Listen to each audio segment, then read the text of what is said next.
Chapter 24. A Spent Tool. The boy was useful, I won't deny that. But still, better that he die out here than escape to cause trouble for the Order. Avaryss paused, her wine glass a fraction of an inch from her lips. She needed to say something to justify the kill, and quickly. Despite the Overseer's casual wave of her hand, the truth in the room was thick. Ellaria was furious that the alien Jedi was dead. She needed to smooth things over before the mood turned dangerous. "He didn't leave me much choice, Overseer," Avaryss said, keeping her voice steady and respectful. He fought to his last breath. He clearly preferred a blade through his chest over helping us. The Zabrak gave a slow, tight nod. "I don't blame you, Acolyte. You did what was expected to secure the area. Still, like I said, the boy had real value. During his interrogations, he showed he could use battle meditation. Our armies could have used that power to turn the tide of a war. It would have been a massive victory for this academy, and for me." Avaryss offered a shallow nod and took a quiet sip of her wine. It tasted sweet and cold, but it did nothing to wash away the bitterness dripping from the Overseer's tongue. She had taken a major prize away from her master, and the mistake sat heavily between them. That was the real issue here, Avaryss realized. It was the only reason alive Nautolan would have been dragged into a Sith outpost in the first place. Battle meditation wasn't a common trick. It was a weapon that could steer entire fleets. Clearly, Overseer Ellaria had big plans for the boy, plans that had been ruined first by his escape, and finally by the steel in his shoulder. The Overseer could easily turn that frustration on the three girls sitting at her table. Every one of them knew how fast a celebration could turn into an execution if a Sith Lord chose to take offense at a loss. Luckily for the trio, the Zabrak seemed to be dropping it. Ellaria let out a sharp, bitter breath, shaking her head. "Anyway," she said, flicking her fingers as if tossing away a piece of trash. "The Jedi have lost his strength too. A broken piece of iron is better than an enemy sword." Avaryss and her companions nodded in perfect, silent unison. The Overseer's mouth curved back into a smooth, fake smile. Up close, she was striking, crimson skin, braided hair threaded with jeweled beads, a narrow diamond chain across her brow like a small crown.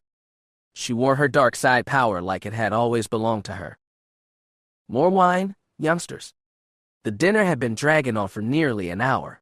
Up to this point, Ellaria had focused almost entirely on Nas and Taya.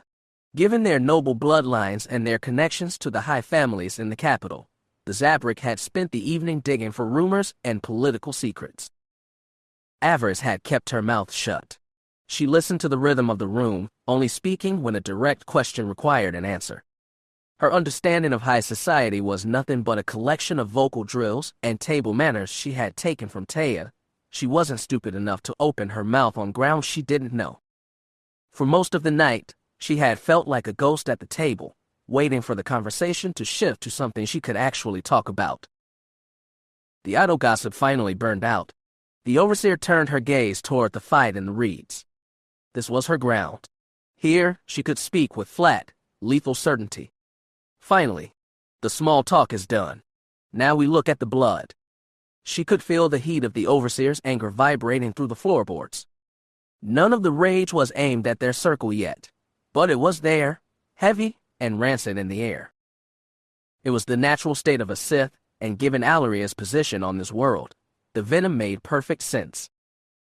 Avaryss had always suspected the Zabrak's holographic presentations in the courtyard were an act. The surveillance droids in the blocks carried no emotional signature. The projection was too distant to taste.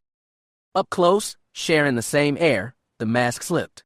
Now Avaryss understood exactly why Ellaria chose to hide behind iron droids rather than walk among the acolytes. It wasn't about avoiding the humid rot of the swamp or keeping herself separate from the lower tier. It was something far more physical. It was hate, absolute, suffocating hate. The Overseer was drowning in it. Ellaria radiated a constant, silent disgust for her own kingdom. She despised her assignment here. The black marble of the tower and the slave luxuries were nothing but a cheap distraction from the reality that she was stuck in the middle of a screaming jungle, managing a kennel of wild animals who would slit her throat for a single point of prestige. The realization brought a cruel, private satisfaction. Behold the master of the garbage heap. Avaryss's job was to sift through the mud, select the strongest acolytes to send to Korriban, and remain behind in the rot. When Taya had mentioned attending a mid-summer festival in the capital, the overseer's presence had spiked with an intense, burning jealousy. She was furious that a common acolyte had walked the streets she was denied by her position. It was a cold irony. This tower was a paradise to the scum starving in the concrete barracks below, the only escape from the bugs and the SWTOR. Yet to the woman who ruled it, the stone was a cage. A pretty cage, but a cage nonetheless. Ellaria understood her reality, but she suffered in silence. She held the leash, but the dogs disgusted her. Normally, a trained predator would poke at those raw spots, trying to turn the master's weakness into a gap for a knife. But Avaryss stayed cold and cautious. She held the overseer's favor by a thin thread, and she had no intention of snapping it over a cheap provocation. The woman held the keys to the transport shuttle. It was smarter to stay quiet and eat. She focused on her plate, enjoying the fine cuts of meat that the animals below would never see. The overseer's private room sat at the very top of the tower. Through the massive glass window, the jungle canopy looked like a flat, green carpet running all the way to the jagged black line of the ocean. The space was easily 4 times the size of the luxury suites below, looking more like an imperial museum than a living area. Black stone sculptures lined the walls, ancient tapestries hung from the ceiling, and automated fountains pulsed in the center of the floor. The carpet under her boots was so thick and soft it felt like wet moss against the leather. The dining table was a massive slab of dark wood, built to seat 30 guests without crowding anyone.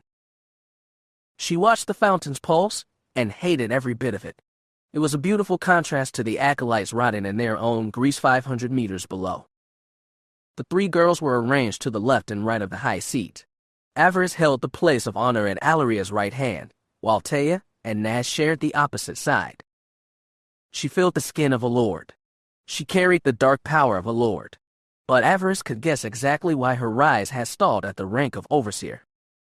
She had the power, but she was a Zabrak. No matter how many credits her family held, or how deeply she drank from the dark side, she couldn't scrub the alien out of her blood.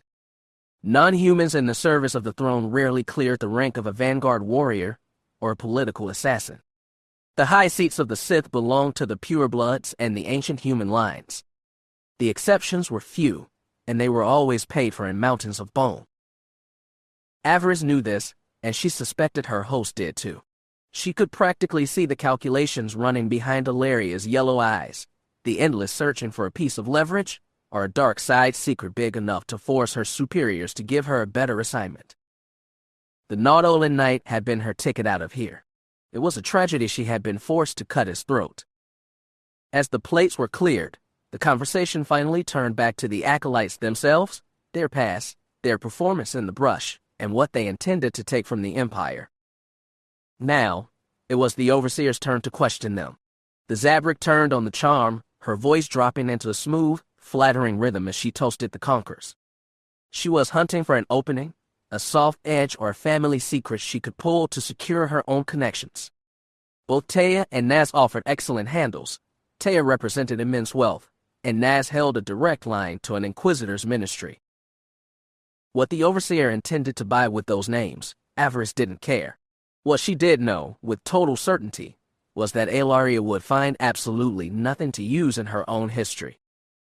I have nothing to offer the throne but my arms, my steel, my focus, and the secrets I memorized on the Fury. If she was going to rule a fortress of her own one day, she would have to forge every stone with her own fingers from the dirt up. The road to Feer's throat was long, but the blood at the end would taste sweeter than anything on this table. She could afford to be patient. She could wait through the talk. Avaryss braced her shoulders, locking her posture as the overseer's eyes finally drifted to her side of the table. She let her features settle, offering a smooth, compliant smile. It is a rare thing for a second-tier acolyte to accept a lower-tier student into her circle, Ellaria began, her voice a smooth, rhythmic cadence that carried no vibration of effort. Normally, when that happens, the blue uniform is nothing but a slave to the red.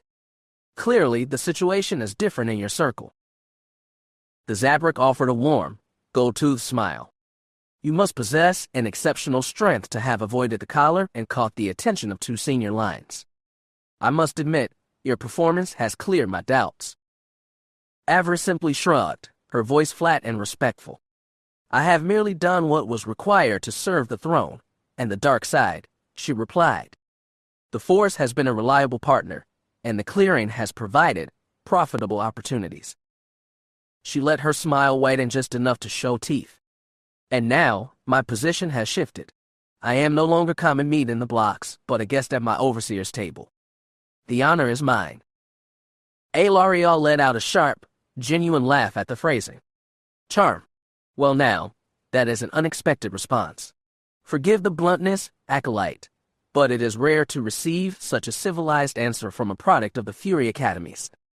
Usually, those industrial ships only manufacture thuggish brutes or silent shadows. Avaryss felt the spike of heat hit her chest at the insult to her origin, but she swallowed the fury, letting it slide into her gut. She gave her host a look of quiet, humble submission.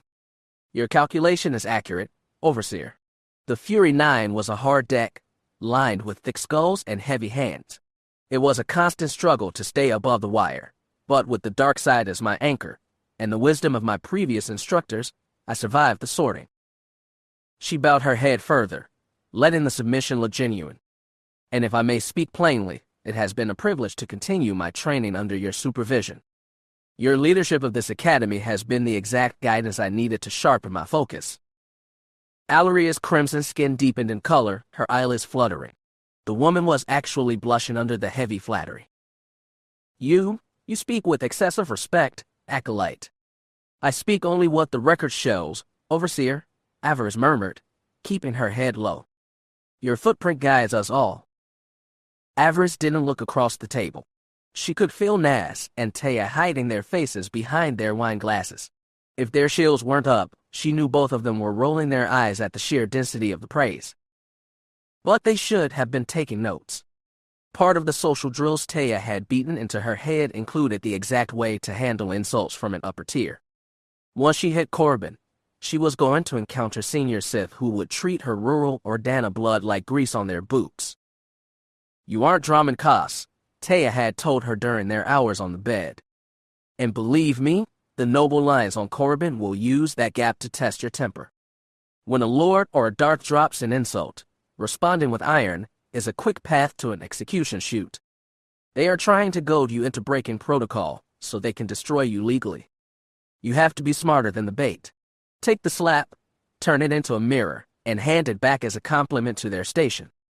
Humility tastes like ash to a Sith, but it's a perfect shield to defuse a dangerous angle. She had listened to the lesson, and she had executed it flawlessly. True, she had laid it on a bit thick, but over-flattering a volatile master was infinitely safer than leaving them hungry. She still required the Zabrak signature on the transport logs. She would mouth whatever words it took to secure the shuttle. For now, the Overseer was entirely placated. She intended to keep her on the hook. Do not let her modesty fool you, Overseer, Nas interjected, setting her glass down with a firm click. She may come from a provincial background, but between her skill with the blade and her capacity for sorcery, she has earned her red tunic twice over. She matches any senior student in the barracks. Your promotion of her line was a sharp decision. Avaryss looked across the table, a genuine surprise breaking through her caution. Thank you, Nas, she said, her voice dropping into a softer register. That was generous. The record speaks for itself, the other girl said, shrugging her shoulders. Avaryss couldn't quite untangle the strategy. She would have expected that kind of defense from Taya. They had forged an actual friendship in the barracks. But Nas was a product of the ministries. Her upbringing guaranteed that every word carried a hidden price. A compliment this clean meant the Inquisitor's child was tracking a new angle of her own. Avaryss wondered exactly where the knife was hidden. The reports from the jungle droids were clear about your sorcery. Young one, Alaria noted, nodding her head as the servants cleared the platters. The records claim you have already mastered the baseline of the death field. Exceptional for an unformed acolyte. I have a natural knack for drawing on the darkness around me, Overseer. The energy of life doesn't feel much different than any other power, in my experience. To a disciplined mind, perhaps, the Zabrak agreed. Perhaps the assessments your previous overseers forwarded to my desk were accurate. Perhaps your line is truly on the rise. Avaryss maintained her smile, her mind spinning. She had no knowledge of what assessments the overseer was referencing. Clearly, eyes outside this base had pinned her down. The only question left was, whose? Master Adaz had told her that Darth Feer maintained a substantial network of knives within the ministries. Perhaps one of his agents had clocked her performance, or the old corruptor himself had signaled her advancement to his contacts. Was a Darth auditing her line right now? Were they checking her skill to see if she was worthy of an apprenticeship? If that was the layout, she couldn't afford a single sloppy stride. If a true master was tracking her footprints, her execution had to be flawless. She would need to be perfect. Any deduction would throw her off the board. As they waited for the dessert course to clear the lift, the conversation finally struck the main target, the girl's departure. As master of the base, the Zabrak held absolute authority over their placement. Fortunately for their circle, her mood remained soft. Acolyte Nas, Acolyte Taya, she began, leaning her narrow frame over the wood. I have reviewed your files and tabulated the full prestige you secured during the night hunt. I am satisfied with the results. I am pleased to inform you that your trials at Butcher's Clearing are finished. Congratulations, youngsters. You are free to return to the High Academy on Korriban. Both Drum and Koss girls beamed, their shoulders dropping. Thank you, Overseer, Nas said, bowing her head. Yes, Taya said, her high-born posture releasing for exactly 1 second before she caught it. Thank you, Overseer. You are too kind. You earned it, Alaria replied smoothly. Avaryss kept her expression entirely neutral, locking down her muscles. What is this play? She had taken the knight's throat. She had executed the strategy alone while they were sleeping in the dirt, and they cleared the exit first. She noted the discrepancy and said nothing. Congratulations to you both, she said, her voice a steady, fake mask. I have no doubt you will do great things. Alaria's yellow eyes shifted back to her side of the table. Do not think your share has been forgotten, my dear, she said. After all, your hand delivered the final blow during our little hunt last night. I have a most specific reward for you. Avaryss felt her pulse take a sudden leap against her ribs. Specific reward? Inside a Sith fortress, that phrase was a double-edged razor. It could mean a high-tire lineage, or a short walk to an incinerator chute. The Overseer let out a low, dry chuckle. The first part of that reward was your promotion to the 2nd tier. Your skill cleared the debt for the red uniform you're wearing. As for the death of the Republic asset, proving you can dismantle a trained Jedi Knight demonstrates that you have learned everything this mud has to offer. Alaria's gold teeth flashed under the light. Acolyte Avaryss, allow me to congratulate you. Your trials here are finished. Effective immediately, you are a student of the Korriban Academy. Avaryss kept her face completely still and said nothing. Both Nas and Taya crossed the stone floor, offering their congratulations. Taya stepped into her orbit, her posture reflecting the precise decorum of the Citadel lines. She did not offer a soft embrace. Instead, she locked a firm, gloved hand around Avaryss's forearm, her eyes bright with the cold, shared victory. We have cleared the lower tier, Avaryss, the blonde whispered, her voice tight. The transit is ours. Nas offered a deep, formal bow of respect. Nobody moved to stop them. The Overseer was smiling. You won the prize, acolytes. The passage is earned. Thank you, Overseer, the three said in perfect unison. Avaryss felt her head spin, and it had nothing to do with the sweet wine in her throat. I made it, Master Adaz. The track is open. I am almost at the gates. Their host let out a long, contented breath, her gold nails tapping the wood. Now, youngsters, before we get to enjoy our dessert, a bit of entertainment. She rose from her high chair, her silks hissing against the stone as she motioned for the three to follow her toward the western side of the room. While they had been talking, A squad of household servants had been silently clearing a massive corner of the room, dragging the heavy marble sculptures into the halls, removing the tapestries from the walls, and laying down thick sheets of heavy plastic across the thick carpet. Avaryss's eyes turned into thin slits, her caution spiking as she watched what they were doing. What is the play here? The overseer checked the area, satisfied with the servant's work. She lifted her chin toward the double blast doors, signaling the two heavy Sith troopers standing there. Bring him in, she commanded. The soldiers offered a crisp salute, pivoting on their heels. The heavy doors slid back with a low groan. Two more troopers entered the room, dragging a battered man between their shoulders. He thrashed against the binders, locking his wrists, but his strength was spent. His skin was a map of dark bruises and fresh cuts, blood leaking from a broken nose, his left eye swollen shut and black with fluid. Alarielle watched him with a flat, frozen stare as the guards shoved him onto the center of the plastic sheeting. She didn't open her mouth until the troopers had stepped back into formation. Girls, she said, her voice dropping into a cold, clinical register. Look upon Char. He was an old ally of my house. We have served together for years across both the front lines of the war and the quiet ministries of the capital. Until this morning, he was head of my personal security, trusted to guard my life and every piece of property you see within the spire. The Zabrik's golden eyes were still, her features set in a mask of absolute calm. He is also the hole in my defense. He is the dog responsible for letting my Nautolan prisoner escape his cell. Not only did he allow the creature to breach the spire, but he let him plunder our armory to get his lightsaber back. Her gaze shifted smoothly to Avaryss's hip. I see you brought the cylinder with you tonight, young Avaryss. Exceptional. It is fitting that the hilt is in the room. A dead man's final request should be respected. The three acolytes exchanged a fast, silent look, unsure of what was happening. Avaryss understood the situation first. Would you like us to tear him to pieces for you, my lord? She asked, her voice dropping low. Our blades are ready.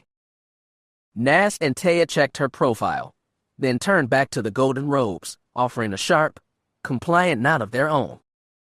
The Zabrik let out a short, vicious laugh. I value the appetite, girls.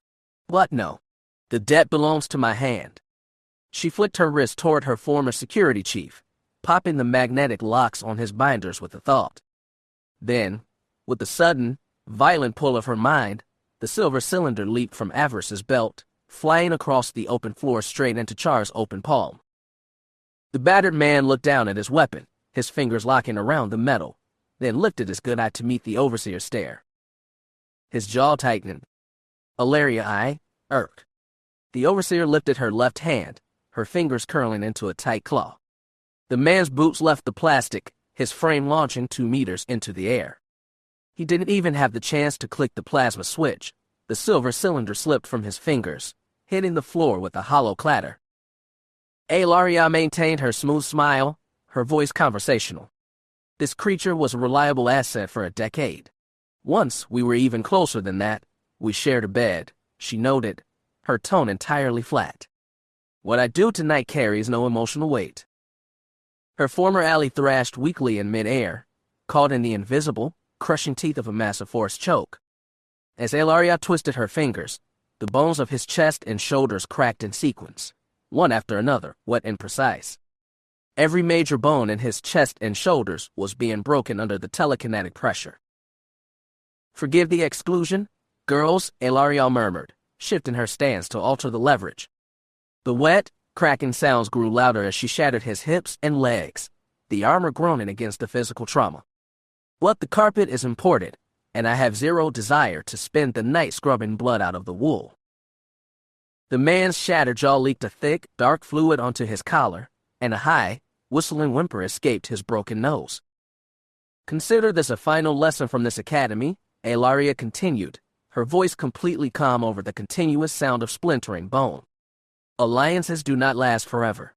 A used-up ally must be discarded. Never let an old affection slow your hand. She closed her fingers into a tight, brutal fist. We are Sith. In the end, we always stand alone. The word settled into Avaryss's chest like a stone dropped into still water. She had heard the law before. Adaz had spoken versions of it.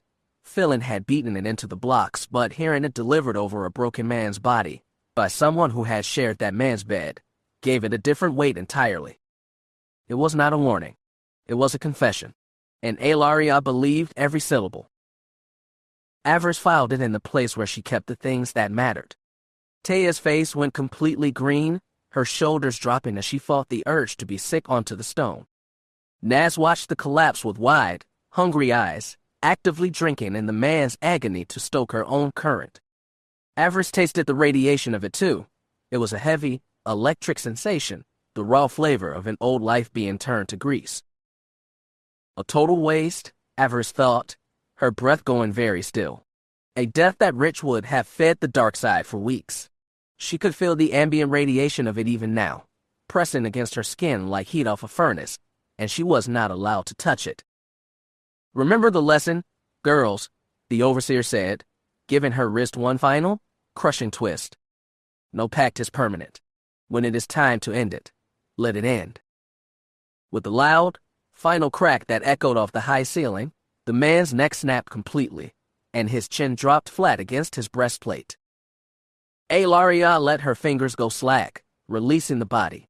The ruined carcass hit the heavy plastic with a dull, heavy thud, the reinforced armor plates being the only thing keeping the tissue together. The household servants moved in quickly, wrapping the edges of the plastic around the armor and taping the seams to ensure no fluid leaked onto the black marble floor.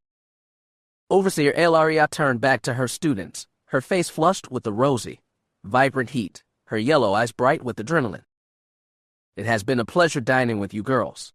Hopefully we can do it again sometime." A high, musical chime rang from the lift column overhead.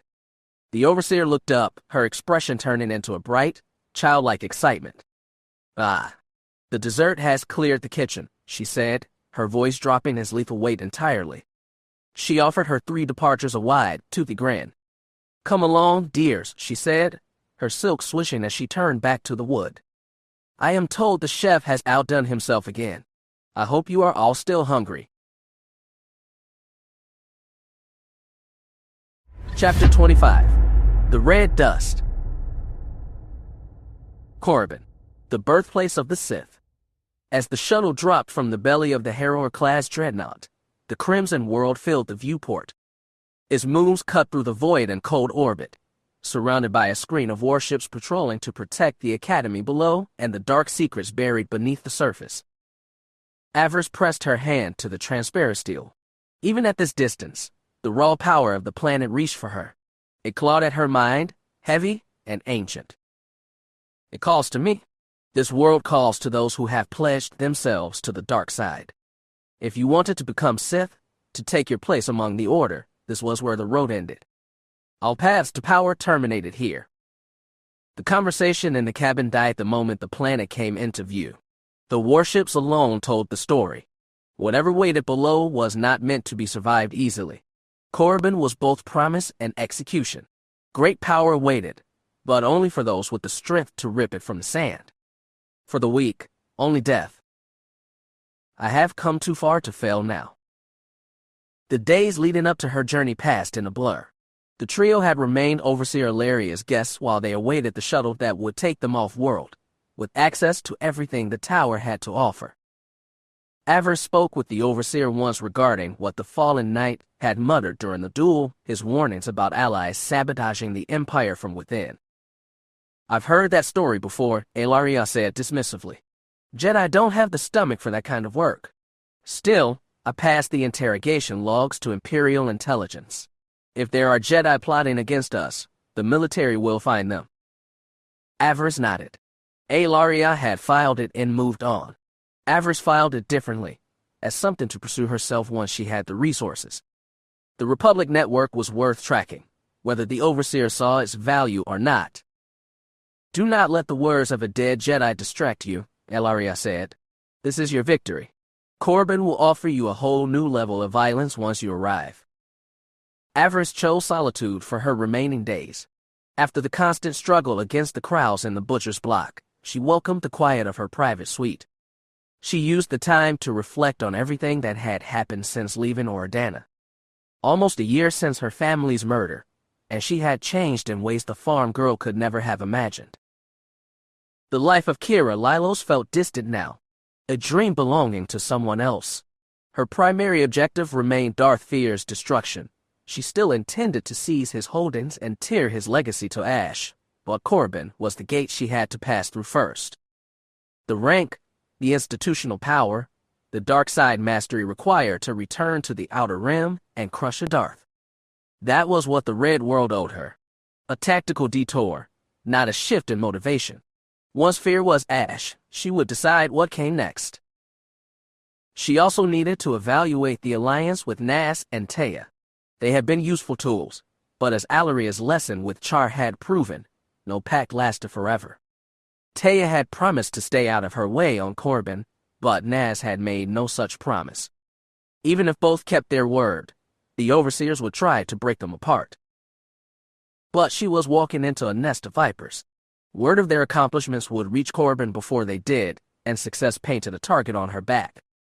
Maintaining the alliance, at least for now, was the smarter play.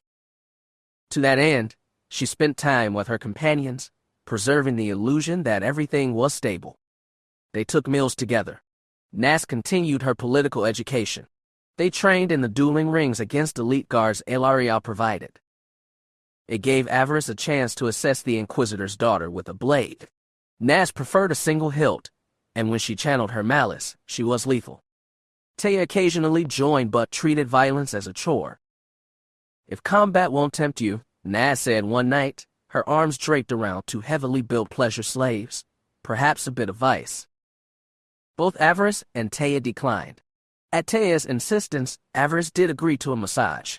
She let the slave work the knots from her shoulders and spent the hour watching Nas, calculating. There was utility in the wealth Taya had been born into, but it was a tool to be mastered, not a cushion to go soft on. All reprieves ended. The three boarded a transport shuttle in the tower's docking bay and left with little fanfare, which was for the best. While they had enjoyed the overseer's hospitality, several failed acolytes had attempted to breach the tower to punish them for stealing the final kill. Elaria had dealt with those attempts ruthlessly.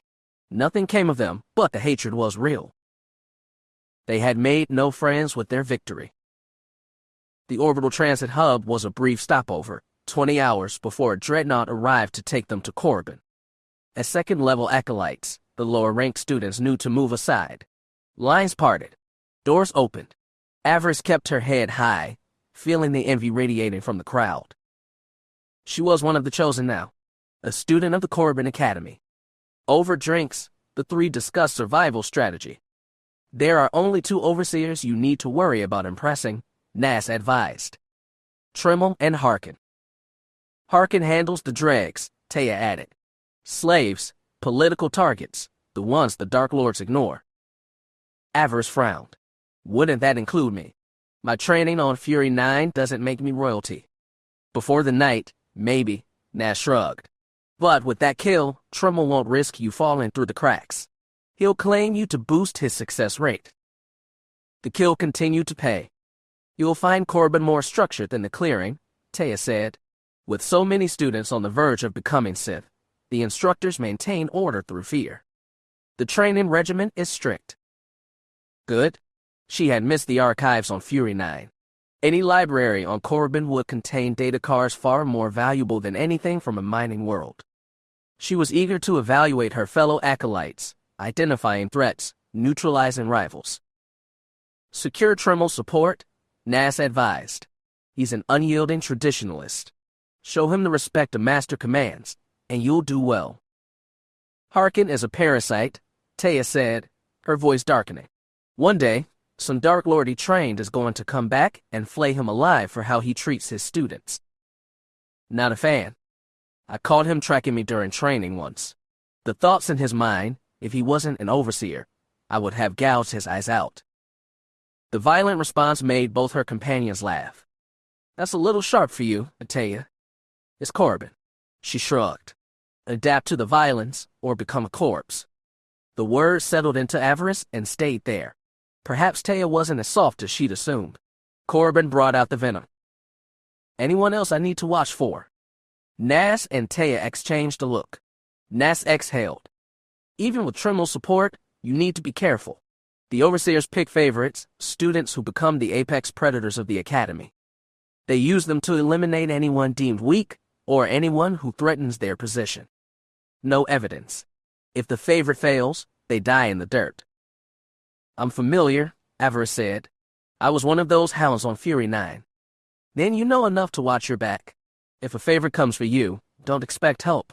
But if you eliminate one, the Dark Lords will take notice. Nas paused. Just be careful. Overseers don't like it when their tools get broken. Who was the top student when you left? Gur, Taya said, a tremor in her voice.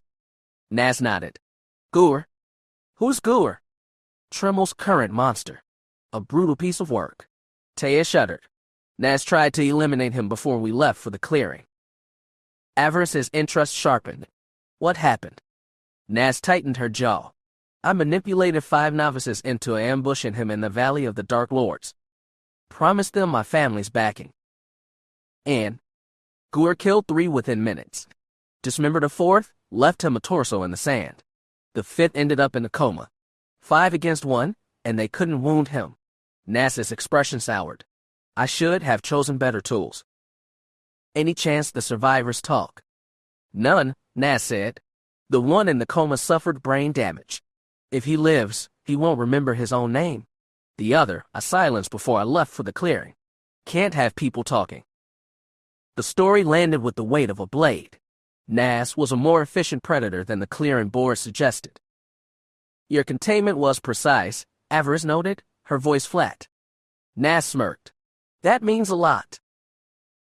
The transit hub was thick with cheap spice and fermented vintages, but the trio left their chalices half empty.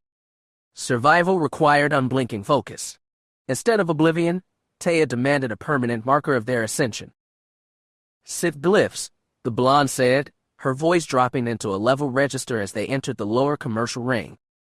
Branding to focus the current, and a status symbol the novices cannot replicate. Let them see what we harvested in the marsh before we ever crossed the academy threshold. Nas offered a slow, cold nod. I am game if the frontier stray is. Avaryss did not flinch, though her mother's voice surfaced briefly within her memory. No, Keera. Keep your skin clean. She drove the ghost back. Keera had no lineage, Avaryss was building one from iron. Select the needles, Avaryss said. She sat without a sound as the flesh artist worked. By dawn, a sequence of jagged, ancient glyphs ran from her shoulder blades down to her lower spine, heavy with dark side resonance. She could not recall their exact meaning. Perhaps that was for the best. Taya bore a narrow mark at her hip, and Nas carried the crest of her bloodline across her temple.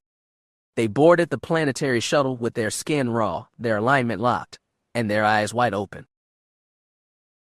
The dreadnought made excellent time.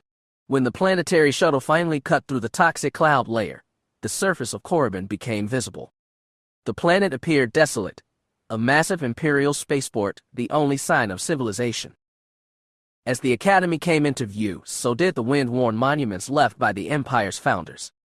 Great stone statues of Boeing subjects lined the path to the main entrance, protected by anti-ship batteries. The obsidian pyramid itself dwarfed the tower at Butcher's Clearing, its dark surface absorbing the light. The shuttle touched down with a heavy hydraulic hiss. The 3 acolytes gathered their belongings and disembarked. The moment her boots hit the red sand, a violent hum tore through Avaryss's consciousness. The ground sang of dark power and ancient, bloody history. My future is here. Chapter 26. Beneath the Iron Heel. So, you are the acolyte who terminated the Jedi asset in the Western Preserve. Overseer Tremel paced around her, his dark, calculating eyes scanning her posture. Avaryss remained at parade rest, hands locked behind her back, her expression a mask of perfect discipline. The senior Sith let out a sharp breath. I must admit, acolyte, I am entirely unimpressed. She did not flinch. Condemnation from superiors was a routine currency by now, and it only made the eventual victory sweeter. Give me an assignment, Overseer, and do not bet against me, she replied, her voice carrying a sharp, refined cadence of a drum-and-cos aristocrat. "Within a month, I will have you singing my praises." Trimmel's face remained an unreadable stone carving. "That remains to be seen, acolyte." He paused, stepping back toward his grand desk. "That remains to be seen." She had been summoned to his chambers within minutes of the shuttle landing, before she could even clear the dirt from her armor. Taya had volunteered to see their gear moved to their assigned barracks while Avaryss presented herself to the ranking master. Trimmel was a stark contrast to her previous instructors. Philin and Aelaria had been theatrical, relying on grand displays of cruelty and wealth. Ades had possessed a grim gravity, but he was a blade master first and an educator second. Trimmel was entirely different. The dark-skinned human spoke softly, yet his presence commanded the room far better than a raised voice ever could. The crisp, slate-gray imperial uniform he wore spoke to a rigid loyalty to the Empire's military apparatus, a quality her past teachers lacked. He slid into his high-backed chair, his gaze lingering on her as if measuring the weight of her reputation against the reality standing before him. Avaryss kept her posture unyielding. She had finally reached a handler who possessed the authority to place her directly within reach of a Sith Lord. If she was to seize Darth Feer's holdings and avenge her family, she needed Trimmel's respect and backing. She was prepared to do whatever the Academy demanded to secure it. She had come too far to accept anything less than absolute ascension. "Do not let your local victories dull your instincts," Trimmel warned, leaning forward. "On Korriban, past success does nothing but paint a target on your back for the ambitious. Your peers will try to break you simply to prove they can." "I understand the stakes," Avaryss said, tilting her head slightly. "But the power is worth the risk. I was made for the Sith Order, Overseer. All I ask is the chance to prove it." "That is the one thing this world guarantees, acolyte. A chance." Trimmel picked up a data pad, tapping the screen to bring up her file.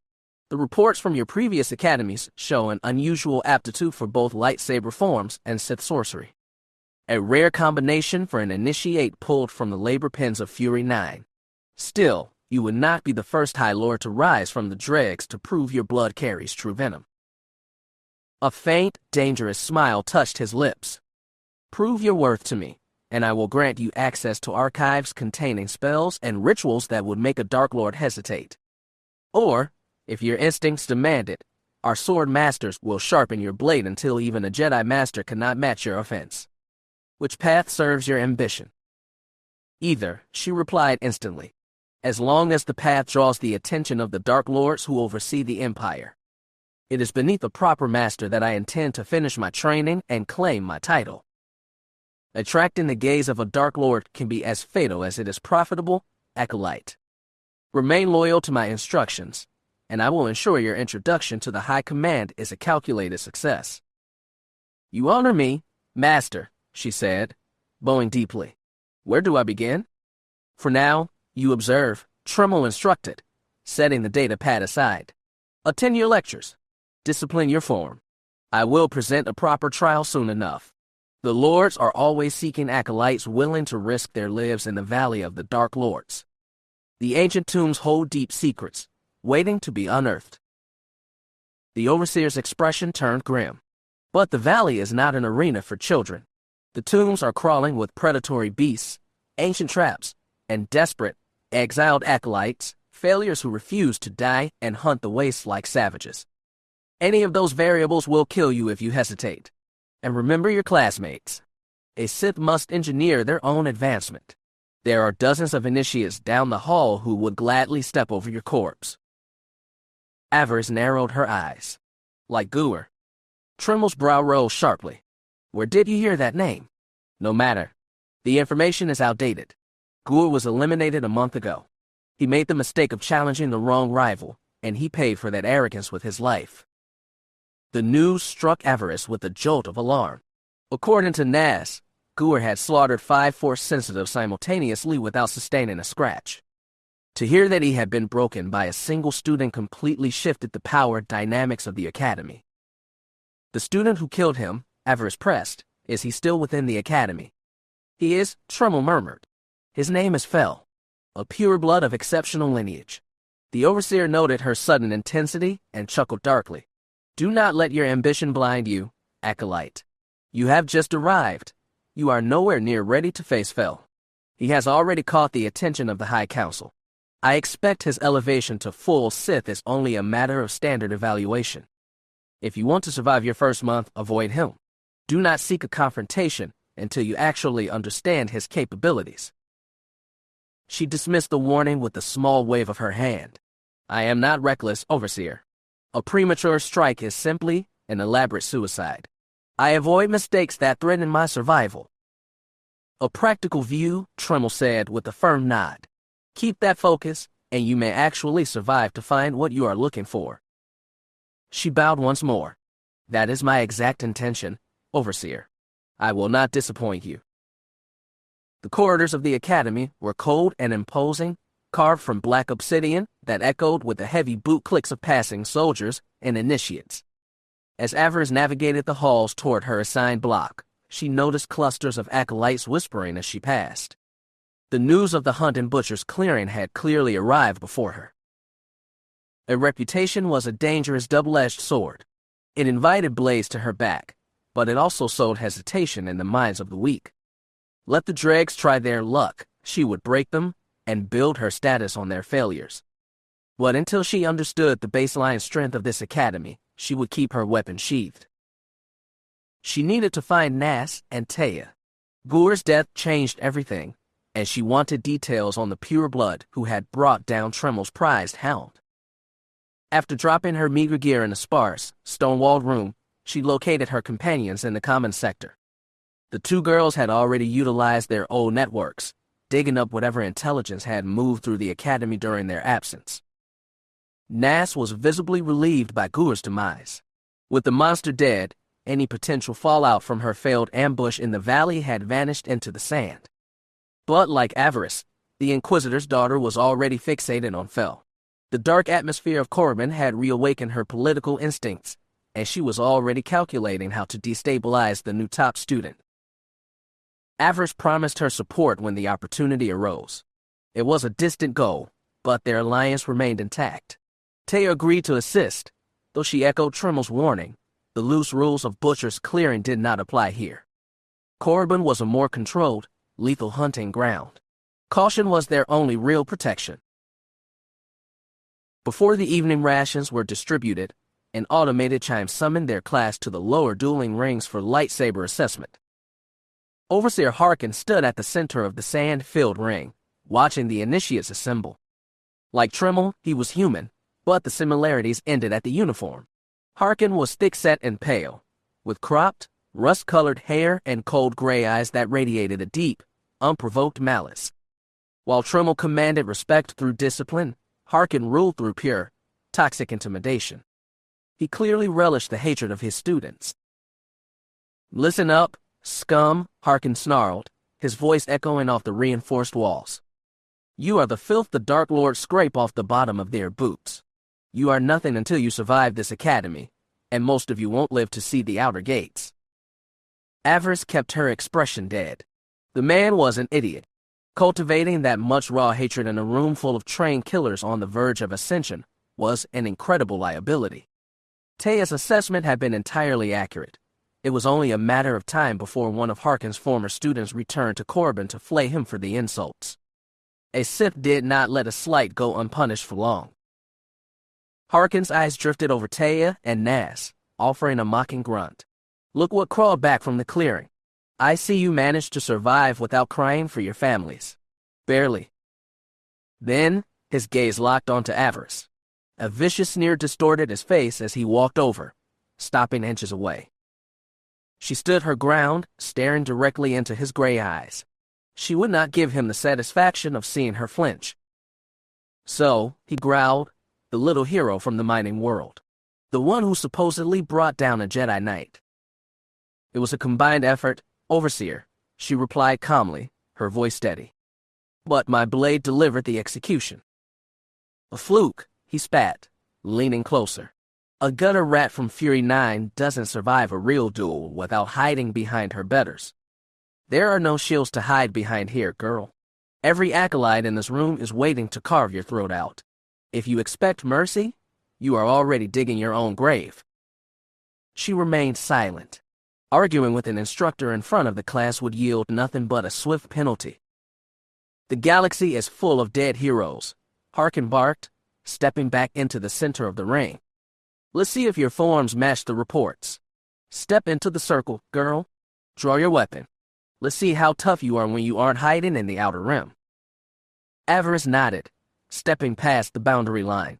Her forged war blade was locked away in the armory, but she unclipped the heavy, weighted training saber from her belt. The synthetic energy blade ignited with a sharp hiss tuned to a low, bruising current. She expected Harkin to test her himself, but the Overseer had no intention of risking his own reputation against a new initiate. Acolyte Olger, Harkin called, his voice laced with venom. Step up. Show our little hero what real training looks like. A massive figure stepped into the ring. Olger was a brutal, physically imposing human, a head taller than Avaryss and built like a cargo loader. His pale, walled skull was crossed by a jagged silver scar that cut through his left eyebrow down to his heavy jawline. He was missing his front teeth, and when he looked at her, his mouth twisted into a grotesque, mocking grin. Ready, little girl? Olger sneered, igniting his training weapon. I'm going to ruin that pretty face. Avaryss didn't waste her breath on a reply. She dropped into a low, balanced stance, her center of gravity anchored. She wasn't intimidated by Harkin's blunt force instrument. After the survival trial she had endured to get here, a crude brute was nothing new. Or so she assumed. Olger lunged with terrifying explosive power. 1 second his blade was low, the next it was whistling inches from her cheek. Only a raw reflex through the force allowed her to twist out of the path of the blow. As his weapon crossed hers, the intense heat radiating from the synthetic beam told her everything she needed to know. Olger had overridden the safety limiters on his training saber. A direct strike from that weapon wouldn't just bruise, it would fracture bone and scorch flesh to the bone. He unleashed a relentless, heavy cascade of strikes, relying on the crushing power of Form V, Jimso. He snarled like a wounded beast with every swing, driving her back across the sand.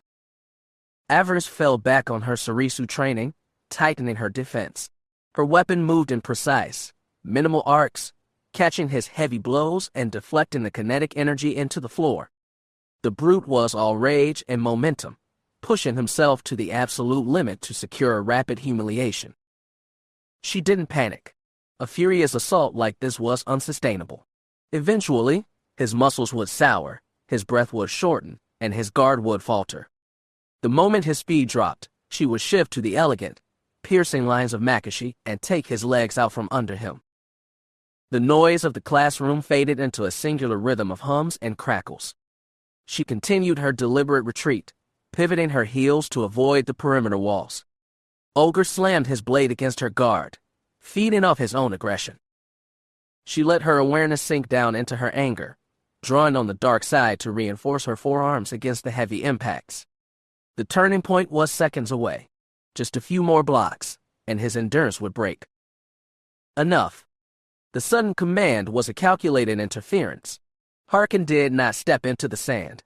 Instead, he dropped a sharp spike of telekinetic pressure directly onto Avaryss's trailing heel just as she prepared to pivot.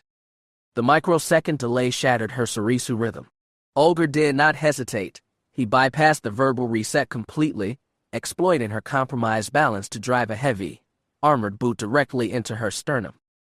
The impact drove the air from her lungs in a violent gasp, launching her backward into the dust. Before she could roll and recover her footing, Olger's heavy boot slammed down onto her right wrist, pinning her hand to the stone floor beneath the sand. He ground his heel down, putting just enough weight on the small bones of her wrist to freeze her in place. If she twisted, the joint would snap. She clamped her jaw shut, forcing back a cry of pain. She glared up through the dust. Olger stood over her, his training blade hovering inches from her exposed throat, his broken tooth grin wide and triumphant. Harkin stepped into her line of sight, a smug, satisfied smirk plastered across his face. It seems your reputation is entirely unearned, girl, the Overseer purred. You called an end to the match, she choked out, her voice raw with dust and anger. The duel was over. I did, Harkin agreed with a slow nod. One acolyte ogre was already committed to his final sequence. I chose to let the momentum play out, and look where we are. The overseer leaned over her, his eyes cold. It seems the only skill they teach on Fury 9 is how to run away. A child can retreat. If you don't possess the predatory drive to take ground, you don't belong on this world. Avaryss kept her lips pressed tight. There was no point in responding. This wasn't an evaluation. It was a public execution of her status. Harkin had designed the scenario to break her momentum and establish his dominance before the class. Her skin burned with humiliation. She could hear the quiet, mocking amusement of the other acolytes circling the ring. They enjoyed seeing the newcomer brought low. In a single stroke, Harkin had dismantled her leverage. Her anger toward the instructor and his brute hardened into an icy, venomous hatred. Ogre shifted more of his weight onto her wrist, the bones shifting painfully under his boot. He was trying to force her to beg. Release her, Ogre, Harkin finally ordered, turning his back. Our little hero has received her orientation. The brute lifted his boot, stepping away with a final chuckle. Avaryss scrambled backward, pulling herself to her feet and retrieving her fallen weapon. Her right wrist throbbed with a white-hot ache, the skin already turning a dark, bruised purple. It wasn't broken, but the sprain would severely hinder her grip. She fell back into the line next to Taya and Nas, her fingers trembling against her thigh. Her companions remained perfectly still, staring straight ahead, refusing to associate with her failure. Form up, slimes, Harkin barked. Basic Shiicho sequences. Let's see how useless you truly are. The next hour was an agonizing exercise in endurance. With her dominant wrist severely bruised, every strike and parry sent a jolt of pain up her forearm, forcing her to rely on sheer willpower to maintain her form. She could feel Harkin's eyes tracking her, savoring her struggle. She channeled the pain directly into her connection to the Force, using her hatred for the Overseer to anchor her focus. As she pushed through the forms, an unusual sensation brushed against her awareness, a heavy, distinct signature in the Force, watching her from the upper gallery. It didn't belong to Harkin or Tremel. It carried no hostility, only a cold, predatory curiosity. When Harkin finally signaled the end of the drills, he ordered the class to form a wide perimeter around the sand. Open challenges, Harkin announced, his gray eyes scanning the room with malicious glee. Time to see who has the stomach to hunt. Avaryss quietly massaged her injured wrist. Any decent duelist in the room could take her in this condition, and she could see several acolytes tracking her movements like predators targeting a wounded animal. She forced her posture to straighten, attempting a bluff of complete indifference. Let us begin, Harkin said, his voice dripping with anticipation as he waited for someone to call out the newcomer. I challenge Ogre. The voice didn't come from the circle of initiates. It echoed down from the shadowed viewing platform above. An acolyte stepped into the light of the arena floor. He wore the standard red tunic of an initiate, but a heavy, black hooded cloak was draped over his shoulders, its borders embroidered with gold thread forming intricate Sith glyphs and the crest of the Imperial hierarchy. A tense murmur rippled through the ranks. The atmosphere in the room shifted instantly. Ogre's smug expression vanished, his skin turning a sickly, mottled gray. Harkin turned toward the intruder, his authority faltering into genuine shock. What is the meaning of this, Fel? The Overseer demanded. Avaryss's eyes widened. Fel, the Academy's top student, the monster who had butchered Gur. The pureblood stood a full head taller than Harkin, his chest and shoulders casting a massive shadow across the sand. Beneath the deep cowl, golden eyes gleamed in the harsh light, a sharp smile revealing perfectly white teeth. His skin was a rich, vibrant crimson, his heavy jawline framed by two short, elegant facial tendrils. I called a challenge, Overseer, Fel replied, his voice a smooth, deep baritone that carried the absolute authority of his lineage. The decree was perfectly articulate. He turned his golden gaze toward the heavy brood in the center of the ring. Do you step forward, Ogre, or do you require Harkin to yield the floor on your behalf? Olgar snarled, the insult overriding his fear, and ignited his training weapon. With an amused shrug, Fel unclasped his heavy cloak, letting it fall into the hands of a waiting subordinate who scrambled forward to receive it. Avaryss held her breath. Fel was massive, his crimson skin stretched tight over dense, corded muscle. A prominent Sith brow ridge swept back into two delicate bone points above his ears, and a single, thick black braid hung down his back. The sheer physical presence he projected radiated a raw, dominant power that left the entire room still. Olgar didn't wait. He charged Fel with a desperate assault, his blade blurring in a frantic sequence of heavy strikes. Fel didn't even draw his weapon to meet the initial charge.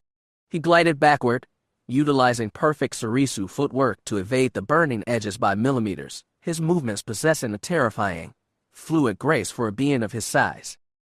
He parried the subsequent strikes with effortless, single-handed deflections, toying with the brute as if he were a common insect. Then, with the explosive speed of a striking viper, Fel went on the offensive.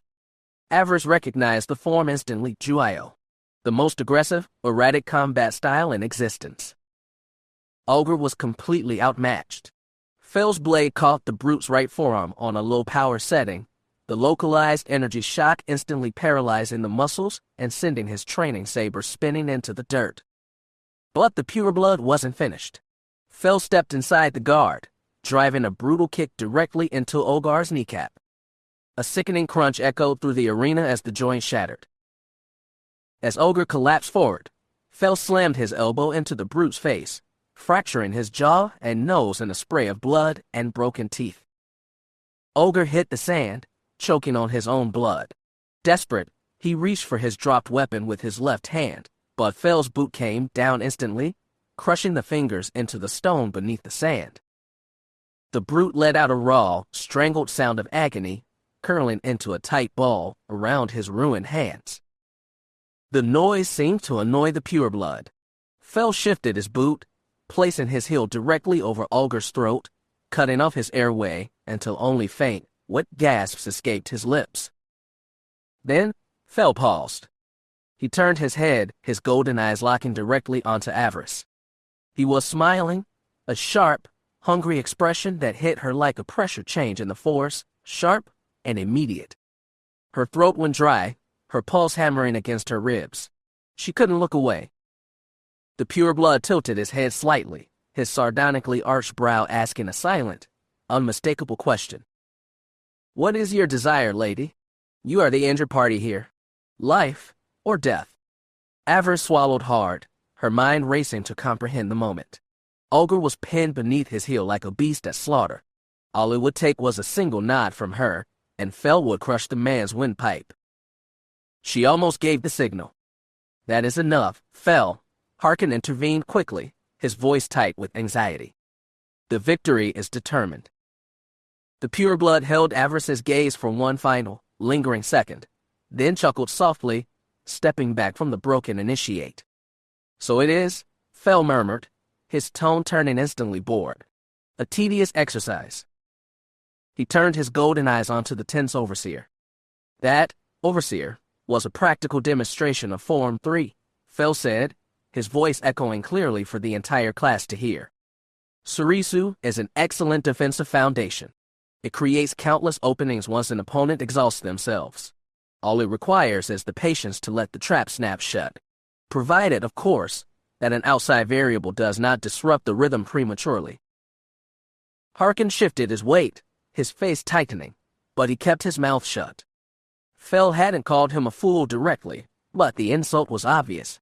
Under normal circumstances, Harkin would have executed an initiate for such insolence, but Fel possessed the direct backing of the Academy's ruling lords. Power like that carried absolute immunity. Without another word, Fel summoned his cloak through the force, draped it over his shoulders, and walked out of the training hall without looking back. Olgar remained motionless in the sand, wheezing through a broken jaw. "Drills are concluded for the day," Harkin snapped, his face twisted in rage. "Clear the floor." Avaryss watched the heavy doors close behind the pureblood. She felt the lingering warmth of his presence in the room. He had been the one watching her from the gallery. It made no logical sense. As the top acolyte, Fel should view her as a rival to be eliminated. There was no reason for him to risk an administrative penalty to avenge a newcomer. Yet he had dismantled the man who humiliated her, turning Harkin's own lesson into a mockery. What in the Emperor's name was that? Naz muttered as they exited into the corridor. That sequence was immaculate, Taya said, her voice tight with the cold, shared excitement as she looked back down the hall. She shifted her gaze to Avaryss. The pureblood was not tracking the instructor, Avaryss. His focus was anchored entirely on your station. Avaryss kept her stride even, though her chest still throbbed from the boot strike. Her throat felt parched, not from the sand, but from the pressure of Fel's dark side signature. It had hit her like a pressure drop, the kind that blurs the edge of conscious thought and makes the body's complaints irrelevant. He was executing an inventory, Avaryss said flatly, keeping her eyes fixed on the dark corridor ahead. He brought down Tremel's hound, and now he is evaluating the incoming arrivals to see if any carry enough steel to threaten his valuation. Perhaps, Taya noted, a sharp, genuine smile crossing her features. But highborn houses within the Citadel use combat displays to select their orbits. He did not simply evaluate you, he demonstrated his worth. Let him demonstrate it in the tombs, Avaryss commanded, her voice dropping into a low, level cadence. Until I map his tolerances, he is simply another variable to be monitored. Naz said nothing, but her cold expression tracked the dark corridor where Fel had vanished. What did you actually sense from him? Taya asked softly as they reached the barracks. When he looked at you. Avaryss shook her head. She understood raw emotions, anger, malice, vengeance. Those were familiar tools. But what she had felt when Fel's golden eyes met hers was entirely foreign. She didn't have a name for it yet. She pushed open the heavy door to her quarters. She would find one. Everything had a name once you understood it well enough. Chapter 27. Blood and Iron. I ran into Fel out in the tombs. We talked. Night was settling over Corbin, the last of the sun's bleeding rays staining the stone foundations of the Sith Academy. Avaryss had only just returned from the Valley of the Dark Lords, dust-streaked and hollow with hunger. Having missed the evening meal, she had been forced to scavenge a cold ration from the kitchens. She retreated to her quarters, balancing the meager tray on her lap as she sank onto the edge of her cot. She had just raised a fork to her lips when a sharp knock rattled the door. It was Taya. Her alley slipped inside, I scanning Avaryss with frantic assessment. Taya had grown anxious when Avaryss failed to appear in the communal refectory, tracking her back to the barracks. The underlying concern was unnecessary. Avaryss had survived far worse than a missed meal, but it was not the grueling details of the trial that drew Taya's attention. It was the predator she had encountered in the dark, the one person she had spent weeks attempting to avoid. Taya was desperate for answers. Sinking onto the stone floor, Taya stared up at her, blue eyes wide with anticipation. Avaryss forced her posture to remain rigid, projecting a calculated aura of calm despite the tray balanced on her lap. Avaryss held back a flicker of dark amusement. She had needed to confide in someone, hoping that by giving voice to the encounter, she might purge the lingering chaos from her mind and find her center. The tense silence in the room suggested otherwise. What happened? Taya whispered, leaning forward. What did he say to you? Was it a truce, or did he threaten you? Give me the details. Avaryss suppressed the urge to laugh. Nearly a month had passed since Fel had intervened in the dueling ring. In the weeks following that violence, he had offered no explanations, choosing instead to remain aloof, a dangerous shadow in the periphery of her training. During group exercises, he maintained his distance on the opposite side of the training floor. Whenever the overseers dismissed the collective, he vanished before she could corner him. The game irritated her. She despised being handled, and it seemed the only view she ever caught of the Academy's premier student was his back as he walked away. It felt like a deliberate slight, though in the dark privacy of her own mind, she reluctantly admitted that she did not entirely hate the view. Fel was striking, possessing a sharp, lethal elegance that had drawn the eyes of nearly every female acolyte on the Red World. Many threw themselves at him, yet his gaze remained fixed on something distant, unimpressed by their desperation. Avaryss could not discern what had made her worthy of his attention on that first day. Whatever spark had drawn him then seemed to have faded into ash. He occupied the apex of the hierarchy, the position they were all groomed to covet, and he would not relinquish it easily. Nash shared her cynical view, arguing that the pure blood had only intervened to humiliate a rival and assert dominance over the hero of Butcher's Clearing. Taya, however, has spun a grander narrative. For weeks, she had urged Avaryss to corner him, to uncover why the Academy's golden child would step down from his pedestal to shield a common acolyte. Under normal circumstances, Avaryss would have crushed such intrusions. She was no one's entertainment, and she owed Taya nothing. Yet, over the grueling weeks, she had grown to tolerate, perhaps even value, the blonde girl's presence. True camaraderie was a rare, lethal vulnerability within the Sith Order. Before she fed her allies' curiosity, she decided to manipulate the tension. She allowed a slow, mocking smile to pull at her lips. "What makes you think we exchanged words at all?" she countered. Taya's face fell into an exaggerated pout. "Come on, Avaryss. I can feel the resonance in the Force. Your emotions are entirely frayed. You cannot drop a hint like that and expect me to sit in silence." Avaryss turned her attention back to her food. Her encounter with Fel was hardly a cataclysm, regardless of Taya's overactive imagination. "Please," Taya urged, her voice tight with excitement. From the beginning. Avaryss exhaled slowly, setting her tray aside. "Very well, but do not come to me when the reality bores you." Taya settled cross-legged on the floor, like a child waiting for a dark fable. Avaryss merely shook her head at the concessions she made for the sake of an alliance. The morning had begun routinely. Rations, grueling saber drills, and an hour of forced study in the archives. When the summons arrived indicating Overseer Trimmel required her presence, she marched toward his chambers without hesitation. Her initial instincts regarding the Corbin archives had proven correct. Before the interruption, she had been deeply immersed in the text documenting the craft sorcerers of the Empress Teta system. The historical accounts fascinated her. The craft had been nothing more than decadent nobles who stumbled upon the forbidden archives of Freed and Nad, yet those secrets had forged them into catastrophic masters of the dark side. Though their cult shattered following the downfall of Exar Kun, their surviving lineage eventually bled their dark knowledge back into the modern Sith. Avaryss had already extracted several dormant incantations from the translated texts, her skin tingling with the desire to test their destructive potential. Trimmel's assignment provided the perfect crucible. The Dark Council convenes in absolute secrecy on this world, Trimmel had told her, his voice low, his smile carrying a razor-sharp cruelty.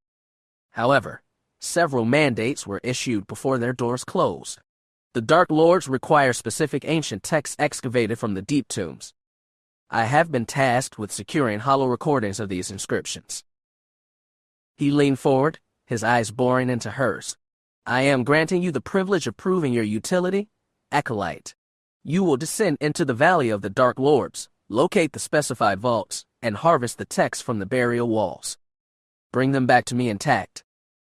It will be done, Overseer, she replied, offering a stiff, disciplined bow. The task is mine. Do not mistake this for a simple errand, Trimmel warned, his voice dropping. The deep dark is littered with starving apex predators, and worse. Move like a shadow, strike without hesitation, and return swiftly. She nodded, turning to take her leave. Acolyte. One final directive. She paused, looking back over her shoulder to meet his cold stare. This trial tests your blood alone. Do not drag your sycophants along to shield you. If I discover you utilized your little alliance to survive the day, your execution will be swift. Am I understood? Perfectly, she said, her expression turning to stone. She had no intention of provoking his wrath over a matter of pride. Spurred by cold ambition, she gathered her gear and ventured into the searing wastes. Trimmel had provided a rudimentary layout of the valley, pinpointing 3 specific coordinates deep within the subterranean mazes. The task would consume the daylight, but it represented her first real opportunity to attract the gaze of the Dark Council. She wanted their attention. She craved their favor. The trek into the canyon was brief, propelled by the raw adrenaline of her ambition. Soon, she stood at the precipice of the massive valley, where towering monuments of ancient tyrants stood choked by centuries of dust and wind. The canyon walls vibrated with an ancient, heavy pressure that weighed on the chest of the uninitiated. A sudden gale ripped through the canyon, its high-pitched whistle mimicking the desperate weeping of a dying child. Avaryss merely tightened her grip on her weapon. To a weak-willed slave, this valley was a graveyard of terror. To her, it was a reservoir of absolute power. Danger and authority were born of the same bloodline. Without the immediate threat of death, power was a meaningless concept. Drawing her heavy Sith warblade, the balanced, lethal gift from Master Adaz, she reached out into the ether, letting her awareness bleed into the stone to detect any approaching threats. She found nothing but the ancient, suffocating weight of history. She visualized the ghosts of the old empire, Marka Ragnis, Ludocresh, Tulek Horde, Naga Sato, tyrants who had carved the very destiny of the Sith into the bedrock of this world. She recalled the historical texts detailing the catastrophic betrayal by the Republic spies, Gav and Yori Daragon. It was their intrusion that had shattered the golden age of the ancient empire. Gav Daragon had wormed his way into Naga Sato's confidence, only to turn his blade upon the Sith the moment the grand fleets marched on the Republic. Even centuries later, the historical accounts of that treason made her blood boil with unfiltered malice. Some Imperial scholars argued that Daragon had been a deliberate plan by the Jedi to draw the Sith out from the unknown regions. If so, the ruse had succeeded beautifully. The resulting genocide unleashed by the Republic had nearly extinguished their civilization. Had the Emperor not guided the desperate survivors through the deep black Todramid Khas, her people would be nothing more than dust. The Force had clearly ordained their survival. She also considered Exar Kun, the Jedi champion who fell to the whispers of the dark side and declared himself a Dark Lord. The text claimed he had been corrupted by the specters of this very valley, chosen to avenge the scars inflicted by the Jedi. Avaryss tightened her jaw. If Kun had triumphed, he would have found the true Emperor waiting to receive his conquests, validating him as a savior of the species. Instead, he had been broken, betrayed by his own weak-willed apprentice, a spineless fool who abandoned the dark path out of guilt for slaughtering his former comrades. The sheer cowardice of it disgusted her. Kun had offered the galaxy to him, and the boy had fled back to the light. The light is a slow poison meant to domesticate the strong. It was a narcotic illusion, and she would rather die than succumb to it. Looking out over the ruined valley, knowing the Jedi had spent centuries defiling these crypts before the Empire returned to reclaim them, a cold fury settled deep within her ribs. This dirt belongs to us. She forced herself down into the first descent. Reflection was a luxury for the living. She had a mandate to execute. The initial crypt proved simple enough. A nesting swarm of winged Shiraks attempted to tear her throat out, but a concentrated burst of arc lightning cooked them in their tracks, filling the narrow corridor with the stench of charred meat. The second tomb was far more repulsive, infested with ravenous Kaelor slugs and the feral, maddened remnants of failed acolytes who had managed to evade execution only to lose their minds in the dark. They lunged at her with broken fingernails and rusted metal. She systematically dismembered them with her warblade, leaving the surviving slugs to gorge themselves on the fresh carrion while she extracted the holo data from the burial walls. The ancient glyphs were remarkably preserved, their sharp lines cutting through the grime. She recognized several syntax markers from her morning research. The translations made her skin prickle with dark curiosity. Trummel had ordered the data, but he had never explicitly forbidden her from keeping a secondary log for her personal archives. Better to survive with leverage than die begging for permission. She duplicated the file into her private RISCOM. The final text required her to descend into a lower stratum that had partially collapsed under the weight of centuries.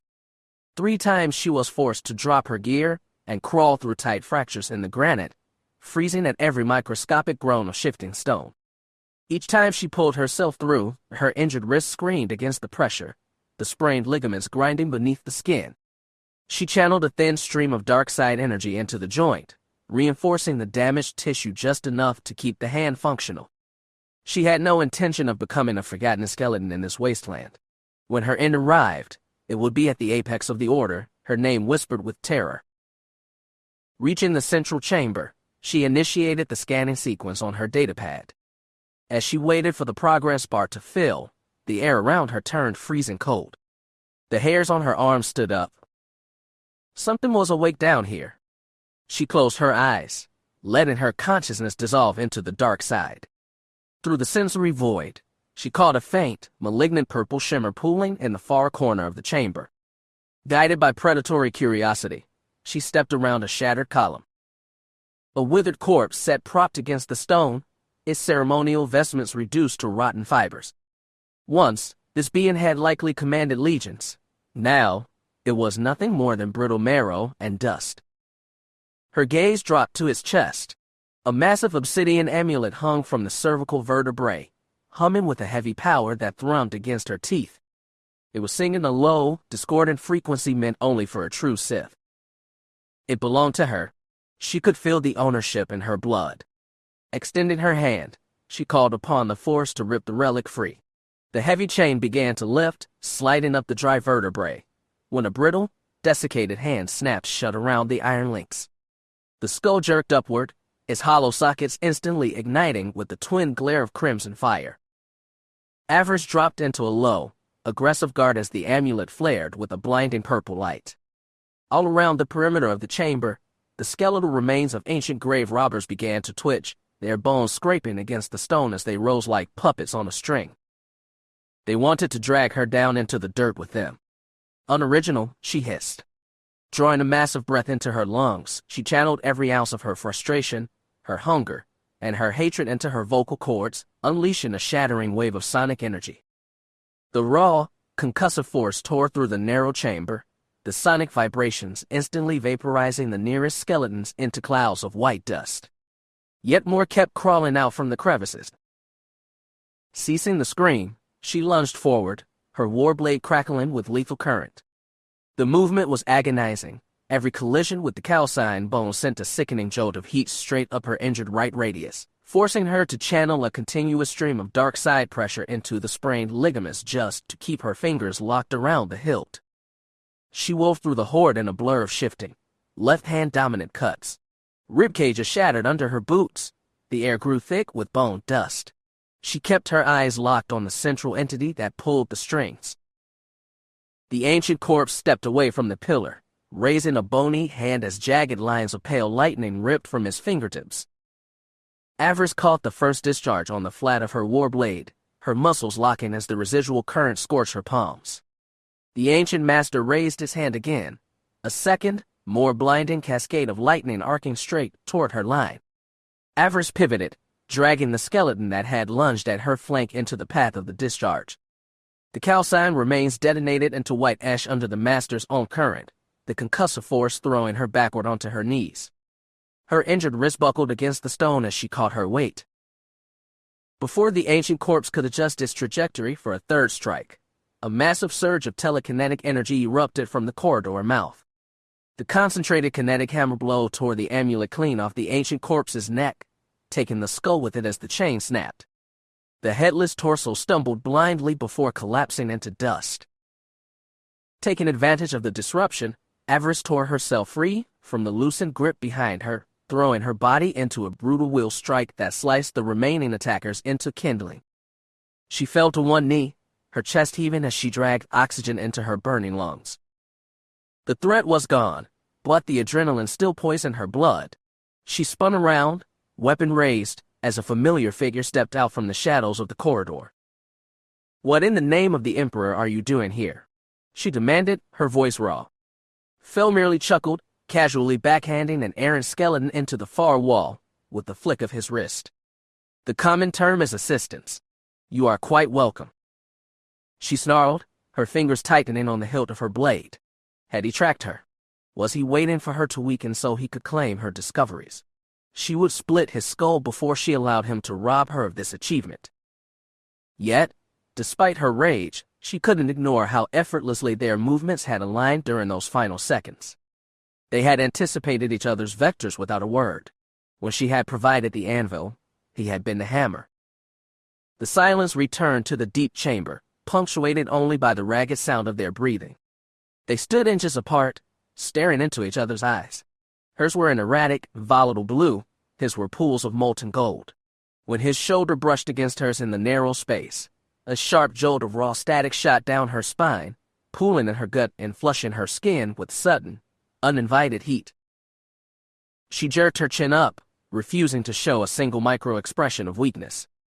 "You interfered again." "I did," he replied smoothly. "Why?" Fel's lips curved into a slow, patronizing smile. "Does an acolyte require a justification to preserve the life of a beautiful rival?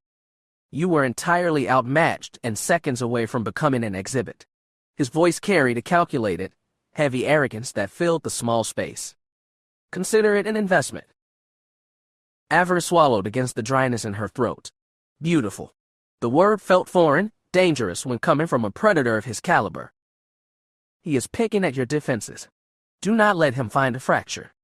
She drew herself up to her full height. "What is your business in these depths? Are you harvesting data for Tremel?"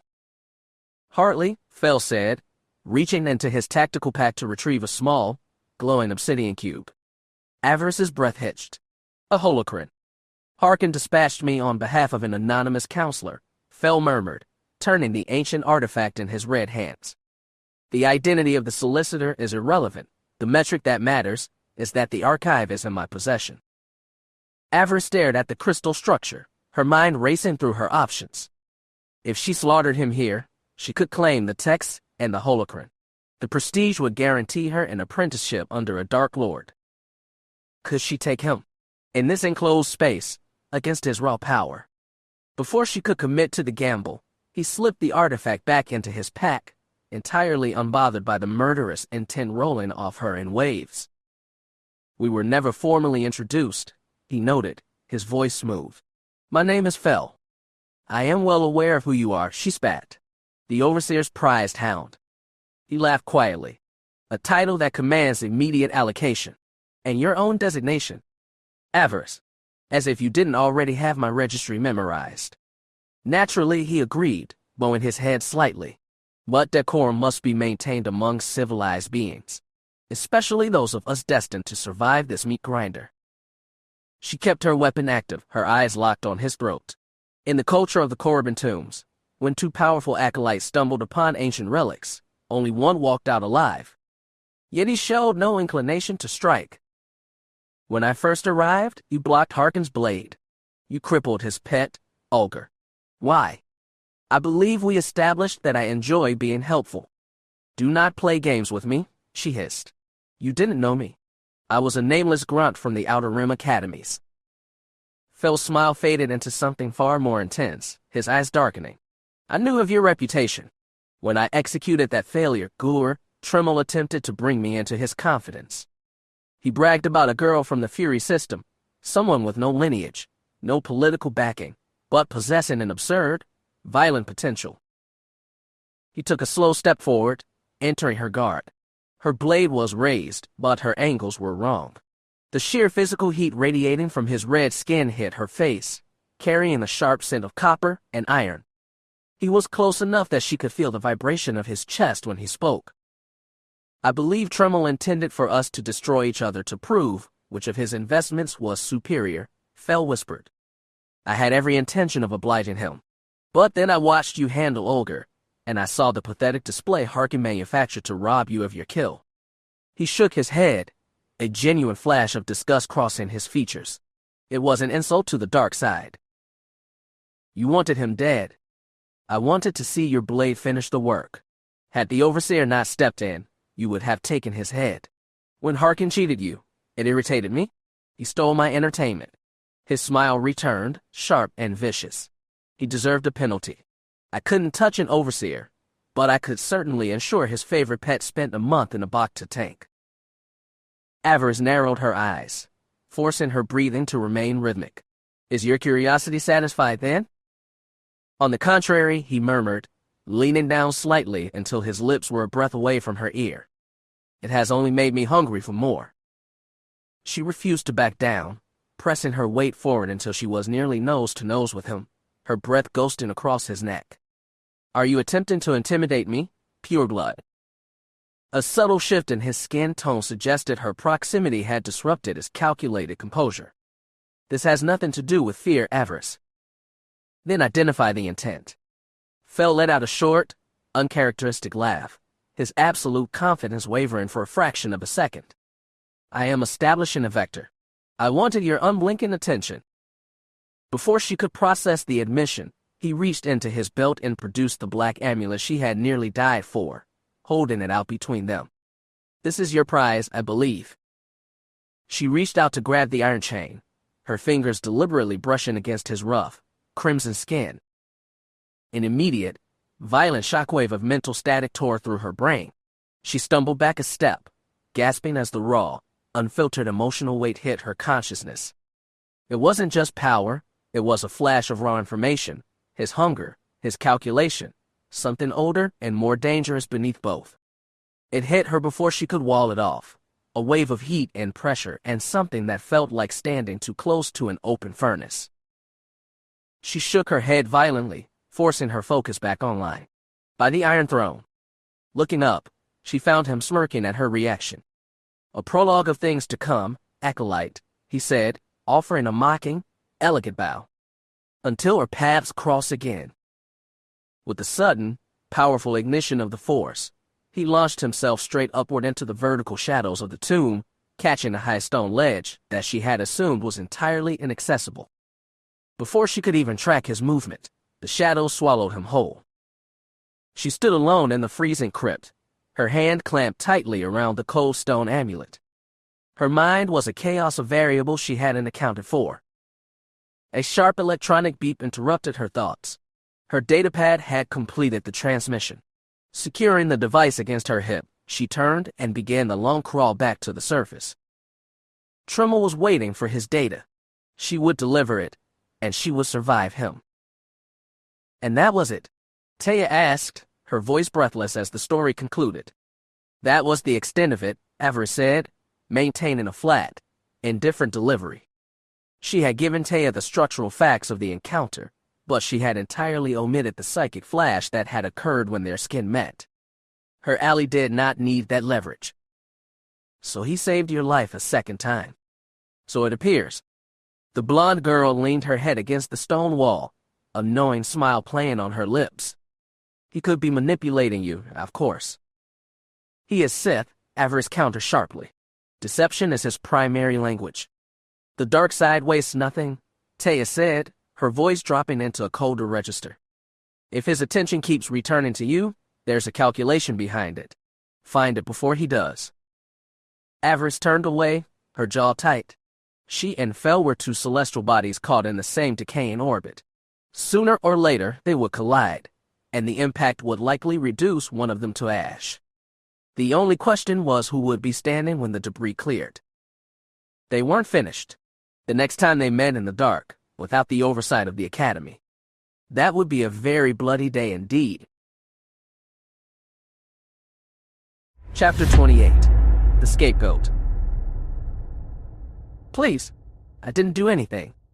Avaryss kept her face entirely expressionless as she stared down at the human acolyte strapped to the cold durasteel face of the interrogation table. She knew exactly how the metal sucked the heat from a body. She remembered too clearly waking up bound to a similar frame less than a year ago. That girl felt like a ghost now, a stranger from a weak, distant life. She forced the memory down, locking it away behind a wall of cold indifference. That was the only way to survive this place. Reaching for her datapad, she activated the console, pulling up the file Inquisitor Zen had forwarded to her terminal. Acolyte Park, Avaryss said, her voice dropping into a slow, rhythmic cadence. Is that the correct designation? Speak clearly. I intend to be thorough. The boy swallowed hard, his throat clicking in the silence of the chamber. Terror rolled off him in suffocating waves, but he managed a fragile nod. Avaryss returned the gesture, a sharp, humorless tilt of her chin. It was best to establish compliance early. She glanced over her shoulder at the Inquisitor. Zen was a massive, portly Sith clad in heavy, cobalt blue plastoid armor, currently leaning against the primary monitoring station. His eyes remained fixed on the vital signs translating across the screen, tracking the prisoner's spiking adrenaline. He was wasting his energy. Avaryss knew exactly what was required of her. She knew precisely when to stop. "Explain the contents of your footlocker, Park," Avaryss commanded, pacing toward the head of the table. "In your own words, tell me about the chemical vials discovered during the barracks sweep." The boy's eyes darted toward the reinforced door, his focus fracturing. Even without the dark side whispering in her ears, his tells were glaring. He was preparing a lie. "I don't know what you are talking about," Park stammered, his voice climbing an octave. "What vials? I've never seen them." Avaryss stopped pacing. The tight smile she had maintained melted into stone. "Are you truly going to rely on ignorance?" she asked, her tone dangerously soft. "You expect me to believe an acolyte permits lethal compounds into his personal quarters without checking the inventory?" "I told you, I don't know," Park gasped, thrashing against the heavy leather restraints. "Please, let me go. I haven't broken any protocols." Avaryss let out a short, tired breath. So much for efficiency. "Liar," she murmured. She snapped her wrist forward. Arc lightning detonated from her fingertips, the jagged violet coils slamming into the metal frame of the table.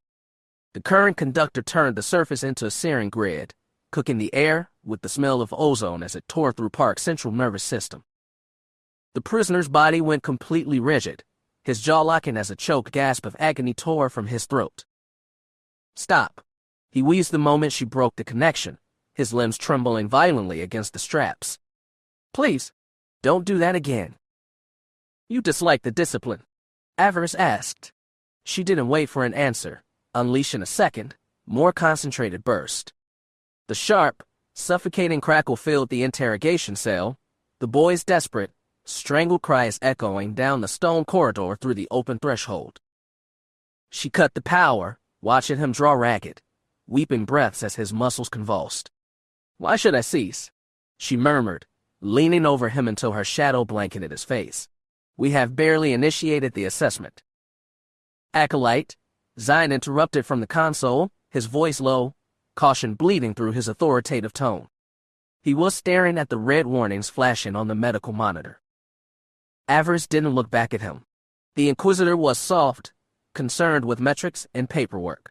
This trial was a test of her resolve just as much as it was an execution of imperial law. She knew the limits of the human heart. "Let us reconstruct the timeline," Avaryss said, resuming her predatory stride around the table. 2 nights ago, a senior apprentice to a Dark Lord was admitted to the medical wing with severe internal hemorrhaging. He expired within 3 standard hours. The medical droids extracted traces of a restricted, highly synthetic nerve toxin from his tissue. Consequently, Overseer Tremel mandated an absolute sweep of the barracks to root out the assassin before the contamination spread. She leaned down until her face was inches from Park's sweating forehead, letting the cold fury in her blue eyes anchor his attention. "The search teams pulled 3 matching vials from your locked storage locker. The security logs indicate no one entered that room but you for the last 48 hours. Given the data, Park, your survival probability is rapidly approaching 0. "I didn't," the boy whimpered, a tear tracking through the grime on his cheek. "I didn't poison him. I swear it." "The physical evidence contradicts your narrative," Avaryss stated flatly. "What was the motive? A slight in the corridors? An old blood feud from the capital?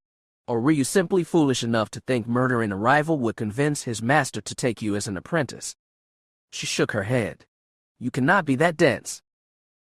"I didn't know what was in the containers," Park shrieked, his voice breaking. "I was told to hold them. I was ordered to hide them." Avaryss kept her posture rigid. "By whom?" "I can't say," the boy choked out, his chest heaving. "He'll skin me alive." Avaryss let out a sharp, mocking snort and turned her back on him. "And what do you think the dead apprentice's master will do to you when he uncovers your involvement? Assuming you leave this sector breathing." That boy had deep political ties in the Citadel. She picked up the datapad again, scrolling through Park's service record with a critical eye. The data was unimpressive. He was the offspring of a wealthy mercantile family on Drummond Cos. Their credits and political influence had been just heavy enough to bypass the brutal filtering of the low-level academies, dropping him straight into Korriban. The instructor evaluations were pathetic. He possessed just enough raw attunement to avoid immediate execution, but zero ambition. He had spent 18 months idling in the lower tiers without ever qualifying for an off-world trial. A lesser student would have been turned into beast feed months ago, but his family name had purchased him a stay of execution. Until today, Avaryss felt a cold, bitter knot tighten in her gut. Remembering the frozen mud of Fury 9 and the slaughter at Butcher's Clearing, she looked at this boy and felt nothing but contempt. He had been insulated from the true horror of the Sith because of his parents' wealth while she had to carve her way out of the dirt with her bare hands. The inequality was disgusting, but Korriban wasn't a place for fairness. It was a machine that required fuel. When an apprentice of the Dark Council died, the hierarchy demanded a body to restore balance. Today, the Academy had selected Park. Her mind briefly flashed to her father, Keera Lylos, back on Oridanna. He had lived by a tedious, obsolete code, believing that justice required balance, investigation, and an absolute defense of the innocent. He had spent his life protecting people who would have sold him out for a handful of credits, always arguing that those in power had a duty to be better than their impulses. Avaryss suppressed a cynical smile. The sheer naivety of her father's worldview seemed laughable to her now. She had grown up.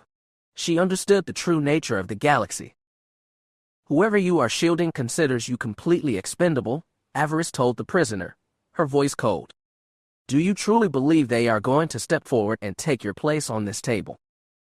I shouldn't be here, Park whispered, his lips blue. There are no holos of the actual strike. Academy protocol states that without a direct witness, there is no conviction. Avaryss showed her teeth in a dangerous grin. The poison in your locker is witness enough.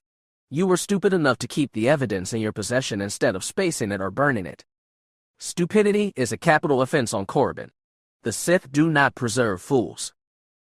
She crossed her arms, her gaze locking onto his. For the final time, who gave you the vials? Park bit his lip, shaking his head in a desperate, silent refusal as tears pooled in his ears. Avaryss turned her head toward Zine.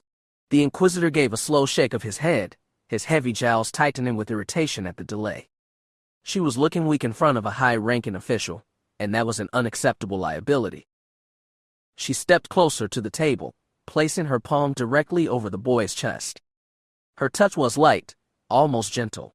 Park looked up at her, his eyes widening in sudden, absolute terror. Closing her eyes, Avaryss whispered a low, rhythmic incantation she had pulled from the craft texts. A sickly, suffocating orange glow ignited beneath her skin, sinking straight through Park's uniform and into his sternum. The boy's entire frame went into a violent spasm, his back arching off the table as his lungs seized. Acolyte, Zine warned, stepping away from his terminal. Stand down, Inquisitor, Avaryss snapped, her focus unbroken. Let me finish the extraction. The prisoner fought the leather straps with frantic strength, his eyes fixed on the malignant light draining the color from his chest. Avaryss severed the connection, stepping back as the glow died. Park slumped against the metal, his skin gray, his chest rattling as he fought for oxygen. What did you take from me? He wheezed. A few years of your life expectancy, Avaryss lied, casually inspecting her fingernails for dust. Her command of the life-drain sorcery wasn't precise enough to measure the exact toll, but the boy didn't need to know that. She offered him another sharp smile. Shall we try for a decade next? We can discover how well your joints function when you are 80. Park's eyes nearly bulged from their sockets as he strained against the iron frame. Avaryss advanced on him again, her posture radiating the absolute certainty of an apex predator. Who was it? Telbrey.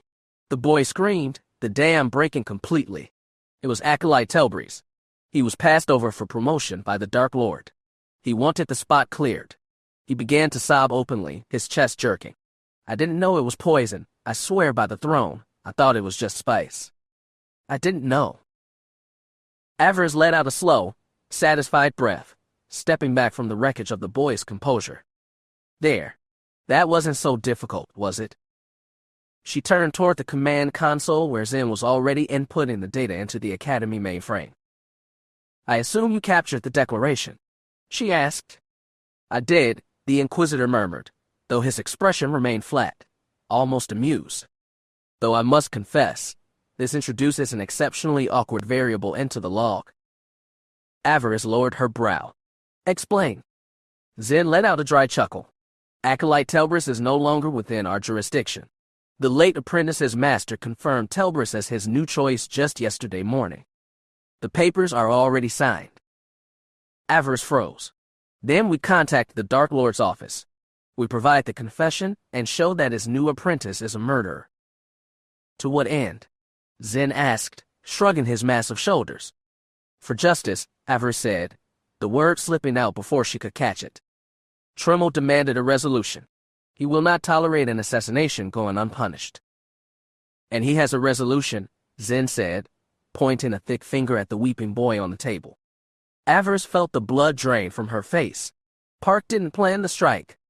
He held the tools, Zen countered smoothly. That makes him an accessory to treason. Besides, as you correctly noted to the boy, stupidity is a fatal trait. He allowed himself to be used as a shield. The older Sith leaned back against the console. Telbrus cleared his rival, secured his promotion, and left us a perfect scapegoat to close the file. It is a masterful play. His new master will likely commend his cunning. And the dead boy's family on Drummond Cos. Avaryss pressed. They will demand blood. They will receive official notification of Park's execution, Zen said, his tone final. That will satisfy the blood debt.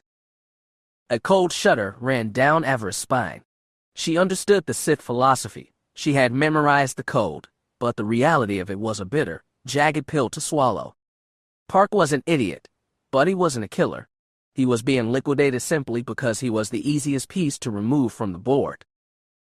Zen looked at her, entirely oblivious to her internal conflict. A massive smile split his face, his small eyes wrinkling with approval. I must say, child, your execution of the old death magic is remarkable. Very few of the current generation bother with the ancestral arts. It is comforting to see our youth preserving the traditions of the Empire. Avaryss forced her jaw to remain steady. Thank you, Inquisitor. She looked back at Park. Her stomach twisted into a hard, sour knot. Leave it, the dark voice within her commanded. His survival probability does not affect your standing. Move on. Still, an icy anger burned in her chest. If the outcome had been predetermined by political convenience, the entire interrogation was a farce. They could have dragged Park into the courtyard and shot him hours ago. Will his termination be agonizing? She asked, keeping her voice level.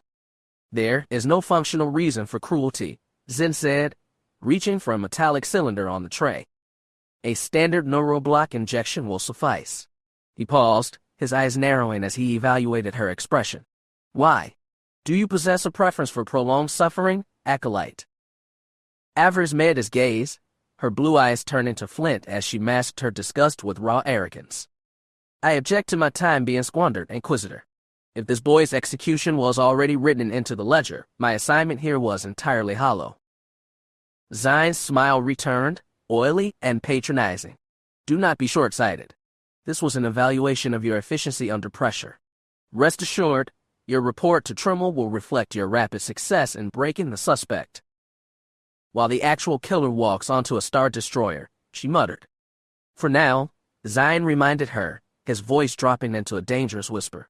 But consider this, Telbrus now serves a master who spent years training the boy Telbrus just murdered. Secrets have a habit of bleeding out in the dark. When the truth inevitably surfaces, Telbrus will discover exactly how short an Imperial career can be. Assuming he survives that long. Avaryss considered the logic. It was a delayed, cynical kind of justice, but it was the only kind Corbin offered. Yet, as she turned toward the exit, the hollow sensation in her ribs remained. Confusion had become her constant shadow since arriving at the Academy. She had expected a clean theater of war where the strongest blade won. Instead, she had found a swamp of political poison where merit was traded for convenience. "Stop whining," the voice in her mind barked, its tone mimicking Overseer Tremel's harsh delivery. "Do not dismantle your own victory. Tremel will receive his confession, a body will be delivered to the morgue, and your standing within the hierarchy will be restored. Harkin attempted to break your momentum on day one. Today, you took a step back up the ladder. That is the only metric that matters." She stopped at the threshold, forcing her posture into a disciplined bow. "Thank you for the instruction, Inquisitor. The deployment was educational." "The pleasure was mine, young one," Zen replied, already prepping the chemical cylinder. "I expect I shall see your name on the deployment logs again very soon." Avaryss turned her back on the cell, stepping out into the dark, stone corridor without casting a single backward glance at the boy on the table. "He is already dead. Forget his face. Focus on your own metrics." She had only taken 10 paces when a sudden, violent spasm in the force struck her between the shoulder blades. Her breath hitched, her boots freezing against the stone floor. A sharp shudder ran through her limbs. When she had drained Park's life energy, it had established a temporary, microscopic line of contact between their life forces. She had just felt that line snap like a taut wire. Zen had delivered the injection. She stared down the empty, flickering corridor, her skin turning like ice. Sith justice, she thought bitterly. It was a broken, ugly machine, but it was the only law governing the galaxy. She drew a long, shaky breath into her lungs, steadying her nerves. She needed to present her findings to Tremel before the evening meal, though the thought of food now made her stomach churn. "Why am I reacting like an initiate?" She scolded herself, her jaw tightening. The boy was dead weight. He wasn't an ally, he wasn't a resource, he was nothing. His deletion changes nothing about my training schedule. She straightened her spine, forcing her shoulders back. Guilt was an operational defect, a weakness that belonged to the Jedi. She would not let a dead fool compromise her advancement. She was clawing her way up the food chain, one bloody link at a time. That was a success. She needed to find Nas and Taya immediately. They had to coordinate their next move, to identify their next target within the barracks if they wanted to maintain their momentum. But as she calculated the names, one shadow blocked her view. Fell. She let out a slow, frustrated breath. The mere mention of his name made her skin feel flush. Her mind instantly dragged back to the suffocating purple dark of that tomb and the terrifying weight of that shared vision. Her instinct and her desires were tearing her in two directions. She wanted to master the dark side, but Fell was an unpredictable variable in the equation. She couldn't decipher his position. Was he a target to be eliminated, or an asset to be seized? One reality was absolute. She had to double her guards. If she miscalculated a single step in this labyrinth, it wouldn't be Park on that steel table next time. It would be her. The academy was a den of vipers. She had two distinct choices: grow sharper, or bleed out in the dark. She had no intention of bleeding. Power is the only currency that prints here, she reminded herself, her boots clicking against the floor as she marched toward Tremel's office. My father's code is dirt. Justice is a lie for the weak. Only the strong retain their names. She would become the strongest. Chapter 29. The Price of Lordship. She drifted in the heavy space between sleep and waking, her blood burning with the sudden, vicious surge of the dark side. The raw power pounded against her ribs, violent enough to leave her dizzy. Our legacy belongs to the strong. Let the weak rot in the red mud. You are built to rule them. A low, cruel chuckle echoed through her mind. Take the power. Yield to it, and everything you desire will be yours. Avaryss felt a strange, detached smile pull at her lips, completely lost in a vision that felt as much like a memory as it did a promise. Her blue eyes flared a deep, ugly crimson as ancient lessons flooded her thoughts, waking her to a brutal new understanding. The acolyte refused to let the heavy tide drown her. Instead, she anchored herself and rode the wave toward a cold, razor-sharp clarity. Raw secrets were fracturing open in her mind, dark arts that only someone born to command Sith sorcery could grasp. It was a hazardous, intoxicating rush. The teachings poured through her in a chaotic jumble, but her training was already taking hold, forcing the jagged pieces into a lethal pattern. The moment they settled, this ancient knowledge would be hers to unleash.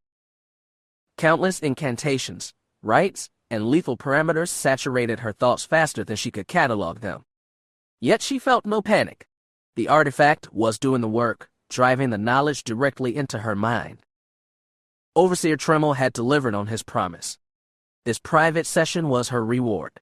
By binding her ambition to Tremel's faction, the Overseer had opened heavy doors that remained permanently sealed to the rest of the scum in the barracks. He had access to relics and secret Imperial papers she could never have scavenged on her own. When he had offered her an unmonitored hour with an ancient artifact, she had seized the leverage without a second thought. "You have exactly 1 hour with the device," Tremel had instructed, his scarred face twisting into a harsh grin. "Do not squander your time staring at the casing. Access it quickly, and absorb every single thing you can. You will find the wisdom of the ancients highly enlightening." She had marched down to the secure vaults below the archives, where a senior archivist stood waiting, a tall, unblinking Sith pureblood female with cold gray skin. The woman set a small, crimson crystal pyramid onto the center of the metal desk. "This is the holocron of Lord Simis," the archivist stated, her voice clipped and formal. He was a master of dark side sorcery, so powerful that he sustained his conscious mind for nearly a century after physical decapitation. Her gaze turned razor sharp. "You have exactly 1 hour to extract what you can handle." The official stepped back into the shadows of the vault, leaving Avaryss alone before the pyramid. Avaryss' fingers twitched with the cold, predatory hunger. She had never been within physical reach of an active holocron before. The singular artifact she had glimpsed during her basic testing on Fury 9 had been kept behind heavy blast doors and laser grids. She found herself wondering how Tremel had secured it. Was it a looted asset from a dead rival, or a piece of leverage granted by a patron on the Dark Council? A sudden movement in the shadows reminded her that the archivist was watching. Avaryss silently cursed her own hesitation. Her time with this weapon was ticking away by the second. She needed to take the knowledge now. Drawing a deep breath to steady her pulse, she reached out through the force, linking her awareness directly to the crystal matrix. The pyramid instantly ignited with a harsh, blood-red light that bathed her face and neck in heat. Her eyes widened, drinking in the sudden glare. A towering, imposing holographic projection of an ancient pureblood warlord coalesced above the desk, looking down at her with freezing, aristocratic appraisal. "I am Simis, Lord of the Sith and rival to the throne of Marka Ragnis," the Phantom said, his voice vibrating through the deck plates. "What is it you desire, student?" Avaryss swallowed hard, her muscles locking under the weight of the projection's presence. So much raw, destructive history was laid bare before her, she barely knew where to begin. "I require the secrets of Sith sorcery, my lord," she said, inclining her head in a strict, calculated gesture of submission. "The texts say you knew the definitive paths to power." The holographic warlord unleashed a deep, concussive laugh that sounded like tearing metal. "You are not the first grunt to demand my arsenal, nor shall you be the last. There is much and more I could show you, but are you worthy of such secrets? Can your body even handle the strain?" The projection flickered violently, its form mutating in a flash of static. Lord Simis no longer stood before her in his ceremonial robes. In his place appeared a short, heavily muscled slave carrying a heavy stasis jar made of reinforced transparent steel. Suspended within the glowing, hyper-pressurized gas of the container was a severed head. The flesh was withered, scarred, and completely malformed, yet the jaw still twitched with a hideous, unnatural life. "Look upon the price of my survival," Simis' voice rasped, broadcasting directly from the core of the stasis box. "This was the penalty extracted during my final duel against Marka Ragnis. My power was sufficient to deny the grave, but I was reduced to a head in a jar. Understand this, student. All power operates on a strict price. This was mine, yet it bought me another century to rule the Empire." A wet, Mechanical wheeze filled the vault, the residual ghost of the dead Lord's amusement. You shall receive a taste of what you seek. Deploy it to survive the meat grinder, and if your name remains on the active roster, perhaps we shall speak again. Until then, discover if you have the stomach for my work. The crimson light flared into a blinding flash. Avaryss tried to wrench her gaze away, but her eyes were completely locked onto the crystal, her mind directly tethered to the consciousness of the dead master. The chamber vanished. Her mind was forcefully injected with the raw, structural architecture of sustained mortification, the exact cost of keeping the mind operational when the flesh was reduced to ash. Hundreds of lethal incantations and bloody rituals flooded her consciousness, the sheer volume of Seamus's data loops threatening to overwhelm her cognitive grid entirely. Answers tore through her before she could even formulate the questions. She felt her awareness slipping, free-falling through a bottomless, dark abyss until she hit her final destination. She found herself standing on the open terrace of a massive, gold-plated palace overlooking a vast oasis.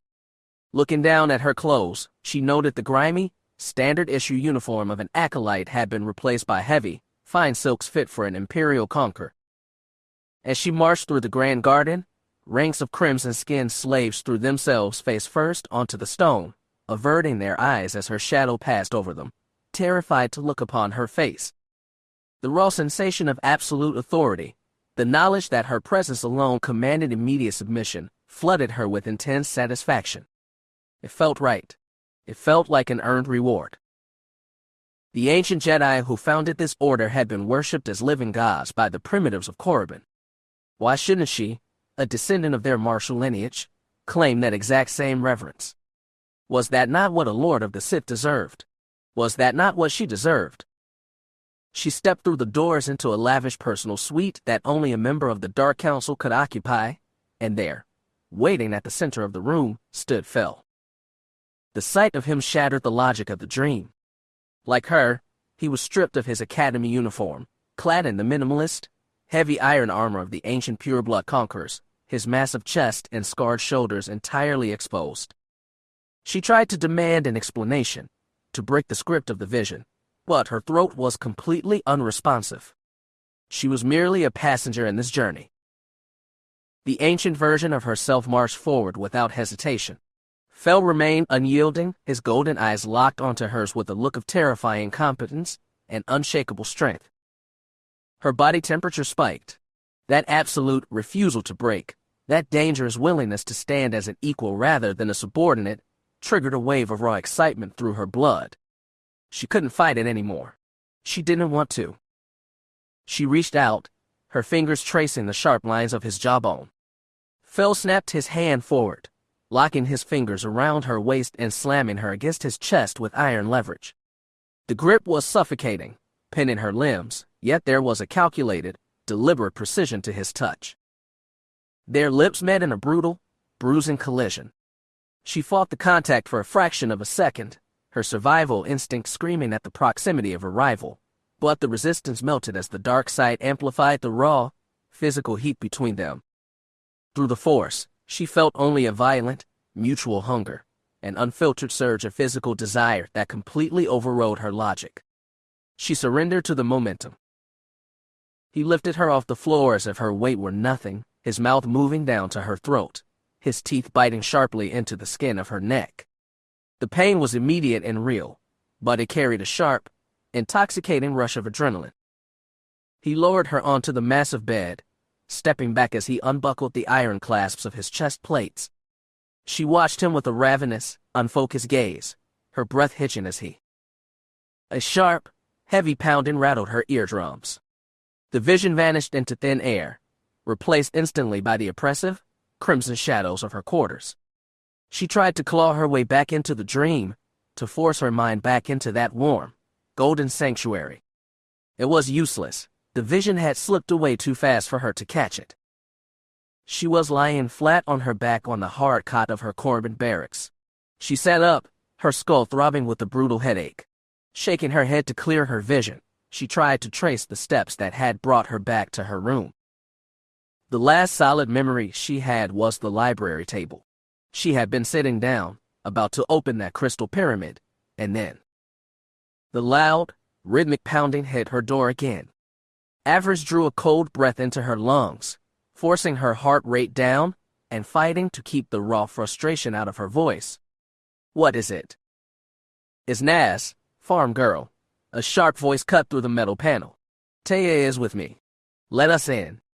Avaryss let out a low snarl while she gestured toward the threshold, using a telekinetic pulse to disengage the lock.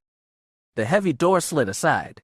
Her two allies stepped into the narrow space, and Avaryss did her best not to glare at them.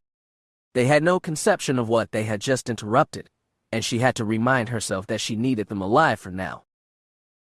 "Look who finally rejoined the living," Naz said, a mocking grin splitting her face. "It's about time." Avaryss rubbed her temples, the residual resonance of the crystal matrix still vibrating through her jaw. "I'm here. What happened?" "We found you wandering the hall outside the library," Taya said, her large eyes darting across Avaryss' face with clinical curiosity. "You were completely out of it, walking like a ghost. Your eyes had a weird reddish glow, and you didn't even seem to know where you were." Avaryss blinked, her jaw tightening. "I was on foot." Both girls nodded in unison. "Let me guess," Naz said, crossing her arms as she leaned against the locker. "They let you look inside one of the holocrons." Avaryss offered a single, stiff nod. Naz let out a cynical chuckle. "I thought so. I remember when they let me try exploring one of those things. I woke up a day later with hardly any memory of what I'd been doing or hearing." Avaryss rubbed the bridge of her nose. "I remember the core parameters, but the sheer volume of his data loops is causing a temporary cognitive lag. The processing requires allocation." "It is a standard integration curve," Naz advised, her tone turning practical. "You forced an entry into a high-tier archive. Your network will stabilize once the parameters index. So the knowledge is intact. In time it will be." Avaryss nodded slowly. "Good." Lord Simmons had driven too much lethal leverage into her mind for the experience to be a total loss. The knowledge was paramount. The physical fantasy was a secondary distraction. Now she fully understood how and why Sith Lords in the past used these holocrons to completely break the psychological defenses of weak-willed Jedi. The mental pressure was immense, and she was already used to the darkness. It was a terrifyingly efficient tool for total mental restructuring. "The overseers haven't even permitted me near the rare text," Taya muttered, her mouth twisting into a pout. "Then stop idling in the lower ranks," Naz snapped, her tone turning venomous. "Tremel and Harkin aren't running a charity, Taya. If you want to advance, you have to fight for it. Hunt down an adversary or two and bring their tags to the desk. Earn the overseer's respect. Do that, and you might actually live long enough to outrank your mother and become a Lord of the Sith one day." Avaryss nodded in agreement, her voice flat. "She isn't wrong, Tay. You are going to have to make a move, any move. No one is going to hand you anything here." Taya glared at Avaryss, her eyes narrowing as she shifted the target of the conversation. "Speaking of making moves, how are things going between you and Fel? Have you spoken to him?" Avaryss felt an unbidden spike of heat hit her cheeks, the memory of the bed and the iron grip on her waist flashing behind her eyes. "I have not," she admitted, "and I'm not sure I even should." Taya let out a sharp, mocking laugh. "Now who isn't showing any initiative?" "I am evaluating a potential ambush," Avaryss spat, her temper flaring. "Only an idiot charges blindly into a trap." "You don't know if it's a trap," Taya argued. "You said you felt no deception when you last met in the tombs." She didn't have the clarity to read his signature, Naz countered, her voice cutting through Taya's romanticism like a razor. The pure blood was flooding her mind with raw bait. The Inquisitor's daughter shook her head, looking directly at Avaryss. "He is playing head games with you. Next to him, you are the most well-known acolyte on Korriban. Everyone expects the two of you to fight eventually." Naz's grin turned sharp and predatory. "He is looking for any advantage he can get to neutralize you before you take his rank. He will say anything to get you to lower your guard." Avaryss slowly nodded. Naz's assessment was highly logical. No one survived at the apex of the academy by being sentimental. Since their violent encounter in the crumbling vault, She had spent her limited free hours trying to learn more about the Academy's top student. Despite his pristine lineage, Fel remained a ghost within the barracks, completely isolated from his peers. Technically, he maintained an alliance with Overseer Tremmel, but that was a marriage of convenience born out of his hatred for Lord Harkin and his willingness to butcher Harkin's favorite pawn, Ulgar. Had Fel fully committed to Tremmel's power base, he would likely be wearing the armor of a full Sith Lord by now. Instead, he chose to remain detached, a lone apex predator hunting on his own terms. That absolute independence was precisely what attracted the attention of the Dark Lords. It was a slower path to victory, perhaps, but it ensured your seat was unshakable once you arrived. Avaryss wasn't the only student tracking his movements. Half the female barracks were fixated on him, while the male acolytes harbored a bitter, lethal jealousy, though none had possessed the numbers or the sheer courage to mount an attack against him. For the moment, Fel was entirely out of reach. Avaryss still couldn't resolve why he had shielded her twice. The lack of data was becoming a massive liability. This isn't a standard rivalry. The vision wasn't a random error. She clenched her fists, her jaw aching from the tension. She despised being off balance. Was she drawn to him? Yes. It was an undeniable physical reality. He was powerful, handsome, and carried the unfiltered authority of his species. Any viable candidate would recognize that value. What she felt toward Fel wasn't a childhood attachment. It was an intense, physical ache, a fire that grew stronger with every day she spent on this red rock. Seeing Fel at a distance across the training floor only made that ache more pronounced. It's a trap. Nas has the correct read. He is playing games to slow your reflexes. But what if he was being honest? What if he only wanted to get her attention? What if he was actually interested in her? What did that mean for her positioning? She had cornered Taya about the purebloods' proximity after their return from the valley, demanding an objective evaluation of his vector. If the premier scion of the Academy is attempting to establish an orbit around your station, Taya had noted, her expression shifting into a calculating stillness, it is an error to remain defensive.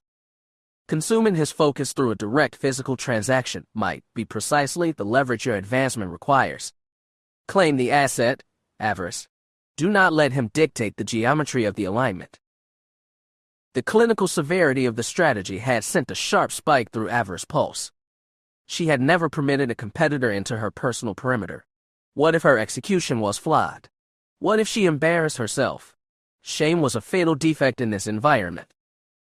So she had maintained a strict distance, hiding behind a wall of cold avoidance. It was a defensive strategy, perhaps even cowardly, but it was the safest calculation available. She would hold her ground until the variable shifted. Fel had selected his terms, she would select hers. She would wait for the opening. You need to be careful, Nas warned, her voice snapping Avaryss back to the reality of the barracks. The Inquisitor's daughter let out a low, humorless laugh. Of course, if what I heard today is true, you may not have to worry about the Fel problem for much longer. Avaryss' eyes snapped to attention. What's that? What did you hear? Taya added, leaning forward. Nas' smile turned ugly. I pulled a rumor from Harkin's loyalist cells. The Overseer has reached his limit. Fel's refusal to accept his terms was a direct insult, and Harkin doesn't permit acolytes to breathe after they disrespect his rank. He has already taken steps to remedy the situation.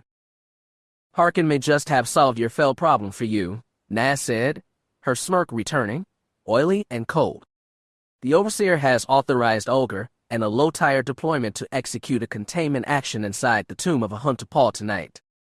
Tremmel was led to believe it was an artifact harvest, but the only blaze active in that dark will be the ones aimed at the pureblood's throat. Avaryss did not waste a single breath on evaluation. Before the final syllable had fully cleared Nas' lips, Avaryss vaulted off the cot. Her arm snapped out, a concentrated telekinetic pulse ripping her heavy warblade off the wall rack and locking the hilt into her palm. She cleared the threshold of the barracks door before either of her companions could adjust their posture. Where is the profit in tracking a dead man? Nas shouted down the obsidian corridor.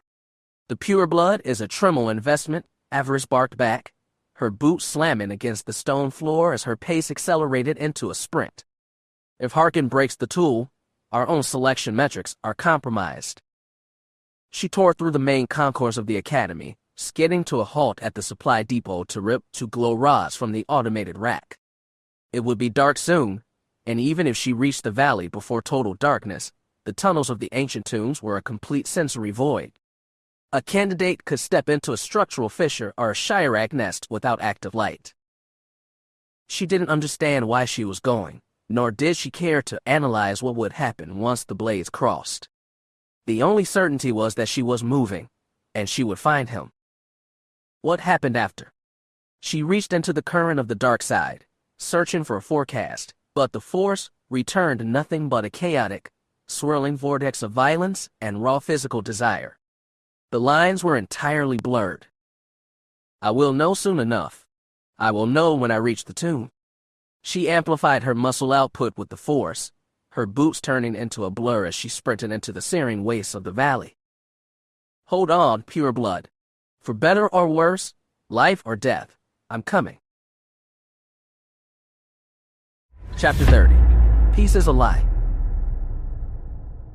By the time she reached the perimeter of the tomb of a Hunter Paul, Avaryss had channeled her physical exhaustion into a controlled, volatile rage.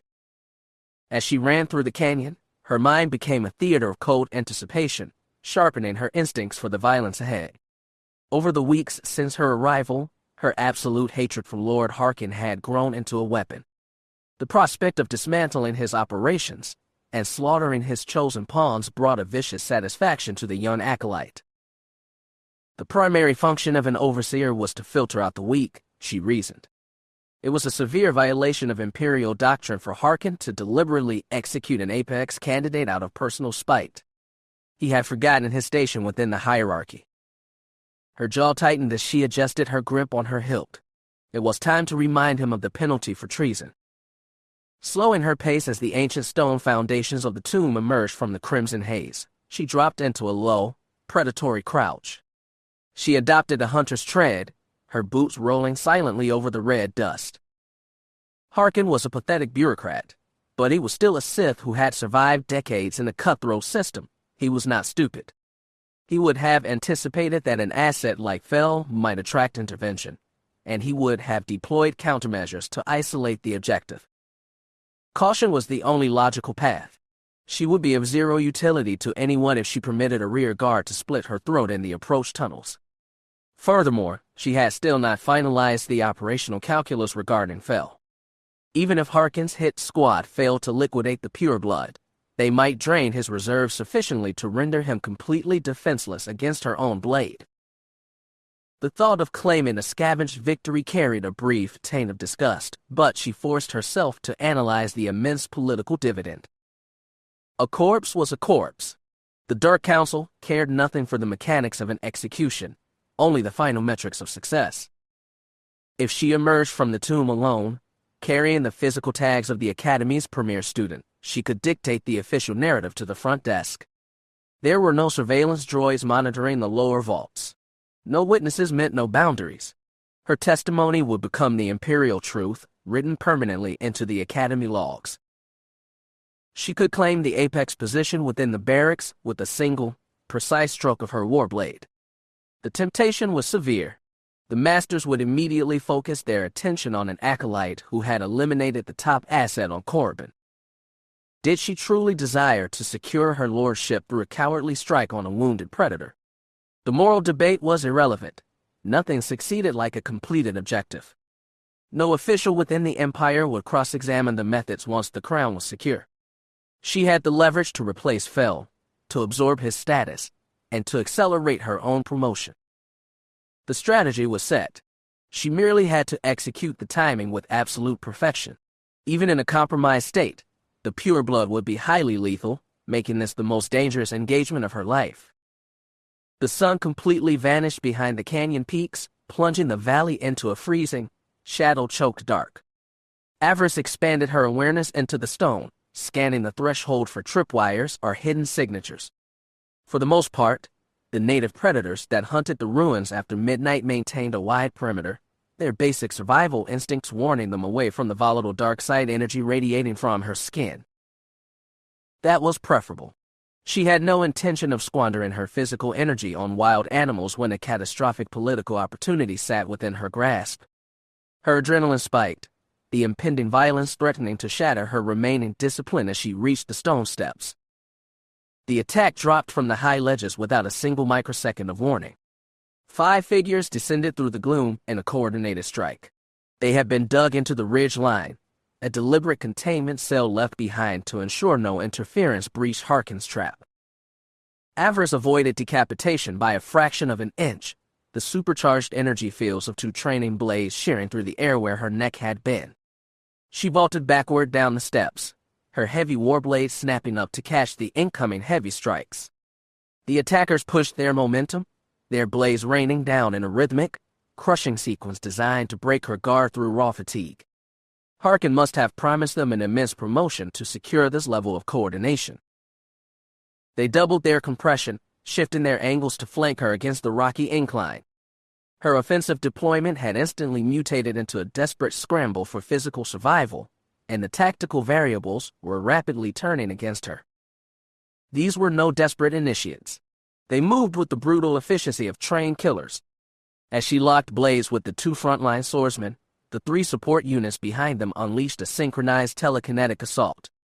A barrage of heavy granite fragments and jagged stone debris ripped through the air, forcing her to twist and dive across the rock face. Several impacts caught her across the ribs and thighs, bruising her deeply and fracturing her balance. Every time her footing wavered, the swordsman lunged forward to exploit the opening. Simultaneously, a sharp, invasive pressure slammed into her mental defenses. One of the support units was channeling a localized psychic assault, attempting to fracture her focus and drop her cognitive shields. For the moment, her mental conditioning held against the intrusion, but she could calculate the physical threshold. If she remained on the defensive, muscle fatigue would set in, her concentration would shatter, and her physical guard would collapse entirely. If her guard dropped here, she would become carrion. She had to transition to an aggressive counteroffensive immediately. The 5 masked candidates offered no verbal tells. They maintained an absolute, chilling silence as they squeezed her into the rock wall. She recognized none of their signatures, which was common in an environment where the mortality rate cleared out entire squads every standard week. They could be fresh reinforcement troops brought in from the outposts at Lord's Reach. Harkin would have wanted outsiders for a liquidation protocol to prevent any internal leaks within the barracks. Ducking beneath a heavy stone block that shattered against the mountain face, she absorbed a heavy, 2-handed strike from the primary swordsman, her muscles burning from the stress. The psychic pressure on her mind grew more intense, a cold grease sliding against her consciousness. A sudden flash of survival panic tightened her throat, but she ruthlessly suppressed the weakness.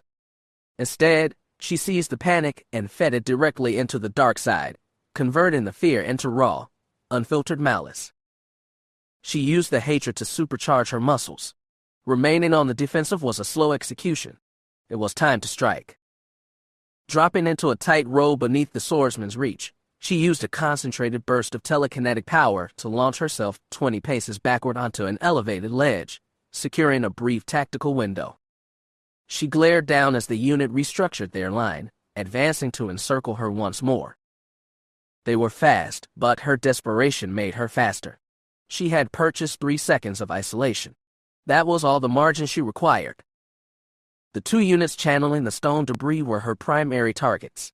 They were expending an immense amount of physical energy to maintain the environmental barrage, likely leaving their own physical defenses completely unshielded. She decided to test the structural integrity of their shields. Snapping her left hand forward, she unleashed a localized, toxic pulse of dark side manipulation toward the 3 support units. The primary sorcerer resisted the mental corruption without breaking stride. His discipline was severe, but his 2 telekinetic flankers were not engineered for that specific frequency. The mental strike hit them like a physical blow. The stone barrage instantly ceased. The 2 telekinetics drew their sidearms, their focus completely warped by the corruption, and lunged directly at their own sorceress commander with savage intent. Avaryss narrowed her eyes in a brutal smile. The intervention had succeeded.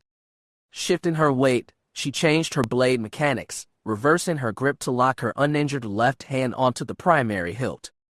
Her heavy warblade became a blur of dark steel, her left arm driving a relentless pattern of offensive and defensive transitions while she used the dark side to mechanically deaden the throbbing in her pinned right wrist.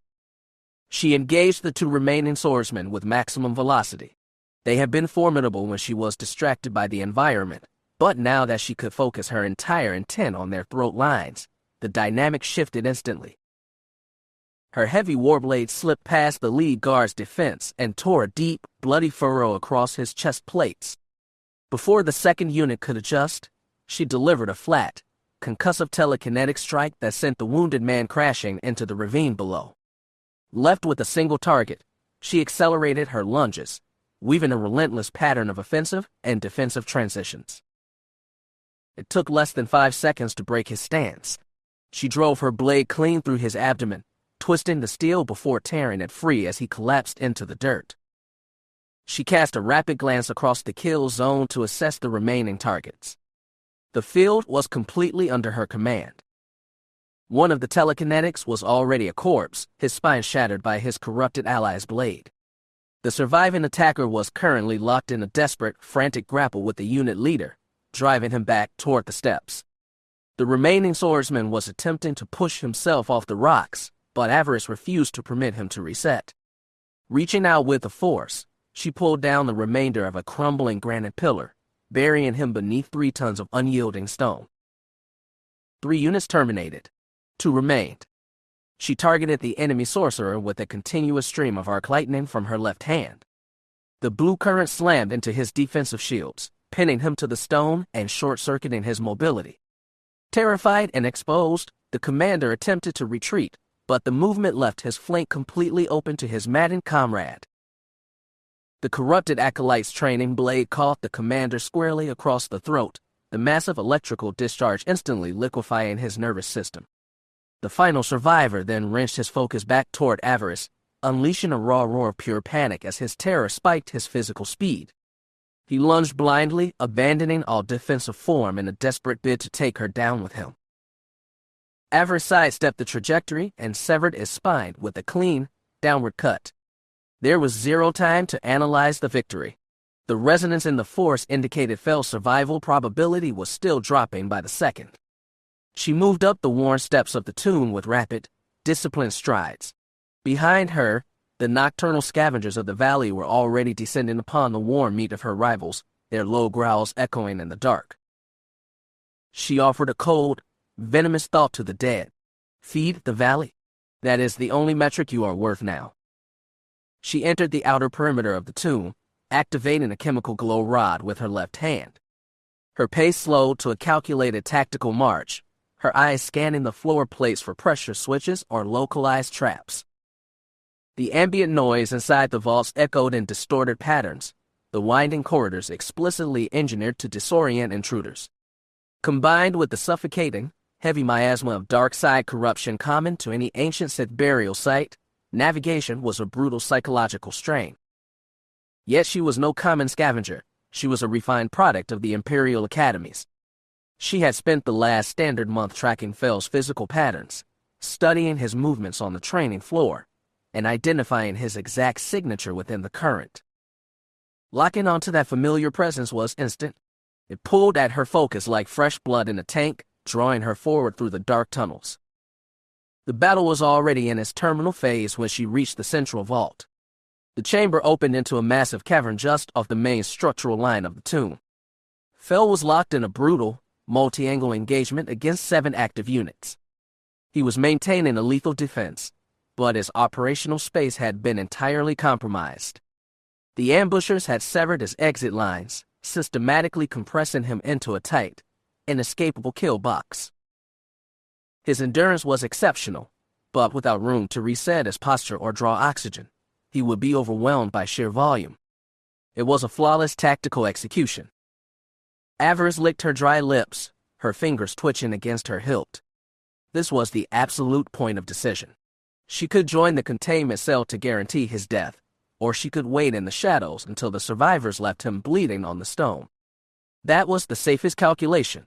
As she watched, Fel used a massive telekinetic surge to launch one of his attacker's skull first into a stone support beam, killing the grunt instantly.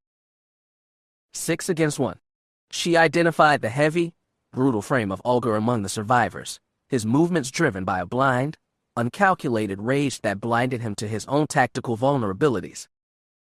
Charging without a defensive perimeter was idiotic, particularly when the objective was unsecure. Furthermore, the memory of her initial humiliation at Olgar's hands on her first day still burned like acid. She owed the heavy grunt a debt of blood, and the timeline for repayment had just arrived. Her decision locked into place. She would clear the board herself. Dropping into a sprint, she charged into the vault with her warblade raised. Fel caught her approach through his peripheral vision, a sudden flash of surprise crossing his golden eyes. He raised his left hand to channel a defensive pulse against her, assuming she was a secondary asset deployed by Harkin. He was mistaken. Avaryss brought her blade down with crushing force onto the shoulder of the nearest ambusher, shearing through armor plates and bone. Without pausing, she unleashed a jagged burst of electricity from her left hand that sent a female acolyte crashing backward into the stone, her limbs convulsing in agony. Fel realized her objective instantly, his lips twisting into a dangerous smile, even as he parried a low strike and took his opponent's throat. Avaryss dropped into position beside him, her steel spinning in tandem with his, their blades cutting through the ambushers with synchronized, lethal precision. "What business do you have in my cell, acolyte?" Fel asked, his low voice carrying a cold amusement that indicated her presence was highly optimal. "The game isn't finished. He is exposed. Cut him down now." Avaryss let out a low, grim chuckle, recalling his exact lines from the collapsing vault. Her smile turned mocking. "The common term is assistance," she countered, mirroring his arrogance. "You are quite welcome, by the way." Fel let out a single, sharp bark of laughter as they locked back into the rhythm of the conflict. The two predators functioned with terrifying synergy. The current of the dark side flowed thick between them, its heavy resonance amplifying their speed, their strength, and their sheer, unadulterated savagery. The containment cell collapsed within 90 standard seconds. Her rear assault had shattered their formation entirely. Alone, either of them would have faced extreme physical risk. Together, they were an absolute execution squad. Fel used a heavy telekinetic slam to crush a grunt against the floor, while Avaryss used a quick mental corruption to disorient a third candidate before taking her head with a clean horizontal cut. By the time the dust settled, only Olgar remained. The heavy grunt stared at the carnage around him, his knees hitting the stone plates as he dropped his vibro blade in total psychological surrender. "Mercy?" Olgar wheezed, his hands raised in submission. "I am entirely outmatched. I will pledge my base to your house if you permit me to breathe. Please?" Avaryss looked at Fel. She had no intention of leaving a liability alive, and mercy was a concept deleted from her code. The freezing glare in the pure blood's eyes indicated a matching assessment. "Your contract has expired, Olgar." She offered a cold smile to Fel. The pure blood was radiating adrenaline, his uniform torn and bloody from several shallow cuts. He had come within inches of liquidation down here. He required zero prompting to finish the work, but she intended to claim a portion of the leverage. She wanted to test his reactions. "He deployed to this coordinate to execute you," she reminded Fel, her voice flat and dangerous. "Do you require the execution rights?" Fel met her gaze, his smile turning slow and mocking. "By all means," he murmured, stepping back and gesturing toward the prisoner. "After you." She refused to break her form. Offering a small, mocking tilt of her chin, she stepped over the bodies. "Your compliance is noted." Extending her left palm, she channeled the dark side directly into Olgar's throat line. Invincible, crushing pressure locked around his trachea, lifting his heavy frame 6 inches off the floor plates. She recalled every second of the pain and public humiliation he had inflicted upon her during her intake trial. She had survived the mud of Fury 9 explicitly to balance this specific ledger. She watched with absolute detachment as his face turned a dark purple, his fingers clawing uselessly at the air. The physical exertion of the evening had drained her reserves, so she decided to terminate the protocol without further delay. With a swift, blinding will strike, her warblade flashed through the dark. Ogre's head rolled into the dust. The heavy body dropped, a broken, forgotten piece of meat left behind in the ruins. The price of functional failure, the definitive end for those who lack the genetic weight to walk the path of the Sith. Turning around, she focused her attention entirely on Fel. The pure blood had sunk to one knee against a fallen column, his breathing heavy, his crimson tunic soaked with blood from multiple lacerations across his ribs. Her pulse accelerated instantly. The board is clear. Strike now. Drive the steel through his chest. Take the apex rank. Fel still held his blade. He looked up, his golden eyes instantly locking onto her stance, sensing the sudden shift in the current as her blue eyes turned stone cold. A momentary flash of surprise and raw tactical calculation crossed his features. He had not anticipated this secondary betrayal. He attempted to leverage his weight to stand, but his balance was compromised by blood loss. Avaryss didn't hesitate. She unleashed a direct telekinetic pulse that slammed him flat onto his back against the stone plates. Before he could recover, she lunged forward, dropping her weight directly over his hips, straddling his torso as she drove the edge of her warblade directly against his throat line. A single millimeter of pressure would sever his carotid artery. A single, microsecond decision, and she would stand as the absolute premier student of the Korriban Academy. The temptation was a physical weight in her chest. Her lungs burned, her heart hammered against her sternum. She had never felt this level of raw vitality in her existence. But he refused to give her what she expected. The brief calculation of survival panic vanished from his eyes, replaced instantly by a grim, mocking acceptance. He lay perfectly still beneath her weight, knowing that any physical resistance would draw the steel deep into his bone. The total lack of fear stripped the satisfaction from her positioning. Beg. Acknowledge my supremacy. So, Fel murmured, keeping his head pinned to the stone to avoid the edge of her blade. This was your layout. You actually align your base with Ogre after what he executed on the training floor. He let out a low, raspy chuckle that vibrated against her knees. I must confess, your self-control is exceptional. I miscalculated your limits. She leaned down, her face inches from his.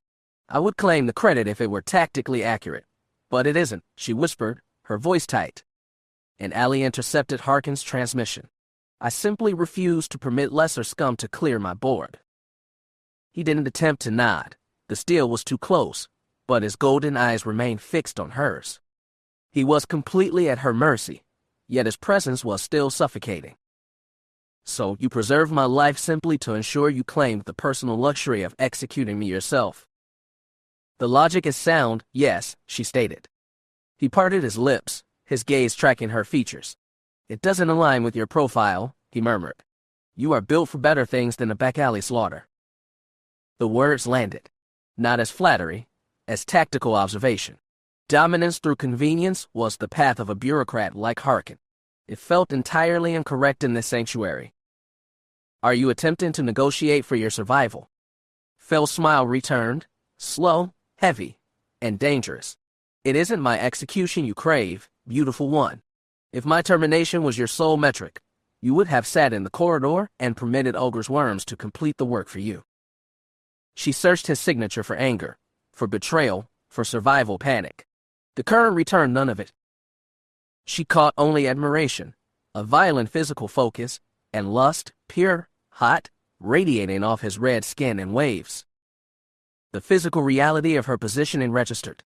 She was straddling his hips in the dark, her thighs pinned against his ribs, his chest rising and falling beneath her hand. It's an illusion.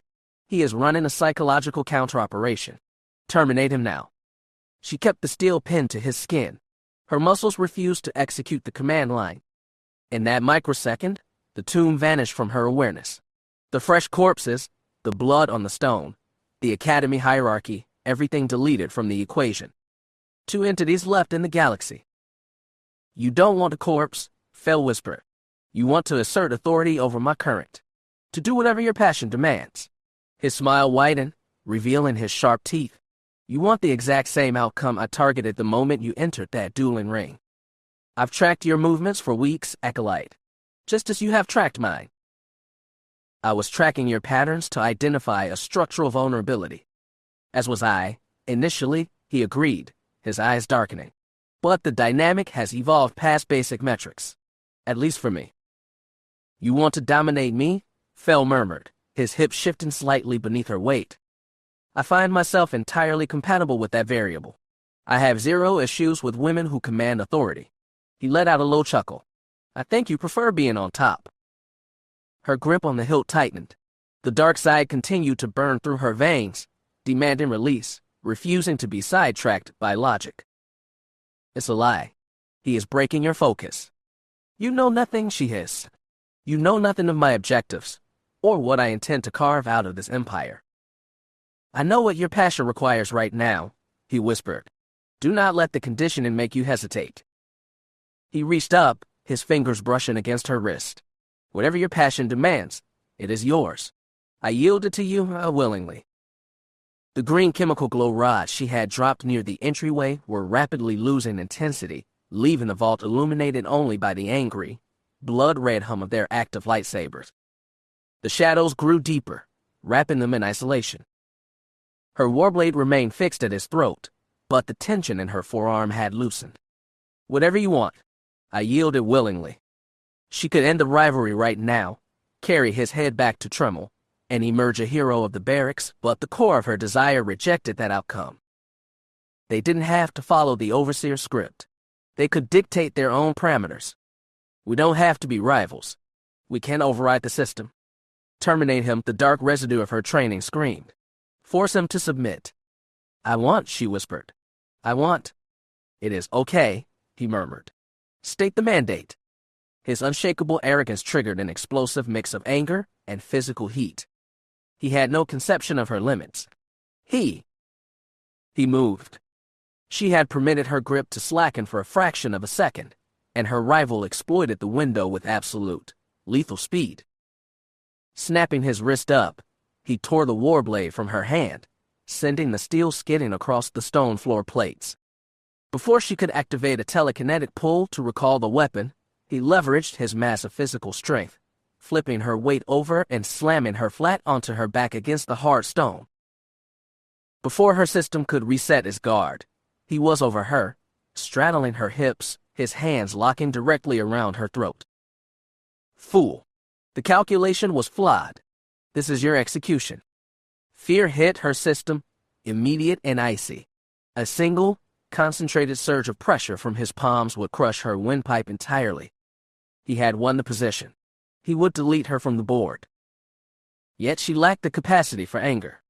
He looked down at her, his eyes flashing in the fading crimson light. She did not struggle. The absence of resistance shifted something in his expression, the mocking edge giving way to a focus that matched her own. He loosened his grip on her throat, his thumb tracking along the line of her jaw. I know exactly what your passion requires, he said, his voice low, stripped of performance. Let me deliver the dividend. She lunged upward, not to escape, but to close the distance. Her teeth caught his lower lip. The kiss was not surrender. It was collision. He growled against her mouth, his hands moving from her throat to her shoulders, pinning her to the stone. She arched against the weight, her fingers finding the torn edges of his tunic and tearing the fabric away from his chest plates. He unbuckled the iron clasps. The heavy metal clattered against the stone. She pulled him down onto her, her legs locking around his hips, reversing the leverage. He let her take the position. For a long moment he held himself above her, his breath ragged, his golden eyes searching her face. I want you, she said. Not a plea, a directive. As your passion dictates. The chemical glow rods failed completely. Absolute darkness consumed the vault. The dark side fused their currents in the black, not as submission, not as surrender, but as recognition. Two apex predators, neither yielding, both choosing the same ground. Peace is a lie. There is only passion. She had never understood the code until now.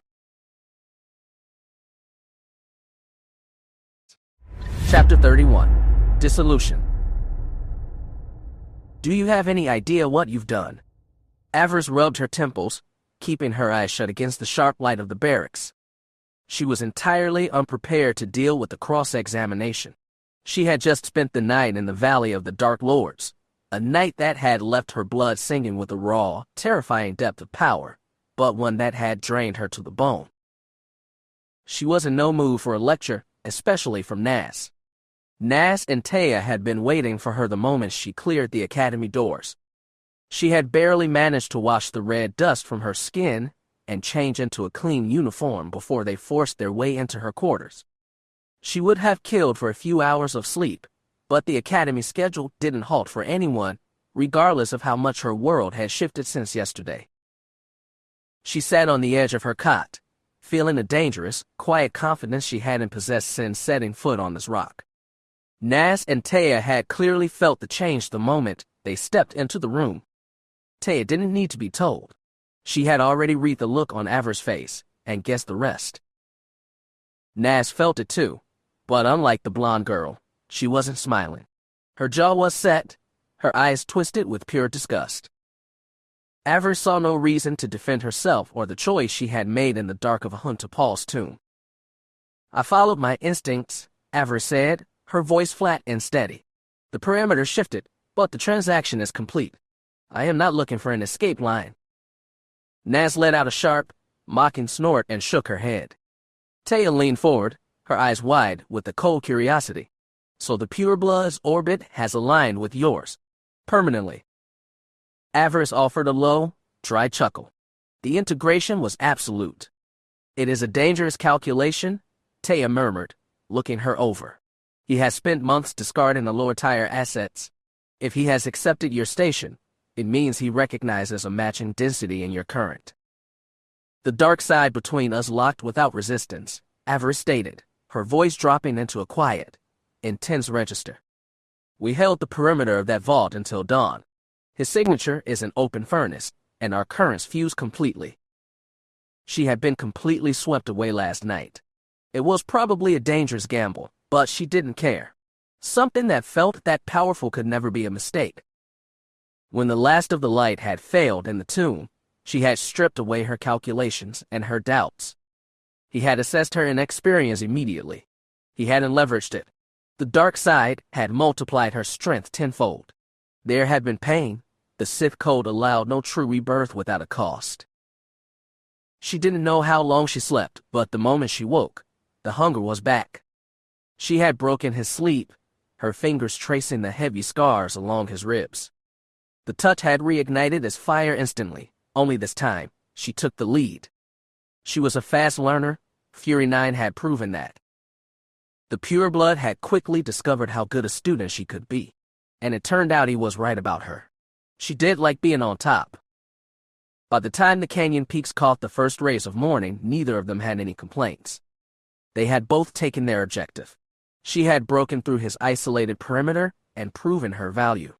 She wasn't just a generic rival to be weeded out. She had made herself indispensable to him. Later, when the blades were sheathed, the paranoia that ruled their lives had given way to a silent, tactical appraisal. Fel had laid his heavy cloak over the granite floor to insulate her from the frost of the vault. While she lay prone, his large hands manipulated the tight knots along her spine, his thumbs tracking down her right forearm to press a continuous, localized wave of dark side heat into her sprained wrist. The thermal pressure anchored the damaged ligaments, deadening the white-hot throb Olger had left behind. His fingers paused occasionally as he pressed his lips against the Imperial brand etched into her skin. A soft groan escaped her. She had never imagined she could feel something like this.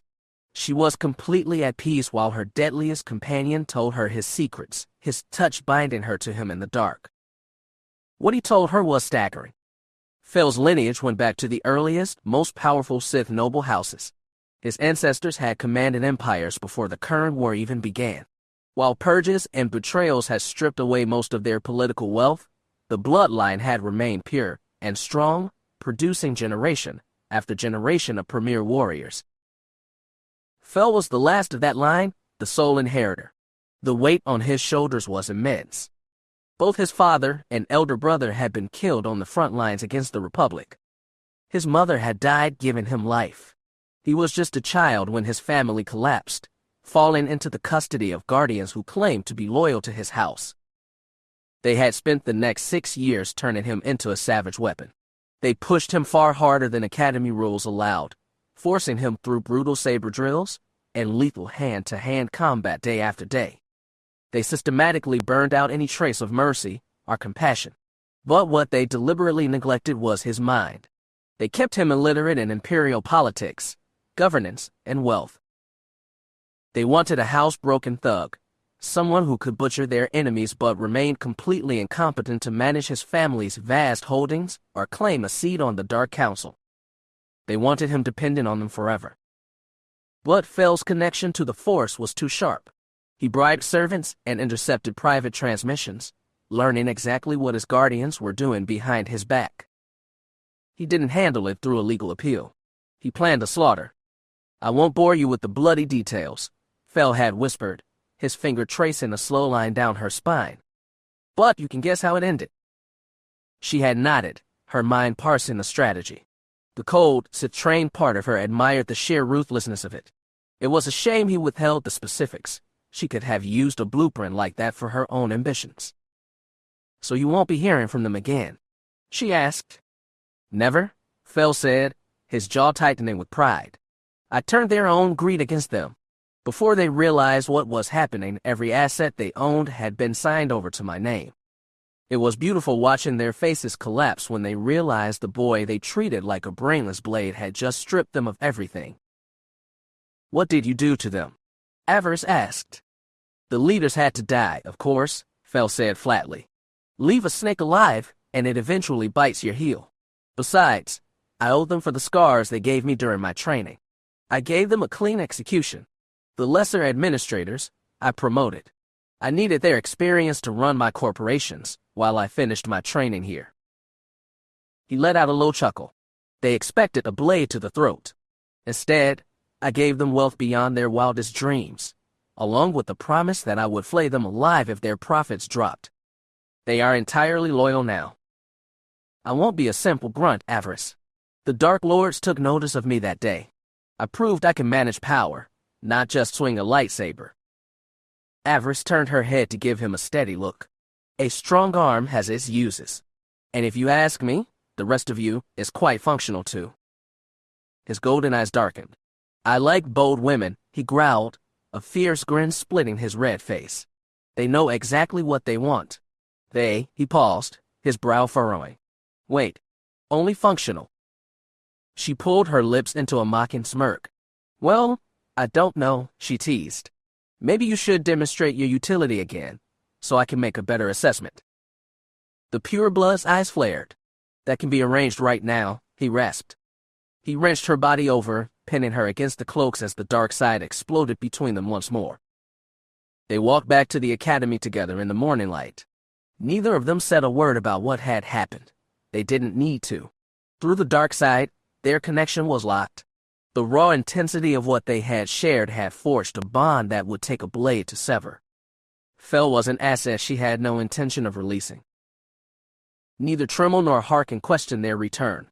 They didn't ask about Olga or the others who had gone out into the valley.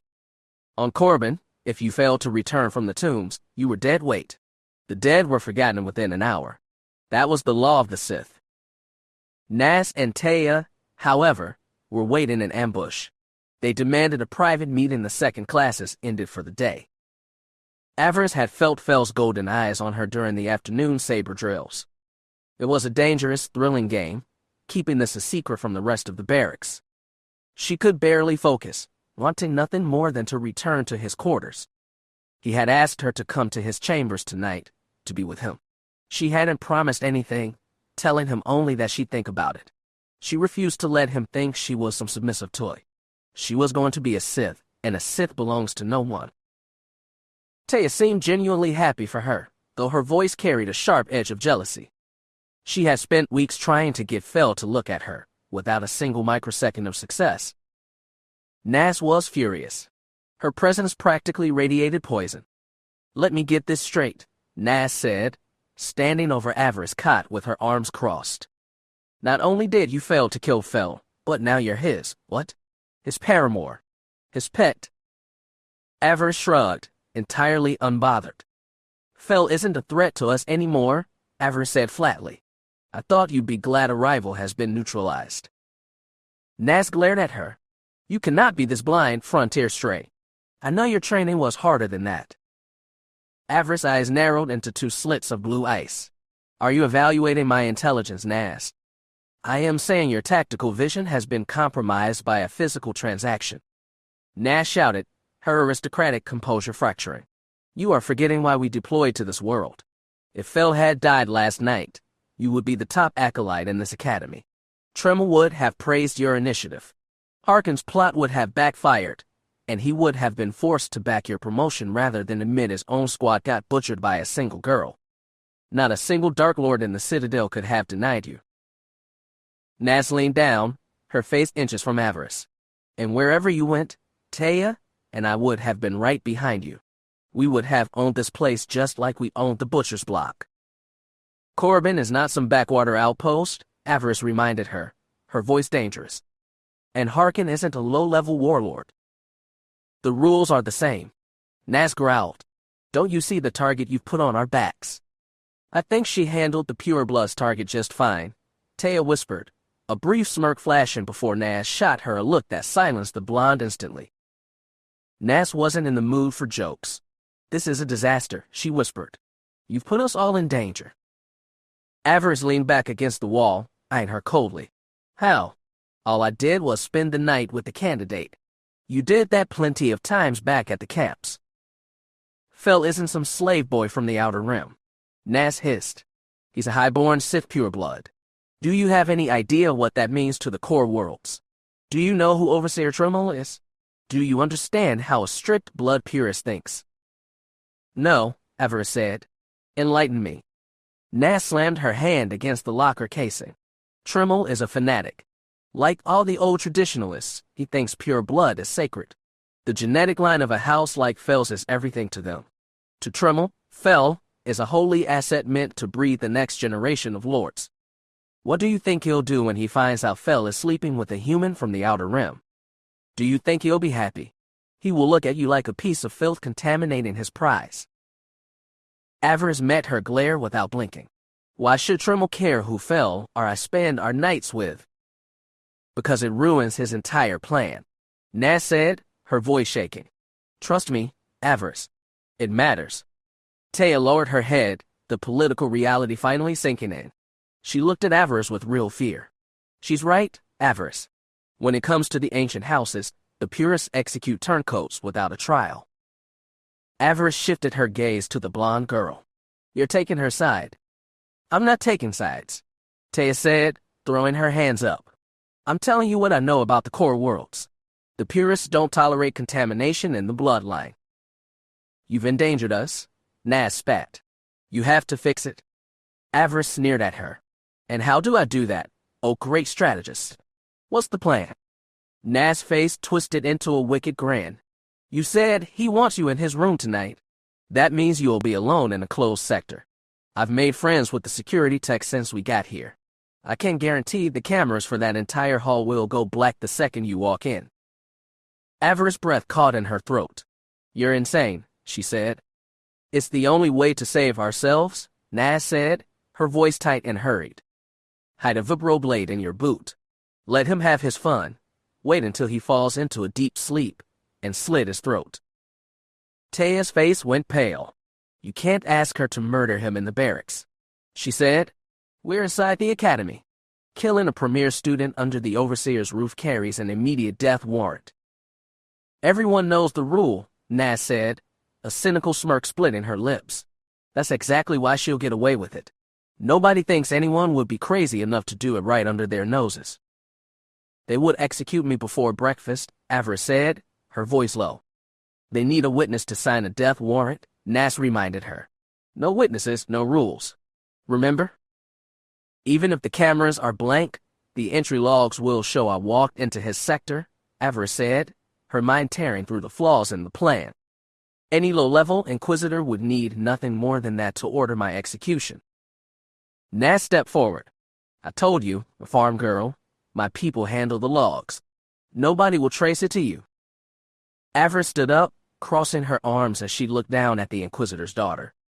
I don't care about your people, she said, her voice dropping into a freezing, absolute finality. Because I'm not doing it. Na's smile died. Her posture went rigid. Taya shifted nervously between them, the air in the tiny room climbing to an explosive tension. This is your mess, farm girl, Nas hissed, baring her teeth. You have to clean it up. I will not kill Fel, Avaryss growled back. Then Tremel and Harkin will make our lives a living hell. Nas snarled. Our entire future gets wiped out because you went soft over a target. This has nothing to do with you. Avaryss snapped, taking a heavy step forward that forced Nas back an inch. I made the choice. Fel made the choice. What happens between us sits entirely outside this alliance. You honestly think Tremel cares about boundaries? Nas countered. He will assume you're using your body to drag Fel into our crew, ruining his prized pupil. It would be a massive gain for us if we did, Avaryss shot back. Maybe we should bring him in. And maybe Tremel will think you're sabotaging his training. Nas barked. He'll think you're clouding his mind so he can't fight straight. Even if you forget the bloodline garbage, Academy law forces him to act. Nobody is allowed to interfere with the premier asset's development. And if Tremel hesitates, the Dark Lord's backing Fel won't. Nas shivered, a genuine flash of fear crossing her face. You do not want a Darth as an enemy, Avaryss. Avaryss stayed silent. She already had a Dark Lord trying to kill her, though Nas didn't know it. She chose not to tell her. The Inquisitor's daughter took her silence for weakness, pressing harder. We'll be trapped in the kill box, waiting for a blade to fall from the Citadel. This whole thing is a fatal mistake. It ruins everything we did at the clearing. She wanted to call Nas paranoid, to tell her she was turning a spark into a forest fire, but the cold, calculating part of her mind knew Nas was right. Sith traditionalists were completely psychopathic when their plans were crossed. If they thought a group of Outer Rim acolytes were a distraction to their primary weapon, they would execute a purge without a second thought. She looked at her two companions. Did she really have the right to drag them into an execution just for her own pleasure? No. But she refused to balance the ledger by butchering the only man who had ever matched her power. She wouldn't sacrifice Fel. She wouldn't throw away what she had found in the dark. She looked at Taya, who had gone completely quiet, terrified of the clashing paths and unsure who to back. Nas gave Avaryss a cold, commanding look, trying to pull the old camp hierarchy over her. You know what has to happen, she said, her voice dropping into a final order. For the survival of this alliance, kill him. Avaryss sneered. She despised being cornered, especially by someone who had been a useful asset. Nas' way was one option, but there was a secondary path, one she had delayed looking at for far too long. Her expression turned to stone. She knew exactly how to clear the log. Your math is wrong, Avaryss told the Inquisitor's daughter, her voice cutting through the room. There is another way, and it guarantees you to walk away completely clean. Taya leaned forward. What is it, Avaryss? Avaryss drew a slow breath, looking at them both for the last time. We dissolve our partnership. Effective immediately. Nas' eyes went wide. Now who's lost their mind? She said. You wouldn't even be in this academy if our crew hadn't shielded you at the intake. Avaryss kept her gaze steady. Remember the first rule Elaria taught us at the camps? All alliances have an expiration date. Avaryss. Taya whispered, her voice cracking. You're ending this. It's the only logical choice, Avaryss said flatly. If we split now, the entire burden of whatever happens next falls on my head alone. Your name stay completely out of it. You're safe. You think Tremel will believe a sudden breakup? Nas asked. He will when the metrics line up, Avaryss said. You will offer me zero help. Whatever trials or executions come from me, you leave me to face them alone. I am officially disconnected from your base. Nas let out a sharp, cynical laugh. And you think Fel's house will protect you? The odds of that are zero. I don't need Fel's help, Avaryss said, her voice hardening. I survived the frozen mud of Fury 9 on my own utility, and I will survive the Corbin hierarchy on the exact same terms. She looked at the two girls. Despite the ugly friction of the last 10 minutes, she had grown genuinely fond of them, valuing their cutthroat ambition and corporate deviousness. She took no joy in cutting the wire, but it was the right strategic play. It was the only clean option. By formally ending the contract, she built a firewall that shielded their lives from whatever wrath the overseers intended for her. There was no reason Nas and Taya couldn't stay a duo. Clearing her liability from their ledger immediately optimized their survival. The choice was absolute. She could feel it vibrating in the dark side. Exhaling slowly, she looked at her old companions for the last time. The Alliance is dead, for all our sakes. Thank you for what you did early on, but I move forward alone from this hour. Taya looked physically struck. Nas' face turned into a mask of cold, condescending indifference. I hope the pureblood is worth the execution of your career, she said, turning her back. The second Tremel parses this, he is going to open your perimeter and let the lower tier scum tear you to shreds. Avaryss met the hostility with her own lethal confidence. I'll stand alone at the final objective, she said. That's the core of the code. Nas and Taya exchanged a swift look.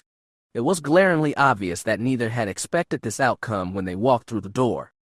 Nas let out a low growl and cleared the threshold, the blast door sliding shut behind her with a heavy, metallic slam. Taya remained anchored to the floor plates, looking completely shell-shocked by the speed of the breakup. Avaryss gave her a quiet look, dropping the harsh veneer. You have to trust me, Tay, she murmured. I know what I'm doing. The blonde girl pulled her lips into a weary, cynical smile. I hope your calculation holds, Avaryss, she said softly. Avaryss let out a short, quiet breath. Me too, she stated flatly.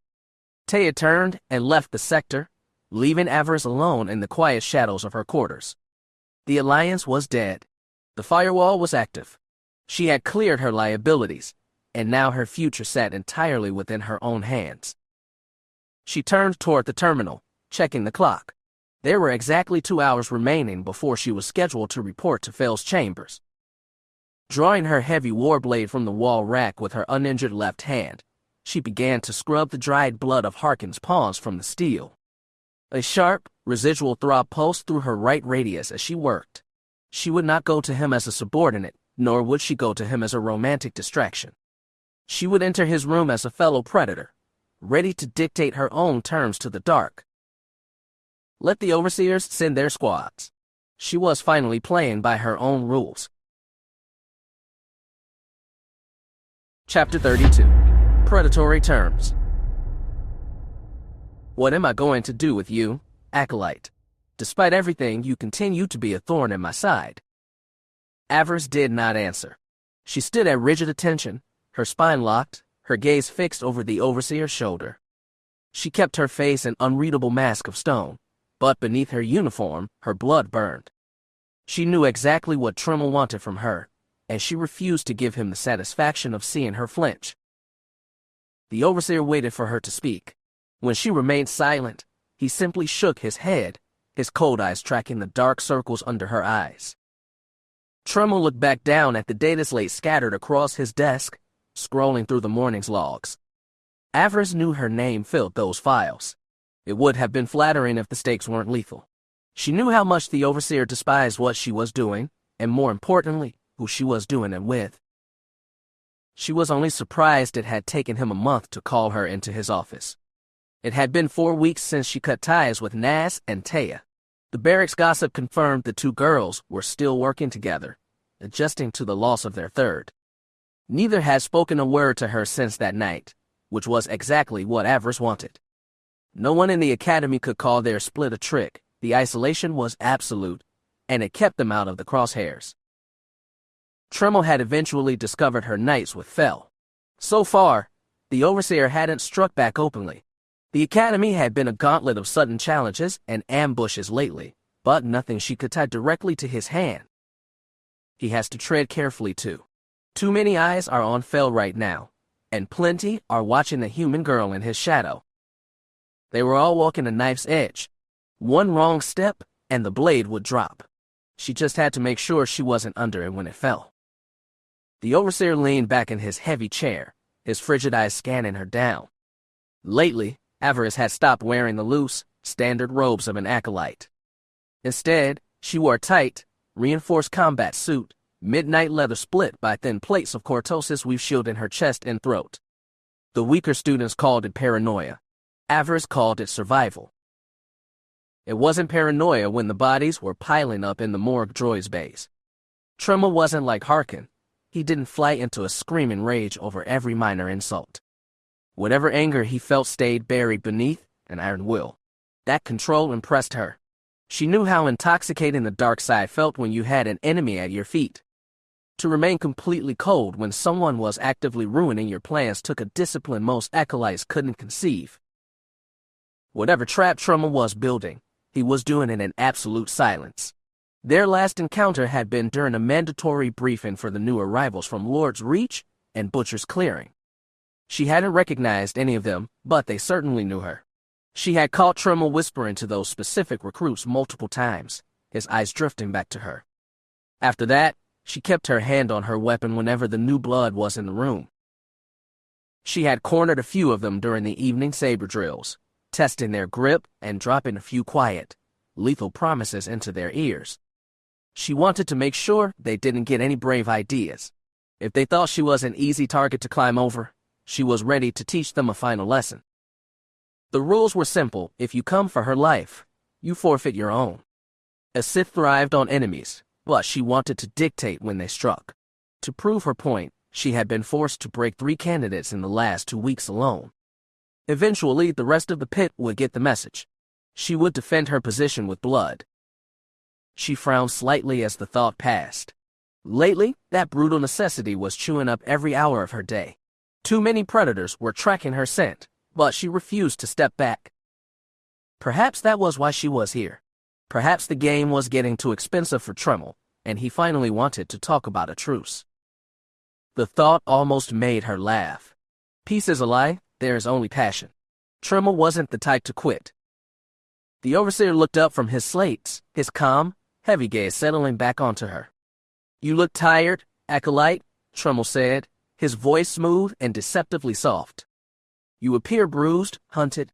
Perhaps there is something I can do to relieve the immense pressure you are under." She gave him a sharp, bitter smile. "Call off your lapdogs. Do that, and I might show some gratitude." "They are not mine to command, acolyte," Trema replied. His low cadence gave away nothing of what he was plotting. "I have unleashed no one against you. The students testing your guard are simply responding to the rumors." "Rumors you started," she said, her eyes narrowing. He smiled, a thin, cruel parting of his lips. "It is my duty to weed out the weak in this academy. I have done it for a very long time." "You think I am weak?" she rasped. "My record in the dueling ring says otherwise." "Yes, those victories have been remarkably efficient. I cannot deny the numbers." Avaryss felt a dark swell of pride. Finally, a scrap of recognition. But she had expected the price that came with it. Nas and Taya had warned her. Ever since she and Fel had locked their bond, every time the instructors asked for challenges in the dueling ring, some desperate acolyte would step forward and call her out. At first, she thought it was just fools trying to make a name of the girl who survived the clearing, but the reality was far dirtier. They couldn't touch Fel. None of them wanted to risk a pure blood putting them in a body bag. So, all his political enemies shifted their weight onto her, viewing her as the broken link in his armor. They believed she had only climbed this high because she shared the premier student's bed. So the burden fell entirely on her shoulders. They were trying to grind her down, to leave her scarred or crippled before her trials. Every time a student called her name, she knew Trema or Harkin had whispered in their ear. They wanted her too broken to finish her education, or they wanted to prove to Fel that she was dead weight, forcing him to cast her aside. Whatever their reasons, the acolytes who took the bait made their choice, and she made sure they lived just long enough to regret it. She had held back during the first week, seeing no reason to take every challenge to the grave. But as the names kept coming, she realized mercy was just an invitation for the next blade. By the second week, She was done being patient. Holding back against trash was a tactical failure. She let her hatred take the wheel, drawing on a raw depth of the dark side that executed maneuvers she hadn't known she could pull off. She had grown to despise her peers, and she had no problem turning them into a warning for the rest of the barracks. She gave Tremel a cold, mocking look. "How is Acolyte Ray's doing?" Tremel shrugged. "He is still in a medical coma. The droids say his brain might recover, eventually." "Good. The pain should be an excellent teacher. Hopefully, he uses the quiet to rebuild his mental shields." They were pathetic. Tremel didn't snap. His face remained perfectly still. "It is not your strength I question, Avaryss. It is your motivation. This connection with Fel is poisoning your focus. Your training is suffering." The hypocrisy made her stomach turn. She knew his real problem. Tremel hated that a human from the Outer Rim was sleeping with the high-born pureblood. It broke his ancient, pure-blood doctrine, and this endless gauntlet was her punishment for touching his prized asset. If anything, his torment was just giving her more fuel. He was making her stronger out of sheer spite. She kept that thought behind her teeth. Tremel only respected leverage, not tantrums. "And yet, we are both still standing," she said, her voice dropping, "despite your order to cut me off from private instruction with the other masters." "I deemed it the easiest way to show my displeasure," Tremel admitted. "Though I must confess, the results are frustrating. Despite the faculty's best efforts to correct your path, your connection to the dark side keeps sharpening. The instructors are losing their patience."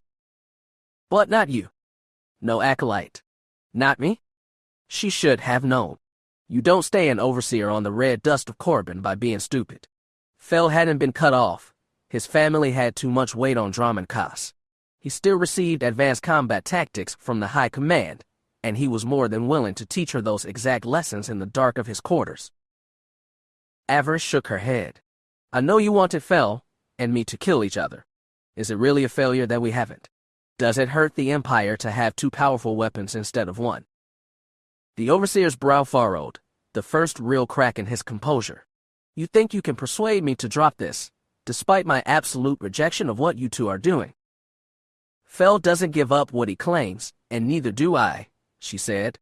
"He spent his entire childhood being broken and managed by his handlers, as your files say." "I am aware of his past." "Then you know why he won't let me go. He spent his youth being told he couldn't have what he wanted, that he had to take whatever scraps were thrown at him. Is it any wonder he meets your orders with a closed fist?" "It is not," Tremel agreed. "Reason has failed. Perhaps harsher measures are required. I could simply have you removed from the academy roster. As a survivor of the camps, you would have been an easy disappearance a month ago. Your murder wouldn't have caused a ripple. But that window has closed. The option to simply put a blade in your throat is no longer mine to make." Avaryss felt a cold twitch at the base of her skull. Hearing him talk about her murder so casually was jarring, but it shouldn't have surprised her. Tremel had ordered dozens of these executions to keep his academy clean. It was good to know her survival metrics had outgrown a simple assassination, but his wording left a bad taste in her mouth. "What do you mean the choice isn't yours, Overseer?" Tremel's face went dark. "Despite my efforts to keep this in the barracks, the Citadel has heard the noise. Your massacres in the dueling ring have turned heads among the Sith nobility. Several Dark Lords are asking why you haven't challenged Fel for the top rank yet." "And you told them the truth?" "I did." Tremel let out a long, heavy breath that sounded like genuine fear. "You are not invisible anymore, girl. You have the direct attention of the Sith aristocracy. May the Force protect whatever is left of your life." She kept her spine straight. "What kind of attention? The kind that wants to give me an apprenticeship, or the kind that wants to make sure my body is never found?" Tremel actually laughed, a short, dry sound. "You have a remarkably practical view of things, Acolyte. The answer is both. Right now, the Lords wanting your promotion and the Lords wanting your execution are perfectly even. Neither side has moved their pieces yet, but the balance will break soon." Avaryss nodded grimly. "Then give me my final trial. Let me settle it." "You have a suggestion?" "Send me into the deep tombs," she demanded. Let me prove to the Dark Lords I am Sith. If I survive, I am out of your academy. If I die, you are rid of your problem. I tried that, Tremel said, and for a second, he looked almost tired. Just as I tried to advance Fel's trials to get him off this rock. The distance would have broken the bond. But the authority has been stripped from my desk.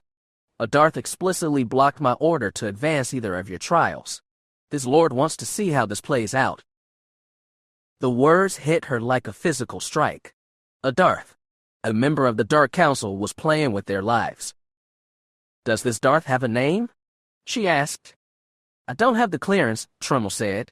All I know is that this entity has enough power to override the Academy mandate. So you see, Acolyte, this is no longer about my rules. Monsters are watching the board. My advice to you is to bring this to a swift end.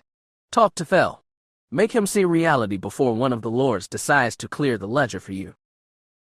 He stood up, his massive frame blotting out the light from the corridor behind him.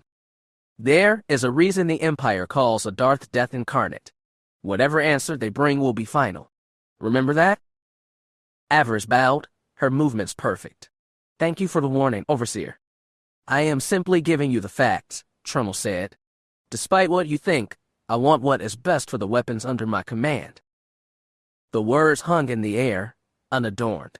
Avaryss held his gaze, waiting for the knife to follow. It didn't. He looked away first, his jaw tightening. Your choices brought the storm to my gates, Avaryss. You should have thought of the Empire before your own skin. She left the office, the air in the corridor feeling as heavy as a burial vault. The knowledge that a Darth was shifting the pieces changed everything.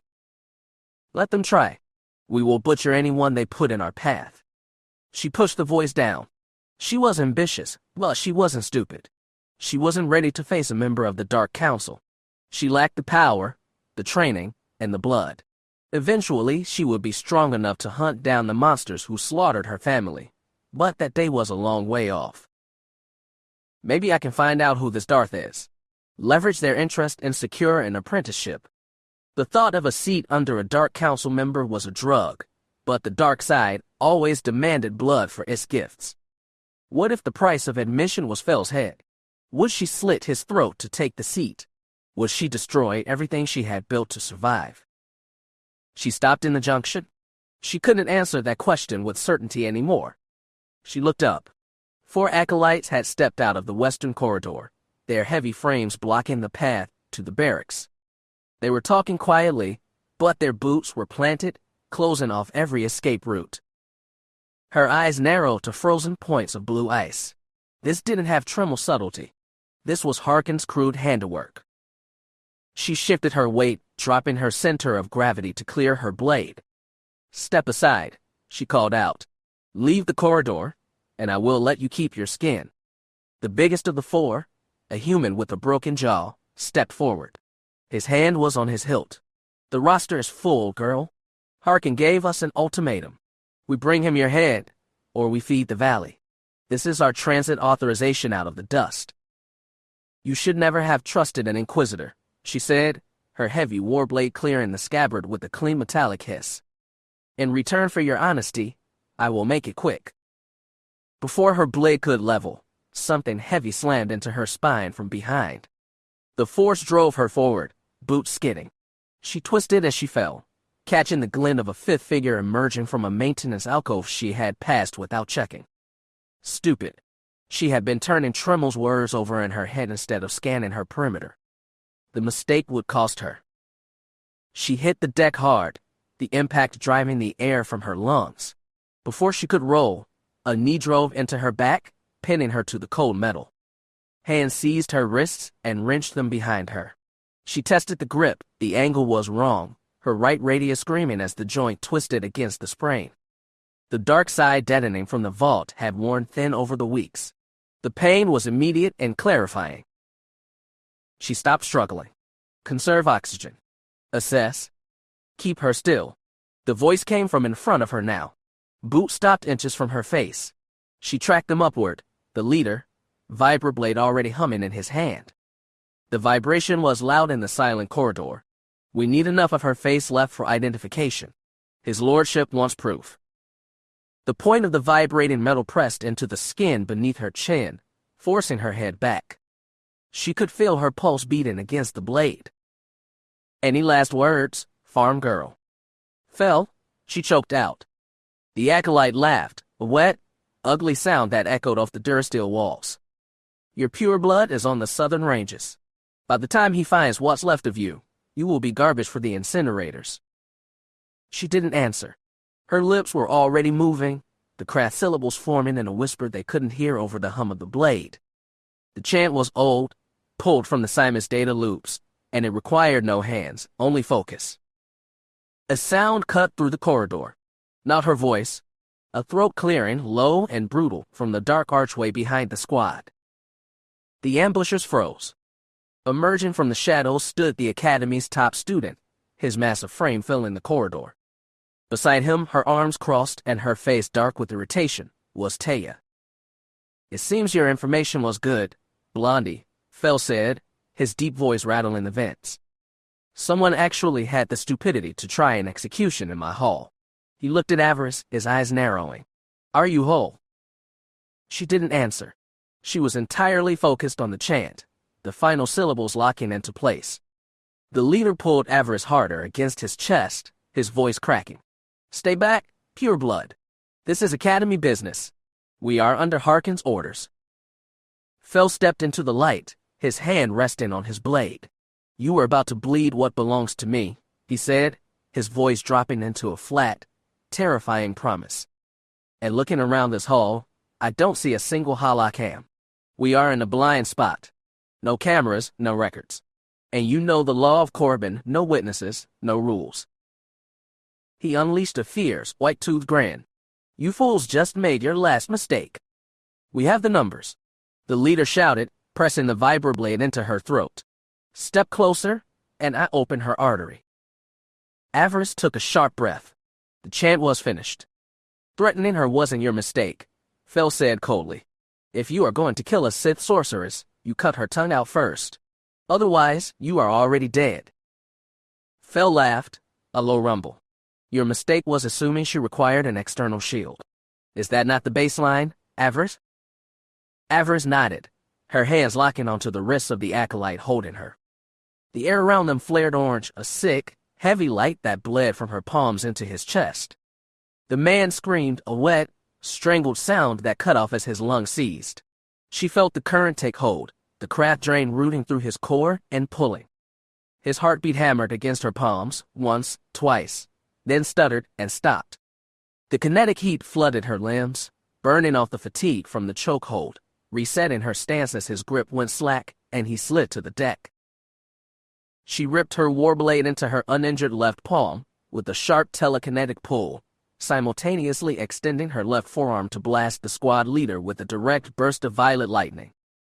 The voltage cooked him instantly, throwing his body into a violent spasm before he hit the deck. The remaining three tried to move, but Fell and Taya closed the distance. Fell seized one by the throat, driving him into the durasteel bulkhead with enough force to shatter his spine.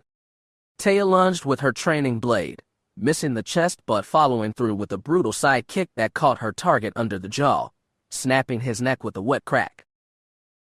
The last survivor turned to run, but escape didn't exist in the dark. Within seconds, the corridor went dead silent. 5 bodies lay across the deck, the scent of ozone and burnt hair thick in the air. Avaryss wiped a streak of dark fluid from her cheek, giving Taya a freezing look. I told you to stay out of my way. Taya pouted, cleaning her boot on the uniform of a dead acolyte. You're welcome, Avaryss. Do not waste your malice on the messenger, Fell said, stepping over a corpse to check her armor. She caught the transmission about Harkin's movers and came to find me. Avaryss looked between them. She might have broken out of that grip with her sorcery, but it would have been a close thing. I need to get back before Nas notices, Taya said, her voice dropping back to its usual nervous clip. We're supposed to be translating old texts. She gave them a small, knowing smirk. As far as the overseers know, I was never in this wing. Avaryss gave her a sharp nod as the blonde girl disappeared down the lift corridor.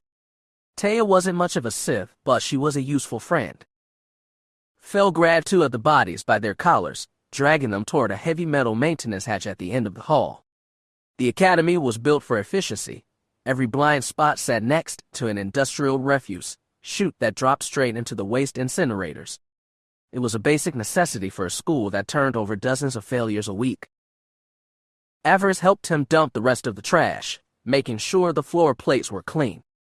No alarms had gone off. Harkin had turned off the grid in this wing to ensure her quiet execution, and his own greed had undone him. When the heavy hatch slammed shut with a metallic thud, Fel wiped the gray dust from his gauntlets. "That takes care of that lot," he said, his golden eyes locking onto her. "You're shaking." "Adrenaline," she said. "I'll use it for the evening meditations." He grinned, a dark, dangerous look. Nothing like a slaughter to get the blood moving. She met his gaze, her own eyes catching the gold light. "Let the overseers try to split them. Let them try." Chapter 33. A Severed Core. It took Avaryss and Fel almost another month and a half to claw their way out of the trap they had constructed for themselves. In that span of time, the two acolytes sent over 15 of their fellow students to the medical bays, enduring nothing more than minor chemical burns and deep, purple bruises for their trouble. Both had grown too lethal to be easily culled by the barrack scum, and the growing, predatory interest of the Dark Lords prevented the Academy faculty from carrying out a quieter, more permanent execution. Any other Sith would have concluded that the margin for survival had grown too narrow. Most would have accepted the brutal hierarchy of the Academy, bowed their heads, and blended into the ranks. Avaryss and Fel were not built for compliance. When authority dictated a boundary, they simply planted their boots, drew their weapons, and waited for the meat grinder to cycle. Given their grim histories, neither harbored any respect for ancient bloodline traditions that claimed they had no right to be together. The continuous, blood-drenched ambushes by the other students only fueled their rage, sharpening their focus and hardening their defenses. Fel continued to extract advanced combat forms from the Sith Masters on the sly, passing the forbidden geometry of the blades directly to her in the suffocating dark of his quarters. The situation was decaying rapidly. It was only a matter of time before one of the Dark Lords finally stepped in to break the deadlock with an executioner's stroke. Fel decided to strike first. It began one night after training, the two of them tangled in the quiet shadows of Fel's quarters. Avaryss traced the thick, jagged scars lining his crimson chest, her breathing deliberate and slow.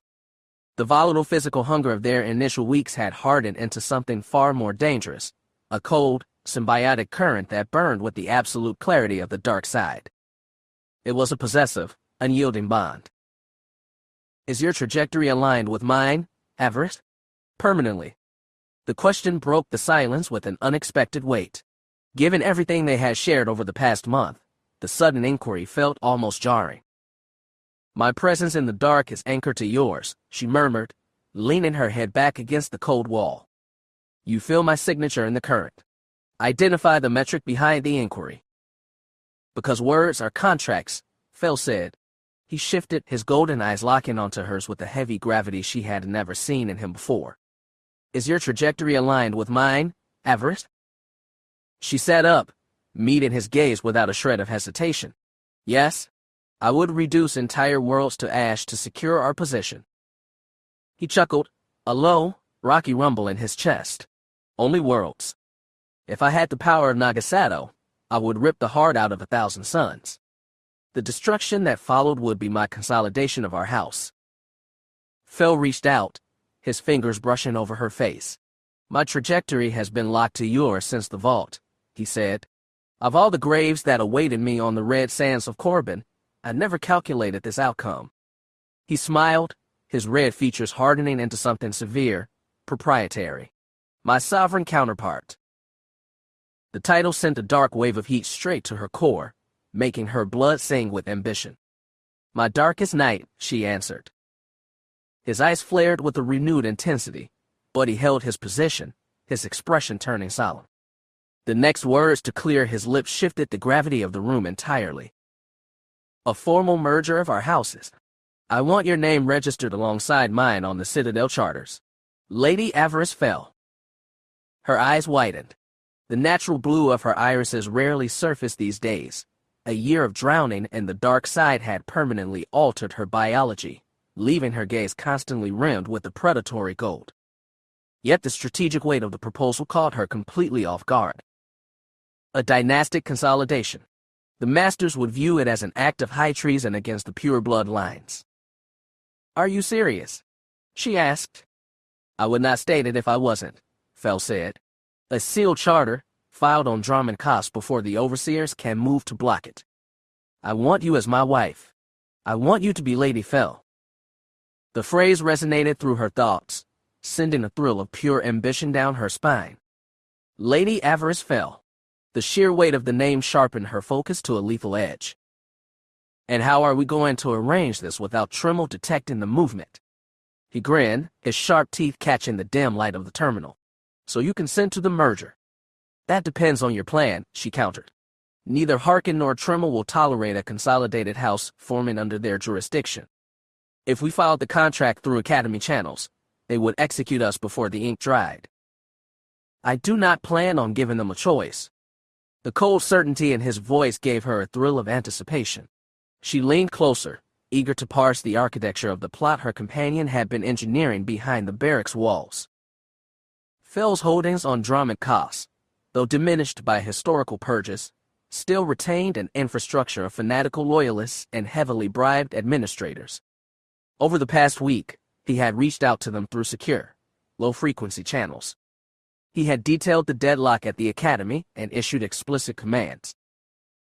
"It will take a few weeks to set up," Fel explained, "just long enough to ensure the bribes are paid to the right people. After that, it will be simplicity itself." He tightened his grip on her waist. "Does that mean you will come? You consent to the charter?" She offered a slow, dangerous smile. "How do I know this isn't some ploy to extract more leverage than usual? Offering me a throne just to get me into bed?" "Because I could not find a better partner or a more ruthless equal," he murmured, his hand reaching out to trace her jaw. "With you consolidated to my house, we will want for nothing, and the Empire itself will be ours to toy with." A short, breathy laugh escaped her throat as she pulled his face down into a bruising, desperate kiss. "I prefer you when you drop the warrior's silence and speak like a tyrant," she growled against his teeth. He smirked, his fingers digging into her hip. "How dirty do you wish the slate to get?" She shifted, pinning him against the sheets with a hungry, predatory focus. "Allow me to show you." During the weeks that followed, Avaryss maintained her rigid daily routine to avert any suspicion from the faculty. The frequency of the dueling challenges had slowed to a crawl as the barracks realized her blade carried an immediate death sentence, though the Masters still refused to allocate her any private instructional hours. She adapted by burying herself in the Academy archives, studying ancient texts to absorb the tactical geometry of past Sith strategies. Fel occasionally intercepted her to pass along a lesson, but the atmosphere within the complex had settled into an ominous, expectant quiet. By the time Fel received word that his servants were ready, Avaryss was entirely prepared to leave the red dust of Corbin behind forever. She had harvested every scrap of knowledge this institution was willing to yield to an outsider. It was time to seek a grander arena. On the eve of her scheduled departure, the two of them navigated the subterranean levels to the private cantina in the Dreshti spaceport. It was a filthy, neon-drenched pocket of ice, but it represented the only territory outside the absolute surveillance of the Citadel. They surrendered their heavy warblades at the entrance barrier. The proprietor had no desire to see his establishment dismantled by acolytes resolving a blood feud in the center of the floor. Avaryss secured their standard drinks and returned to the recessed booth where Fel was waiting. They retreated into the deep shadows of the corner, their shoulders pressed together as they conducted a final review of the extraction parameters. "The transport will break atmosphere at sunrise," Fel whispered, sliding a credential slate beneath the edge of the metal table. "That data packet contains a countersigned authorization from Overseer Trimmel granting you entry into the forbidden vaults of Marco Ragnus. The encryption will survive any standard security sweep at the perimeter gate." Her fingers closed over the plastic. "So this is it then," she said, her voice dropping to a low whisper. By this hour tomorrow, she would be clear of the orbital grid, entirely beyond the reach of Harkin's plots and Tremel's traditionalism. She merely had to wait for her ally to join her in the capital. She reached up, her fingers tracing the sharp contours of his face as he stared at her with an intense, uncharacteristic focus. "This is the final hour of our confinement," he murmured. "No," she corrected. "This is just the beginning. We will have everything we have ever wanted." Fell. "We?" He cut her off, his massive arms locking around her waist as he pulled her into his lap, his mouth slamming against hers. They lost themselves in the dark rhythm of the encounter, oblivious to the ambient noise of the port. "Have you two mastered the art of breathing through your ears, or are you attempting to drown one another?" The contact broke instantly. Both Avaryss and Fell snapped their heads upward. Nas and Taya stood at the edge of the booth, looking down at them with cold, calculated amusement. Fell pinned them with the gaze that would have withered a lesser recruit. "This is a private party," he rasped, his hand dropping automatically toward his empty hip. "Go away." Taya instinctively took a step back into the corridor, but Nas remained anchored, her arms crossed, her expression hardening into something entirely artificial.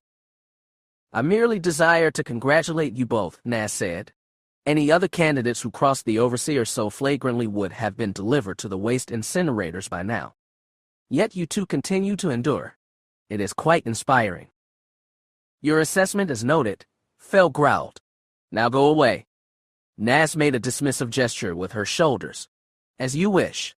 There is truly nothing more repulsive than two executioners rendering themselves entirely useless because they are consumed by physical sentiment.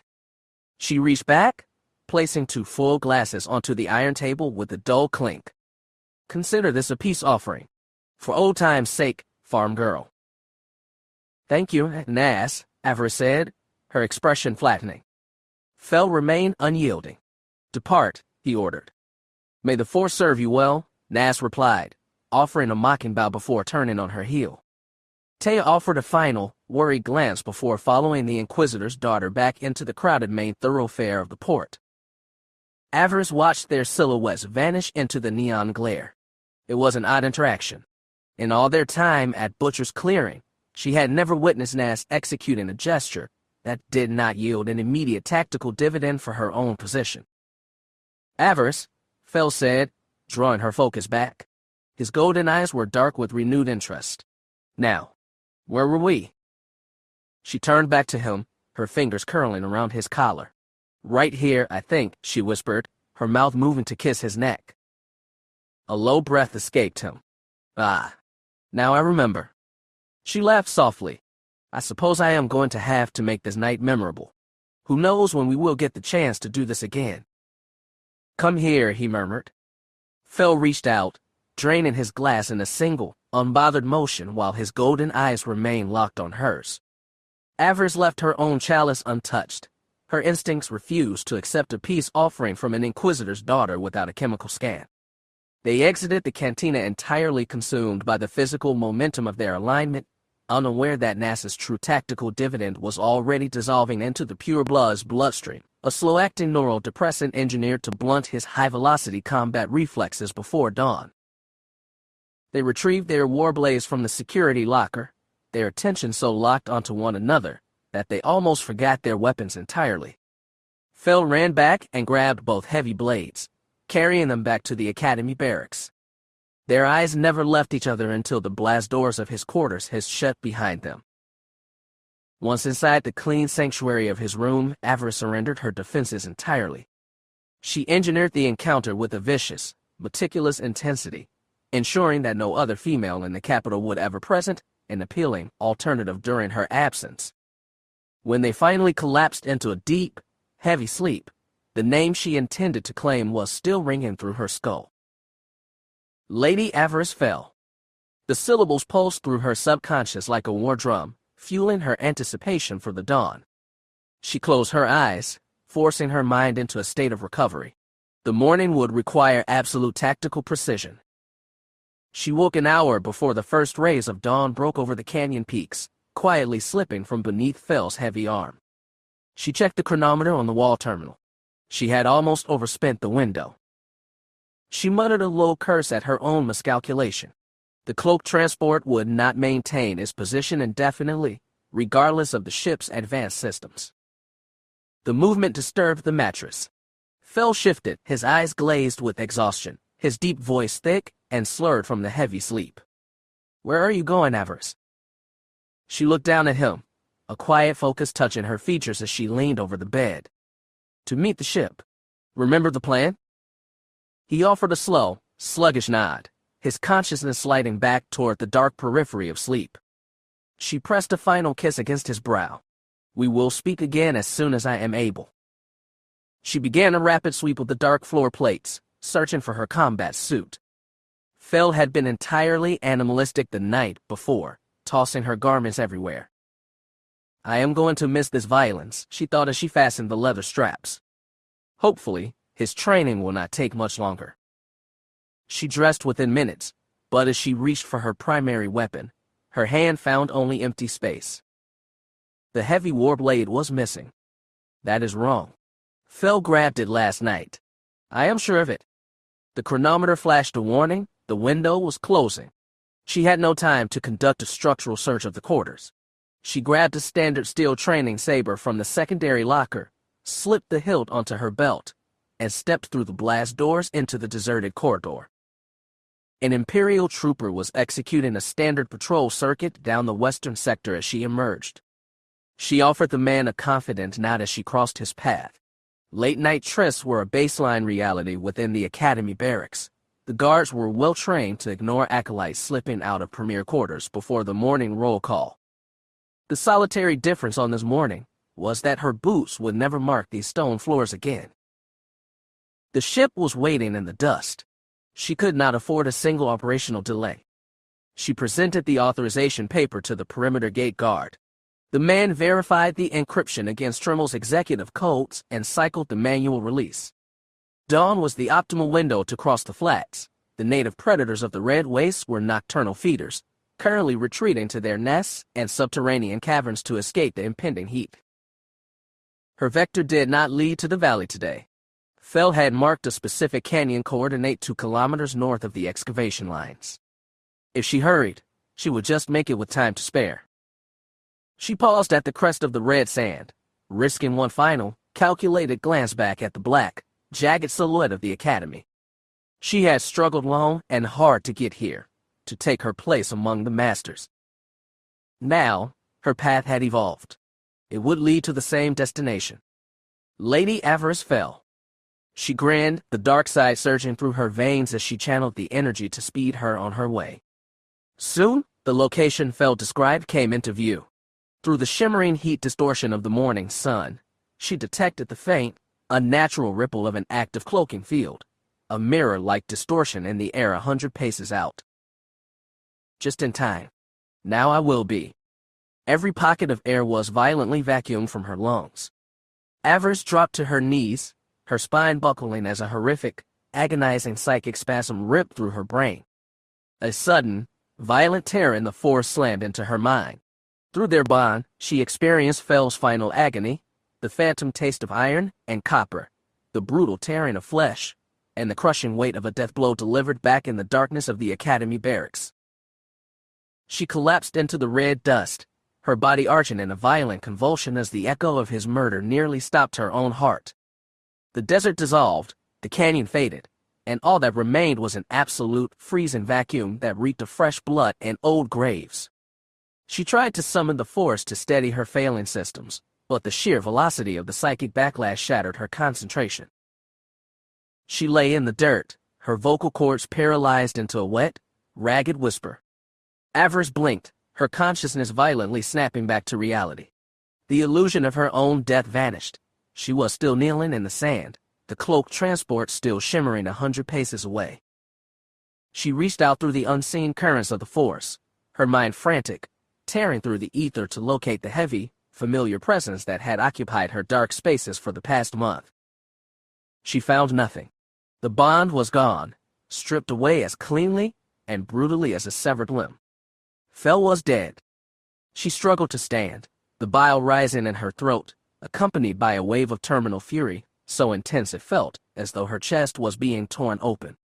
She fought for oxygen. She tried to voice his name, but the sound caught in her throat, transforming into a desperate, strangled gasp.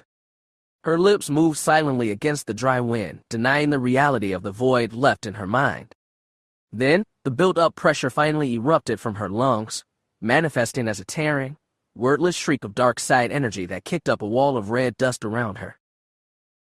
A squad of Sith starfighters screamed overhead, flying so low that the concussive force of their thrusters threw her body through the air. They pivoted in perfect military synchronization, their laser cannons cycling as they fired on the cloaked transport. The vessel shields were entirely offline, its auxiliary power had been locked down to maintain the cloaking device. The laser fire penetrated the hull instantly, and the transport exploded in a colossal, blinding flash of white heat. The kinetic shockwave threw Avaryss across the rocks for a second time. She landed with a pained thud, her arm breaking on impact. She didn't feel the bone snap. She lay in the dirt, entirely consumed by a terminal, volatile surge of raw fury that scoured her system until she tasted blood. The dark side responded to the catastrophic decompression of their bond, expanding outward in a localized shockwave of kinetic current that violently blasted the burning wreckage of the ship away from her position. He was gone. She tried to rise, only to be shot from behind by a blue ripple of electrical energy. It was a high-output stun discharge, 3 consecutive blasts that completely overloaded her nervous system. She collapsed onto the stony ground, her vision fading at the margins. A circle of heavy, booted feet surrounded her.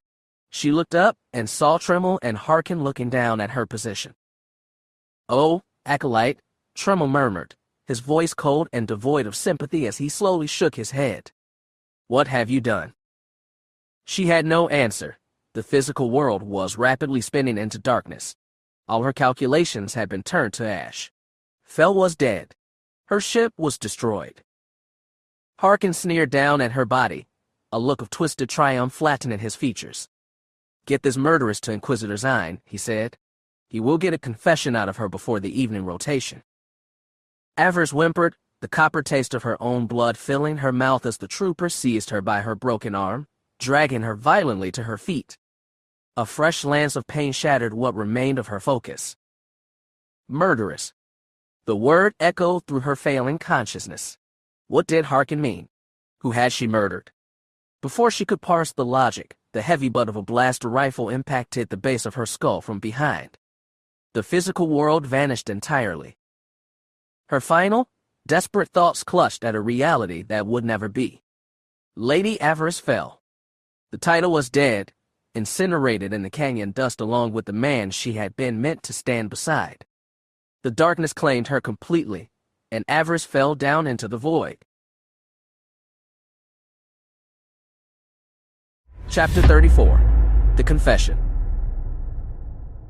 Purge the thought of the transition. Focus on the cold. She repeated the internal mantra in an endless, rhythmic loop, attempting to build a wall of numb indifference against the agony tearing through her flesh.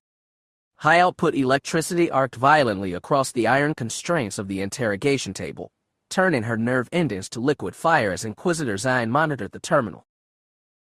Through the haze of pain, she remembered the last acolyte she had seen dragged into these chambers, a boy who had broken under the pressure and faced execution for a treason he lacked the wit to commit. She forced her mind back to the center of her own survival. She had played no part in Fel's assassination. That reality was her only anchor. If she clung to it, she could endure the circuit. When the current finally ceased, her spine collapsed against the metallic surface of the slab. Her chest heaved in shallow, ragged wheezes, every breath drawing the copper stench of her own blood into her lungs. A slick mixture of sweat and crimson fluid rolled down her bare shoulders, pooling in the grooves of the iron restraints. Keep the mind dark. Do not let them see the edges of the memory. She had lost all perception of time within the windowless block. It could have been hours or standard days since her arrest. Zane kept her volatile connection to the dark side entirely suppressed through a continuous, mechanical drip of neural inhibitors, ensuring she could not reach into the ether to drain his life force or break the locks.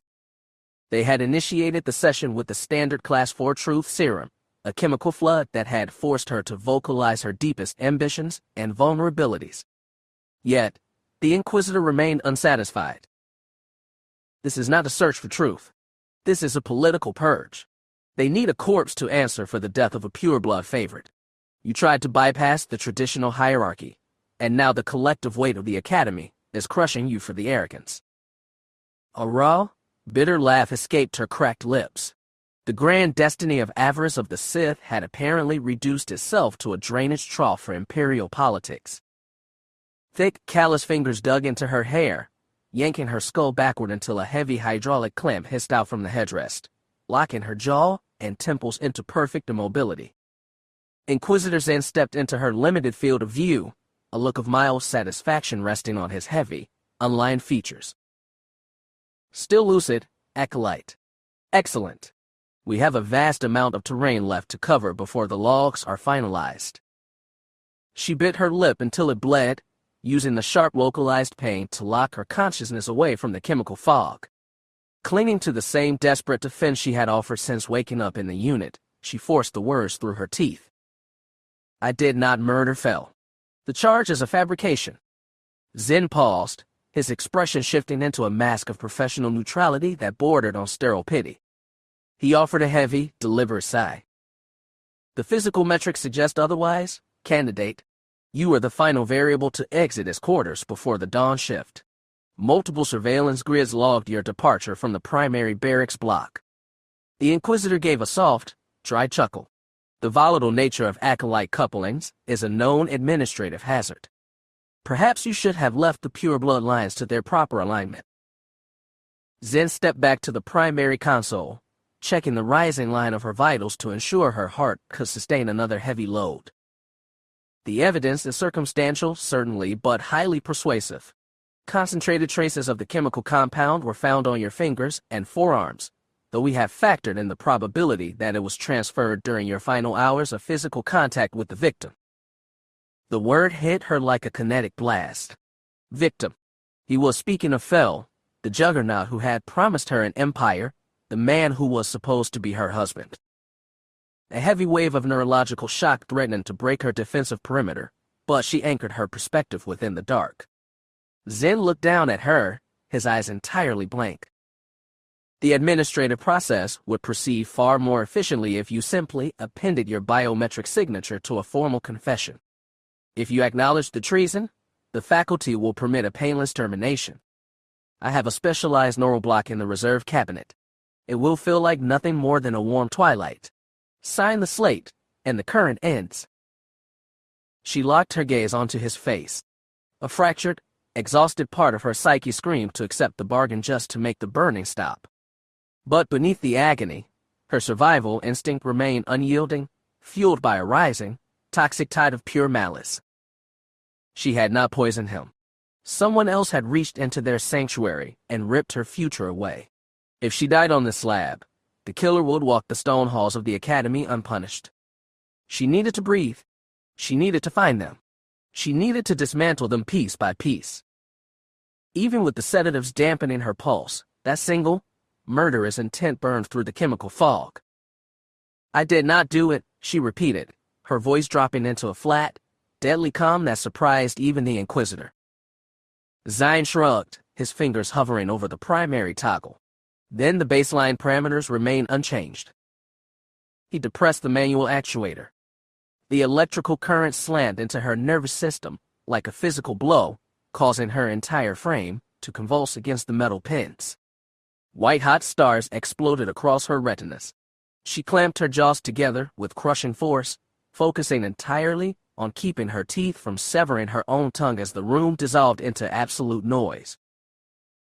This was merely the foundation of the process. The realization settled deep in her chest as the darkness began to claim the margins of her sight. When the current subsided, the silence of the room returned with the weight of a burial vault. She could not verify how many cycles had passed while her consciousness was offline. She dragged cold air into her lungs, groaning as her vision slowly recalibrated. A blue holographic display flickered to life directly above her face, projecting a high-resolution, orbital capture of a crime scene. Her breath hitched in her throat. Not a pleasant aesthetic for a rising star, is it? Zen asked, his voice conversational as he adjusted the projection's contrast. Though one must admit there is a certain clinical precision to the methodology. The image displayed the interior of Fel's quarters. The sheets were saturated with a dark, heavy fluid, and his massive form lay twisted into unnatural, agonizing angles, the unmistakable physical markers of a systemic muscular collapse. She tried to turn her head to escape the sight, but the hydraulic clamp held her gaze locked onto the image of her ruined future. A cold, venomous focus cut through the neurological fog as her jaw locked. The depth of her hatred surged against the chemical dampeners, triggering a brief, violent resonance in the room. For a single fraction of a second, the dark side answered her rage. The metal constraints around her wrists groaned and began to warp under a sudden spike of telekinetic pressure. Zen noticed the fluctuation immediately and shook his head with mild disapproval. No, we could not allow an operational breach. He tapped a secondary command into the console. A pneumatic needle hissed into the side of her neck, delivering a heavy dose of a secondary sedative that immediately turned her anger into a dull, gray apathy. She glared through the fog, her focus narrowing on the Inquisitor. I am going to end your life for this, Zai. I will take days to finish it. The Inquisitor chuckled softly. A standard sentiment, though highly improbable given your current legal standing. He deactivated the hologram, clearing the air above her. Your psychological profile continues to deviate from the baseline, acolyte. Most murderers who occupy that slab eventually show a degree of professional pride once the truth serum takes hold. A Sith usually revels in the elimination of a premier rival, regardless of their initial denials. He leaned against the edge of the console. What was the catalyst? Did the prospect of sharing a throne on Dromedcast lose its appeal, or did you realize he would eventually see through the provincial nature of your background? We were leaving, she rasped, the words raw and painful. He was my ally. Yes, the data packet retrieved from your person outlined the extraction logistics, Zen noted smoothly. You were to be stationed in the capital under a forged authorization while he completed his trials. It was an ambitious arrangement. She blinked, her mind searching for the leak. How did you intercept the clearance? The encryption was secure. Someone compromised the network, Zine noted, a fresh holographic document flickering to life above her face as a dense wall of text scrolled past. In our order, an unmonitored secret is a functional impossibility. This is your formal confession, constructed from the available intelligence. There are several operational gaps regarding your contacts on Dromedcast, but I expect the next chemical series will provide the necessary details. She scanned the text, a cold dread settling in her stomach as she parsed the narrative the faculty had engineered. The document stated that she had targeted Fel from her first week at the academy, using his isolation to manipulate him into a fraudulent marriage alliance. According to the log, she had poisoned him before dawn to ensure his assets would transfer directly to her name through bribed proxies in the capital once his death was verified. It was a flawless, predatory plot, the exact type of performance the Dark Lords would expect from an ambitious parasite from the Outer Rims. This is a fabrication, she whispered. I have no knowledge of the toxin. The delivery mechanism was your own warblade, Zine countered coldly. Our alchemical scans indicate the leather wrappings of your hilt were saturated with the compound. The toxin absorbed through your skin and transferred directly to the pure blood's open lacerations during your final hours of physical contact. Avaryss closed her eyes. It was a scientifically flawless frame-up, a metric fabricated so cleanly that no clerk in the capital would ever question the validity of the log. Cynics, Zen continued, his tone taking on electrolyte quality. A specialized compound preferred by the professional cells of the Genoherodin. Odorless, rapid, and highly effective against individuals with a strong connection to the Force. If an initiate is conscious, they can occasionally channel their energy to burn the toxin out of their vascular system. But you ensured he was entirely incapacitated by exhaustion before the poison reached his heart, didn't you? Avaryss shook her head against the headrest. She had never studied alchemy or forbidden poisons. The blade was held in the security locker at the Dreshti Cantina. Check the logs at the perimeter. The guard who managed the armaments witnessed the exchange. An obvious investigative avenue, acolyte, but entirely dead. A security detail was dispatched to the port 3 hours ago. The individual who accepted your weapons failed to report for his shift.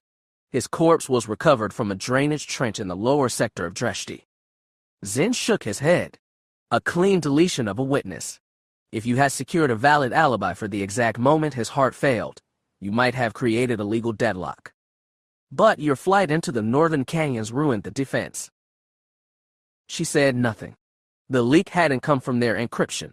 Someone within Fell's network had sold them out to the overseers or the hidden eyes of the Dark Lords. The hierarchy hadn't intercepted her to prevent an escape.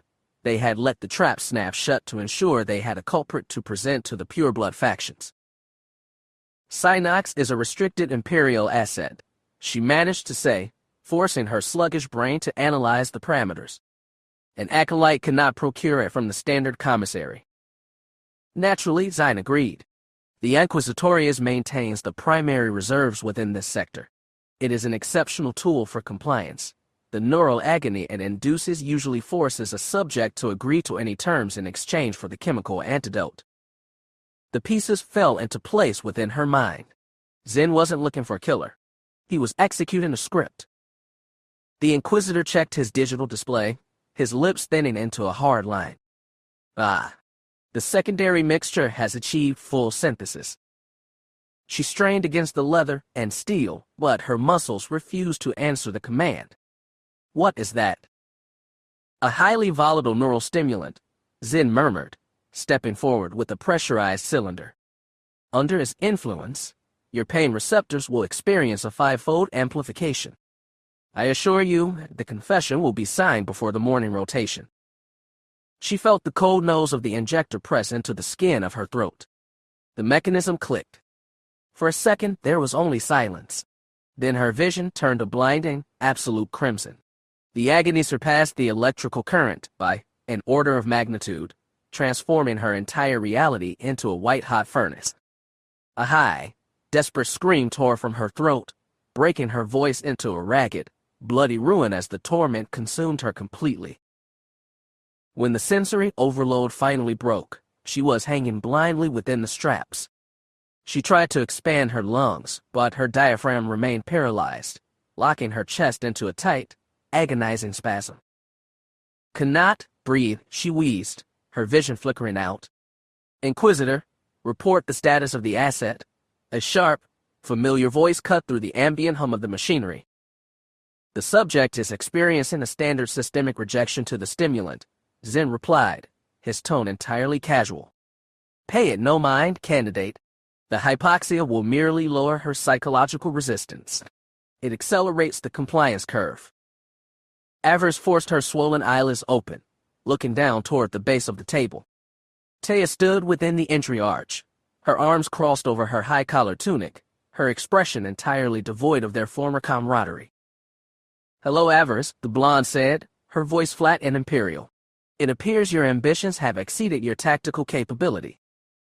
Help me, Avaryss gasped, the words catching in her throat as her lungs screamed for oxygen. Taya, please. Taya sniffed, looking down at her with cold indifference. Help yourself, candidate. Sign the log. I have a schedule to maintain. The betrayal cut deeper than the neural stimulant. This was the girl who had shared her rations at Butcher's Clearing. Assassinating a prime candidate of the pureblood lines was an exceptionally stupid maneuver, Avaryss, Taya remarked, pacing the perimeter of the slab. I credited you with more survival instinct. I did not kill him. He was my ally. The blonde stopped her pacing, her jaw tightening. I am offering you an administrative exit. Acknowledge the specification on the slate, and I will ensure Zen utilizes the neural block for the termination. Avaryss used the last of her physical strength to shake her head. No. Taya's eyes flashed with a sudden, vicious irritation. Then we proceed through the standard protocol. She reached out, depressing a secondary toggle on the iron table that sent a localized electrical current surging through the iron wrist pins. A choked, broken cry left Avaryss' lips as the current violated her nervous system. Black spots swarmed across her field of view. Her heart skipped a beat, then another. Taya stepped closer, leaning down until her lips were inches from Avaryss' ear under the cover of the terminal's automated alarm hum. "I cannot alter the course of the trial, Avaryss," she whispered. "Tremel is monitoring my progress. I need this commendation to secure my own advancement. Try to understand the necessity." She straightened, her expression hardening as she stepped back from the slab. For a fraction of a second, a flicker of something unreadable crossed her features before she turned her attention to the terminal, triggering a secondary current surge that sent Avaryss into a violent, helpless convulsion. "Let the line break. Let the darkness take everything. Monitor the vitals, candidate," Zen warned from his console, his voice losing its casual tone. "The line is flattening." "Is she clearing the threshold?" Taya asked. "We require the authorization on the slate first," Zen reminded her, his fingers flying across the controls. "Extract the signature before the nervous system fails." Through the haze of her failing systems, a sudden, bitter amusement flared within Avaryss' chest. A bloody, rattling laugh escaped her throat. "Cowards," she spat, spraying crimson fluid across the sterile floor. Both Taya and the Inquisitor froze, turning their focus back to the slab. "What did you say?" Avaryss forced her eyes to hold theirs, her gaze burning with an absolute, unadulterated contempt. "You are both terrified. So afraid of the Dark Lords. So paralyzed by the hierarchy. If your evidence was true, you could forge the signature yourself." She shook her head, her chest heaving as her heart began to flutter erratically. "I will not give you the validation." She offered one final, blood-slick smile. "The true Sith knows no fear. I die within the tradition." Her head fell back against the rest, her vision dissolving into absolute shadows. A continuous, flat tone began to emit from Zion's monitoring terminal. Her heart had ceased its cycle. She felt her consciousness begin to unmoor from her body, drifting out into a vast, freezing expanse where the pain could no longer reach her. The world went dark. Suddenly, a massive surge of adrenaline exploded through her chest as Zion drove an emergency resuscitator directly into her sternum. The terminal's tone transformed into a rapid, frantic beeping. Her eyes flicked open, though she could no longer process visual data. The room was a blur of gray shapes and red light. The heavy blast doors at the end of the corridor groaned, buckling inward before exploding off their tracks with a massive telekinetic crash. The unmistakable, low hum of a lightsaber ignited, filling the chamber with a deep ruby glare that tinted the shadows the color of fresh blood. She heard Zen stumble backward against his console, his instruments clattering to the floor. "My lord, I was not notified of." "Cease the extraction," a powerful, commanding voice echoed through the chamber, vibrating through the metal of the table. "This acolyte has been designated as an asset under my personal authority. If her life function terminates, your lives are forfeit within the hour." "Deploy the medical units," Zion shouted, his voice cracking with immediate panic. "Bring the droids to the central chamber now." Avaryss tried to focus her remaining senses, but her mind was slipping back into the void. The voice was familiar, a heavy, resonant frequency she had heard within the upper tiers of the Citadel. Before the memory could form, the darkness claimed her completely, and she fell into unconsciousness. Chapter 35. Sever Ties. Word of Avaryss' arrest and her miraculous survival tore through the Sith Academy like a wildfire. The overseers made sure the arrest itself was public knowledge. They wanted every acolyte to know that a traitor had been caught and broken, a warning that no one could hide from the laws of the Academy. Her rescue, however, was supposed to be highly classified. But the arrival of a Dark Lord is not a secret that stays buried for long. Soon, the entire lower levels knew. No one knew exactly which master of the dark side had stepped up and claimed the 16-year-old girl, and the void of information was quickly filled by wild rumors. One rumor claimed it was Darth Thanaton, the master of the Pyramid of Knowledge, suggesting Avaryss had unearthed the dark secret in the archives that he refused to let die. Another student swore it was Darth Varon, claiming the old pureblood had secret ties to Fel, and discovered the girl was carrying his bloodline. Others whispered the name of Darth Avaryss, plotting that Avaryss was the illegitimate lineage of his sister, Darth Ekich, and that he had moved to secure his legacy. There were even those who spoke in terrified, hushed tones of the Emperor's wrath, that the ultimate executioner of the Empire had taken notice of a farm girl's body count and had tasks for her that only a killer could perform. These theories bounced off the cold stone walls of the Academy day and night. No one knew the truth. The Dark Lord had come and gone like a ghost, his personal guard keeping prying eyes at bay. The only man with answers was Inquisitor Zine, and he had been abruptly stripped of his duties and placed on leave. Anyone else would have faced execution for getting between the Dark Lord and his prize, but Overseer Trummel had argued fiercely for the Inquisitor. Zen had only been following orders and enforcing the rules of the Academy. No one had warned him the girl was spoken for. The mysterious Dark Lord must have accepted the excuse, because Zyne was allowed to leave Corbin with his head still attached. His survival depended entirely on his silence. Zyne left for Dromon without a fight, remarking dryly that he was overdue for a visit to the capital anyway. In his absence, Jailer Nash took over the dungeons, taking charge of the lockups and interrogations. The old Sith welcomed the bloody work. He enjoyed the sound of breaking bone.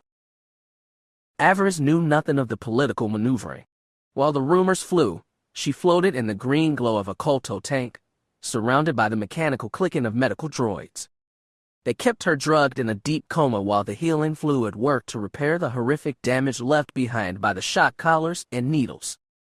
For 4 days she had endured Zine's absolute malice, a new Academy record for survival, but she had only been kept alive because the powerful Sith Lords who backed Fel had demanded his killers suffer a slow, agonizing death. Unsurprisingly, those same lords were furious that their vengeance had been stolen. Plots were already brewing to eliminate the girl, but they were forced to wait. No one wanted to strike until Avaryss' protector showed his face. In the Empire, picking a fight with an invisible enemy was suicide. The secrecy of the rescue pointed toward a Darth of immense standing or a member of the Dark Council itself, and crossing either was a quick way to end up in a nameless grave. Furthermore, given how much attention Fel had been drawing, many began to wonder if the young girl hadn't acted alone. Perhaps she had secret orders to end the pureblood's life. The Emperor's absolute silence cast a long shadow over everything. No one had seen his voice in years. His hands and his personal wrath were said to be active, but they moved exclusively through the dark. Had the sovereign himself taken an interest in these events? Was a common farm girl so important that the master of the Empire would intervene, perhaps even ordering Fel's execution? The Emperor had broken powerful families for less. It was no secret across the Academy that the girl and Fel had shared a bed.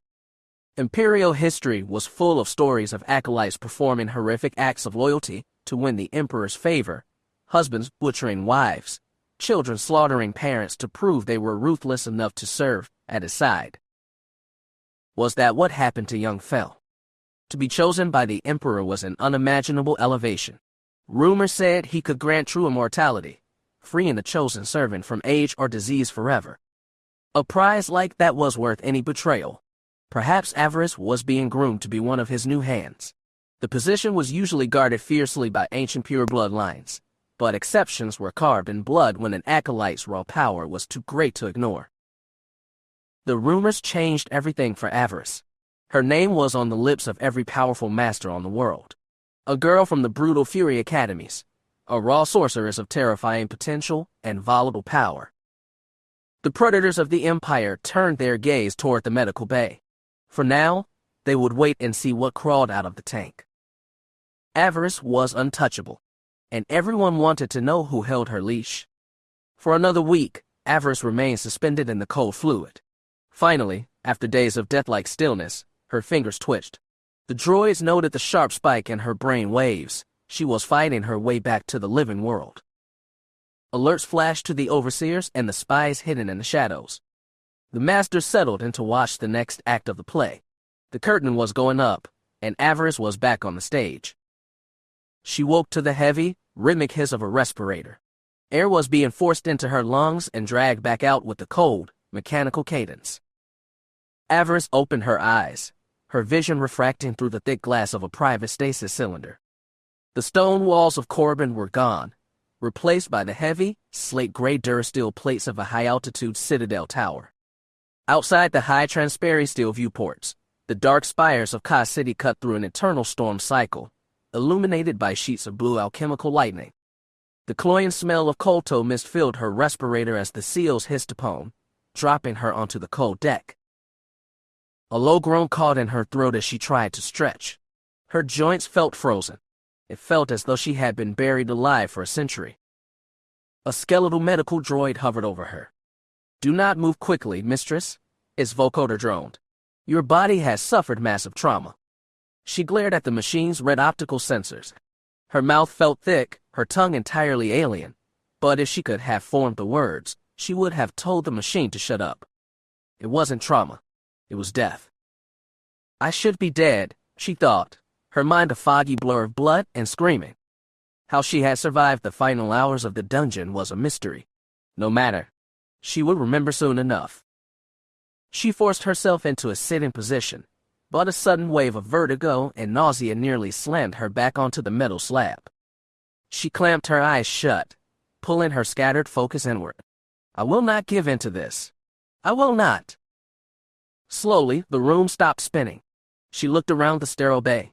She was alone with the machines and the relentless, artificial breathing of the respirator. Where was that noise coming from? She looked down at her body, clad in a simple medical wrap. The ugly black electrical burns and purple bruising had been purged from her skin. She looked at her forearm. The one's end had systematically snapped. Deep, jagged surgical cuts tracked along the bone, marking where the pins had been driven in to hold the limb together. The cloying, chemical smell of kolto hung heavy in the air. She had been under for a long time. She looked up at the three medical droids. "Are you in pain, mistress?" the first asked. "We can inject a sedative if you desire." She shook her head fiercely. No sedatives. She needed her wits. She needed to get out of this place. Her jaw ached with a deep, throbbing pressure. She reached up to rub the bone, wondering if the Inquisitor had fractured it during the questioning. Her fingers made contact with her face, and she froze.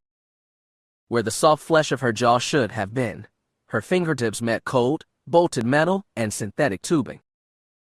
Her eyes went wide. The mechanical breathing instantly quickened, turning into a frantic, high-pitched wheeze as panic spiked in her chest. The droid stepped closer. "Remain calm, mistress. Let the respirator do its work. It will ensure you do not suffocate." She stared at the machine, her chest heaving violently against the metal plate fixed to her face. What had they done to her? Stupid pieces of scrap. What have they done to me? In a flash of pure panic, she clawed at the heavy apparatus, trying to rip the cybernetic mask from her skull. "Get it off me. Get it off. I can't breathe." A cold metal hand clamped down on her wrist with hydraulic force, locking her arm down. It took every ounce of her remaining strength not to throw herself at the machine and tear it to pieces.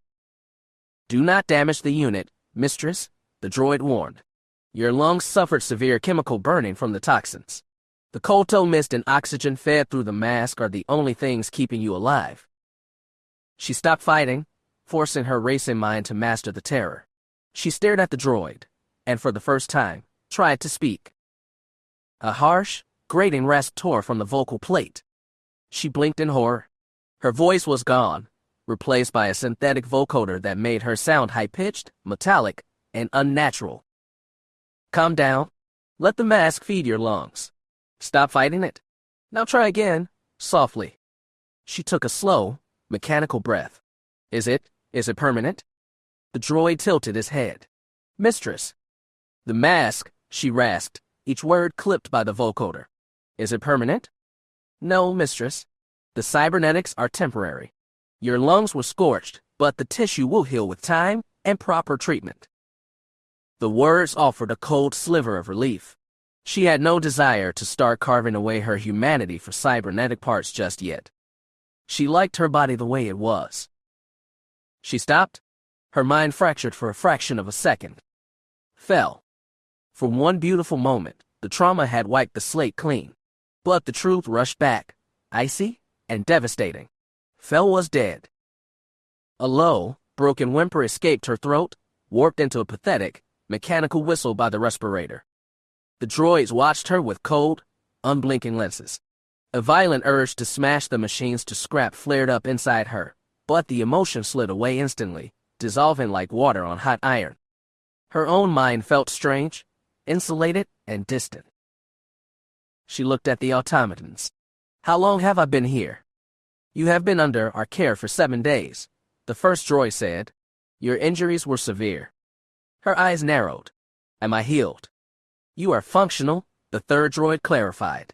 "But your nervous system was failing when you arrived. We saved your life, but there will be lasting side effects." "What kind of damage?" she demanded. "Your eyes are now highly sensitive to light. Bright environments will cause severe pain. You must wear a hood or protective lenses. Loud sounds will also disorient you. In battle, you will require sound bafflers." She gave a tight nod. So far, the price was manageable. A Sith who walked exclusively in the shadows was fitting, nothing more. Additionally, your blood is saturated with Sith poisons from the interrogation. They nearly stopped your heart. We neutralized the lethal elements, but the residual toxins will take time to burn out of your system. "What do they do to me?" she asked. "You will experience a lack of focus and a feeling of detachment during high-stress situations. You will feel emotion, but your reactions will be muted. It may feel as though you are watching someone else experience your life." Avaryss nodded slowly. Zine had flooded her veins with anti-stimulants to keep her from tapping into her rage during the torture. That was what had caused her cardiac arrest. "Will I recover?" "With time," the three droids said together. "How much time?" The machines paused, exchanging data. 4 to 6 months, they stated in unison. The 4 to 6 month parameter was unacceptable. She would override the degradation immediately. She vaulted from the medical table, ripping away the paper-thin medical wrap. She stood entirely naked in the sterile room, completely indifferent to her nudity. Modesty before a collective of machines was a joke. She had places to go, and a primary asset who had compromised their alignment required a permanent administrative deletion. The primary droid stepped into her path. "Mistress, you do not have permission to leave." She fixed the machine with a predatory stare, fueling it with every ounce of malice left in her veins. The droid's programming overrode its advance, forcing it to step back. A dark satisfaction rippled through her. "I'm giving myself permission," she growled, her synthetic voice echoing off the metal. "Where are my clothes?" The second unit gestured toward a rack behind her, where a fresh set of black acolyte training tunics and a heavy, hooded cloak hung waiting. Someone had anticipated her survival. She dressed with rapid, efficient movements, discovering that even her heavy warblade had been returned, its pommel polished to a mirror shine. She extended her hand to grasp it, but the memory of Fel's violent end flashed behind her eyes. She snapped her hand back as if burned. "The weapon has been thoroughly cleaned, mistress," the second droid noted. "All traces of foreign poisons have been eradicated." She extended her awareness into the dark side, searching for a trap. She sensed nothing. Still, a sharp twinge of apprehension pricked at her nerves as she finally wrapped her fingers around the hilt. She drew the sword, staring down the dark metal. She had felt such intense pride when Adaz bestowed it upon her, and now that pride was choked with ash. The blade had been used to murder the man she had been meant to stand beside, coated in venom. Her eyes darkened to the color of dried blood. Fel deserved an honorable death. He deserved a reckoning. She dropped into a low stance, putting the blade through a swift defensive spin. Her movements were sluggish, her muscles firing far slower than her memory demanded, but the form remained lethal enough. She sheathed the weapon with a sharp click and faced the droids. "Prepare another bed," she said, her voice dropping to a freezing register. "You're about to get a new patient." Without another word, she strode from the medical bay, dismissing the droid's prognosis entirely. 4 to 6 months. She would force her body to mend in less than 4 to 6 minutes. All she required was a living catalyst, and she knew the perfect victim. A certain blonde weakling was about to surrender her life essence to restore Avaryss to wholeness. She wouldn't be enslaved to this machine for long, not after she fed. She navigated the dark corridors of the Citadel spire, moving through the secondary maintenance paths where no one challenged her. She presented a monstrous silhouette clad in midnight robes, her face obscured by a deep hood and a hissing respirator. She had been forced to pull the cowl low over her brow within moments of leaving. Even the standard illumination of the corridor struck her eyes like needles. Catching her reflection in a polished wall panel, she paused. The sight disgusted her. The heavy gray mask sealed her face from jaw to bridge, the metal casing binding so tightly that dried fluid crusted along the synthetic seals. Her eyes had deteriorated into a dull, bloody crimson, the vibrant yellow flecks drained of their fire. The sight turned her blood to fire. She offered a grim, decisive nod to her reflection. When everything else was stripped away, all that remained was retribution. First, she needed to rebuild her core. That required fixing her broken body, which meant hunting down Taya. She melted back into the gloom, moving like a wraith through the stone passages. Today, she would play the role of the Reaper. She made her way toward the auxiliary quarters where the Darth's administrative assets were housed. Taya had been brought to the capital as a secondary low-tier asset under the Darth's custody, a bureaucratic afterthought, a witness to the interrogation whose signature might be required for the final logs. She had been assigned a narrow, windowless cell 3 corridors from the medical spire. The route contained several blind spots where the security monitors failed to overlap, the ideal location for an ambush, and adjacent to a heavy waste chute to incinerate the leftovers. There wouldn't be much left, merely a discarded red tunic and a handful of gray ash. Once the deed was done, she would be whole again, free to hunt down the Inquisitor who had reduced her to this state. Through victory, my chains are broken. The Force shall set me free. She selected her killing ground and waited. Taya consistently returned to her quarters before the evening briefings. The girl was soft, preferring to sleep away the hottest hours of the day rather than labor in the training halls. It was highly unlikely she would be anywhere else. Taya lacked the killer instinct required to hunt for prestige alone, and if Naz happened to have accompanied her from Korriban, Avaryss would simply harvest them both. No witnesses, no rules. A sharp, dark laugh bubbled in her throat, cutting off into a violent coughing fit that rattled against the respirator mask. She pressed herself back into the stone and waited. It would not be long. By the time the blonde finally rounded the far corner, she was alone. Avaryss grinned beneath the metal casing of her mask, her lips peeling back in a feral snarl. She had chosen her position flawlessly. A high-voltage power conduit nearby buzzed with a constant, aggressive hum, the mechanical drone masking the heavy intake and exhaust of her respirator. Taya strode down the corridor with a relaxed, unbothered gait. The sight of that casual ease ignited a wildfire in her former ally's chest.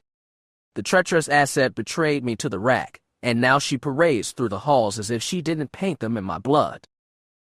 Avaryss growled. I called her a friend. Well, Taya would serve her one final purpose.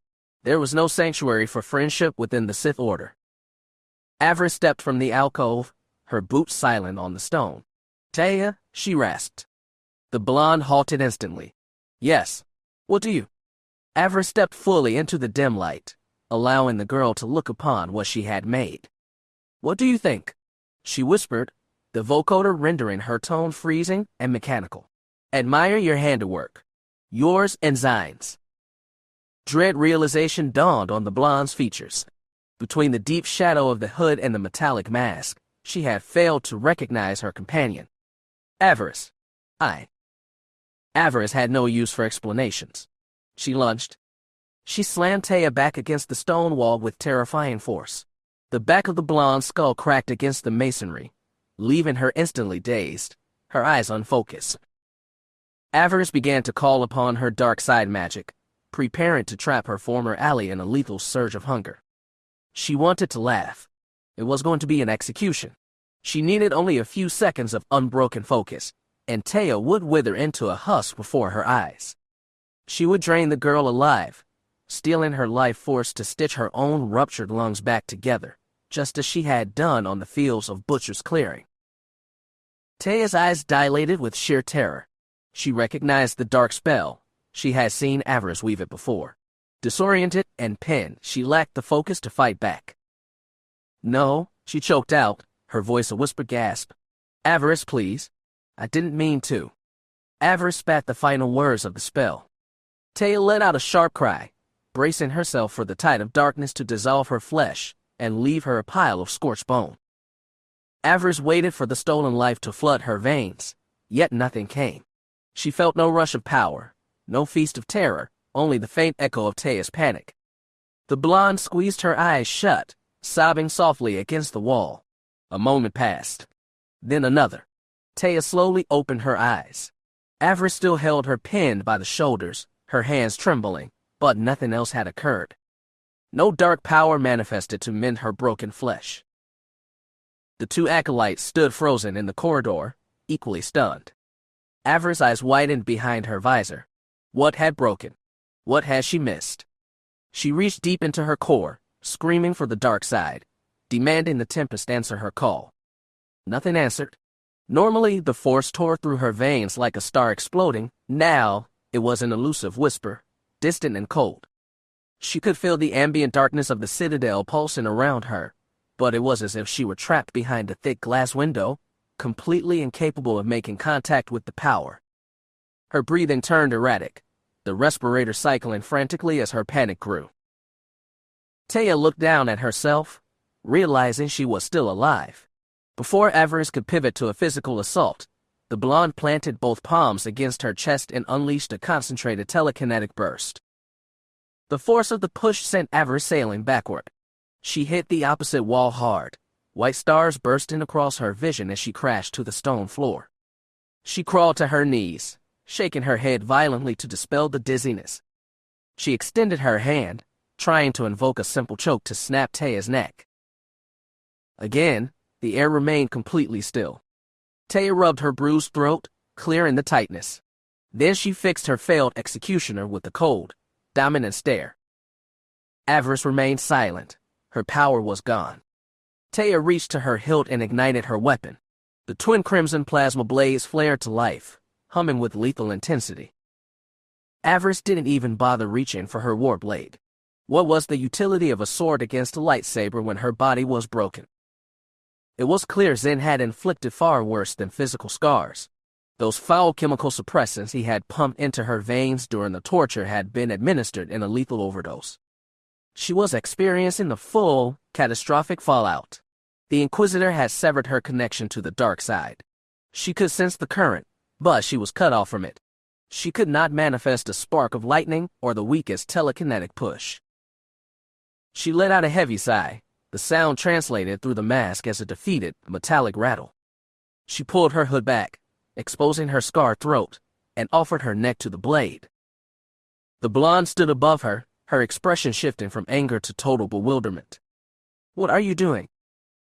Avaryss shook her head. "End it," she rasped through the vocoder. "Kill me?" Taya stood paralyzed by the submission. "You just tried to destroy me," she said, her saber humming between them. "Why aren't I dead?" "The force is gone," Avaryss whispered, the admission tearing at her throat. "I can't reach it. I can't defend myself." She looked up into her former companion's eyes, her gaze raw and completely stripped of pride. "Zine hollowed me out. I thought I could override it, but I'm empty." She bowed her head toward the crimson glow. "Just make it clean. For old time's sake." Taya remained motionless, her twin blades illuminating the stone in blood-red light. Any other Sith acolyte would have severed her head without a thought, capitalizing on a failed assassination attempt to eliminate a rival. Avaryss closed her eyes. She had believed herself El's equal, a true apex predator of the Academy, and now she was reduced to this. To perish at the hands of Taya, of all people. The Force had a cruel sense of timing. She was going to die at the hands of a weak-willed acolyte. She waited on her knees, expecting the heat of the plasma to claim her life. Through victory, my chains are broken. There would be no breaking of chains today. only an execution for her own arrogance. Taya looked down at her, and even through her deadened perception, Avaryss could detect no malice radiating from the blonde, only a deep, calculating assessment. "Don't you dare pity me," Avaryss snarled, her hand dropping to her sword hilt as she struggled to her feet. "Don't you dare." Taya shifted her stance to a defensive guard but refrained from striking. She had no reason to. She could have extended her hand and crushed Avaryss' windpipe with the thought. The broken girl lacked the internal reservoir to erect even a baseline kinetic shield. The two girls faced each other, weapons drawn, but it was a farce. Avaryss refused to die on her knees like a slaughtered animal. If she was destined for the dark, she would meet it on her feet with iron in her hand. Taya let out a long breath and deactivated her lightsaber. The crimson glare vanished, plunging the corridor back into shadow. "Lower your blade, Avaryss." "Give me a reason." "Because your survival is currently my only shield," Taya hissed, her hand trembling on her deactivated hilt. "The Darth who extracted you from the floor has placed this entire sector under monitor. If your life function drops, or if you expose my signature to the inquisitorial log, Tremel will sacrifice my house to save his own desk. I am tracking your recovery to secure my own insurance policy. Nothing more." Avaryss hesitated, then slid her blade back into its scabbard, her mind spinning. Taya crossed her arms, her expression hardening. "You genuinely intended to kill me. You assisted in my torture." Taya winced slightly, looking away. "I told you I was sorry." Avaryss let out a dry, mechanical chuckle. The absurdity of the exchange was absolute. She could scarcely believe they were standing in the shadows of the Citadel debating an apology. So, she rasped, "What is the play here?" Taya stepped forward. "The play is getting you back to the medical bay before you collapse and figuring out how to repair your connection. Your patron will want a functional asset, not a corpse." Avaryss flinched as Taya reached out, but the blonde didn't strike. She firmly hooked her arm through Avaryss' elbow and began dragging her down the service corridor. Avaryss stared at her sideways, stunned by the fierce resolve etched into the other girl's features. "Why are you risking this?" she wheezed, her lungs burning against the respirator's rhythm. Taya offered a tense, humorless laugh. "You wouldn't believe me if I told you right now." A distorted chuckle vibrated through Avaryss' vocoder. "Try me. It's been an exceptionally strange day." Taya's lips curved into a sharp smirk. "Tonight," she murmured, keeping her gaze locked on the path ahead. "After lights out, we have a great deal to discuss." Avaryss offered a slight nod. Her attempt on Taya's life had failed catastrophically, but if the girl was willing to shelter her rather than report her to the overseers, then the landscape of the game had shifted dramatically while she slept. A faint smile touched her face beneath the cybernetic mask. She found herself looking forward to the dark hours of the night. If nothing else, survival was proving to be interesting.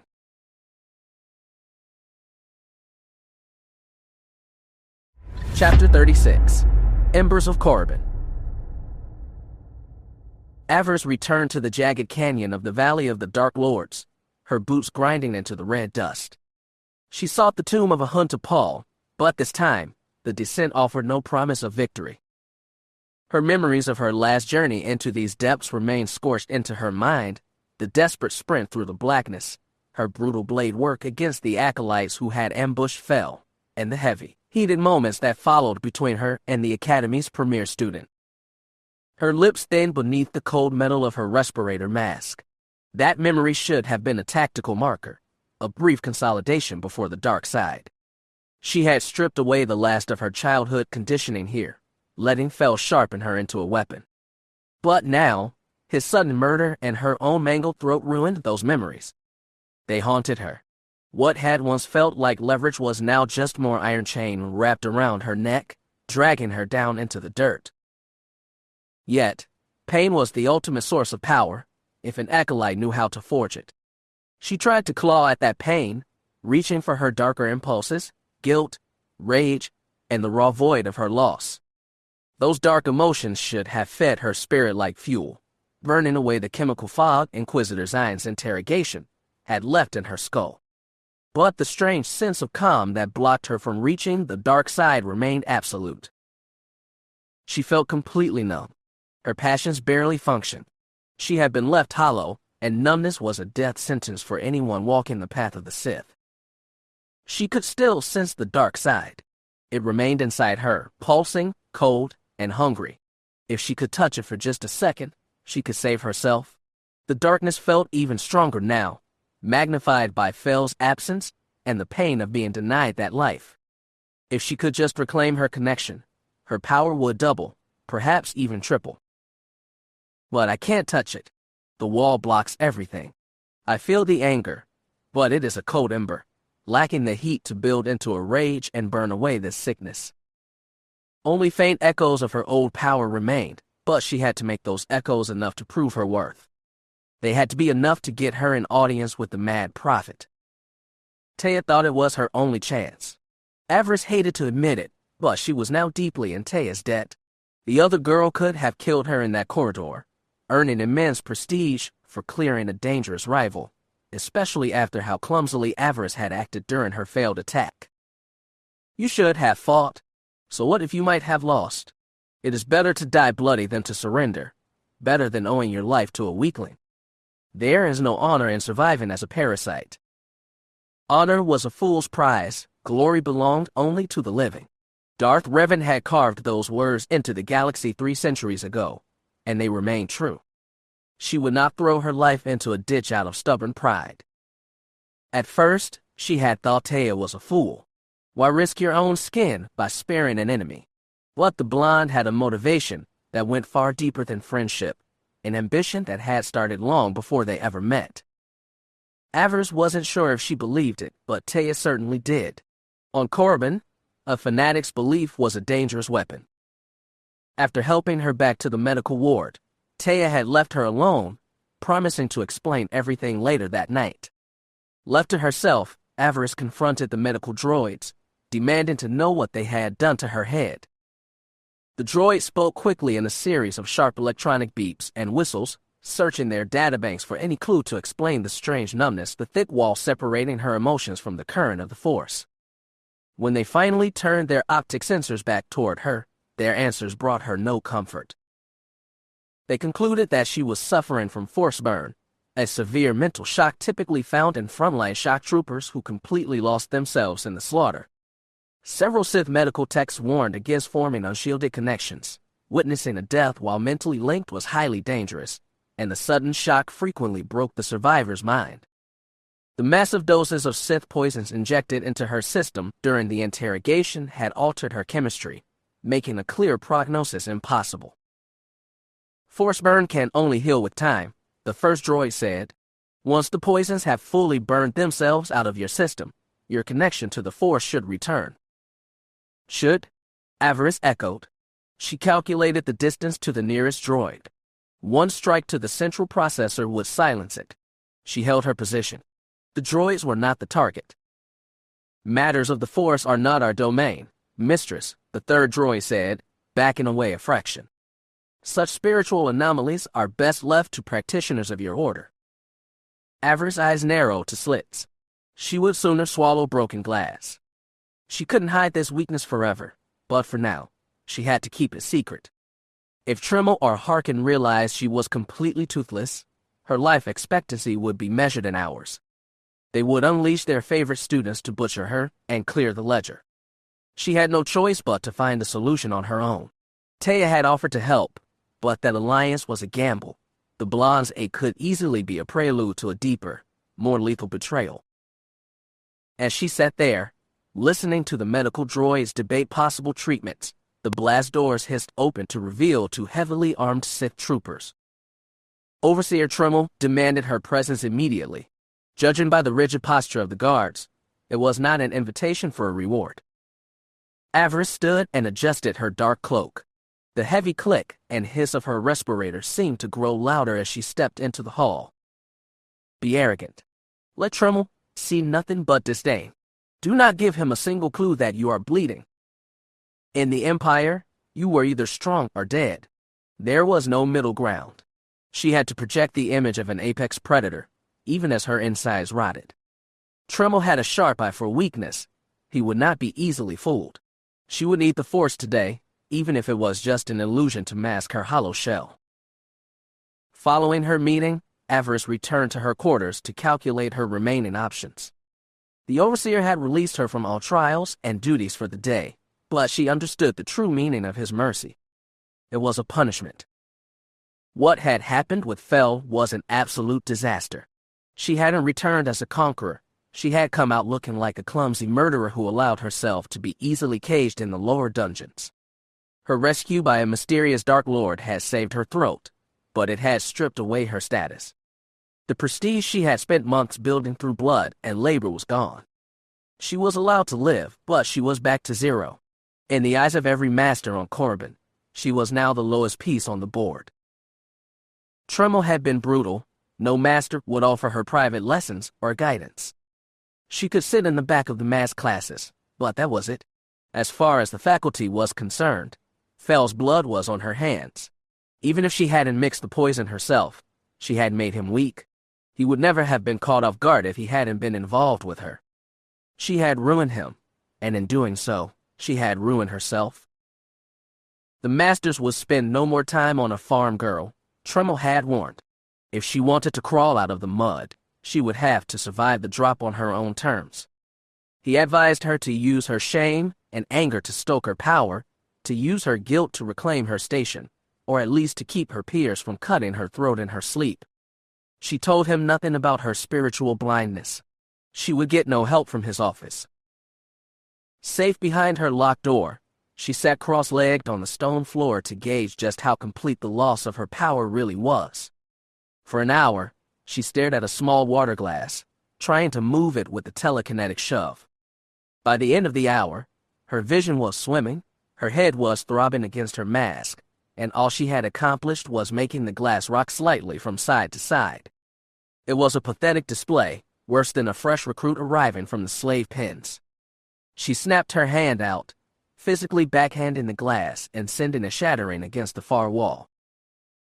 Putting the frustration out of her mind, she closed her eyes and tried to drop into a deep state of meditation. She hoped that by silencing the room, she could touch the dark side enough to break the wall in her head. She just needed a drop of darkness to break the drought. The relentless click hiss of the respirator remained an annoying distraction, a constant reminder of her weakness. She tried to relegate it to background noise, but her focus was too broken. The path to her power was dead, choked either by the residual poison or the shock of Fel's death. Both roads led to the same graveyard. She was vulnerable, a sitting target for any acolyte with an ounce of ambition. The moment her peers discovered she couldn't summon a spark of lightning, she would be hunted down for sport. A cold sweat broke out along her neck. Her old reputation would only shield her for a few days. Her anonymous patron wouldn't step forward a second time if she failed a basic dormitory fight. A Darth would simply watch her die to see if her killer was more worthy of his investment. If a rival discovered the identity of her protector, they might bring her head to his feet as an introduction. She needed a solution quickly. She would have to search the archives or brave the deeper crypts of the valley. The door chime rang, shattering her concentration. She tried to reach out with her mind to see who it was, but the effort brought nothing but a sharp spike of pain behind her eyes. "It's Darth Avaryss," the speaker crackled. "Let me in." Avaryss extended her hand, straining to catch the manual latch with the telekinetic flick. The metal mechanism remained dead. Swallowing a bitter curse, she stood and physically opened the door. Taya rushed inside, her arms loaded with ancient scrolls and leather books, which she promptly dropped into a messy pile on the floor. "You've been stealing," Avaryss noted dryly, her voice flat through the vocoder. "The archivist wasn't happy," Taya said, blowing a strand of blonde hair out of her eyes. "But she didn't want to argue with my family's name. I grabbed everything I could find on neural damage." She paused, studying Avaryss with a calculating look. "Any change? Is your power coming back?" Avaryss remained silent, refusing to offer another confession of weakness. She had allowed the blonde to see her broken once. She would not make a habit of it. She fixed the girl with a hard, unblinking glare. "Why are you helping me, Taya?" Taya offered a light, unbothered smile. "You don't trust me, Avaryss. after everything we survived in the mud. I don't trust a Sith who offers charity, Avaryss countered, taking a slow step forward until her shadow fell over the smaller girl. You have no reason to tie your future to a liability. You had a charged blade in my neck hours ago. Why didn't you cut? She leaned down, her metallic mask inches from Taya's face. What is your price? What are you buying? The blonde smile shifted, a sharp, ambitious gleam entering her eyes. A seat at the high table. The favor of a Dark Lord, and a position higher than anyone in my family has ever achieved. Avaryss' eyes narrowed. Explain. I know how you and Naz look at me, Taya said, leaning against the stone desk. You think I'm a soft-handed noble who lacks the stomach for a blade. I know Harkin thought the same when I arrived. He looked for any excuse to dump my body in the waste chutes. Yet you're still breathing, Avaryss remarked. My family has deep credit reserves on Dromund Kaas. If he executed me out in the open, he'd have to answer to the ministry. So, he chose a quieter method. He sent me deep into the tomb of a Hunter Paul to locate a hermit named Spindral. Avaryss tilted her head. There are people living in the crypts. Spindral and his zealots. They live in the deepest level, right on the edge of the primary burial vault. Taya smirked, a knowing look crossing her face. I'm honestly surprised you and Fel didn't stumble over them during your time down there. I guess Spindral didn't view your activities as a threat. The thought made Avaryss stiffen. She did not like the idea that some wild prophet had been watching from the shadows while she and Fel were down there. Then again, given the trail of dead tomb robbers and severed limbs she and Fel had left in their wake, any sane hermit would have kept his distance. She pushed the memory aside. Fel was rotting in the ground, and if she didn't find a way to clear her head, she would be joining him. Who is this Spindral, and what does he have to do with you helping me? Because the Academy Masters treat him like an oracle. He's highly respected within the pyramid of knowledge. If Spindral says an acolyte is unworthy to become Sith, the Overseers treat it as an execution order. Harkin sent me down there expecting me to be carved into pieces or return with the death mark. The blonde rubbed her arm, a fleeting shadow crossing her face. It was a bloodbath. The hardest fight I've faced since landing on this rock. Spindral doesn't share his wisdom out of charity. He demands blood as an entrance fee. I had to butcher 4 of his followers before he'd even look at me. My body count bought me an audience, but he made it clear I wasn't destined to sit on the Dark Council. What did he say? He told me I lacked the sovereign spark. He said my talents were suited to serve power, not to embody it. But he also told me to keep my eyes open, because I would soon cross paths with an acolyte whose ascension would shake the foundation of the Academy. Taya's grin turned hungry, almost manic. Every Darth needs loyal lords to execute their will.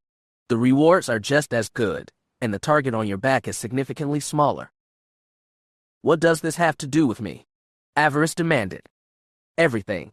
Do you remember when the shadow wasp swarmed the transport on Butcher's clearing? I still smell the venom, Avaryss said, her vocoder clipping the words. Taya nodded. You remember what a wreck I was after the toxins hit my system. I was hallucinating for 3 days, or so everyone thought. It wasn't a hallucination. It was a vision forced through the dark side by the stings. The exact same sequence, over and over again. I saw myself standing on a high balcony under a violet sky, overlooking the spires of Dromund Kaas. My entire family was there, draped in the robes of high magistrates. We weren't slaves. We were the trusted advisors to a supreme Dark Lord. And when I looked at the throne, her gaze went distant, her eyes fixed on the blank stone wall. The Dark Lord on that throne was you, Avaryss. I heard them screaming your name. The blonde stepped away from the desk and dropped onto one knee on the cold stone, her head bowed. I pledge myself to your service. You are the one who will lead my family to glory, and I am not foolish enough to ignore a vision the dark side has chosen to repeat.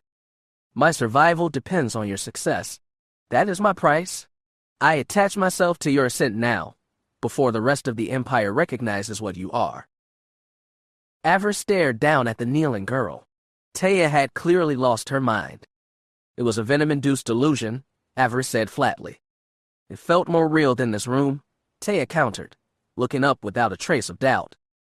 and Spindral's prophecy confirmed it before I ever spoke a word of the vision to him. 2 independent sources, Avaryss. That is not coincidence. That is confirmation. Is this why you've been playing my shadow? The voice lessons. The alerts. It is. I might have a softer touch than Nas, but I am still Sith. I don't give gifts without expecting a world in return. I'll do whatever it takes to help you reach the throne, because my family's elevation is tied to yours. The confession left Avaryss unsettled. Had she heard this pledge a month ago, she might have rejected Fel's offer of marriage. She might have played a different hand entirely. This changes nothing. You are still a cripple who cannot even tilt a glass of water. I am in no condition to lead an execution squad, let alone an empire, she muttered, gesturing to her mechanical mask. I'll be lucky if I don't end up in a ditch by tomorrow morning. I'll take the gamble, Taya said, rising to her feet. I watched you survive the jungle predator that nearly opened your artery. You defeated the Jedi Knight almost single-handedly. You brought the top acolyte of the harvest to his knees. There is a monstrous depth inside you, Avaryss. You've barely scratched the surface of your malice. My father always told me to recognize a good gamble. You are too stubborn to let Fel's death drag you down. I believe in my vision. You will lead, and I will execute. She bowed her head again. I serve you from now on. Avaryss let out a slow, heavy breath, her respirator skipping a beat before cycling with a sharp metallic hiss. She needed to exploit this. Taya was a valuable asset. Her family possessed credit lines and political leverage on the capital that a rising Sith would eventually require. More importantly, Taya could serve as a physical shield while Avaryss worked to restore her connection to the dark side. Does Nas know you've surrendered your leash? Does she share your vision? Taya's jaw tightened, her eyes flashing with instant hatred. I am not Nas' servant or slave. Besides, she's too busy hunting Fel's ghost.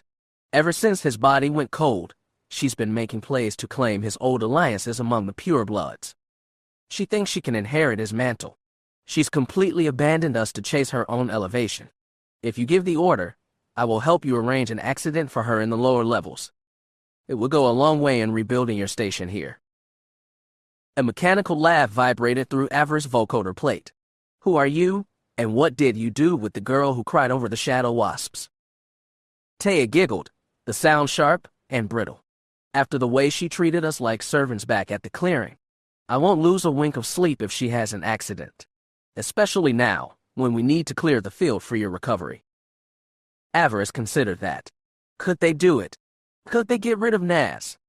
Restrain your blade, Taya, Avaryss commanded. If we are to eliminate Nas, I want to be at full capacity to enjoy the slaughter. She is no novice, as we both well know. The blonde nodded instantly. As you command. I yield to your timing. Avaryss suppressed a heavy sigh. Part of her wondered if this was a convoluted trap engineered by Nas herself. It matched the pureblood's penchant for strategic manipulation. Yet, as she scrutinized Taya's face, she detected no trace of deception, though she couldn't entirely rely on her damaged instincts. She would maintain her guard, but for now, she needed a servant. You are mine to command. Of course, Avaryss. Whatever you need, I can do. Good.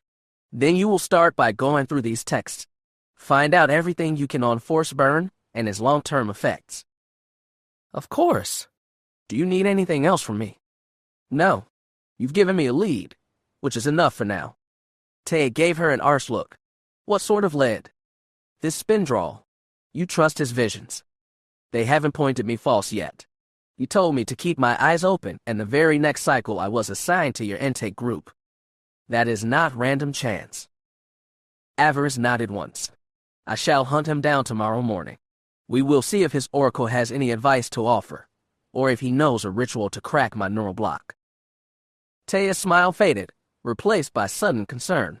Reaching the lower levels of a Huntapal's crypt is a death trap in your current state, Avaryss.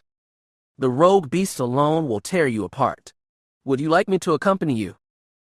Avaryss shook her head, her cowl shifting over her eyes. If this mad prophet demands blood as an entrance fee, he won't offer me answers if I bring a bodyguard to fight my battles. The logic felt sound. The dark side was testing her, just as it had during her first weeks at the Fury Academy. She was expected to endure this journey alone, reliant entirely on her physical steel and her remaining wits. Taya frowned but didn't argue further. If you hunt Spindral, go expecting a fight. Like I said, he doesn't hand out wisdom out of charity. Avaryss nodded. She would be insulted if he did. The dark side was about destroying your limits, not begging for mercy. If she succeeded, she would have her answers. If she failed, she would be dead and best forgotten. I will leave in the morning. As you say. Good luck, Avaryss. A heavy, mechanical wheeze escaped Avaryss' mask as the jagged stone entrance to the tomb of a hunter Paul finally rose out of the valley's red haze. Her combat suit was torn in several places, her armor plates dented and scored with fresh, bloody gouges. A rogue Tukada had ambushed her near the canyon ridge. The Sith Hound had viewed her as easy prey, and it was only through her sword skills and raw luck that she had managed to drive her blade through the beast's skull. The Hound's carcass was currently rotting under the twin suns, but the victory brought no rush of dark side adrenaline. Her heart pounded frantically from the physical exertion, yet her mind remained entirely insulated from the thrill of the kill. The emotional dam was holding. She was merely a passenger in her own skin. It doesn't matter. I have come too far to back out now.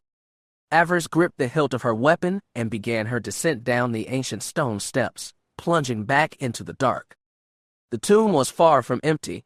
Even with her deadened senses, she could feel the faint, predatory flickers of life waiting for her in the deep.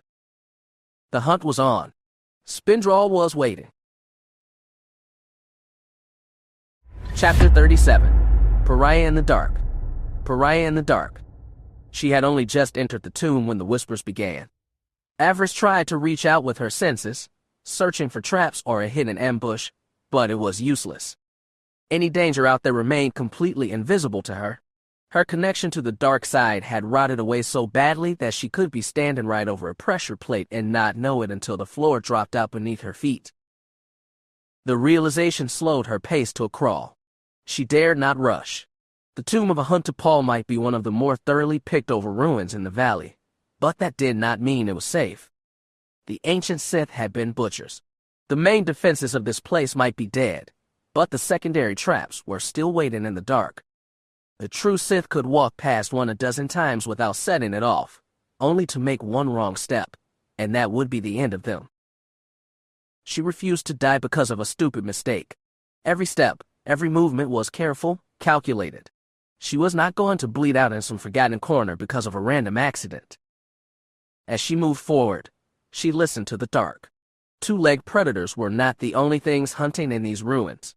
Pelko bugs, Kaelor slugs, and Chirac were always starving, just waiting for an acolyte to drop their guard.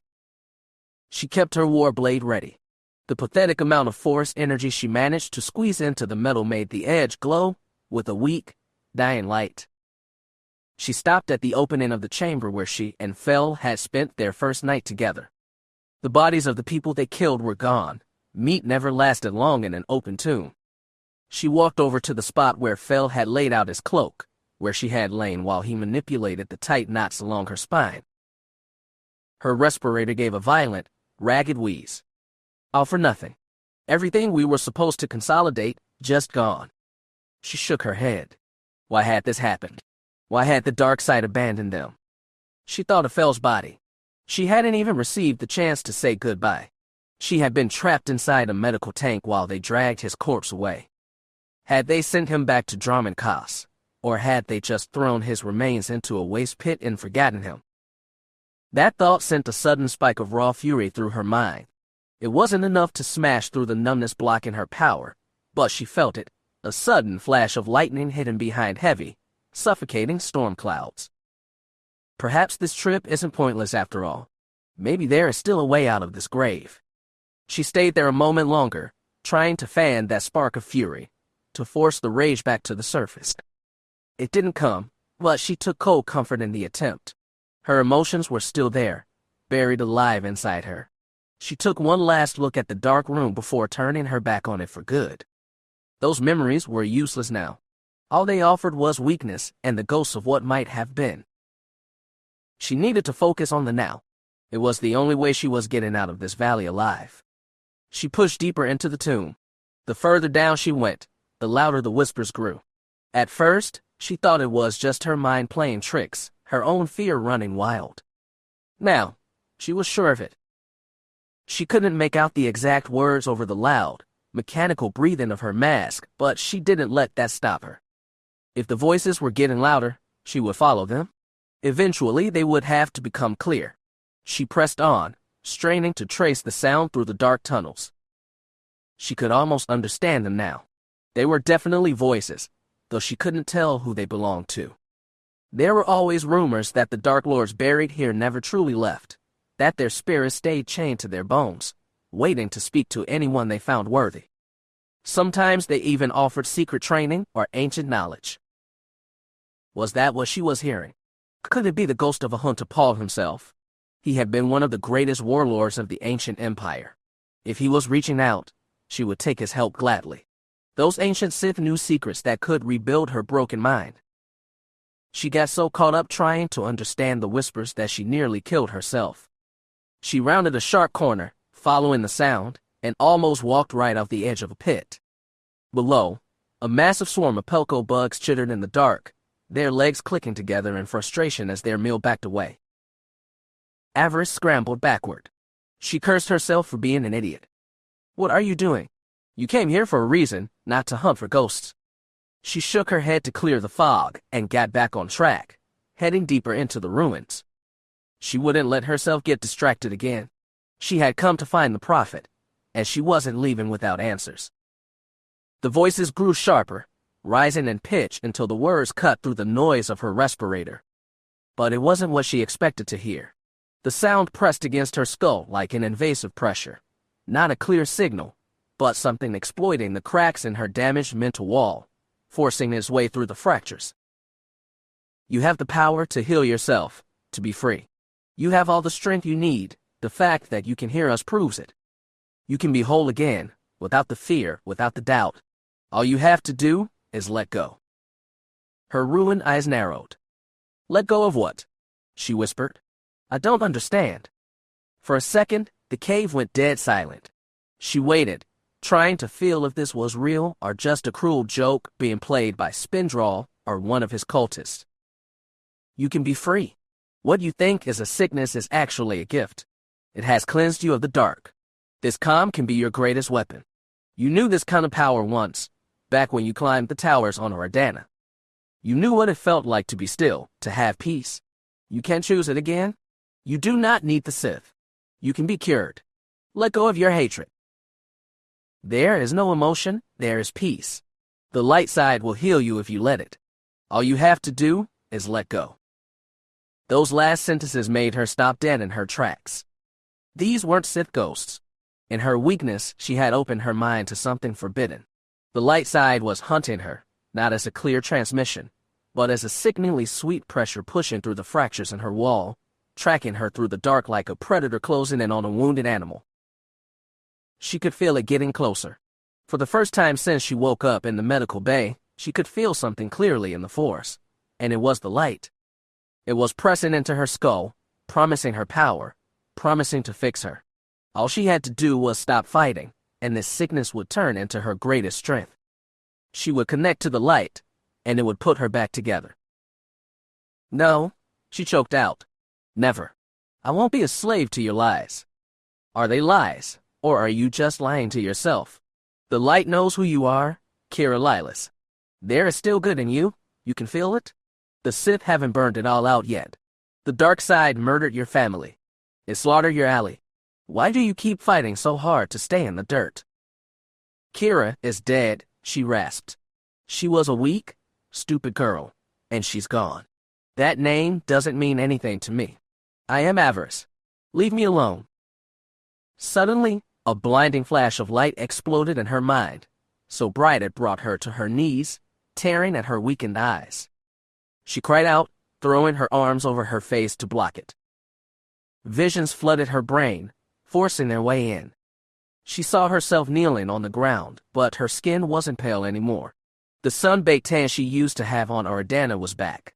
Her eyes were bright blue, filled with tears of shame for all the terrible things she had done to get to Corbin. She watched her own hands reach up, unlatch the respirator, and throw it into the dirt. She took a deep breath of clean air. The vision felt completely light, free of all the anger and terror that usually choked her. With the Force as her ally, she saw herself running away from Corbin, hiding in the cargo holds of the massive transport ships that were always leaving the Academy. The Sith wouldn't look for her. They would think she was just another broken acolyte who died in the tombs. The vision jumped forward in time. She saw a lone Jedi Knight standing on a rocky ledge, surrounded by Sith troopers. Her blue blade was a blur, cutting down anyone who tried to step forward.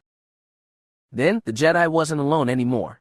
A young man with his own blue lightsaber dropped down beside her, keeping her from being overwhelmed.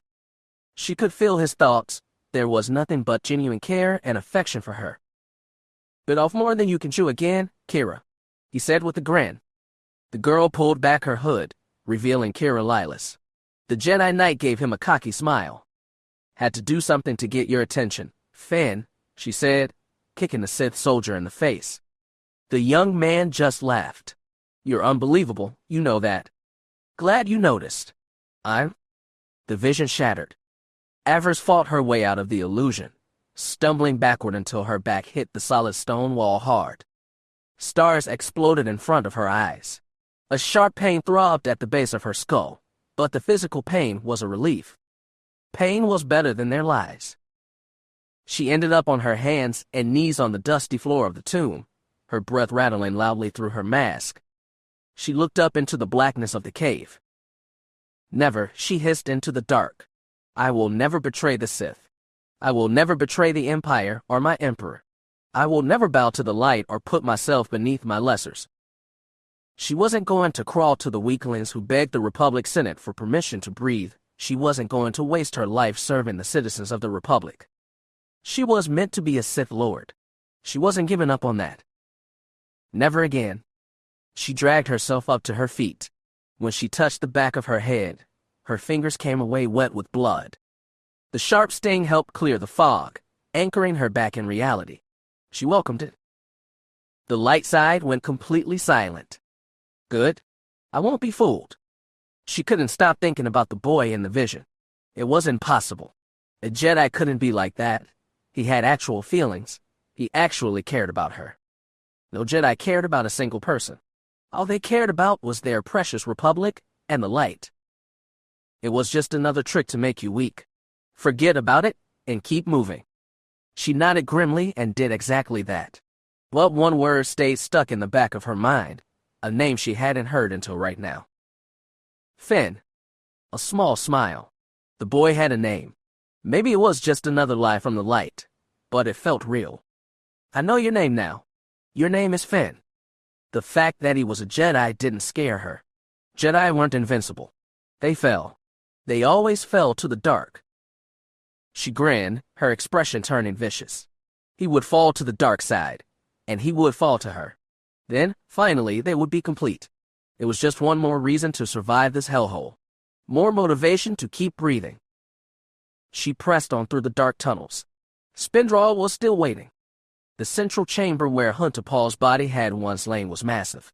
Giant stone statues stared down from the high ceilings, watching over the grave of a man the ancient Sith had worshipped as a god. Avaryss made her way into the room. At the bottom of the stone platform where the sarcophagus sat, a small fire was crackling. Sitting right next to the flames was an old man in filthy black robes. An intense wave of excitement hit her. "Lord Spindral, I assume," she called out, her voice bouncing off the high walls.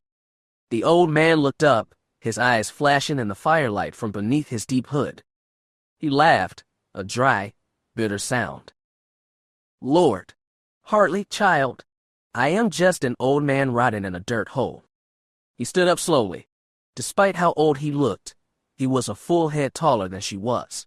He locked his cold, judging eyes onto her. She forced herself to look cold and arrogant, refusing to show a single hint of how weak she really felt. Spindral smiled thinly. "Ah, so you're the pariah, the poisoner, The one who murdered the Academy's best student like a coward and tried to run away. Avaryss's eyes narrowed behind her visor. She had no idea how he knew that. I didn't kill Fel, she said flatly. What you did or didn't do doesn't matter to me, child, he said, waving his hand dismissively. All that matters is what the people on the surface think of you. You are nothing to them now. You are the pariah. She didn't argue. He was right. They've turned their backs on me, she said. Spindral chuckled, a harsh, scraping sound. Then they are fools. When you turn your back on someone, you're just begging for death. You're asking the person you ignore to put a knife between your ribs. She grinned. He painted a bloody picture, but that wasn't why she was here. She needed his help. I came here for your guidance, old man, she said. I need answers. He snorted in disgust. If you want my wisdom, you have to survive my trial first. He snapped his fingers. Four gaunt, filthy figures stepped out from the deep shadows. Avaryss backed up instantly, drawing her heavy war blade. Even though they were wearing tattered rags, she could see the shredded remnants of academy uniforms underneath the dirt. All four of them were holding humming training sabers. Starving, desperate eyes stared at her from under their torn hoods. She dropped into a low fighting stance. Survive them, Spindral said, sitting back down by his fire. Then we'll talk. She reached deep down to find the dark side, but she was so weak it took everything she had just to put up a basic mental shield against these failures. It was almost not enough. A kinetic impact caught her square in the chest, driving her back over the uneven stone. Two more rushed into the gap, their training blaze humming in parallel arcs. She anchored her weight, falling back on the rigid geometry of her Sarisu forms to catch the heavy strikes. She could feel one of the feral acolytes trying to claw into her mind with the force, but his technique was clumsy, pathetic. Learning to lock people out of her head had been one of her very first lessons, and that was about pure stubborn willpower, not her connection to the force. In that, at least, she was still strong. She kept backpedaling, using her training to tire them out. One failure overextended, his stance splitting on the loose gravel. Avaryss opened his throat with a clean, horizontal sweep before he could recover. The body crashed heavily to the floor.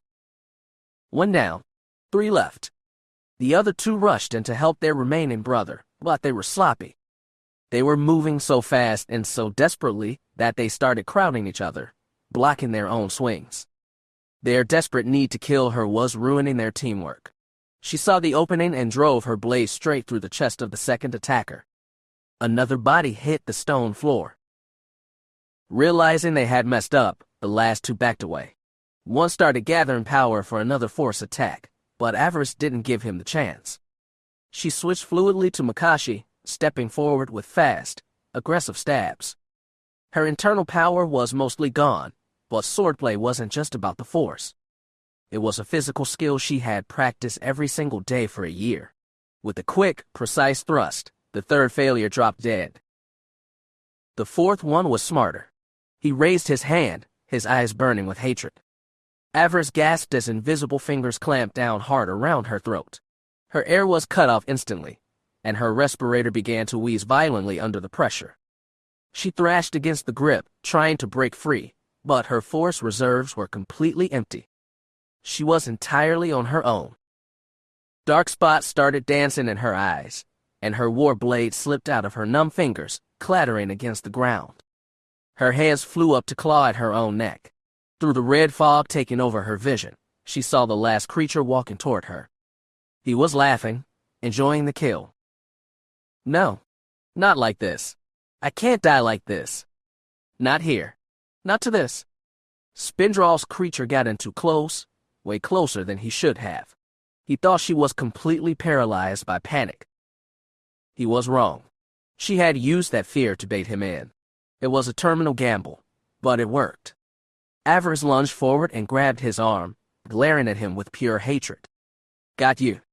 Using every single bit of strength left in her broken body, she forced out a desperate shock of force lightning. It wasn't enough to throw a crackling bolt, but the raw electrical current traveled straight into the man's skin. The sudden pain broke his focus, and the invisible grip on her throat vanished. She didn't give him a second to breathe. She tackled him to the ground, driving the heavy metal casing of her respirator mask down onto the bridge of his nose with her full body weight. The bone collapsed with a wet crack, spraying blood across her visor. She didn't stop. She brought the mask down again, and again, until the skull beneath her gave way and the body stopped convulsing. When the body finally stopped twitching, she looked up at the old man by the fire. He had watched the entire murder without saying a word. His eyes narrowed. "You don't fight like someone who has great power," he said flatly. "What's wrong with you, child?" Letting out a ragged, wheezing breath, she dragged herself off the corpse and stood up shakily. "That's why I'm here, my lord," she said, bowing deeply. "To get your help." He pointed to the empty space across the fire. "You passed the trial. Sit by my fire, and we'll talk." She nodded gratefully, sat down across from the hermit, and told him everything. She didn't hide a single thing, her failures, her weakness, her loss. When she finished, Spindral nodded slowly. "An interesting story, Acolyte. But I don't see what you want from me."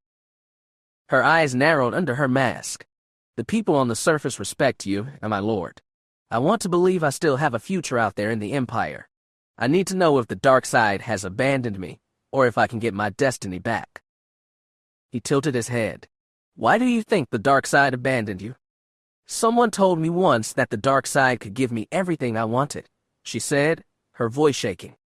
"That I just needed the strength to take it. But I keep losing everything I care about. The second I find something worth fighting for, it gets violently ripped away from me." She shook her head. "What's the point of having power if you can't use it to hold on to the things you value?" Spindral did something she didn't expect. He laughed, a dry, mocking sound that made a spark of anger light up in her chest. "Do my limitations amuse you?" "Your ignorance amuses me," Spindral rasped, leaning over the embers. "The modern acolytes misinterpret the text. You know the Sith code, yes?" "Of course." "Then you already possess the answer. Peace is a lie, there is only passion. Through passion, I gain strength. Through strength, I gain power. Through power, I gain victory. Passion is not your destination. It is merely the catalyst that ignites the engine. Strength is the chassis that carries you forward. The final stop for any true Sith is, and always has been, power. Power is the only metric that matters, not the petty entanglements you are trying to cling to. You must starve for power above all other hungers. You must want it without reservation, without hesitation. Only then will you unlock what lies dormant inside you. Only then will you be free of the chains binding you now." Avaryss listened to every word, drinking it in. "So, I'm not finished. I can actually come back from this. You're Sith, or close enough to it. Anything is possible." It was possible. She could still take back everything that had been stolen. Spindral watched her closely, reading her expression. "Reach out to the dark side, Acolyte," he ordered. "I can't feel it, my lord," she said, her voice dropping. "The path is completely blocked. Close your eyes, reach into the dark, and tell me what you see." She closed her eyes and looked inward, confronting the void. A monolithic barrier of scarred, fractured glass loomed in her psyche, separating her consciousness from the dark side. Yet behind that thick pane, the current was not dead. A choked ocean of dark energy slammed against the obstruction, desperate to breach the void and drown her in its freezing, suffocating grip. Just standing within the shadow of that pressure made her throat tighten. She described the vision in clipped, mechanical fragments to the hermit. Spindral gave a low grunt. "Do you still believe the dark side has abandoned you, Acolyte? If the dark is not the source of your exile, then look to the architect. Who benefits from your ruin? What enemy planned your descent into this grave?" A sudden, violent spark ignited in her chest, and the glass wall in her mind cracked with the force of an explosion. Strands of pure malice leaked through the fissures, wrapping around her nerves. Hatred, pure, unadulterated, and targeted, rushed through her veins, overriding the chemical binders in her system. Her eyes snapped open. Fury. The key was absolute, white-hot fury. She shouldn't have been surprised. It was raw rage that first brought out her power back on Oridanna, letting her slaughter the Sith troopers sent to catch her. She had been relying on regular anger, the petty, everyday resentment that every acolyte felt. That weak emotion wasn't enough. She needed true fury. She needed a real enemy. She understood her sickness now, but she needed a target. She needed to find out who had set her up. They would be the trigger for her survival. She hadn't poisoned Fel, but someone had done it and moved fast to frame her for the murder. She needed to track them down, to look them in the eye. They were the reason she was broken, but they were also the answer to getting her power back. She grinned hungrily. Spindral watched her, his face serious and cold. You carry a significant destiny, acolyte. Even a blind man could see it. But you are not yet Sith. You must learn from your catastrophic failures. Your attachments are a terminal distraction. You can never forget the true objective of your presence within this academy. Power, she said, her voice turning ice cold. It's the only stop at the end of the road. He nodded. I can see you will be tested again very soon. Your passions will rise, and you will be forced to choose between your base instincts and the path to true power. You failed that test completely with the pureblood. You cannot fail a second time. If you do, your future is ash. You will be discarded, dismantled, and erased from the Imperial record. I won't fail, Avaryss said, standing up straight. She gave him a respectful bow. Thank you for your wisdom, my lord, and your guidance. Take back what is yours, acolyte. Shake this empire to its bones. Let the Emperor himself hear your voice. Spindral let out a long breath. We're done here. Get out. She bowed one last time and walked out into the dark. No lying voices from the light side came back to press against her skull on the way out. No fake visions of being saved danced in front of her eyes. First, I take back my power. I am never letting anyone make me this weak again. She knew exactly what she was fighting now, the glass wall in her head, and a hidden enemy hiding somewhere inside the academy. She would beat both of them. Just thinking about it made her feel completely alive. She would destroy them both. She pictured the glass wall in her mind again. It didn't look impossible anymore. She could practically feel the tiny cracks and weak spots. The darkness on the other side was clawing to get out. I have to be patient, she reminded herself. She couldn't afford to rush her revenge. Taya would help her, keeping her safe from scrutiny until she was ready to move. And then she would strike. Break the wall. Kill the enemy. The Force would be hers again, and her destiny would be locked in. But first, she needed power. It was the only thing that mattered at the end of the road. Power first. Then she would be completely free to take what she wanted. And this time, nobody would be left alive to stop her. She would crush them all into the dirt. Chapter 38. Harkin's Hound. Weeks bled into months, forcing Avaryss to adapt to the rhythm of her degradation. She returned to her small quarters after another exhausting day of training, dropping her heavy war blade onto the floor beside the frame before collapsing hard onto the thin mattress. Her eyes lingered on the weapon. She never let it out of her sight now unless it was securely locked away. Her limbs throbbed with a deep, hollow ache. Before the incident, physical exertion of this level would have been nothing to endure. The dark side would have fueled her veins, elevating her stamina until she could sustain a 2-hour handstand without a hint of fatigue. Now, that reserve was gone. The Force remained blocked, an ocean locked behind a wall she could only chip away at with minimal success. For 2 months, she had battered the internal barrier, yet the mental obstruction held firm. She was making progress, however slight. She could finally sense the presence of other acolytes in the corridors, and she could manage to hover small, lightweight objects if she concentrated until her vision blurred. It is not fast enough. People are starting to take notice. You can only hide this condition for so long. She knew the voice spoke the truth, which was precisely why she had adopted a new mask when walking among the other students. It was a persona she had quickly come to despise. Her humiliation within the academy continued. The overseers had entirely discarded her, and her standing dropped lower with every passing trial. New shipments of acolytes arrived weekly to replace those who had either perished in the tombs or been selected by lords to serve out in the Empire.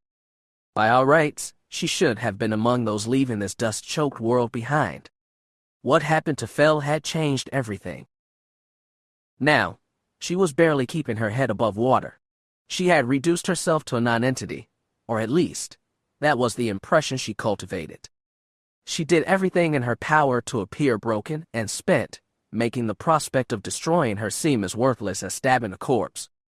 In the training yards, she kept her eyes on the dirt, offering no sign of defiance. But beneath the mask, she watched. She evaluated the skills of the new recruits and searched for any subtle clue that might point to Fel's killer. The murderer was still here on Korriban. She could feel it in her bones. The students who arrived after Fel's death were clean, but that still left a long list of suspects.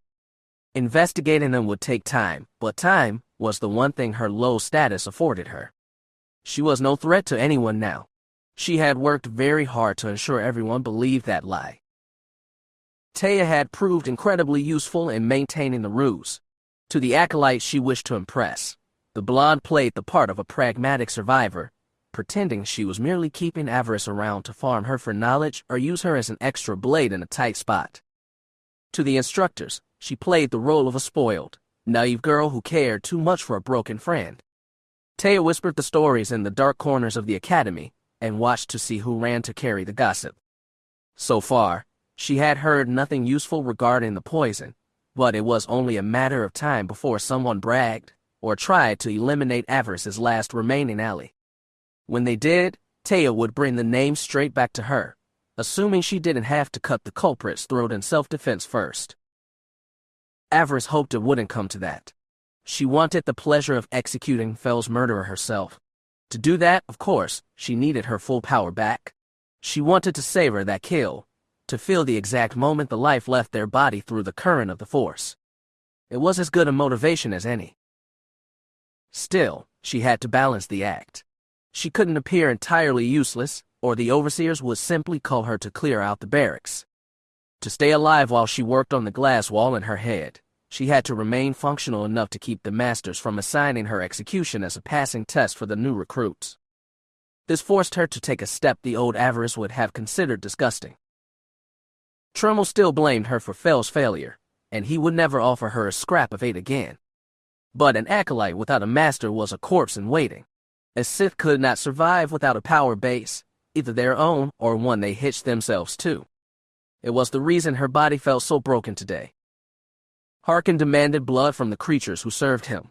He expected results. Earlier that afternoon, one of Harkin's favorite brutes had lost his mind in the lower levels, slaughtering 3 recruits before Avaryss managed to put him down. It had been a savage, ugly scuffle, but the violence had served its purpose. She had proven to the overseer that she was still a functional weapon, and the sheer desperation of the fight had forced a few more cracks into the wall blocking her power. Harkin could have executed the madman himself, but he preferred letting his lackeys handle the filth to prove his total dominance over them. Today, she had been that lackey. She should have felt insulted, but the anger was cold and practical. Harkin was giving her the cover she needed. She could tolerate the man's small mind and petty cruelties as long as he kept the other predators off her back. Being his enforcer wasn't unbearable, so long as she reminded herself it was temporary. When the idea of using Harkin had first crossed her mind, she had almost rejected it. She found the man repulsive, his cruelty small-minded, and his ambitions pathetic. But with Trumbull's door shut to her, options were non-existent. She needed a shield while she rebuilt her broken mind. Harkin had been slow to trust her. He remembered the arrogant girl who had slighted him on her first day in the academy. Avaryss hadn't forgotten either, but pride was a luxury for the living. Every time she stepped out of her quarters, she did everything possible to make the academy see her as a shattered thing. She wanted them to think the interrogation had snapped her will, that she no longer cared about her own life, and only lived to inflict pain on others. She wanted them to see a pathetic, vicious dog, something beneath their worry, but possessing just enough teeth to kill if cornered. The academy had broken her, so now she would help break everyone else. It wasn't a difficult mindset to summon. If she hadn't gone down into the tomb to see Spindral, or if Taya hadn't thrown in with her, that lie would have become her reality. Her days were now spent trailing at Harkin's shoulder as he dealt with the fresh recruits. Most of the new arrivals barely had the brains to cross a corridor, human refuse that should have been weeded out long before setting foot on Korriban. Word had recently come down from the Dark Council that the Academy's output needed to be doubled. Imperial intelligence had uncovered a massive recruitment drive by the Jedi Order within the Republic borders. Their ancient enemy was sweeping up every scrap of Force-sensitive blood they could find. The Empire was responding in kind. Some of these new acolytes were weak, soft, and entirely out of place. Avaryss doubted half of them would have survived a single week of training on the transport ships, let alone the trials of Korriban. The intense disgust she felt for the new stock made her an excellent tool for Harkin. All the Overseer had to do was snap his fingers and bark her name, and she would move, breaking a bone or cutting down whatever recruit had failed that day's lecture. She felt no remorse for executing his orders. It was a matter of simple arithmetic, her life versus theirs, and she refused to be the one left in the dirt. She would do whatever it took to ensure her own survival. She knew what she looked like to Harkin's victims, a silent, imposing figure clad in a black training suit and a mechanical breath mask. She spoke no words to the new recruits, remaining completely detached. Some of them had begun to look at her with genuine terror when she stepped into the training ring. Her dull red eyes glared through her visor as she carried out the Overseer's punishments, and occasionally, when she drove her blade into a failure's flesh, she felt the wall inside her skull buckle, filling her with a fleeting dark satisfaction. The sensation made her pause. Perhaps serving as Harkin's brute had a value that went beyond mere camouflage. Perhaps the violence itself was the grindstone she needed. Harkin wasn't above rewarding his hounds either. He couldn't undo the instructor's decision to abandon her, but he could provide her with restricted texts from the archives, especially when those texts advanced his own position. The rumor around the barracks was that Harkin had recently crawled his way into the good graces of Lord Zash, a rising power within the sphere of ancient knowledge. Zash was a notoriously skilled sorceress, and since ancient rituals were entirely beyond Harkin's simple understanding, he used Avaryss to ensure his findings would please his new patron. Even a broken sorceress had utility when it came to deciphering the language of the dead. Lately, Lord Zash had developed an obsession with the ancient Dark Lord Tulak horde. She had Harkin sending squads into the Dark Lord's tomb daily, hunting for specific artifacts and stone etchings. Harkin brought every scrap the survivors dragged out straight to Avaryss, leaving her to sort through the debris for whatever it was Zash was hunting for. The work was difficult, but it brought back a spark of the hunger she had known on Fury 9. The sorcery of the old empire still called to her. Slowly, she began to realize that Zash wasn't just looking for ancient trinkets. Every text and carving Harkin brought her dropped hints about a specific ritual, a ritual known only to Tulak Horde himself. Interesting, she thought, studying the jagged Sith ink. Will you be able to give Lord Zash what she's looking for, acolyte? Harkin had demanded during their earlier meeting. It isn't that simple, Overseer, she had answered through her vocabulator. The text you brought me suggests that these artifacts alone are useless for whatever it is Lord Zash intends to cast. Harkin had scoffed, his brow furrowing. What do you mean? Can't you read the script? I can read the script, Avaryss said, the vocoder flattening her tone. But Tulak Horde did not leave his legacy to be parsed by common thieves. These fragments are merely the anatomy of the spell. The core incantations remain buried in another vault entirely. Harkin had cursed under his breath, pacing the floor. I gave my word to Lord Zash that I would deliver the prize. I can't go to her empty-handed. Avaryss frowned, glad the heavy metal mask concealed her expression. It was always about Harkin's standing, Harkin's promises. He had her and a dozen other acolytes doing the actual bleeding, and they wouldn't receive so much as a nod from the Lord of Knowledge when the work was done. His fixation on status was pathetic for a Sith Overseer, but her skin was still tied to his success, so she swallowed her disgust and smoothed over his panic. You aren't empty-handed, Overseer, she told him. You have enough to keep her occupied for months. A ritual of this magnitude requires extensive preparation. The sanctum must be consecrated, blood offerings anchored, sacrifices bled to stabilize the focal point. The remaining artifacts must be located and charged with sufficient life force before the first incantation can even be spoken. She let a cold grin hide behind her mask. Zash cannot cast this spell without a steady supply of recovered relics and fresh bodies. She needs your squads in those tombs, Overseer. That need is your leverage. Harkin stared at her, then a slow, vicious smile spread across his face. He could see the advantage a prolonged dependency would give him. Avaryss hadn't even needed to lie. Whatever Zash was constructing, it was massive. There wasn't enough data in the scraps to reveal the ultimate purpose of the ritual, but the margin for error was non-existent. One misplaced word or a single flawed calculation, and the entire spell would collapse, likely killing everyone in the room. The texts all emphasized the immense amount of life force required to anchor the energy. Death was the currency. It reminded her of a standard death field, but a true Sith could manifest that on a battlefield without ancient relics and specific chants. No, Zash was playing a much bigger game, and it was going to end very badly for someone. She felt a faint, lingering spark of pity for whoever that victim might be. But that wasn't her concern. She kept her mouth shut and went back to work until Harkin finally dismissed her for the night. Between the morning fight and the hours spent parsing dead languages, her skull throbbed. She wanted nothing more than to close her eyes. As she lay in the dark, listening to the heavy, rhythmic hiss of her respirator, she realized there were some aspects of this life a Sith could adapt to, and others that would always remain a torment. Sleep refused to come. Rest had been hard to find since her awakening in the medical bay. The old nightmares from her childhood had returned, accompanied by fresh horrors born in the Academy's interrogation rooms. She shifted on the mattress. She used to sleep deeply when she was wrapped in Fel's arms. Safety is an illusion. Security is only achieved when your enemies are piles of ash. What I felt with him was a lie, an empty weakness. It was pathetic. The realization stung her pride, but she forced herself to swallow it. She had been weak.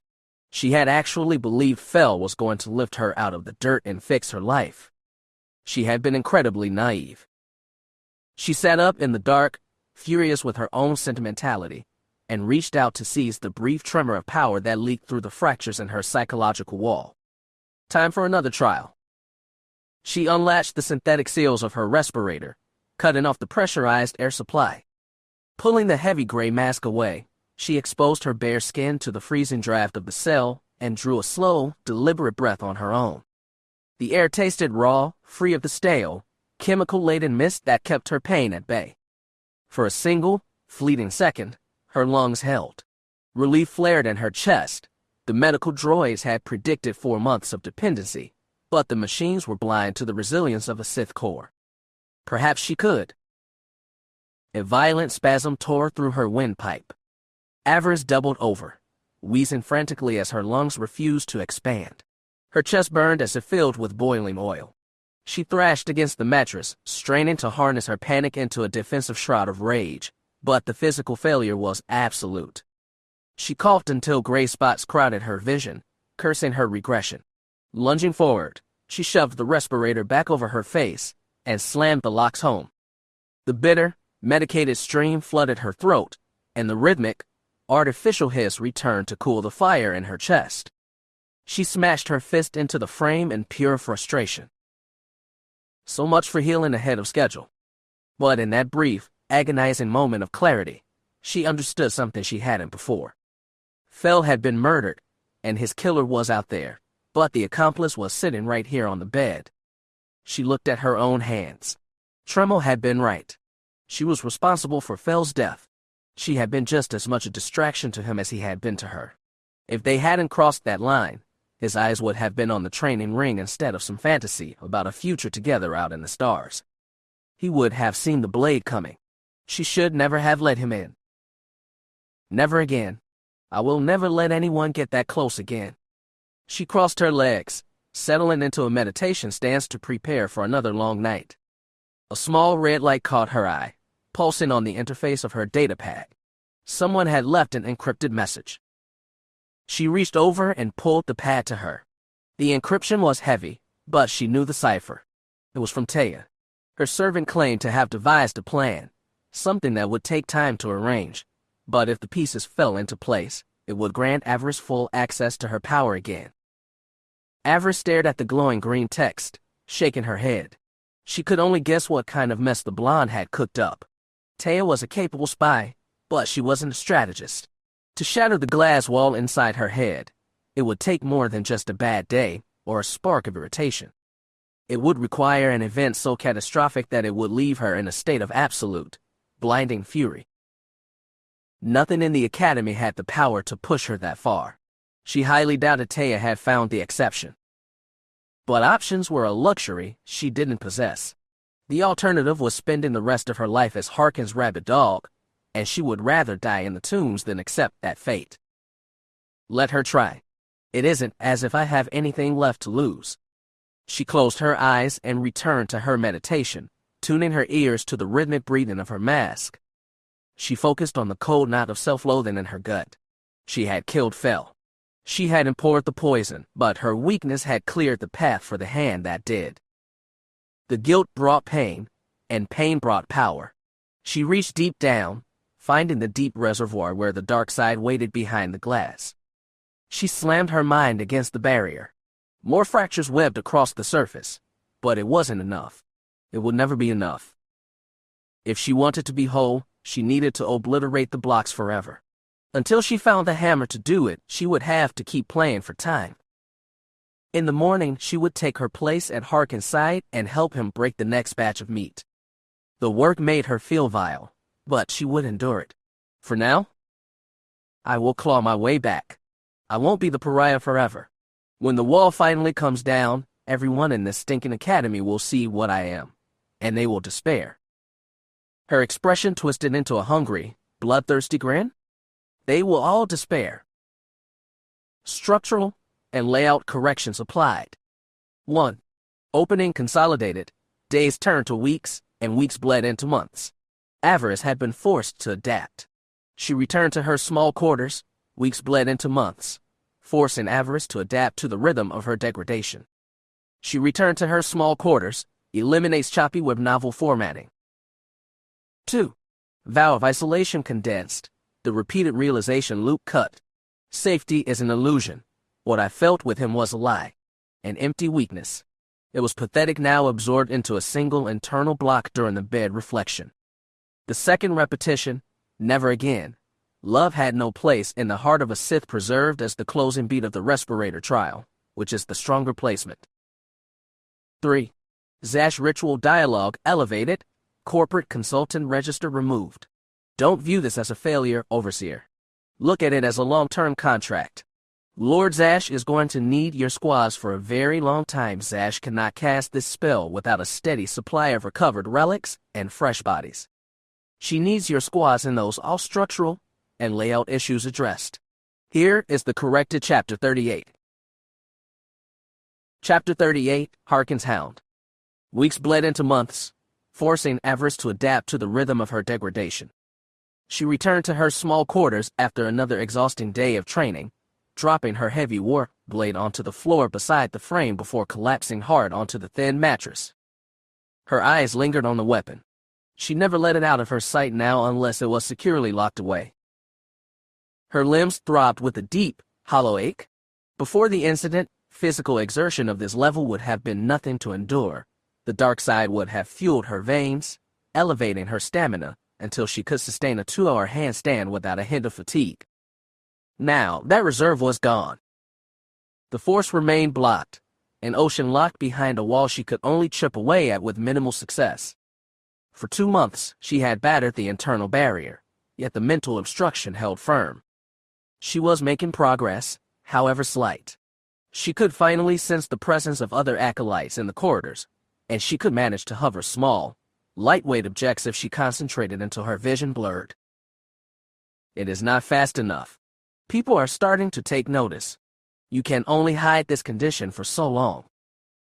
She knew the voice spoke the truth, which was precisely why she had adopted a new mask when walking among the other students. It was a persona she had quickly come to despise. Her humiliation within the academy continued. The overseers had entirely discarded her, and her standing dropped lower with every passing trial. New shipments of acolytes arrived weekly to replace those who had either perished in the tombs or been selected by lords to serve out in the Empire. By all rights, she should have been among those leaving this dust-choked world behind. What happened to Fel had changed everything. Now, she was barely keeping her head above water. She had reduced herself to a non-entity, or at least, that was the impression she cultivated. She did everything in her power to appear broken and spent, making the prospect of destroying her seem as worthless as stabbing a corpse. In the training yards, she kept her eyes on the dirt, offering no sign of defiance. But beneath the mask, she watched. She evaluated the skills of the new recruits and searched for any subtle clue that might point to Fel's killer. The murderer was still here on Corbin. She could feel it in her bones. The students who arrived after Fel's death were clean, but that still left a long list of suspects. Investigating them would take time, but time was the one thing her low status afforded her. She was no threat to anyone now. She had worked very hard to ensure everyone believed that lie. Taya had proved incredibly useful in maintaining the ruse. To the acolytes she wished to impress, the blonde played the part of a pragmatic survivor, pretending she was merely keeping Avaryss around to farm her for knowledge or use her as an extra blade in a tight spot. To the instructors, she played the role of a spoiled, naive girl who cared too much for a broken friend. Taya whispered the stories in the dark corners of the academy and watched to see who ran to carry the gossip. So far, she had heard nothing useful regarding the poison, but it was only a matter of time before someone bragged or tried to eliminate Avaryss's last remaining ally. When they did, Taya would bring the name straight back to her, assuming she didn't have to cut the culprit's throat in self-defense first. Avaryss hoped it wouldn't come to that. She wanted the pleasure of executing Fel's murderer herself. To do that, of course, she needed her full power back. She wanted to savor that kill, to feel the exact moment the life left their body through the current of the Force. It was as good a motivation as any. Still, she had to balance the act.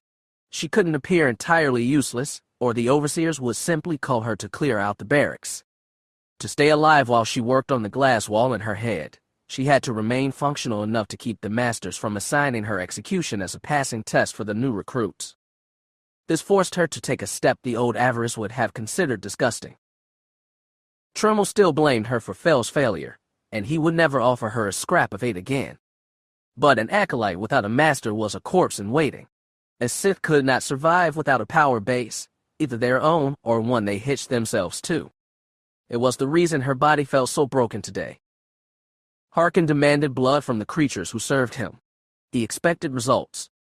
Earlier that afternoon, one of Harkin's favorite brutes had lost his mind in the lower levels, slaughtering 3 recruits before Avaryss managed to put him down.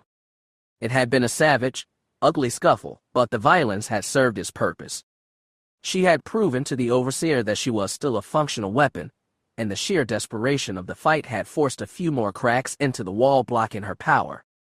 Harkin could have executed the madman himself, but he preferred letting his lackeys handle the filth to prove his total dominance over them.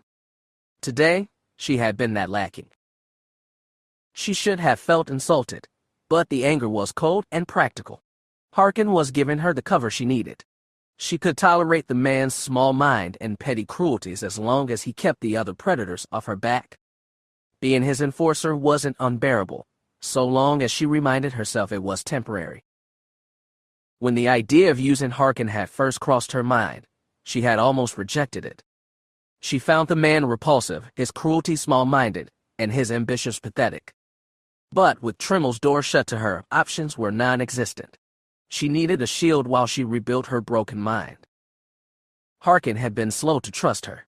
He remembered the arrogant girl who had slighted him on her first day in the academy. Avaryss hadn't forgotten either, but pride was a luxury for the living. Every time she stepped out of her quarters, she did everything possible to make the academy see her as a shattered thing.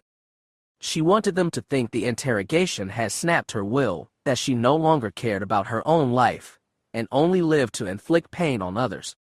She wanted them to see a pathetic, vicious dog, something beneath their worry, but possessing just enough teeth to kill if cornered. The Academy had broken her, so now she would help break everyone else. It wasn't a difficult mindset to summon. If she hadn't gone down into the tomb to see Spindral, or if Taya hadn't thrown in with her, that lie would have become her reality.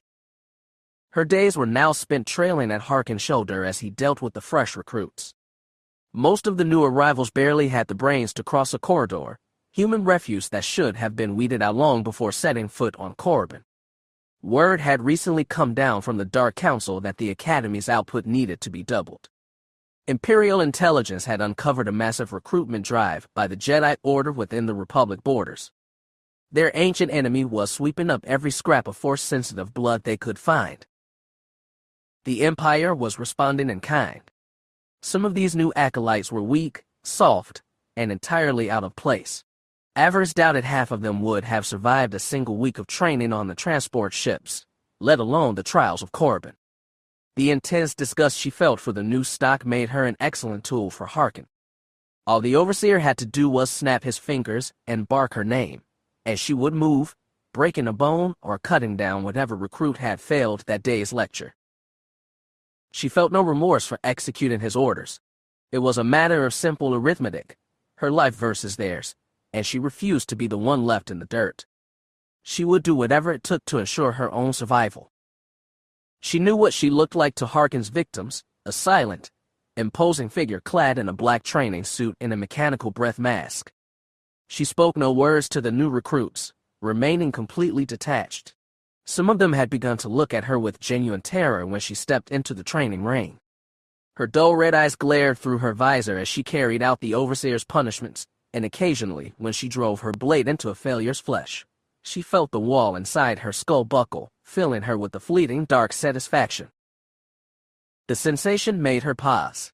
Perhaps serving as Harkin's brute had a value that went beyond mere camouflage.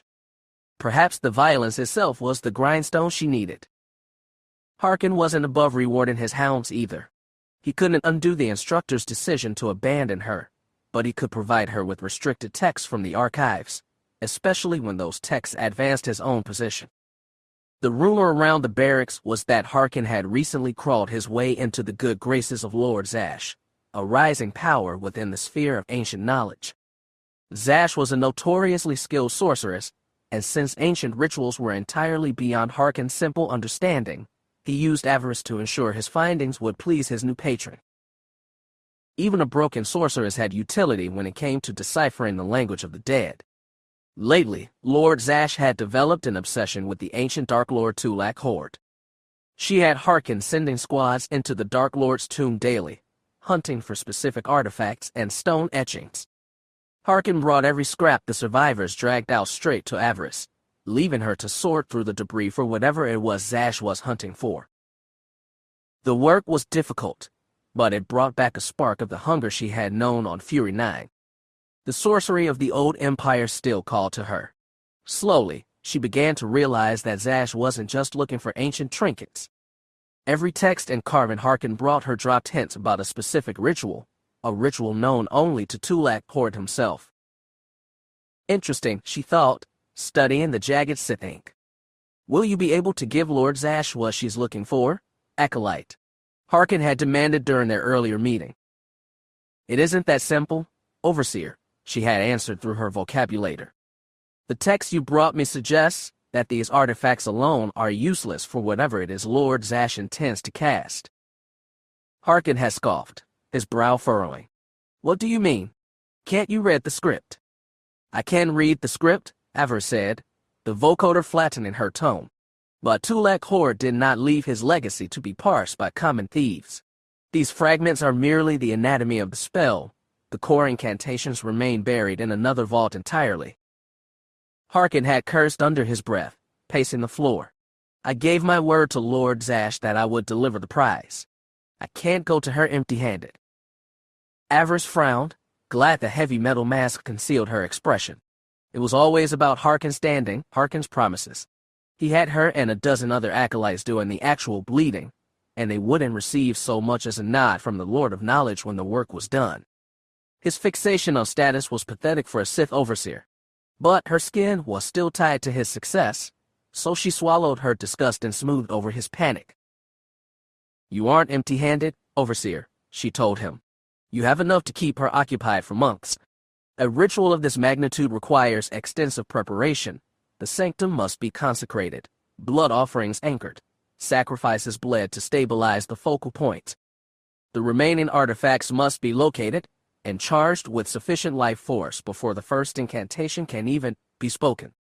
She let a cold grin hide behind her mask. Zash cannot cast this spell without a steady supply of recovered relics and fresh bodies. She needs your squads in those tombs, Overseer. That need is your leverage. Harkin stared at her, then a slow, vicious smile spread across his face. He could see the advantage a prolonged dependency would give him. Avaryss hadn't even needed to lie. Whatever Zash was constructing, it was massive. There wasn't enough data in the scraps to reveal the ultimate purpose of the ritual, but the margin for error was non-existent. One misplaced word or a single flawed calculation, and the entire spell would collapse, likely killing everyone in the room. The texts all emphasized the immense amount of life force required to anchor the energy. Death was the currency. It reminded her of a standard death field, but a true Sith could manifest that on a battlefield without ancient relics and specific chance. No, Zash was playing a much bigger game, and it was going to end very badly for someone. She felt a faint, lingering spark of pity for whoever that victim might be. But that wasn't her concern. She kept her mouth shut and went back to work until Harkin finally dismissed her for the night. Between the morning fight and the hours spent parsing dead languages, her skull throbbed. She wanted nothing more than to close her eyes. As she lay in the dark, listening to the heavy, rhythmic hiss of her respirator, she realized there were some aspects of this life a Sith could adapt to, and others that would always remain a torment. Sleep refused to come. Rest had been hard to find since her awakening in the medical bay. The old nightmares from her childhood had returned, accompanied by fresh horrors born in the Academy's interrogation rooms. She shifted on the mattress. She used to sleep deeply when she was wrapped in Fel's arms. Safety is an illusion. Security is only achieved when your enemies are piles of ash. What I felt with him was a lie, an empty weakness. It was pathetic. The realization stung her pride, but she forced herself to swallow it. She had been weak. She had actually believed Fel was going to lift her out of the dirt and fix her life. She had been incredibly naive. She sat up in the dark, furious with her own sentimentality, and reached out to seize the brief tremor of power that leaked through the fractures in her psychological wall. Time for another trial. She unlatched the synthetic seals of her respirator, cutting off the pressurized air supply. Pulling the heavy gray mask away, she exposed her bare skin to the freezing draft of the cell and drew a slow, deliberate breath on her own. The air tasted raw, free of the stale, chemical-laden mist that kept her pain at bay. For a single, fleeting second, her lungs held. Relief flared in her chest. The medical droids had predicted 4 months of dependency, but the machines were blind to the resilience of a Sith core. Perhaps she could. A violent spasm tore through her windpipe. Avaryss doubled over, wheezing frantically as her lungs refused to expand. Her chest burned as if filled with boiling oil. She thrashed against the mattress, straining to harness her panic into a defensive shroud of rage, but the physical failure was absolute. She coughed until gray spots crowded her vision, cursing her regression. Lunging forward, she shoved the respirator back over her face and slammed the locks home. The bitter, medicated stream flooded her throat, and the rhythmic, artificial hiss returned to cool the fire in her chest. She smashed her fist into the frame in pure frustration. So much for healing ahead of schedule. But in that brief, agonizing moment of clarity, she understood something she hadn't before. Fel had been murdered, and his killer was out there, but the accomplice was sitting right here on the bed. She looked at her own hands. Tremel had been right. She was responsible for Fel's death. She had been just as much a distraction to him as he had been to her. If they hadn't crossed that line, his eyes would have been on the training ring instead of some fantasy about a future together out in the stars. He would have seen the blade coming. She should never have let him in. Never again. I will never let anyone get that close again. She crossed her legs, settling into a meditation stance to prepare for another long night. A small red light caught her eye, pulsing on the interface of her datapad. Someone had left an encrypted message. She reached over and pulled the pad to her. The encryption was heavy, but she knew the cipher. It was from Taya. Her servant claimed to have devised a plan, something that would take time to arrange, but if the pieces fell into place, it would grant Avaryss full access to her power again. Avaryss stared at the glowing green text, shaking her head. She could only guess what kind of mess the blonde had cooked up. Taya was a capable spy, but she wasn't a strategist. To shatter the glass wall inside her head, it would take more than just a bad day or a spark of irritation. It would require an event so catastrophic that it would leave her in a state of absolute, blinding fury. Nothing in the academy had the power to push her that far. She highly doubted Taya had found the exception. But options were a luxury she didn't possess. The alternative was spending the rest of her life as Harkin's rabid dog, and she would rather die in the tombs than accept that fate. Let her try. It isn't as if I have anything left to lose.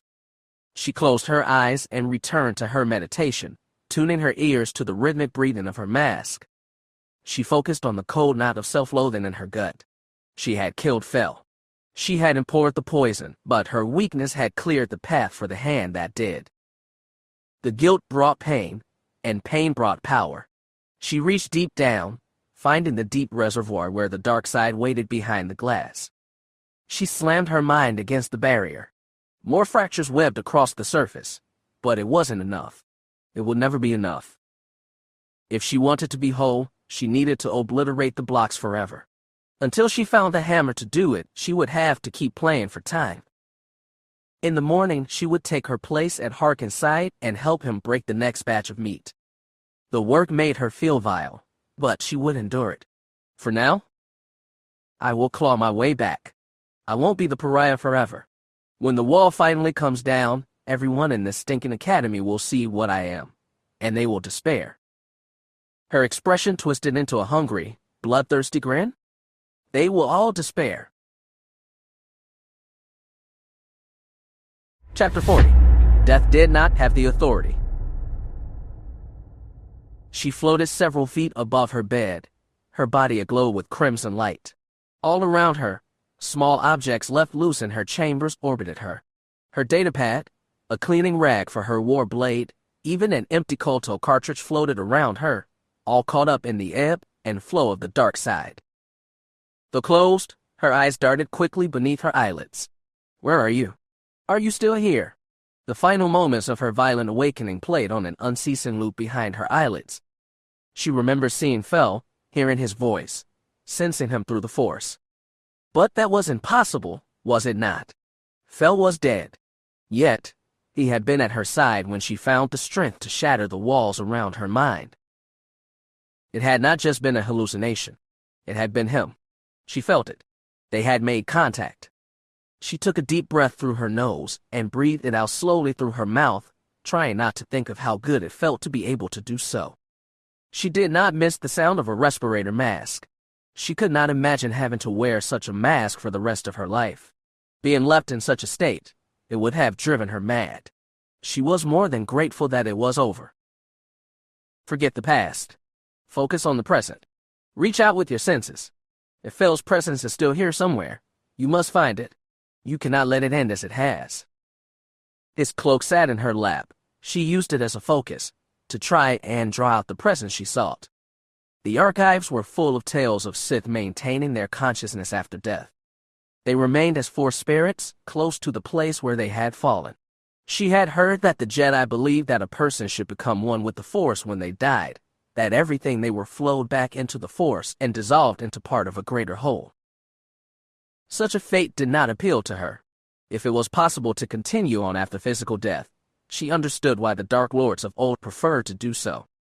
The Sith had lost so much to their enemies, hounded and attacked like common criminals, hunted down and destroyed like plague carriers.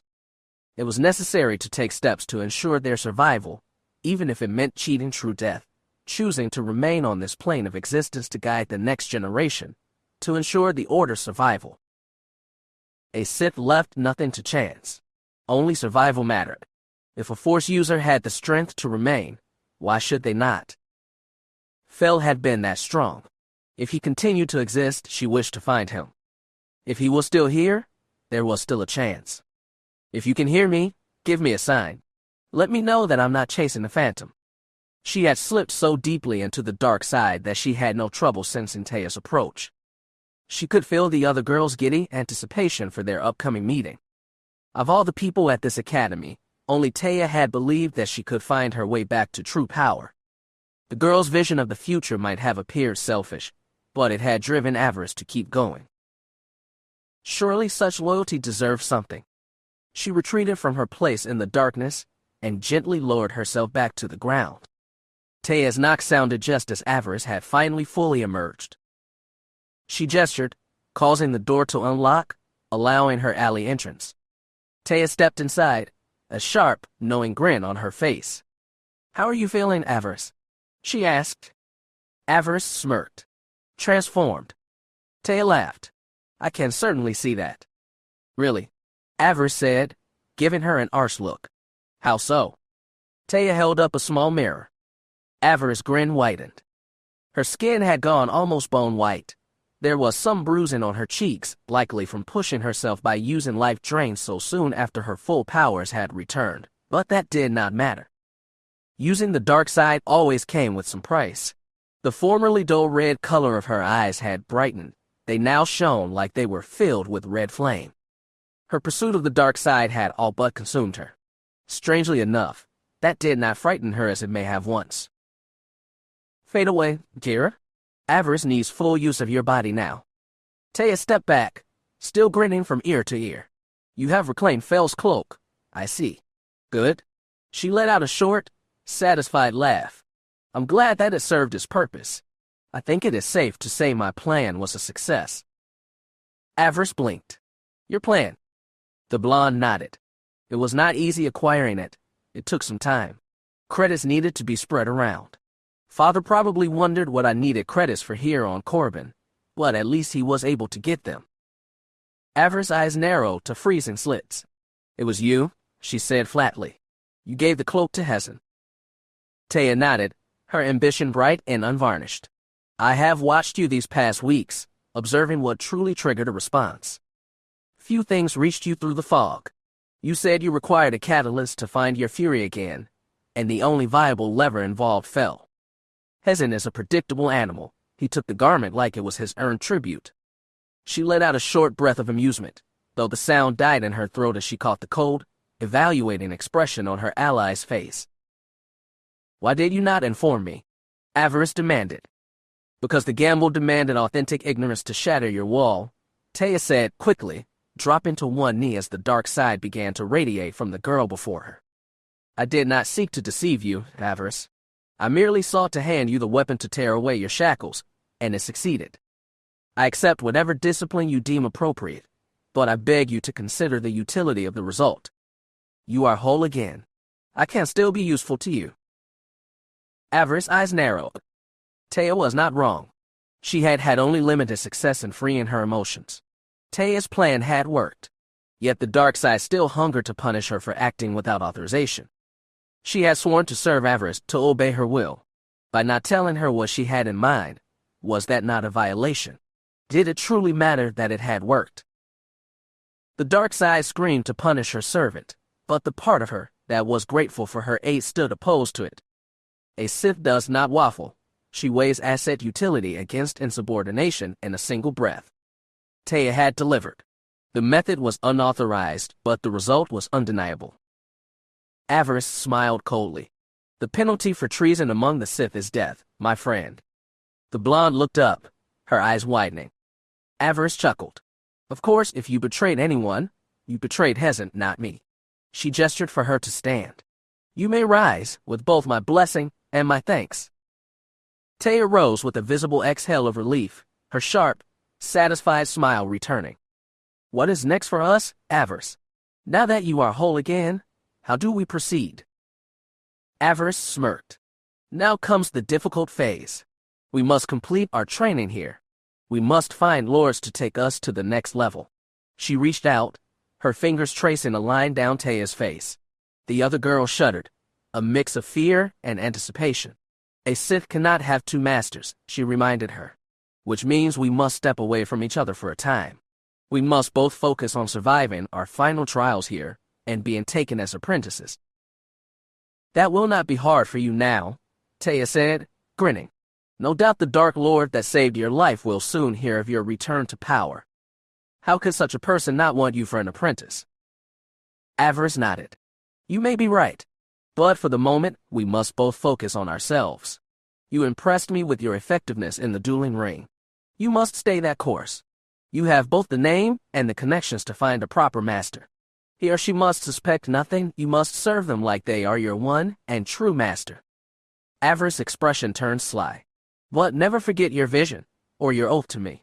Be the good little apprentice. Do what is expected of you. Learn from your new master. Add their strength to your own. And then, when they have nothing left to teach you. Taya's lips curled. Dispose of them? Exactly, Avaryss said. By then I should hopefully be in a position to do the same. Then we can turn our attention to making that vision of yours a reality. In truth, Taya's vision excited her now more than she let on. She imagined overthrowing her master, claiming everything that was theirs. Then, perhaps, she would be strong enough to finally confront Darth Feer. The thought made her blood quicken. They would meet as equals, rival lords, and on that day, only one would walk away. Such was the way of the Sith, the will of the dark side. The strong continued, and the weak were cast aside and forgotten. On that day, Darth Feer would finally answer for the death of the Lylos family. Why is that so important to you? Avaryss blinked. She was not entirely sure.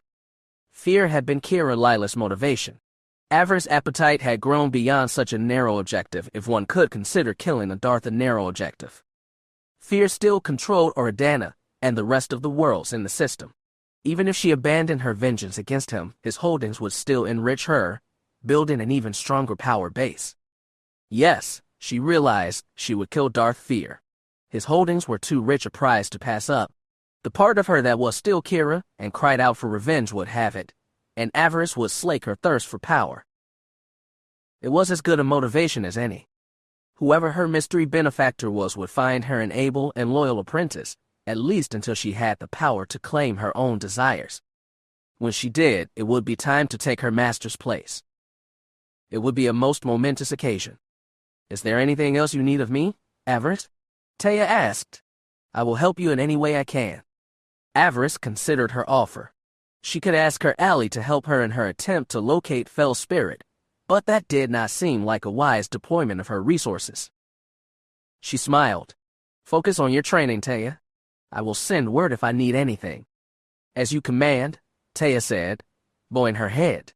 She turned to leave but paused before the door, glancing back with a smile. It is good to have you back, Avaryss. Avaryss inclined her head. That has value, coming from you. The blonde nodded and left. Avaryss pursed her lips, thinking about what she might need to accomplish her goals. Taya could have been useful, but this was not for her. Fell had been Avaryss. It was up to her to see that what came next worked. Fell had been her ally, both her sharpest blade and the greatest liability she had carried here. Had they not given in to their alignment, they might not have endured such suffering. He might still be alive, and she would not have had to face becoming a pariah. Still, if there was even a small chance that he still remained here, if he could be bound to her side. She found herself thinking about Lord Zash, and the work that Harkin had her doing. She was starting to suspect that Zash's spell might have something to do with the ancient art of essence transfer, that the Dark Lord was seeking a way of moving a spirit into a new form, a new body. She would need more time to research, but she suspected that even if she did not have access to all the supplies that Lord Zash did, it was still possible that it might just work. She might just be able to adapt what she had learned in the writings that Zash had given them and use them to build a spell of her own. The means to raise the dead. It was possible. If Fell's presence was still here, if it had not passed into the dissolution beyond death, it might just be possible to save it, to save him. She could do it, with the proper ritual. She knew it. She might even be able to find a way to bring him back. She would need the right kind of body, of course. Male, powerful in the Force, a form that would allow Fel to achieve his own objectives while satisfying the requirements of the transfer. He would be a valuable asset, restored to function. A second deployment. It would mean destroying someone else to accomplish this, maybe more than one, but wasn't that what her lessers were for? She was Sith, or soon would be. What did it matter to a Sith if she had to step on someone to achieve her goals? She had not loved many things in her life. What she had loved, she had been willing to burn everything to keep. Fel was no different. He was hers, and death did not have the authority to change that. The realization crystallized something within her. At long last she finally understood why Keera Lylos' family had to die, why she should have died. What was one innocent life compared to the desires of a Dark Lord? What did 1,000 lives matter? 1,000,000. They were just fuel for the fire. She nodded grimly. Fear still had to die, but she understood him better. In his position, she might just make the same call. She grinned. Setting Fel's cloak aside in a secure alcove, she prepared to face the architecture of the academy once more. She left her room, eager to find Overseer Harkin. Hopefully Lord Zash had sent him the text that she needed translated. Avaryss was eager to help. In fact, she was overeager. Every secret she learned was another piece of a greater puzzle. She would be Sith, and then, she would have it all. A title. Her ally restored. A star system of her own. Why stop there? The dark side was with her, and with it as her ally, the entire galaxy was waiting for her to claim it. She smiled, cold and sharp. After all, a Sith was welcome wherever she went. If not, well, a Sith could be exceptionally persuasive when the situation demanded it, and the galaxy would learn to obey.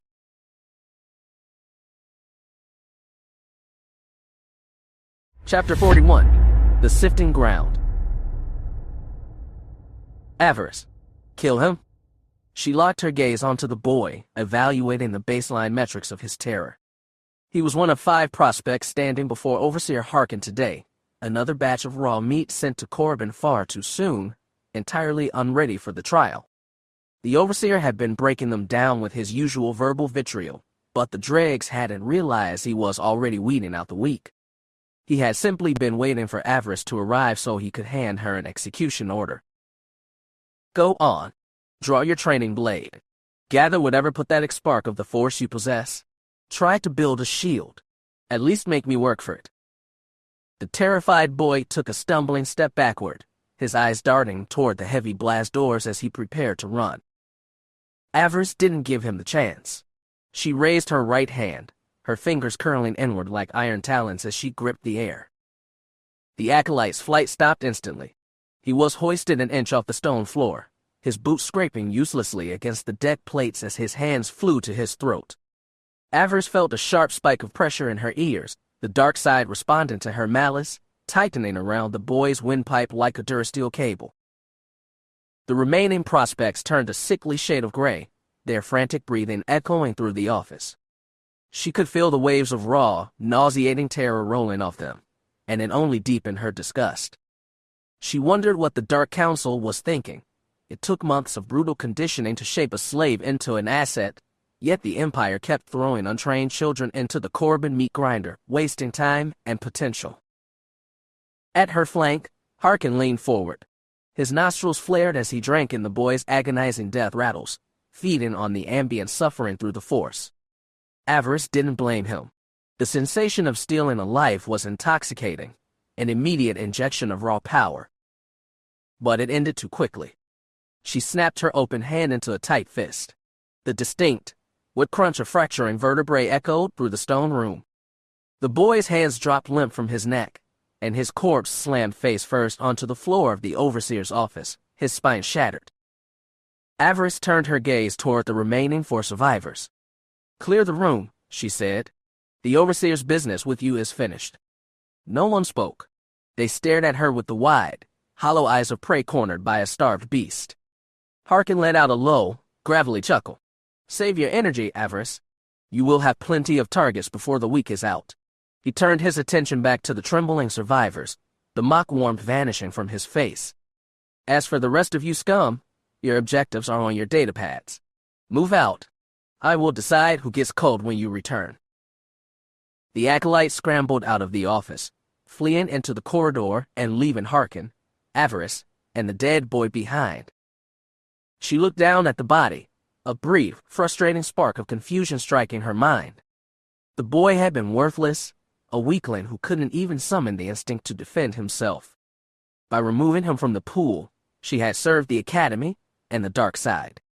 Yet, a tiny, localized knot of guilt twisted in her gut. She kept her jaw locked, letting no sign of the hesitation reach her face, but the irritation remained. In the weeks since her connection to the Force had been restored, she had been burrowing deeper into the dark side, using her hatred to fuel her physical metrics. Her rage gave her strength, and the strength gave her results. But whenever she turned her focus inward to burn out the last traces of her childhood, she hit a wall. She should have been able to drown every remaining spark of compassion in the black currents, yet a small, stubborn shard of light remained entirely untouched. It was infuriating. When she tried to crush that glowing fragment, it felt like a heavy durasteel tether anchoring her to the floor. She was surrounded by the freezing, beautiful embrace of the dark side, but she couldn't completely dissolve into the shadows. The light kept a dragline on her, holding her back. That restraint bred an explosive rage.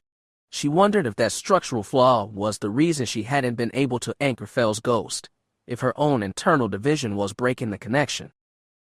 You performed well, Acolyte. Harkin's voice broke her focus. She blinked, pulling her gaze away from the corpse and returning to her position at the Overseer's flank. The lesson was clear, Overseer, she said, her voice smooth and modulated. The weak have no place in the Enclave.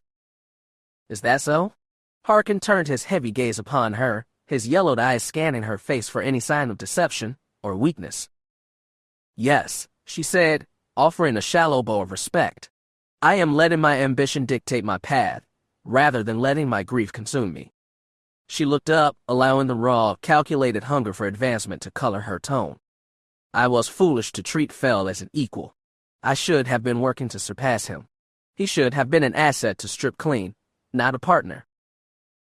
Harkin let out a harsh, mocking laugh. If you had tried that while he was breathing, one of you would have ended up in a body bag weeks early. Fel wasn't built to take orders from a girl. And now he is a corpse, Avaryss replied, a faint trace of ice creeping into her voice. The internal tether pulled at her mind, but she forced it down. His death serves a purpose now. His failure drives me. She fell silent, her gaze shifting to the terminal. But my personal motivations are irrelevant, Overseer. We should discuss your directives. Has Lord Zash sent down the next set of Drama cost translations? Are there text fragments that require my attention? Harkin sighed, his shoulders dropping slightly as he rose from his desk.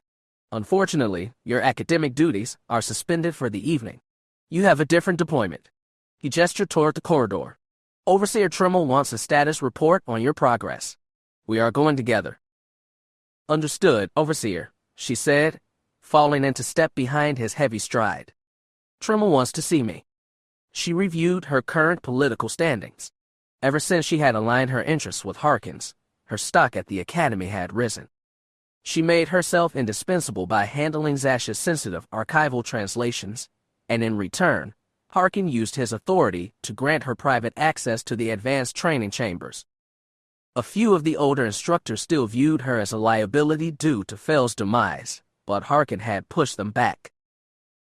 The girl made an error and paid for it in the medical bay, Harkin had told the faculty board. But she crawled out of the dirt stronger than before.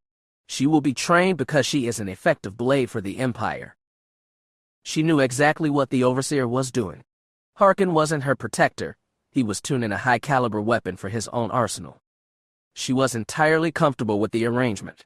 She would have to endure the same exploitation under any Sith Lord who accepted her chain. For absolute power, she would pay any price. They navigated the main concourse.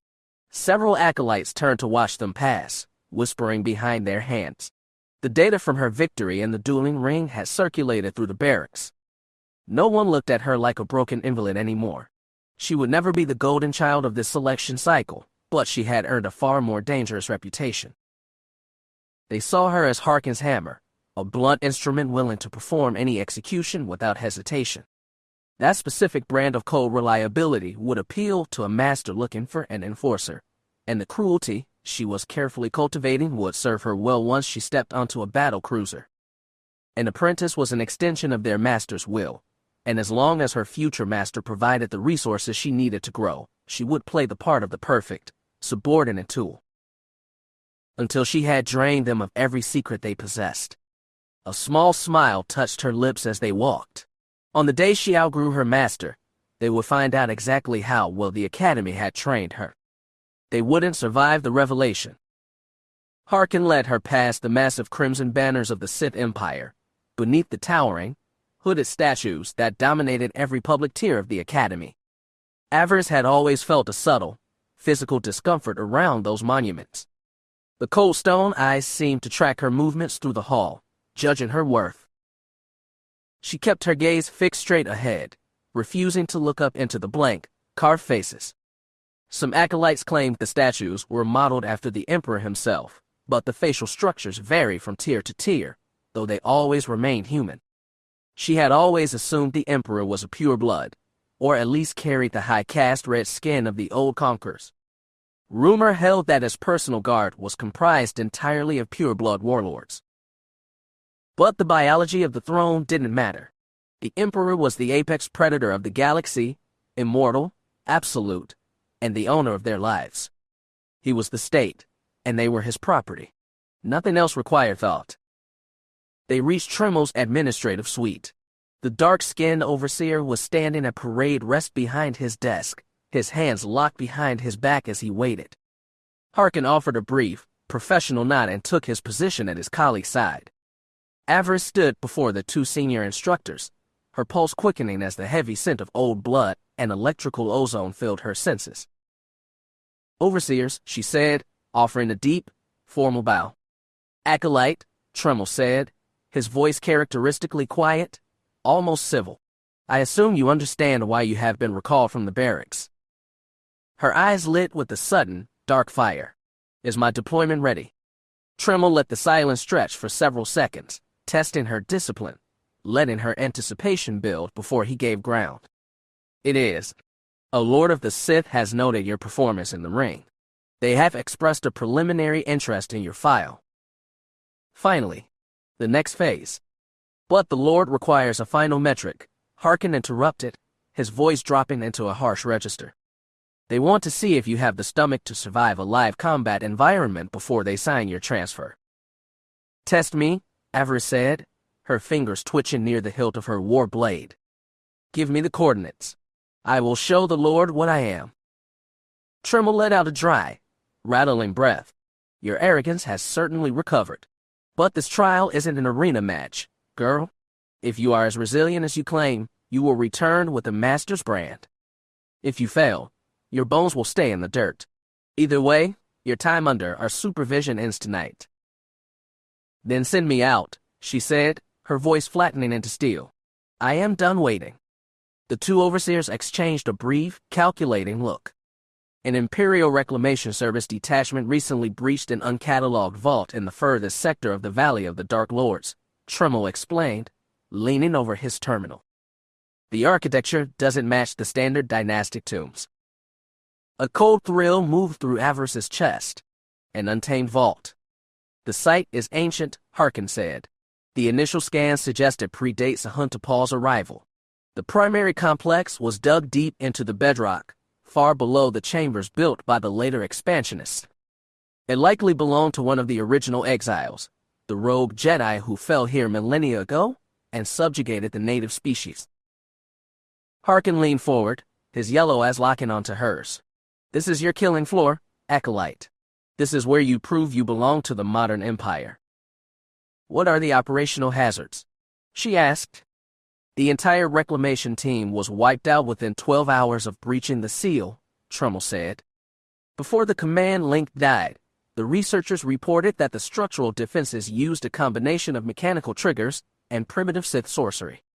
The logs were chaotic, trained military analysts tearing their own eyes out while screaming at phantoms. Avaryss's brow furrowed. The tomb had butchered a fully equipped Imperial recovery team, and they were dropping her into the mouth of it alone. She looked at Tremmel, her lips pulling back into a hard smirk. A rather elaborate execution method, Overseer. Did Hezen's family pay for this target package? The choice of venue belonged entirely to the Lord, Tremmel countered coldly. They rejected the standard testing grounds in the Nagasado complex. They want to see how you adapt to an active psychic hazard. She accepted the reality with a sharp nod. Her future master wasn't looking for a survivor. They were looking for a weapon that couldn't be broken. What is the primary objective? Two Sith acolytes accompanied the initial research team, Harkin said. They survived the initial structural collapse but lacked the mental fortification to resist the sorcery. They were overwhelmed and executed by the internal security measures. The Lord wants their weapons. You will descend into the lower levels, locate the corpses, and retrieve their lightsabers. One of those blades will become your personal weapon, your graduation prize, Tremmel added. The second will be delivered to the Lord's estate as tribute, a formal declaration of your submission to their lineage. You return with both hilts, or you do not return at all, Harkin stated. Avaryss memorized the parameters. Clear the traps, resist the psychic pressure, locate the dead Sith, and strip their gear. It was a direct tactical extraction. And the complication? She asked, knowing how the Academy operated. I doubt I am the only asset deployed to the site. Your operational awareness is improving, Tremmel said. You are not the only prospect who caught the Lord's eye. Another acolyte has been dropped at the northern perimeter. You are in direct competition. Only one apprenticeship is available. To enter the vault, Harkin whispered, a cruel satisfaction in his voice. One leaves a Sith. A competitive call. It was exactly like her final evaluation on Fury 9. They were setting her against her own peers to see who could butcher the other first. I am ready, she said, her voice dropping into a cold, absolute certainty. Take me to the transport. Harkin nodded, signaling the two armored shock troopers waiting outside the door. These guards will escort you to the speeder bay. Prepare yourself during transit. I am always prepared, she said. Tremmel watched her turn toward the exit, his face unreadable. I believed Zen had ruined you, girl. It seems you simply needed to be broken properly. May the Force serve your hunger. It has no choice, she said. She followed the security detail down the iron corridors. Her final trial. Her final rival. Whoever they picked to face me, they are already dead. Following a brief stop at the logistics center to draw 3 chemical glow rods and basic survival rations, Avaryss boarded a low-altitude armored speeder. The transport banked hard to the left, nose diving into a narrow, shadowed fissure in the canyon wall where the towering monuments of the Central Valley vanished, replaced by sheer, jagged cliffs of red stone untouched by direct sunlight for 1,000 generations. The craft touched down lightly on a flat shelf of shale. Avaryss adjusted her harness and checked her blade's electronic locking mechanism. If her competitor had already entered the structure, they might already have their fingers on the hilts. Failure was an operational anomaly she could not afford. Dropping from the speeder's side ramp, her boot sank into the loose gravel as the pilot barked a parting warning over the engine whine. The transport will not wait, Acolyte. Exfiltrate to the main Academy grid on your own feet once the objective is secured. The dust cloud from the repulsors cleared, leaving her alone before the vault. From the exterior, the site looked insignificant, a jagged wound cut into the stone face 30 feet above the canyon floor, defined by heavy black blocks that retained their sharp, unnatural geometry against the erosion of centuries. Closing her eyes, she reached into the current. The other tombs she had raided felt dead, vast stone sepulchres filled with the stagnant memories of long-past masters. But this place pulsed. A heavy, rhythmic pressure thrummed through the bedrock, a cold, intelligent weight pressing against her mind. Stay out. The master of this house does not welcome beggars. Avaryss spat into the dust and walked toward the structural approach. The reclamation team had constructed a temporary steel scaffolding network and a cargo ramp leading up to the main breach. She took 2 steps toward the ramp, then froze, her instinct screaming. She narrowed her eyes, focusing her senses on the metal grid. The dark side answered her focus, detailing the physical world with microscopic clarity. She let out a short, cold laugh. Demolition charges. Someone had rigged the entire support matrix with Imperial-grade compression explosives.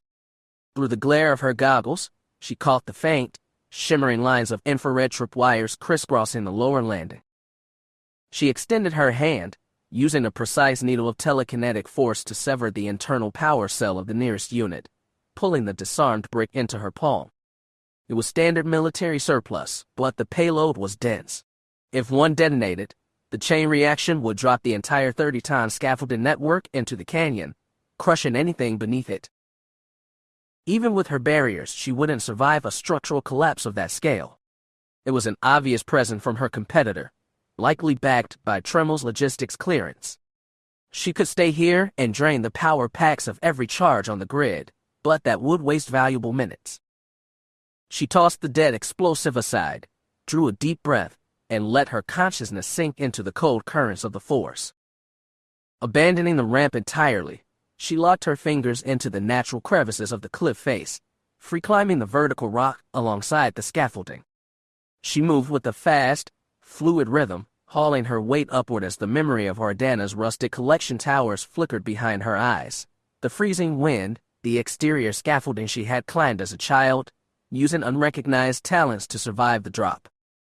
She had been a naive animal back then, ignorant of her heritage. Only now, with the weight of the academy behind her, could she appreciate the true utility of her strength. She reached the upper lip of the vault entrance, using 2 fingers to crush the sensor array of the final perimeter charge before vaulting onto the stone threshold. A freezing, unnatural wind blasted out of the darkness, whistling through the black stone teeth of the entryway like a throat clearing itself to scream. Avaryss adjusted her tactical rig, her skin prickling as the ambient power hummed through the soles of her boots. She cracked her first chemical light rod and stepped into the throat of the mountain, descending into an absolute, consuming dark that seemed to swallow the artificial green glow almost instantly. The floor was a slick, steep ramp dropping at an extreme angle. To keep her balance, she tossed the light rod ahead of her, watching it bounce down the corridor before coming to rest 20 feet below. Gripping the cold, carved grooves of the stone walls, she followed its trajectory. The tunnel opened into a vast, vaulted chamber. The green light illuminated nothing but piles of shattered bones and rotting scraps of ancient fabric heaped in the corners. She surveyed the refuse with a clinical eye. Slaves, sealed inside the mountain while their lungs were still full, left to suffocate alongside their master so their spirits would remain bound to his service.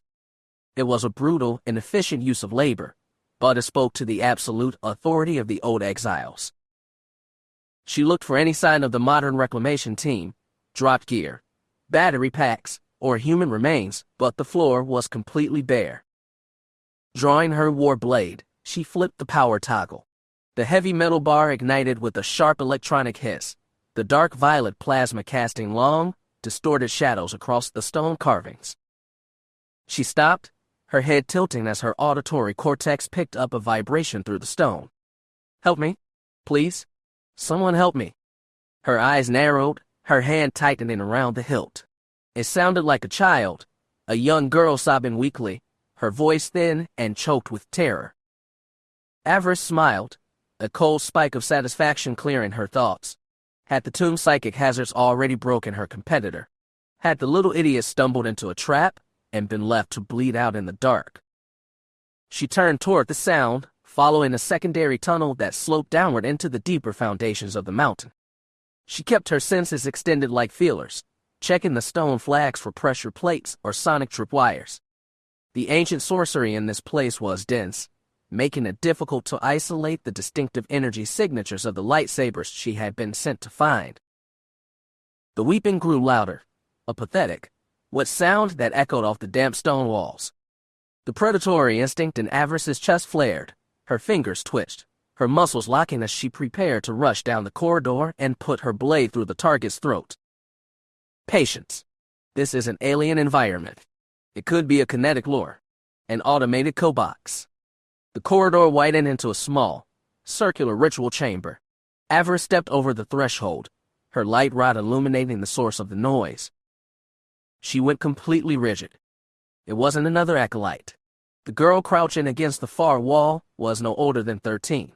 She was curled into a tight, shivering ball, rocking back and forth against the black stone as she sobbed into her knees. She was wearing a simple, flower-patterned dress stained with grease, old ash, and dried blood. Her brown hair was a tangled mess of cobwebs and soot. The breath caught in Avaryss's throat, her violet plasma blade flickering as her grip faltered. She knew that dress. She had washed those hemlines 100 times in the Oridanna lower sectors. She swallowed hard, the cold weight of her own past slamming into her mind like a physical blow. Pamir. The girl stopped rocking. She slowly lifted her head, her gaunt, tear-streaked face pale in the chemical glow. Her wide, terrified eyes locked onto the armored figure standing before her. Keera, the child whispered, her voice cracking with exhaustion. Keera, is that you? What did they do to your face? Chapter 42. The Broken Line. Keera, what is this place? What is happening to us? Avaryss stared at her younger sister. Her throat dried, tasting of dust and copper. It is an illusion.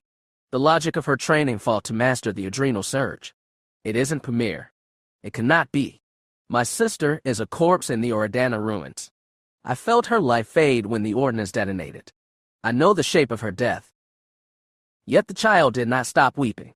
She huddled in the dirt, her small hands outstretched, begging her older sister for protection.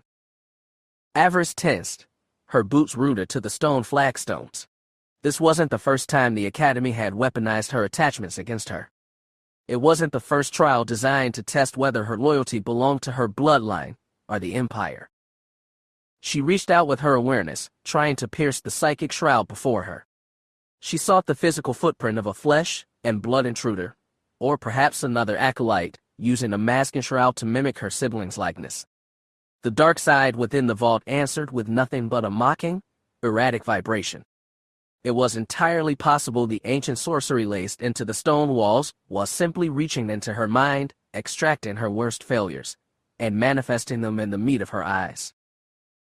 Pamir, the distractible sibling who spent her days chasing local boys and collecting colorful trinkets. The child who had shielded Avaryss from their mother's constant domestic expectations. Avaryss had always rejected the soft, traditional life mapped out for the women of Oridanna, preferring physical labor and the company of her father in the machine shops. Pamir's compliance had bought Avaryss the freedom to be dangerous. But this creature in the dirt was a phantom. A small, vestigial impulse, the stubborn, undisciplined relic of her childhood, had spent months nursing the delusion that her family had somehow crawled out from beneath the structural collapse of their home before the fire devoured the sector. But that was a slave's dream. She was intelligent enough to recognize the finality of a planetary bombardment. They were dead. The Lilith's name was Ashes. There was no recovery from an orbital strike. She stood frozen, watching the phantom weep. The Keera who would have broken, who would have discarded her war blade and gathered the girl into her arms, was dead weight, a prior self already extinguished. She was a product of the Academy now. The Sith within her looked down at the child and recognized only a liability. The sight of that familiar weakness didn't rouse her compassion. It triggered a violent, suffocating surge of rage. She sneered at the specter, her fingers locking around the leather grip of her weapon. What do you want from me? Her voice dropped into a flat, lethal register. Keera, please, we have to leave. The girl wiped grime across her nose. I want to go home. Avaryss offered a slow, humorless nod. Of course you do. Let me help you up. She extended her left hand, her palm open as she marshaled her malice. The phantom's weeping cut off into a sharp, wet gasp. The girl was lifted a foot into the air, her small fingers clawing frantically at her throat as an invisible collar of telekinetic force crushed her windpipe. Avaryss felt her lips curve into a cold, triumphant line. You are home, Pamir. You are in a burial vault. That is exactly where the dead belong. She watched the entity struggle, its eyes rolling back in a sickeningly accurate display of asphyxiating terror. Avaryss stepped closer, evaluating the phenomenon with clinical detachment. "You certainly mimic the mechanics of suffocation well." Her voice stayed conversational. "I wonder what happens when the vertebrae snap. Will your form dissolve back into the ambient energy of this room? Or will I find out Tremel dressed up some pathetic slave to test my resolve?" She tightened her grip, savoring the resistance of the pressure. "Let's find out together. It is always a privilege to see family." Before she could execute the final crush, a low, mechanical whistle vibrated behind her. Avaryss shifted her stance, her eyes dropping to the threshold of the chamber. A small, grease-stained domestic cleaning unit trundled out of the shadows, its internal optical sensors blinking erratically in the red twilight. She held the choking phantom in a static telekinetic grip, dividing her focus without breaking the channel. With her right hand, she reached out and seized the incoming machine, hoisting the metal frame into the air. A cold satisfaction settled in her chest. To split her power between two distinct targets with such minimal resistance proved her capacity had expanded. The Grand Dominion Taya had envisioned for them wasn't a delusion, it was a matter of execution. She drew the hovering maintenance droid closer to her ballistic goggles, her brow furrowing as she inspected the frame. It was a standard-issue Imperial civilian model, the exact type that scurried through the lower tire sectors of Oridanna. The droid's internal vocoder let out a sharp, static hiss. "Mistress Keera." Surprise. The tinny, synthesized voice belonged to her childhood home. Avaryss's pupils dilated as the maintenance hatch on the droid's chassis popped open. It wasn't carrying debris. Inside the collection bin, the red command light of a military-grade fragmentation mine was pulsing rapidly. The machine let out a sharp electronic squeal. Avaryss dropped the phantom and pulled her energy inward, throwing up a dense, frantic barrier of telekinetic force around her vitals. The mine detonated. The concussive blast ripped through the small chamber, tearing the droid to shrapnel and smashing through her forward defense. The shockwave hurled her backward across the room. Her skull struck the ancient stone wall and her vision whited out, pressure, then static. She collapsed onto the stone floor, her breath driven from her lungs, a flat, shrill tone broadcasting through her eardrums. She shook her head violently, forcing the concussive fog aside. Before she could find her footing, a heavy weight slammed into her spine. She managed to twist her body, throwing her forearms up into a defensive guard just as a jagged shadow descended. Pamir was pinned to her chest, her face distorted into a mask of pure fury as she swung a heavy fragment of masonry toward Avaryss's temple.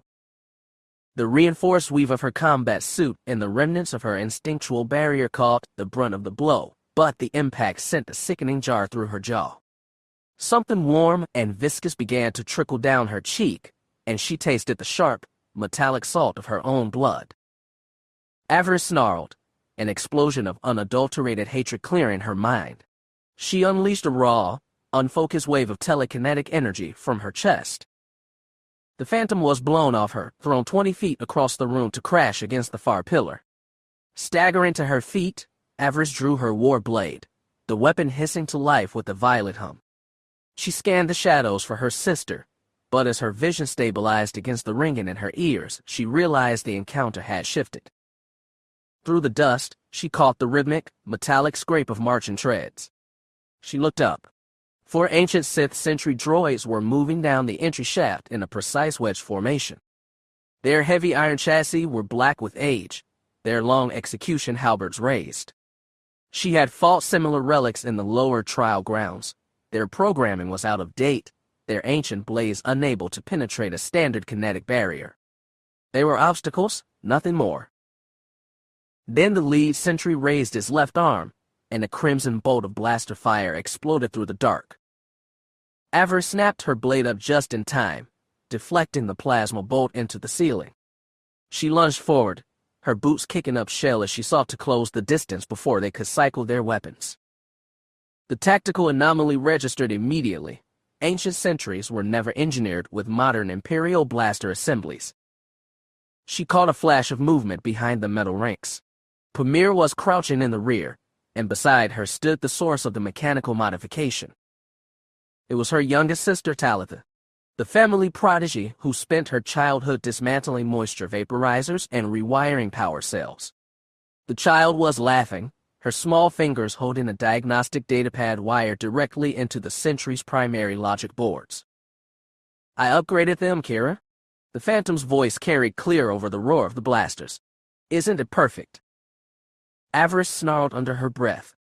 She ducked beneath the horizontal sweep from the lead Sentry's halberd, her war blade cutting upward through his elbow joints. As the metal limbs clattered to the floor, she unleashed a jagged stream of force lightning from her left fingertips, frying the internal processors of the two units in the rear. She pivoted on her heel, driving her plasma edge through the neck guard of the remaining machine, severing his head in a shower of white-hot sparks. The dark side saturated her nervous system, drowning the pain signals. These iron shells were nothing to her. Through the smoke, she saw Pamir seize Talitha by the shoulder, dragging the younger girl down a descending stairwell into the lower levels of the vault. Avaryss let out a raw, frustrated howl. Get back here. She threw a parting bolt of lightning down the stairs, but the energy spent itself uselessly against the ancient stone architecture. Run, Tally, Pamir's voice echoed from the depths. She wants to murder us? Avaryss's jaw tightened until her teeth ached. She would do far worse than murder them once she had her fingers around their throats. She would systematically dismantle them for this disrespect. She halted at the lip of the stairs. The tears on her face were a physiological artifact, the family recognition reflex, an autonomic response, already fading.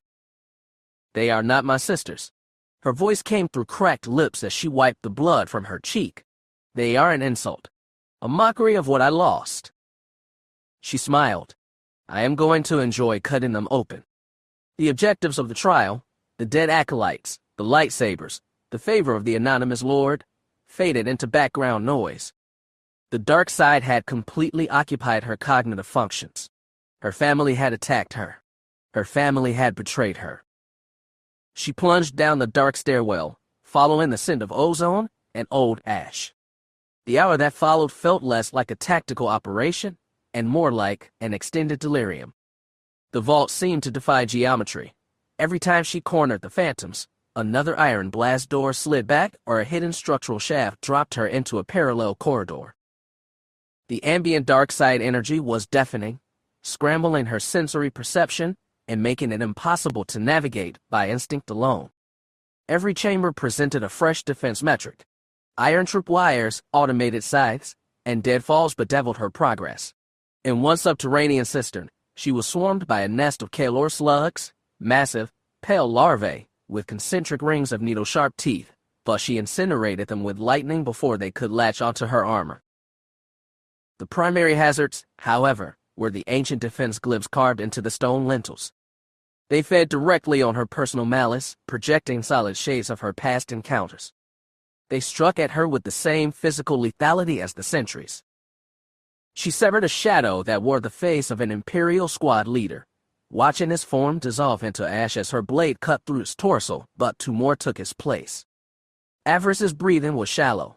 It was obvious why the reclamation team had lost their minds in these depths. The psychic pressure was designed to fracture the ego, to break the operator's sanity until they turned their own weapons on themselves. She fought to maintain her focus on the singular objective, terminate the phantoms of her sisters. Unlike the flickering shades of the overseers, Pamir and Talitha possessed a physical weight that suggested they were the keystone of the entire security array. If she destroyed them, the illusion would collapse. She turned a sharp corner, guided by the echo of small voices. The shadows did not rise to oppose her in this corridor. She paused, looking around the chamber to orient herself. The ancient builders had lined the walls with towering, hooded statues of black granite. Unlike the monuments in the main academy concourse, these carvings had been spared the erosion of time. Their lines were razor-sharp, the features pristine.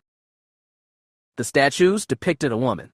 She appeared young, perhaps in her early 20s, her human features set into an expression of absolute, unmoving tyranny. Avaryss looked into the stone face. Who are you? one of the original exiles who had broken away from the Jedi Order to build an empire in the wastes.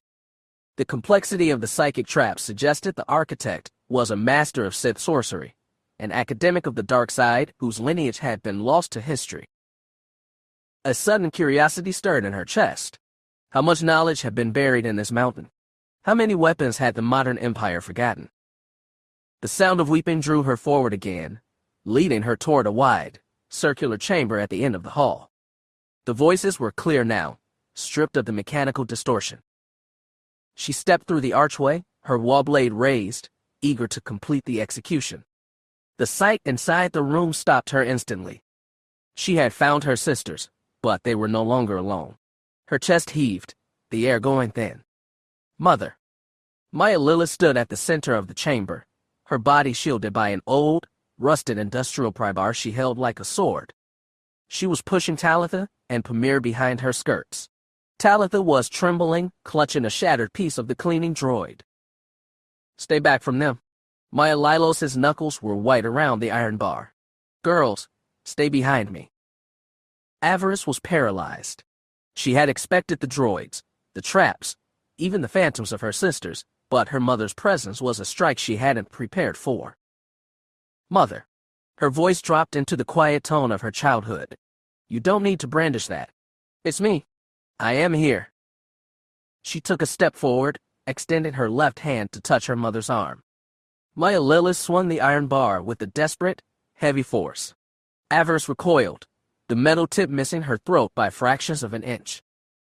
Do not look at my children. Her mother's face twisted in absolute revulsion. Get away from us, you monster. Why does it have Keera's voice, Mom? Pamir whimpered from the rear. It's a trick, Talitha cried, pulling at her mother's tunic. It's what killed the others.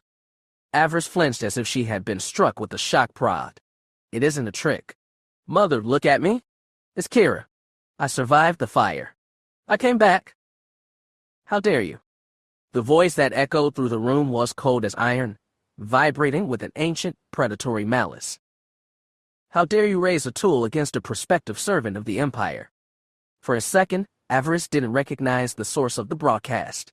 Then the realization hit her like ice water. The dark, venomous whisper that had guided her through her worst failures wasn't an internal voice at all. It was her own tongue speaking without her permission, projecting her unfiltered malice into the room. The realization swept away the last of her confusion.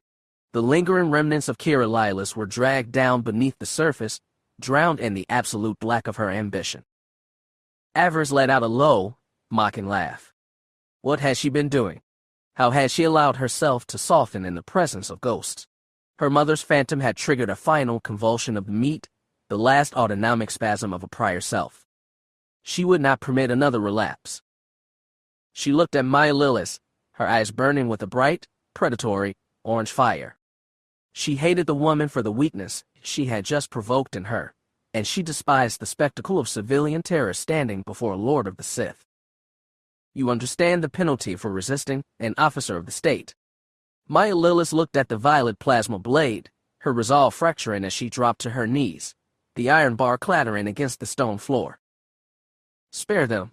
Her mother's voice broke. Take me instead. They are all I have left. Avaryss's smirk turned vicious. They weren't all she had left. Her brother Beric was still alive somewhere in the core, and Avaryss stood before her now, poised to inherit an empire. The family would have its glory, but first, the rot had to be excised. She had to cut away the infection that threatened to compromise her judgment. Hot tears cut through the dust on her cheeks, but she was laughing now, a sharp, rattling sound that filled the vault. She knew exactly what the architecture required. She drove her war blade into the flagstones, leaving it humming in the center of the floor, and raised both hands toward the vaulted ceiling. Goodbye. Her voice held steady despite the moisture on her face. Thank you for the forge. She locked her fingers into the dark side and wrenched her hands downward in a violent, sweeping motion. The ancient structural supports above the family shattered. Mother, Talitha screamed. The ceiling came down in a massive, crushing avalanche of black granite and old mortar, burying the phantoms beneath 30 tons of unyielding stone. The dust cloud rolled through the chamber, obscuring everything. Avaryss dropped to her knees in the debris, her chest heaving. She had never experienced an influx of power this severe. A wave of raw, unadulterated hatred and liberation slammed into her nervous system, far greater than the rush she had felt when Fel died. She didn't fight the corruption. She let it wash over her, feeding on the absolute finality of the execution. She had slaughtered her family with her own fingers. The circle was closed. A residual autonomic response, the last reflex of her former conscience, fired once and died. She ignored it. She drew a deep breath of the stale, dry air and surveyed the ruined chamber. The vault had placed her bloodline in her path to break her will, but the gamble had failed. The execution had cleared the air. The heavy, suffocating pressure that had dominated the lower tiers had vanished, replaced by a single, sharp beacon of energy radiating from the adjacent room. She took a long, clean breath. Through victory, my chains are broken.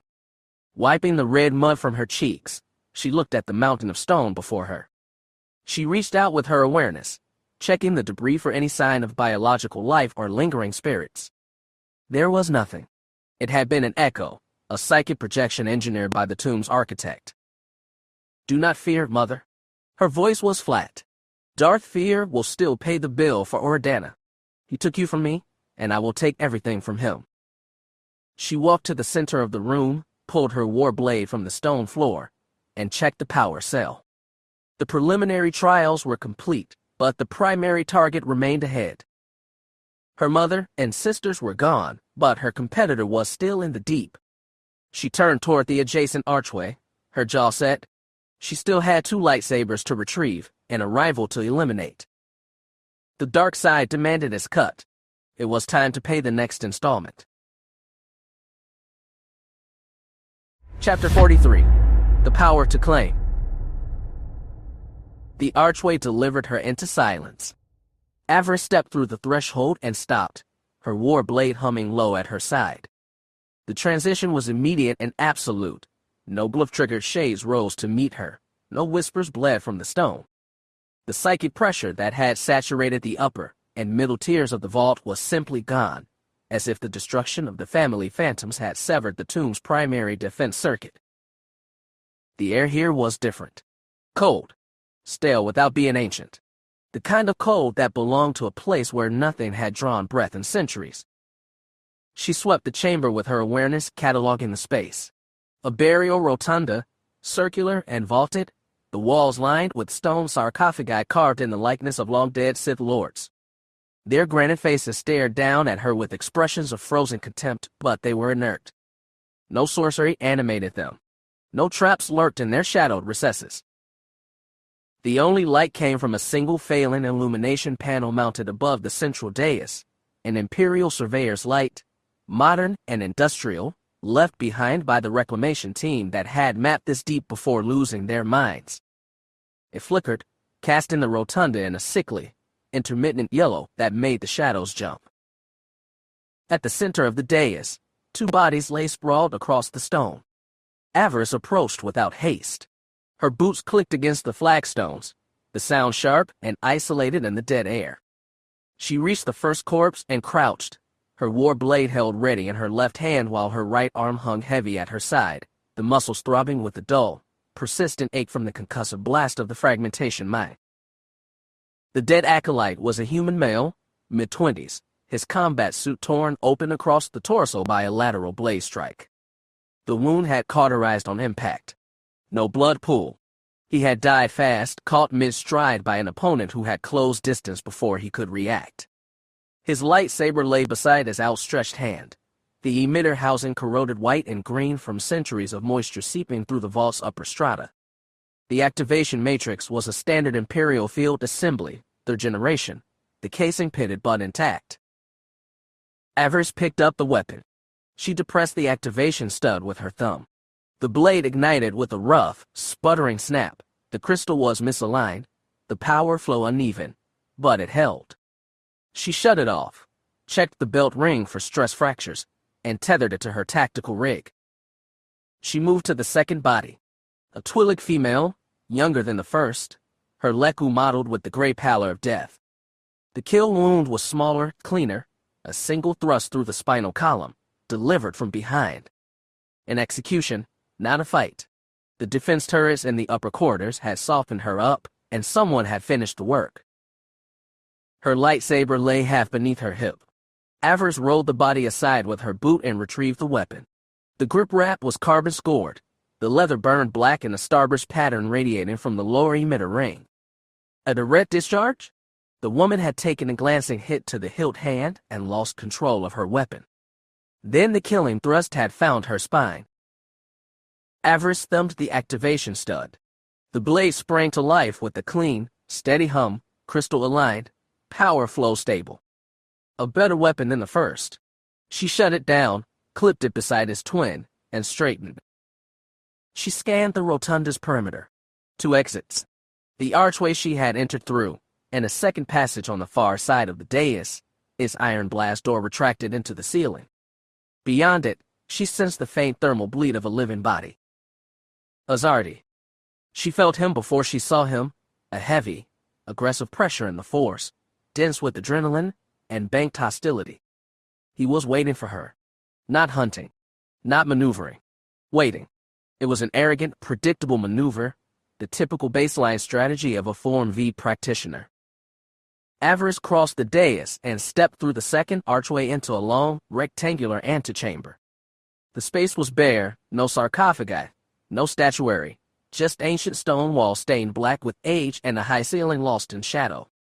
The reclamation team had stripped the room of artifacts before the vault's defenses had broken them. What remained was a killing floor. Azardi stood at the far end, 20 meters distant, his stance wide and his lightsaber already ignited. The blade was crimson, the standard Imperial crystal, its hum aggressive and unmodulated. He was a large man, broad-shouldered and thick-necked, his combat suit reinforced at the joints with durasteel plating. His face was sheened with sweat. A fresh burn marked his left cheek, a near miss from a defense turret or a glyph shade's blade. His eyes tracked her movement with the fixed, predatory focus of someone who had already decided how this engagement would end. "You're late." His voice echoed flatly in the bare chamber. "I've been waiting." Avaryss didn't break stride. "Then you've had time to prepare." "Good." She kept walking, closing the distance to 15 meters. 12. 10. Azardi shifted his weight, his blade rising into a high guard. "I watched you in the dueling ring. Sarisu. Defensive. You wait for your opponent to make a mistake." He smiled, the burn on his cheek pulling tight. "I don't make mistakes." "You led with your shoulder against Venneth. 43rd second of the bout. You overcome it and recovered with a backstep that left your right flank open for half a second." She stopped at 8 meters, her war blade still humming at her side in a low, one-handed guard. "That's a mistake. You've just never fought anyone fast enough to exploit it." Azardi's smile didn't waver, but his pupils contracted. He attacked. Form V was power and momentum, a crashing overhand strike designed to shatter a defensive guard and drive the opponent backward. Azardi committed fully to the opening sequence, his blade descending in a brutal vertical arc aimed at her left shoulder. Avaryss didn't parry. She sidestepped, rotating her torso a half-turn to let the crimson blade shear past her by inches, and continued moving laterally. Azardi followed with a horizontal sweep at her midsection. She stepped back, letting the strike miss, and reset her stance. He pressed. A low cut at her leading leg. She lifted her foot, let the blade pass beneath, and planted it again in the same spot. Azardi snarled and accelerated his tempo. Overhead strike. Lateral slash. Thrust. Overhead again. Each blow carried enough kinetic force to crack a durasteel plate, and each blow found nothing but air. Avaryss moved through the sequence without urgency. Her left hand gripped steady on her war blade, her right arm pressed against her side. She didn't counter. She didn't engage his blade at all. She let him spin himself. The dark side moved through her in a cold, steady current, feeding her perception without clouding her judgment. She saw the micro-expressions that telegraphed his next strike, the tightening of his jaw, the flare of his nostrils, the slight shift of his weight to his back foot before a lunge. Azardi was powerful, well-trained, and utterly predictable. 30 seconds into the exchange, his breathing changed. The rhythm of his strikes developed a hitch, a fractional delay between recovery and commitment. His shoulders were tightening. The burn on his cheek was bleeding freely now, the sweat from his brow running into the wound and irritating the exposed tissue. He was spending his reserves. She had spent nothing. "Fight me," he growled, his blade carving a figure-8 pattern in front of him. "Stop dancing." Avaryss stopped. She planted her feet, raised her wall blade, and met his next overhead strike with a direct parry. Violet plasma met crimson, and the impact jarred through her left arm, but her grip held. Azardi's eyes widened. He hadn't expected her to stand her ground. She didn't give him time to adjust. She released the blade lock, pivoted inside his guard, and drove the pommel of her wall blade into the wound on his cheek. Azardi screamed.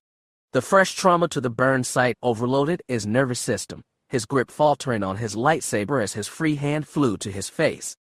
Avaryss stepped back, raised her left hand, and unleashed a tight, controlled burst of force lightning into his chest. The impact lifted him off his feet and hurled him backward across the stone floor. His lightsaber clattered from his grip, the blade extinguishing as it rolled into the shadows. He lay on his back, his chest smoking, his breath coming in wet, ragged gasps. The lightning had shorted the servos in his combat suit's joint plating, locking his right arm and left knee in rigid extension. He tried to rise and couldn't. Avaryss walked to where his lightsaber had fallen, picked it up, and clipped it to her rig beside the other two. Then she crossed to where he lay and stood over him. "Wait." His voice was raw, stripped of his earlier confidence. "Wait. I yield. I yield to you. The lightsabers are yours. The apprenticeship is yours. Just." She drove her wall blade through his throat. The strike was economical. One motion, no flourish. The violet plasma severed his cervical spine and cauterized the wound in the same instant.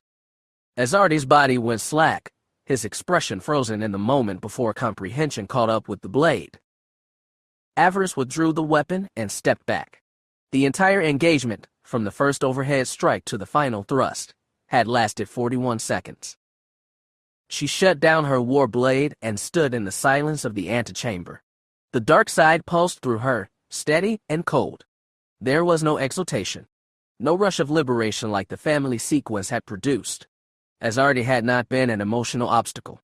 He had been a task. She checked the tethers on her rig. 3 lightsabers secured. The parameters were met.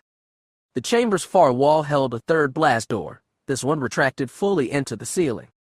Beyond it, she sensed the faint pressure differential of open air, a shaft leading to the surface. The exit. She walked through. The ascent shaft was a narrow, spiraling stair cut into the mountain's interior, its walls lined with ancient reinforcement beams and the occasional modern survey marker left by the reclamation team. The climb took 20 minutes. The air grew warmer as she ascended, the sterile cold of the deep vault giving way to the dry, acrid heat of the Corbin's surface. The stair terminated at a stone landing. A single blast door stood between her and the outside. She pressed the release stud. The door ground upward on ancient rails, and the red light of the Corbin dusk flooded the shaft. The landing zone was a flat shelf of rock 50 meters above the vault's entrance. The sand stretched out toward the horizon where the monolithic facades of the Valley of the Dark Lords caught the final rays of the dying light. A single Imperial shuttle sat at the center of the shelf, a sleek, black Lambda class, with its boarding ramp deployed and its running lights dark. At the base of the ramp stood an Imperial adjutant dressed in a severe gray tunic, his bare and rigid, and his hands clasped behind his back. "Avaryss," he said, speaking her name as a statement of fact rather than a greeting. "The tribute." She unclipped the clean-burning blade with the carbon-scored grip from her tactical rig and extended it. The functionary received it with both hands, inspected the activation matrix, and secured the weapon inside a lockbox at his feet. "You are expected," he added, straightening. "The shuttle departs immediately." Avaryss ascended the ramp without looking back. The interior was sparse, featuring a passenger compartment with 4 empty crash seats and a single viewport showing the red wasteland below. She took the forward seat and buckled her harness. As the ramp retracted, the repulsor engine cycled up into a steady, bone-deep vibration. Through the viewport, she watched the valley tilt and recede as the shuttle lifted off, climbing through the atmosphere on a column of pale exhaust. Corbin fell away beneath her, the academy, the tombs, and the killing floors where she had traded blood for advancement. She didn't look back. The shuttle broke orbit, and the stars snapped into sharp relief against the black void. Ahead, Dromundkos waited. The anonymous Darth. The apprenticeship. The next phase. Avaryss sat motionless, her 3 remaining lightsabers secured to her rig, the dark side humming in her blood like a second pulse. Through power, I gained victory. Chapter 44. Bloodshine. The final trial of the Academy demanded a single, brutal truth. To advance, you had to destroy the one closest to you. For Avaryss, that moment was here. She stood before Nas in the deep foundations of the Forgotten Vault, the absolute silence of the mountain broken only by the heavy, low hum of their weapons. The overlapping crimson light cast a harsh glare across the black granite pillars, staining their pale skin the color of fresh blood. Shadows shifted along the stone walls with every slight movement of their blades, like an audience settling into a viewing gallery before a public execution. Avaryss kept her blade elevated, her muscles tensing as she found her guard. She evaluated her former ally behind her goggles. Nas stood entirely still, her eyes permanently burned into a corrupted yellow, the raw physical price of surviving the tomb's defenses. Overseer Tremel's design was obvious. The Academy didn't graduate partners, it harvested survivors. Avaryss adjusted her weight, a cold calculation moving behind her eyes. She was actually surprised the choice hadn't fallen on Taya. The soft-spoken overseer surely knew about their alliance in the barracks. Why separate the weapon from the architect? Perhaps Tremel assumed the blonde political climber would have simply offered her throat to preserve her family's standing on Dromundkos. Taya had a sharp mind, but she was too useful a tool to waste in a blind death trap like this one. Nas, however, was a direct threat. The Inquisitor's daughter shifted her stance, a sharp smile cutting across her blistered face. She raised her hilt, testing the balance of the weapons she had found on the alternate perimeter. "I see you found the primary trophy, farm girl," Nas said, her voice echoing off the vaulted ceiling. "The vault is clear," Avaryss replied, her tone completely level. "The blades are mine." Nas sneered, her fingers tightening around her grip. "That secondary weapon belongs to me. I needed to get off this rock." "What a coincidence," Avaryss said, a cold edge entering her voice. "I was about to say the same thing about yours." Nas let out a short, mocking laugh. "We both know how this has to end, Avaryss. Just hand it over." "And why would I do that?" "Because I know you," Nas spat, taking a slow step forward. "I know what kind of friend you are. You broke your own standing to shield Taya and me back at Butcher's Clearing. You took the interrogation scars so we could keep our positions. You're soft, Avaryss. You're driven by sentiment." The mention of Fell hit Avaryss's mind like a physical blow. Her pupils contracted, her grip locking onto the hilt until the metal bit into her palm. "The ledger has been balanced, Nas," Avaryss whispered. "Then take the deal," Nas said, extending her left hand in a deceptive gesture of alliance. "Give me the lightsaber. I have the lineage and the family connections to get you out of this place. Once I am apprenticed to a Dark Lord, I'll make sure you don't rot on this tomb world. You'll have a powerful ally when you start your new life on Dromundkos. You'll be free to hunt your enemies in the Outer Rim without an overseer breathing down your neck." She stepped closer, her blade humming dangerously close to Avaryss's guard. "Think about it, farm girl. We rebuild the trio. When Taya passes her trials, she joins us. We turn the capital world into our personal playground." Avaryss evaluated the offer with absolute detachment. "And what am I in this playground?" "Your humble servant." "We help each other," Nas promised. "Exactly like the old days." Avaryss let out a low, humorless breath. "There was a time when I would have said yes to that. When I first arrived at the Enclave, I was an unrefined provincial nobody, intimidated by your caste and Taya's resources. I would have taken any chain to secure a foothold. She lowered her center of gravity. But things have changed. I have worked too hard and bled too much to settle for a secondary position. Even if I trusted your word, it wouldn't work out. I would spend the rest of my life beholden to your house, waiting for your table scraps. If you want this lightsaber, you are simply going to have to take it from me. Nass's yellow eyes narrowed into lethal slits. The ambient energy of the room spiked as her fury breached her mental shields. Avaryss maintained her position, intentionally keeping her talking.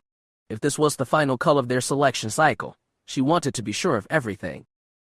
You were right about the business with Fel, Avaryss continued, her voice completely calm. I allowed my judgment to be compromised. I thought I could handle the fallout of Tremo's anger, and the calculation cost me my position and cost Fel his life.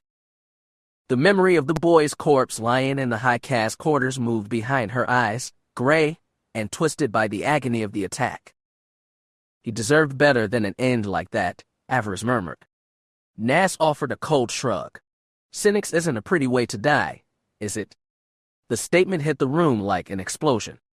Synox. The official Academy report had classified Fel's death as a cardiac failure induced by contaminated ration wine.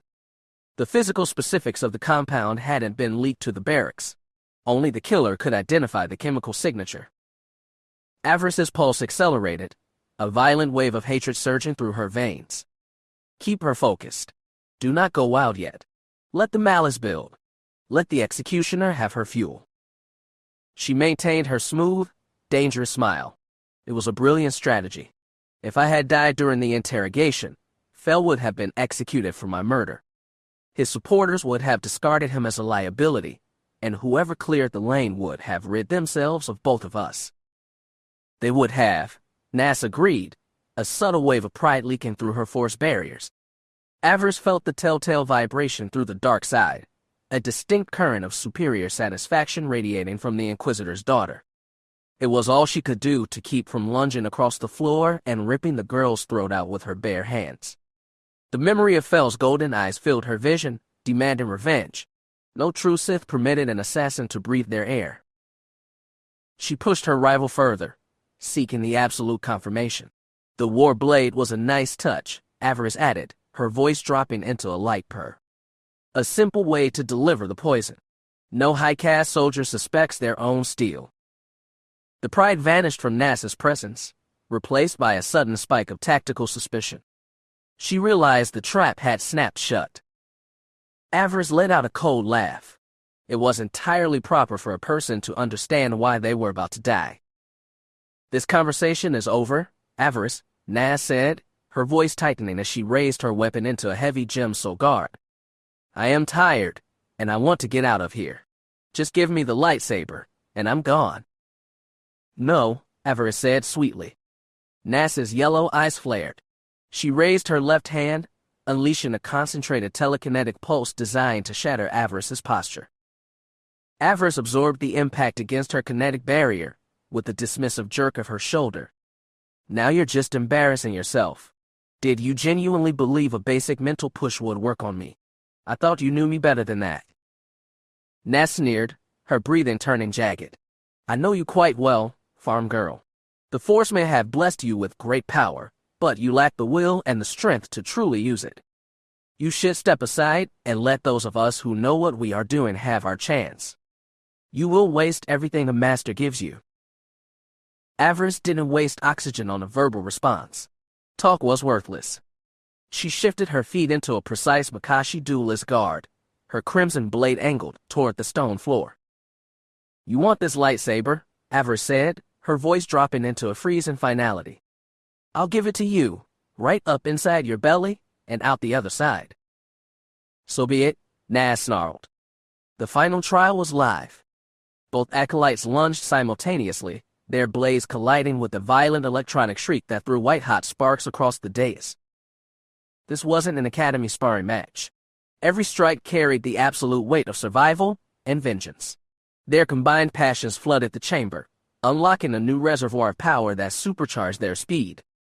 Neither girl yielded an inch of ground. Naz had anticipated a defensive Sarisu strategy, expecting Avaryss to rely on her standard endurance to wear her down. Instead, Avaryss pressed forward with the aggressive geometry of Makati, using precise lunges and parries to exploit the heavy, overextended swings of Naz's Gemso form. Naz tried to use her strength to bully her opponent into the pillars, but Avaryss's rage was a solid wall. Images of Fel flashed behind her goggles, his voice, his smile, the cold finality of his gray skin and the more tray, the stolen future of a bloodline cut down by a coward. Naz had ended a powerful legacy to clear her own path. She deserved to die. Avaryss grimaced under the strain, her blade vibrating as she parried a heavy downward strike, forcing Naz backward onto the narrow stone walkway spanning the spiked trench. She tried to use the force to hurl the girl into the iron spikes below, but Naz's defensive shield was too strong. The smaller acolyte managed to break the grapple, retreating straight into the long, vaulted corridors of the complex. "You took him from me," Avaryss roared, the dark side vibrating through her vocal cords until her voice sounded heavy and double-toned. "You took him away." She sprinted forward, using the force to speed her way. Her approach triggered one of the tomb traps. A massive iron pendulum blade swung down from the ceiling, designed to cut any intruder in two. She seized the swinging iron plate with the force, tore the massive assembly from its stone moorings with a raw telekinetic wrench, and flung it down the hall. Naz executed a frantic forward flip, the massive piece of iron smashing into the flagstones beneath her boots. She scrambled back to her feet, immediately dropping into a low defensive wall, her breathing ragged. The Inquisitor's daughter let out a harsh, desperate laugh. "You should be thanking me, farm girl. You should show me some damn gratitude." Avaryss answered with a concentrated torrent of force lightning. Naz caught the purple arcs on her blade, but the sheer power of the strike drove her boots backwards across the stone. Avaryss closed the distance in a heartbeat, raining a fast sequence of blows down on her rival's defense. The dark side saturated her limbs now, hatred and vengeance moving her faster than the training rings had ever demanded. "Gratitude," Avaryss spat, her blade cutting an inch from Naz's face. "Thank you, for what?" Naz sneered, her arms shaking as she held the defensive perimeter. "You were ready to give up, to simply accept a place beneath Fel. If you had married him, you would have been nothing but a consort on some outer rim outpost. You would have satisfied his needs and birthed a line of half-breed brats. You would never have found the power you are feeling right now. You would never have had this opportunity." Naz lunged from her guard, her counter-strike carrying a sudden, dangerous speed that forced Avaryss to cede 3 paces. "I had you pegged the moment I first saw you, farm girl," Naz shouted, her yellow eyes wide with a manic intensity. "You're a thug. Just hired help. You are no different than any of the other trash coming out of the Furies. You were strong, sure, but that just meant you were hired muscle, a sword to be directed by your betters. In my hands, you were a weapon. Now, you're nothing." Avaryss didn't waste oxygen on words. She was too lost in her fury to talk. A guttural snarl escaped her lips, her focus narrowing down to the absolute destruction of her target. They unleashed simultaneous telekinetic bursts at close range. The concussive collision of their power created a localized shockwave, cracking the flagstones beneath them. Neither girl could overpower the other. The rebound threw them both backward. Avaryss converted the fall into a tight combat roll, springing back to her feet instantly. She seized a shattered stone statue from the floor and hurled it through the dust, but Naz countered with a jagged arc of lightning, shattering the projectile into gravel and diving for cover. She found no relief. Avaryss was on her before the dust could settle, her crimson blade cutting through the air like a saw, hungry for flesh. Naz retreated again, overwhelmed by Avaryss's strength. "You took him from me. You took him. You die." Their blades locked. They stood eye to eye, struggling to drive each other back into the stone. "Why Fel?" Avaryss growled through clenched teeth. "Why?" Naz sneered, her face inches away. "If it makes you feel any better, I meant to kill you. You resisted me. You disobeyed my orders. In short, peasant, you betrayed me." Avaryss hissed, the explanation doing nothing to master her rage. She hated how Naz looked down upon her. Fel was above you, Avaryss stated. He was no threat to your lineage. If you had let us go, he would have taken his final trials and vanished. He would never have threatened you. Naz's eyes blazed with a profound, bitter jealousy. Her mental blocks fractured completely, revealing the raw emotional rot beneath her high-caste exterior. You think I was afraid of your toy? He proved his fundamental weakness the night he took a slave to his bed. He was unfit to be Sith, no matter his bloodline. He was unworthy. A sudden wave of realization washed over Avaryss. Naz wasn't executing a political strategy. She was driven by a wretched envy. She envied Avaryss's raw connection to the dark side, and she hated the fact that a provincial orphan had claimed the attention of the strongest acolyte in the barracks. Despite her lineage and her aristocratic birthright, the Inquisitor's daughter was an insecure, pathetic failure. She didn't deserve to become Sith. Avaryss shoved her rival back with a heavy kick, but Naz recovered her footing, blocking the subsequent flurry with a frantic guard. The smaller girl let out a shrill, unhinged laugh. You think it was my report that alerted Tremel to your plan to flee? It wasn't, farm girl.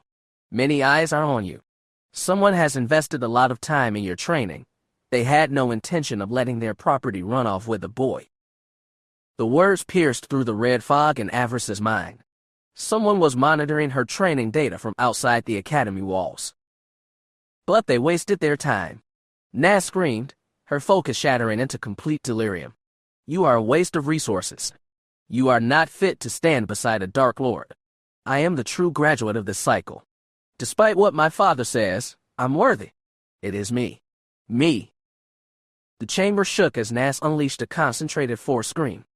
The sonic wave tore through the room. Avaryss staggered backward, her hypersensitive ears left completely vulnerable to a sonic attack thanks to Zion's poisons. A violent, agonizing spike of pain exploded behind her temples, and her vision blurred. It was the exact edge Naz required. The Inquisitor's daughter surged forward, her connection to the dark side supercharged by her manic jealousy. She turned her full fury on her disoriented rival. Massive chunks of masonry, broken droids, and bones rose from the floor, spinning into a debris storm that pelted Avaryss from all sides. Avaryss cried out as a sharp piece of bone sliced through her tunic on her thigh. She stumbled as a heavy chunk of a statue struck the back of her skull, leaving her dizzy. Her force shields were overloaded by the onslaught. Naz came at her again, hungry for the kill. Avaryss managed to duck the primary trajectory, but the tip of Naz's lightsaber caught her across the back, cutting a line from shoulder blade to shoulder blade. She gasped, her lungs locking. She had always assumed a plasma wound would feel hot. It didn't. The contact was a freezing, sub-zero shock that burned like ice. The sheer trauma of the hit almost forced her to drop her weapon. Before she could reorient her feet, Naz hit her with a direct telekinetic push. Avaryss flew backward down a short flight of stairs, landing heavily on her ruptured back. A sharp cry of pain escaped her lips as the stone pressed against the burn. The injury wasn't deep. The cordosis plates built into her combat suit had functioned as designed, blocking the full cut and preventing the blade from slicing her spinal column, but the pain was absolute. Her shoulder muscle seized, making it incredibly difficult to raise her arms. She forced herself up onto trembling legs, using her war blade to brace her weight as she struggled to find a fighting stance. Naz stood before her, looking down at her broken opponent on her wobbly legs. The Inquisitor's daughter laughed. Not so tough now, are you, peasant? Avaryss didn't answer. It was taking all of her strength just to remain upright. Her ears were ringing, her head felt wrong, and she knew she was concussed. She glared at her rival. Come on, if you dare. Naz approached her with a slow, leisurely stride, swinging her red blade tauntingly. Poor Taya, she purred, about to lose her favorite pet. She shook her head, her voice dripping with mockery.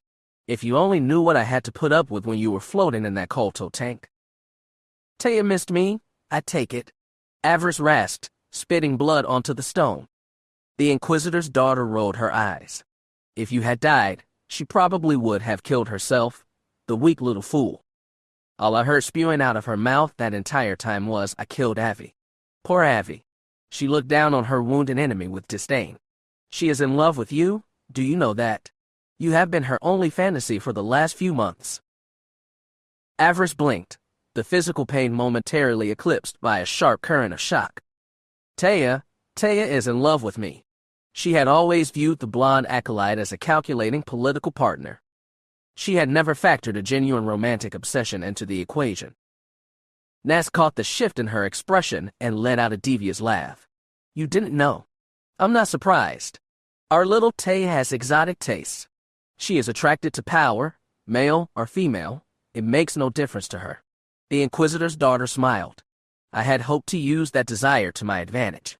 It's part of the reason I waited so long to turn against you. Taya was a useful pawn, just like you were." She offered a shallow shrug. "Oh well, nothing lasts forever." Avaryss's eyes hardened into cold points. Taya wasn't the issue right now. This fight was. She sank slowly back to her knees, her posture mimicking complete physical collapse. Strength wasn't the dark side's only reward. It was time to try a little manipulation. She let out a low, mocking laugh. "Tell me, did you get a chance to kill your daddy down here, Nas? Did you get to kill the Lord Inquisitor? I know how much you hate him." Nas froze.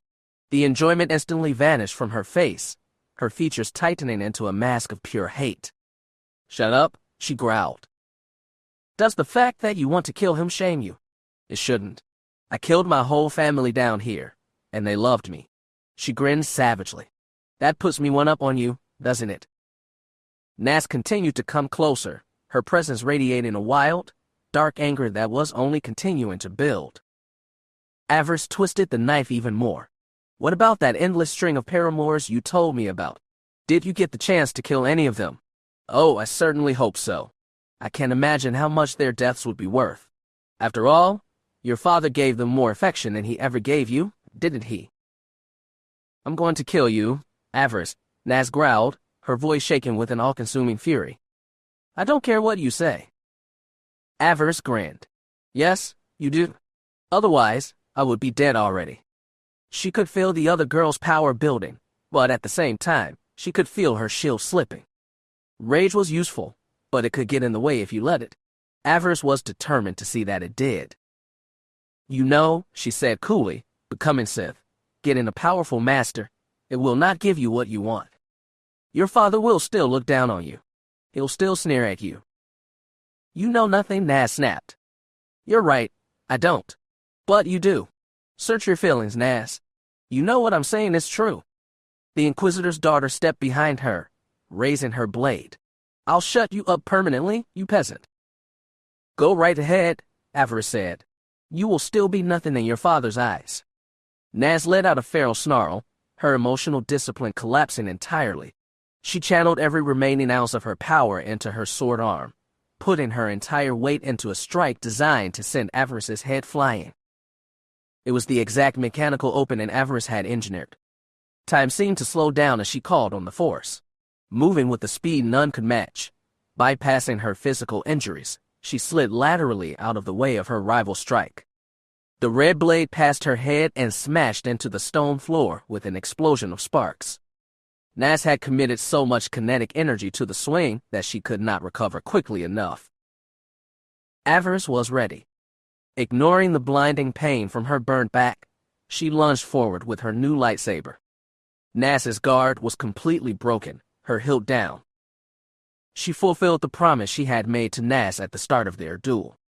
She drove the blade from tip to hilt into her belly, with the tip exploding out the other side. Nas gasped, her jaw locking as her yellow eyes widened in profound shock. The scent of burned cloth and flesh filled the small space between them. Her weapon deactivated and fell from her limp fingers, clattering against the stone. Avaryss turned off her own sword and rolled out of the line of collapse. Using a quick flick of the Force, she drew the fallen weapon into her offhand, securing both targets. She struggled back to her feet, her breathing shallow as Nas went down on her knees. The other girl was coughing violently, dark blood spilling over her lip as she stared at the floor in disbelief. She looked up as Avaryss lit both of her lightsabers and crossed the humming crimson beams across the sides of her doomed rival's neck. Avaryss looked down at her defeated competitor, savoring the final moment. Who is the peasant now? Nas coughed, her head dropping forward in a gesture of absolute defeat. I yield, she gasped. I yield. Avaryss gave her an arch look. So you yield. What do I care? Nas looked up, pure terror filling her yellow eyes. You would not kill a beaten opponent, farm girl. I know you too well.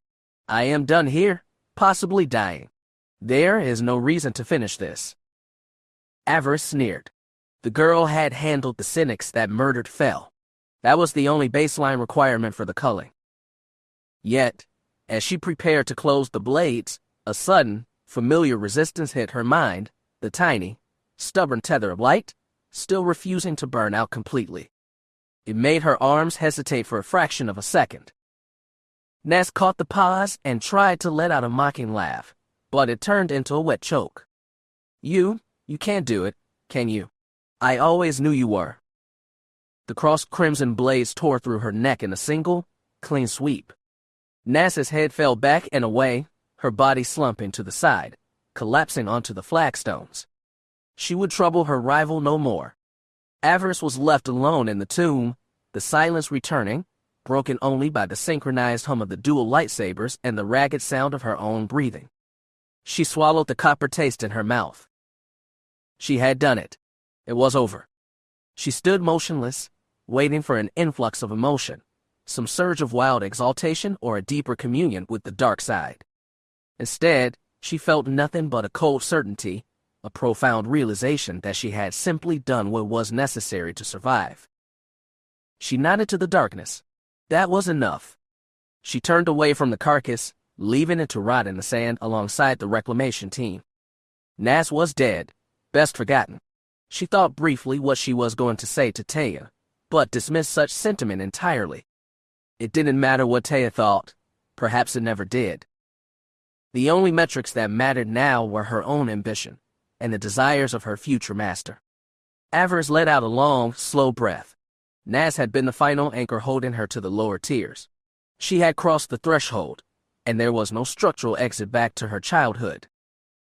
I am Sith, she whispered to the empty vault, her voice completely smooth. Now, I am Sith. Chapter 45. The Master's Shadow. By the time Avaryss finally broke the seal of the ancient tomb and stumbled out into the Corbin air, 2 days had gone by. She had descended into the mountain under a blinding morning sun. Now, a freezing, pitch-black night had settled over the canyon. She took a long, ragged breath, tasting the dry salt of the waste for the first time in 48 hours. The mountain's defenses offered no resistance to her exit, the heavy pull of the dark side guiding her boots through the tunnels like a beacon. The spirit of the exile had no further reason to hold her. It had accepted the offering she left behind on the black altar, the warm, draining blood of the Inquisitor's daughter. Secured to her belt were the true spoils of the descent, the 2 tarnished metal cylinders she had pulled from the hidden compartment. Who knew what ancient formulas or old secrets were etched into the parchment inside?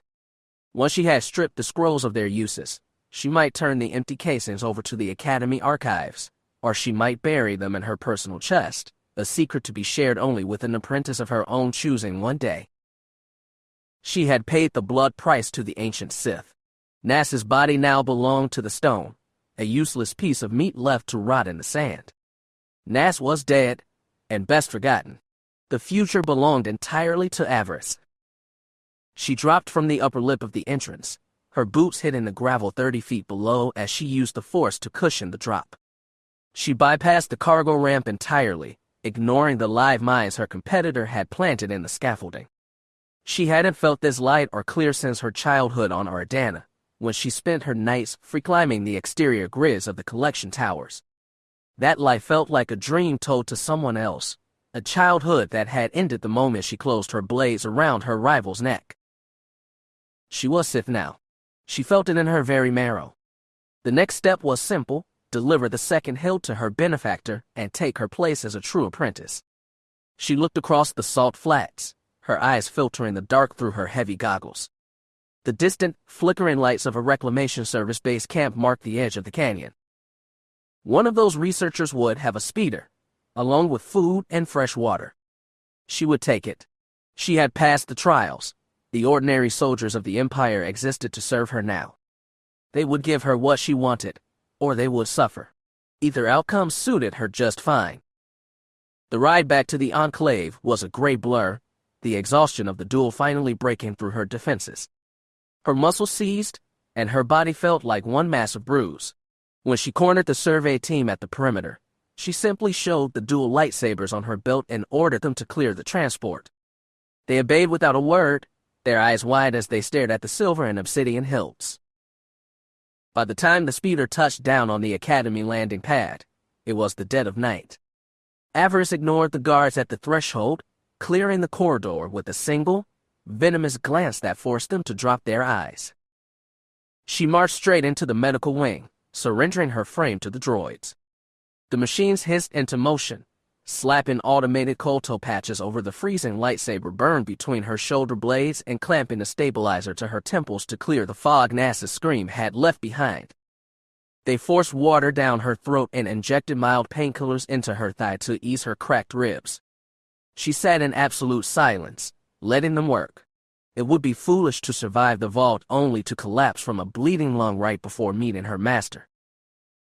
She caught a glimpse of herself in a polished metal plate on the wall. The sight was monstrous. Her dark hair was matted with dried blood and stone dust, her eyes burning with a heavy, red-rimmed exhaustion. She looked like one of the failed acolyte Spindral kept locked in the lower pits, a crazed Tomb Dweller driven mad by the heat and the dark side. This is what a war leaves on the body. I have been in a war. The water the droids gave her tasted sweeter than any luxury wine, a stark reminder of how desperately her body had needed it. Once they pronounced her fit to travel, she bypassed the barracks and descended into the academy kitchens. The servants and kitchen droids scrambled into the corners the moment she crossed the threshold, their eyes tracking the weapons at her waist. She grabbed a double ration of meat and bread, devouring the meal in silence at the nearest stone table. She knew Harkin and Tremmel would already have logged her return. Their lack of a guard detail was a silent acknowledgement that even a prospective apprentice needed to fuel the engine. When her stomach was full, she rose and walked the back corridors to her quarters. She slid the heavy iron lock and bolt into place, stripped out of the torn combat suit, and laid her war blade, the ancient scrolls, and the dual lightsabers beside her bed. She collapsed beneath the rough sheets without even bothering to find a tunic. The simple comfort of the mattress was paradise. She slept for 5 hours, a deep, heavy, dreamless sleep. No phantoms of her sisters rose from the dirt to torment her. The ghosts were dead. Her master was coming. A sharp knock on the iron door broke her sleep 3 hours before dawn. Avaryss was off the bed before her eyes fully opened, the silver and obsidian hilt flying into her right hand through the force. She reached out with her senses, checking the corridor for danger. She felt nothing but a thin, trembling presence, a Lord Tyre messenger who was terrified out of his mind. "Mistress," a muffled voice called through the grate. She took a slow breath, pulling a basic red tunic over her shoulders to protect her modesty. She unbolted the door, cracking the iron panel an inch. "Speak," she said coldly. The boy cowered, his head nearly touching his knees as he refused to meet her gaze. "Forgive the interruption, acolyte. Overseer Tremmel wishes to see you today, right after the afternoon meal." Avaryss narrowed her eyes. A summons delivered by a trembling errand boy rather than a datapad notification. Tremmel was making a point about her status, reminding her that she was still an acolyte until the transfer was signed. She slammed the door and went back to bed. She needed the remaining hours to sleep. She had no desire to look sluggish or embarrass herself before her new master. As she drifted back to sleep, her thoughts turned to Taya. Nasa's dying taunt about the blonde girl's affection remained stuck in her head. If Taya truly cared for her, that information was a powerful weapon. Taya had family connections and wealth on Dromund that Avaryss would need to build her own power. An emotional attachment wasn't a problem, it was a handle.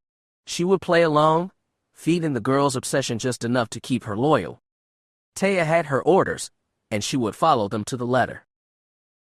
At noon, Avaryss bathed, washing the last of the tomb dust from her skin. She chose her second-level acolyte uniform, the red tunic and black leggings, looking like a proper, disciplined student ready to graduate. She pulled her long hair back into a tight, severe braid that looked exactly like the one Fel used to wear. It was her way of honoring the boy she had lost, a reminder of the fury that had pushed her to break her chains. She clipped the 2 lightsabers to her belt, checked her scrolls, and left the barracks. As she walked down the central hall, several lower-tier acolytes stopped to stare at the dual weapons on her waist, whispering in the shadows. She ignored the wretches. She was above them now. Harkin and Tremmel were waiting behind the desk when she entered the office. They were talking in low, hushed voices, but they stopped the moment her boots hit the stone. Avaryss dropped to one knee. "Overseers, I have returned victorious." Harkin was the first to let out a loud, rough laugh. "It seems you owe me a credit, Tremmel. The girl survived your little test." Tremmel offered a slow, thoughtful nod. "I admit I am surprised. My expectations favored acolyte Naz. She had the breeding and the proper taste for this trial." Harkin sneered. "Sometimes the hungry predator at the bottom fights harder than the well-fed one on the leash." He looked down at Avaryss, his yellow teeth bared in a grin. "Well done, girl. Well done." "The training served me well, Overseer," Avaryss said, keeping her voice respectful. Tremmel leaned over the desk. "Let me see the lightsabers, child. Let me see that you did what we asked." Avaryss unclipped both hilts, and instead of taking them, the Overseer pulled them to his hand through the Force. He turned the silver and obsidian weapons over in his palm. "I knew the man who carried these before you," Tremmel said quietly. "Both were excellent Sith. Acolyte Naz would have been an equally worthy successor. She was a girl of good taste." Avaryss kept her face completely blank, hiding the snarl that wanted to twist her mouth. The men Tremmel was praising were dead because they were weak, and Naz was a coward who used poison in the dark. Their value was nothing. But she played the good student. She wanted her transfer signed. "I will prove myself worthy to carry the weapons, Overseers," she said. "As for Naz, her good taste is currently being processed by the native Tukada in the lower tombs. I am certain they are enjoying what is left of her." Harkin let out a booming laugh at the comment, and even Tremmel managed a hint of a smile. He handed the 2 lightsabers back to her. "Your new master will be pleased," Tremmel said. "His dreadnought arrived during the night. Perhaps he sensed your victory." "A personal dreadnought. Her benefactor was a powerful warlord. He awaits your arrival upstairs in the training room," Tremmel informed her. "You will go to him now and present him with Naz's lightsaber, proof of your willingness to serve." She stood up, bowing one last time. "Yes, Overseer." "One moment, youngster," Harkin called out, stopping her at the door. His red brow furrowed. "The Lord who is waiting for you is the same man who saved your life during the interrogation. He sees great potential in you. Do not make him regret that decision." "Never," she promised. "He will find me a loyal apprentice." She left the room, her boots striking the stairs as she made her way up. The standard academy acolytes were completely gone from this level. The halls were guarded by heavy shock troopers wearing customized black armor that did not match the local guard. His personal men. He leaves nothing to chance. The dark presence ahead grew stronger with every step she took. It was a suffocating, heavy weight that took her breath away. If this man was not a member of the Dark Council, she would be shocked. She could already see the future, serving as the right hand of a galactic warlord, learning his secrets until he grew weak, and then taking his place. Darth Avaryss. She could see that title being hers one day. The heavy doors of the training room hissed open as she approached, sliding back into the stone walls. She stepped into the chamber, her features tightening as the vast space revealed itself to be empty. The training droids were dark, and no one stood by the massive viewing window, yet the pressure against her mind remained absolute. "Greetings, young one," a voice murmured from the shadows, soft, smooth, and laced with the quiet, Venom is luxury. So you are finally ready. You have ripened so fast. It pleases me that you have reached this point, and that you have not wasted both our time. Avaryss turned her head, her breath turning shallow as the familiar frequency of that voice struck her memory. I am here to serve, my lord. Let me see you. I would look upon the face of my new master. Of course, the voice replied, laced with detached amusement. Turn around, youngster. The force inside her mind flared, a raw, instinctual alarm warning her that a predator had already closed the gap behind her guard. Turning on her heel, the blood vanished from her face. The man standing 3 paces away was not a scarred monster or a cybernetic warlord. His elegant armor and silk robe spoke of immense wealth, his curly blonde hair graying slightly at the temples. His handsome face bore a look of pure, good-natured amusement, his yellow Sith eyes blazing with the power only just held back. You, she whispered, the word choking in her throat. The Dark Lord smiled, the exact, pleasant grimace that had graced 1,000 holonet broadcasts across her home system. You know me. Good. Darth Feer, military governor of the 80 system, said quietly. His smile faded, his yellow eyes turning cold and absolute as he gestured to the stone floor. Now, take your proper place. Kneel before your master. Chapter 46. An Alliance of Hate. Kneel before your master. The words finally broke her out of her daze. Avaryss snapped her head up, her eyes narrowing as a wave of pure, unadulterated hatred flooded her veins like venom. He was right there. The man was 3 paces away. Her fingers curled inward like claws, the skin across her knuckles tightening around the grip of her weapon. Every revenge fantasy she had kept bottled up since the fire on Oridanna surged to the surface. It took everything she had to keep from leaping forward and trying to rip him apart with her bare hands. The Sith Lord sensed the shift in the room instantly. Her fury was burning in the dark like a beacon, and fear simply closed his yellow eyes, drawing in a slow breath as if he were basking in the heat of a furnace. I can't feel it, he whispered, a cold smirk touching his lips. The hate swelling inside you. It is a beautiful thing. So heavy.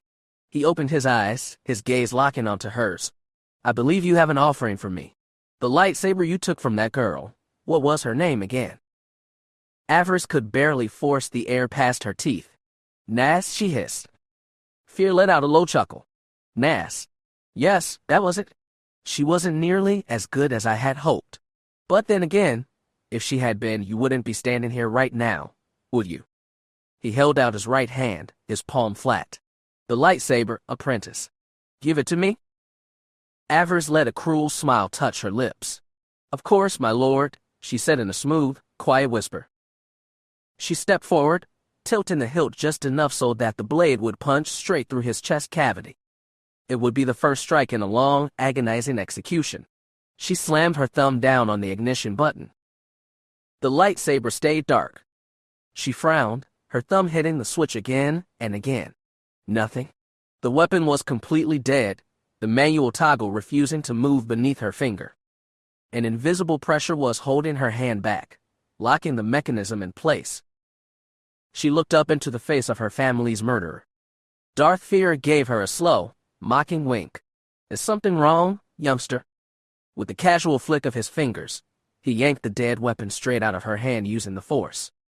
He spun the silver casing into his palm and hit the switch. The crimson blade ignited instantly, bathing his clean-shaven face in a bloody glow.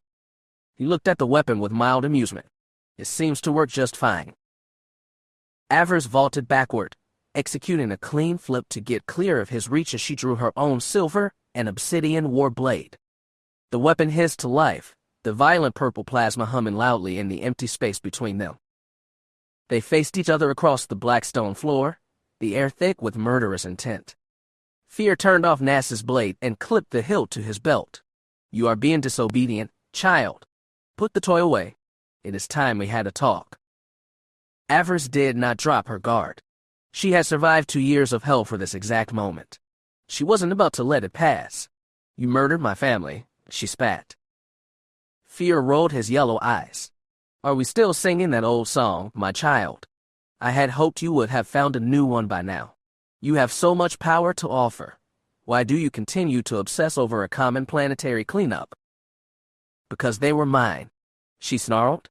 You took them from me. She lunged, firing lightning from her left hand. Feer didn't even raise his blade to block. He simply lifted his palm, and the purple arc slammed into an invisible wall of compressed force, scattering across the floor without even singeing the edges of his silk robes.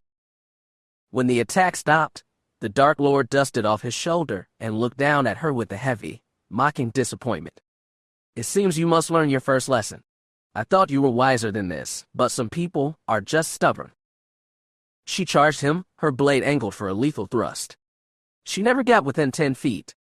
An absolute weight seized her mid-stride, hoisting her 5 feet into the air. The pressure clamped around her ribs, driving the breath from her lungs. Feer made a sharp downward gesture with his hand, and she was slammed violently into the black wall. Her shield caught the primary shock, but the impact sent a sickening jar through her cracked ribs. Before she could find her footing, he twisted his wrist, throwing her across the training room. She managed to twist in midair, striking the opposite pillar feet first and springing back to the floor. Without waiting for him to strike again, she targeted one of the heavy stone statues lining the walls, using the force to tear it from its base and hurl it at his head like a missile. Feer dug beneath the incoming stone with effortless grace. While still moving, he unleashed a massive blast of raw energy that hit her chest like a concussive wave. The shockwave hurled her backward against the far wall, stars exploding across her vision. The old damage from her interrogation flared behind her temples, leaving her dizzy. Before she could clear her eyes, Feer was on her. His hand formed a tight claw. The air inside her throat turned to fire. The crushing weight returned, squeezing her lungs until she could only let out a pained gasp. She tried to strike back, but Feer lifted her up and slammed her face first into the stone floor again and again. After the fourth impact, she collapsed onto her hands and knees, her body completely refusing to obey her commands. Feer stepped closer. With a precise flick of his wrist, he tore her lightsaber from her limp fingers, catching it in his offhand. He ignited both weapons, crossing the humming crimson blaze directly against the sides of her neck. She froze, her breathing shallow as the heat of the plasma singed her skin. It was the exact position she had used on Naz, and she knew what came next. She stared up at him through the blood dripping into her eyes, her jaw locked. A cold, suffocating weight pressed down on her throat, not the fear of the grave, but the sickening certainty that she was utterly outclassed. Years of agony, of shedding her own skin in the academy pits, had done nothing to bridge the chasm between an acolyte and a Darth. She was entirely small. If he expected her to beg, she would die before she gave him the satisfaction. Feer let out a low sigh, shaking his head. Thus ends your first lesson, apprentice. Your master is stronger than you, and otherwise, he would not hold your leash. Try to remember that, my child. I am not your child, she spat, blood foaming on her lip. Of course you are, Feer replied, his voice smooth. You may not share my blood, but your entire identity was created through my choices. What would you be without me? You certainly wouldn't be Avaryss. He maintained the lock on her limbs. No matter how much she strained against the pressure, she couldn't cede an inch of ground.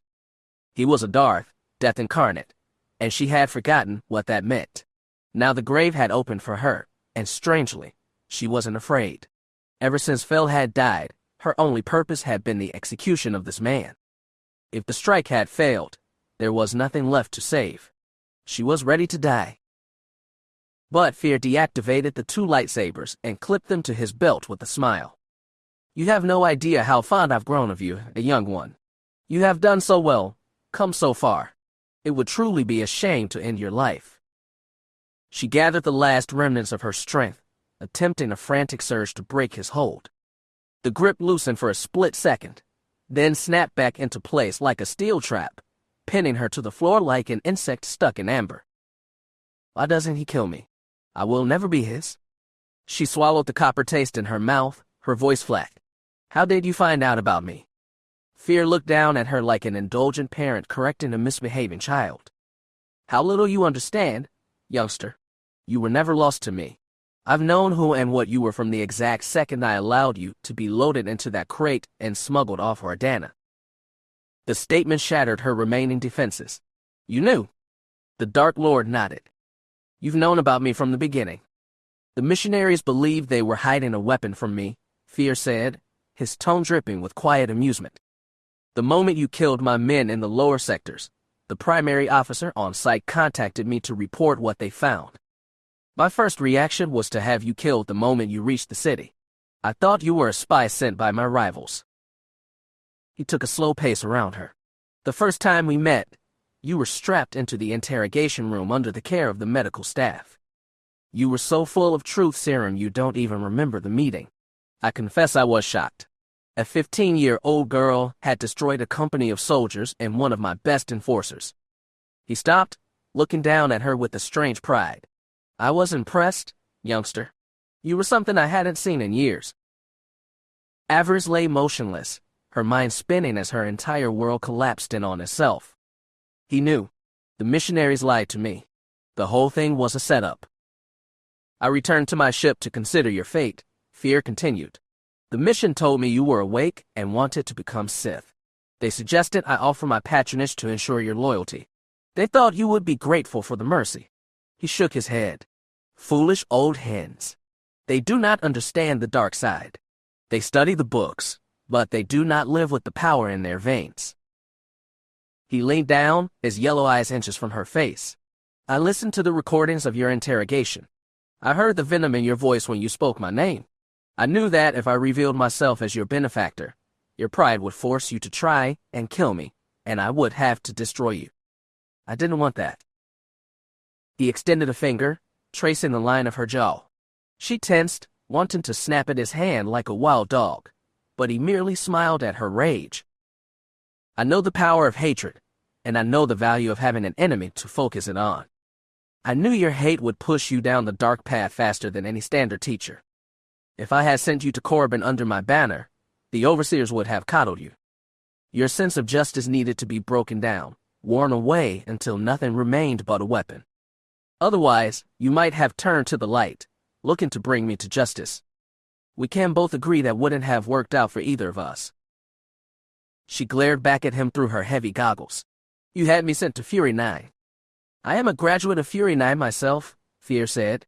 My father began his path as a common raider before he earned his title. I know what that rock does to a person. I knew it would shape you. I hated my father for sending me there, just as you hated me for what I did. Hatred keeps you focused. I was willing to play the villain because I knew what it would unleash in your blood. Avaryss's fingers dug into the stone flagstones until her nails cracked. He had played the villain. He had managed her trauma like a checklist. Her entire life was a lie, a training exercise overseen by the man who had burned her home to ash. Of course, I introduced a few hurdles to test you on your journey, Feer admitted. Your squad leader, Brighton, he was acting on my orders. I promised him a spot on Korriban if he broke you or killed you. She let out a guttural snarl. So you did want me dead. I wanted you tested, Feer countered. If a boy like Brighton could eliminate you, then you were too weak to serve my purposes. I wanted to see how far you would go. And you destroyed the boy and claimed his spot. I was never so proud. He sat down on the floor beside her, his presence completely devoid of anger. There was only a cold, terrifying affection radiating from his yellow eyes. I lost track of you for a time. Running a star system takes a lot of attention. By the time you made your alliance with those girls in the lower camps, it was clear you needed to be tested again. I sent credits to a group of acolytes you and your friends had wronged. The Shadow Wasps, Avaryss rasped. That was you.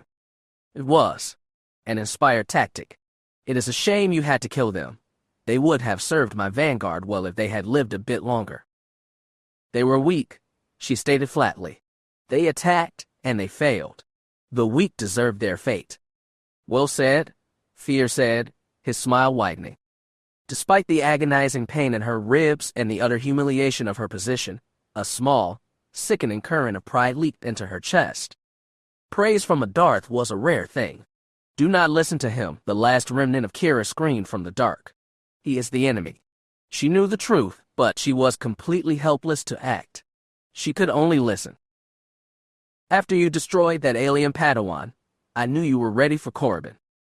I had one of my agents contact Overseer Ilaria. I offered her a transfer away from that camp if she sent you on your way. You would be surprised how easily people can be bought in this empire. Everyone wants something, she said.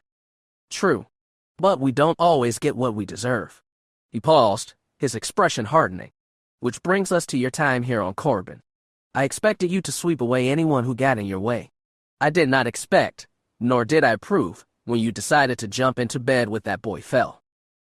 Sorry to disappoint you, she said, her tone dripping with venom. Fear dismissed the sarcasm with a slight wave of his hand. I immediately put my men to work on his inner circle. It takes very little to make a follower talk. They told me about his plan to smuggle you off-world, to take my property away from me. His eyes narrowed. I couldn't allow that. So I turned to your friend, the Inquisitor's girl. Nas, she hissed. You ordered the poison. No, Fear said, shaking his head. I ordered her to test you, to do what she could to convince you to stay and finish your training. Somewhere along the way, she decided that if she killed you, I would take her as my new apprentice instead. I had nothing to do with the poison. But when the boy was dead and they were going to execute you for the crime, I stepped in. I stood before the Dark Council and defended you. It took a lot of political promises, but they finally agreed to spare your life. I rushed to the medical wing. Though I almost arrived too late, you survived. You are welcome, by the way. She remembered the months of agony inside the respirator, the humiliation of being left a helpless invalid while her peers mocked her fall. You left me broken, she said coldly. Why should I thank you for that?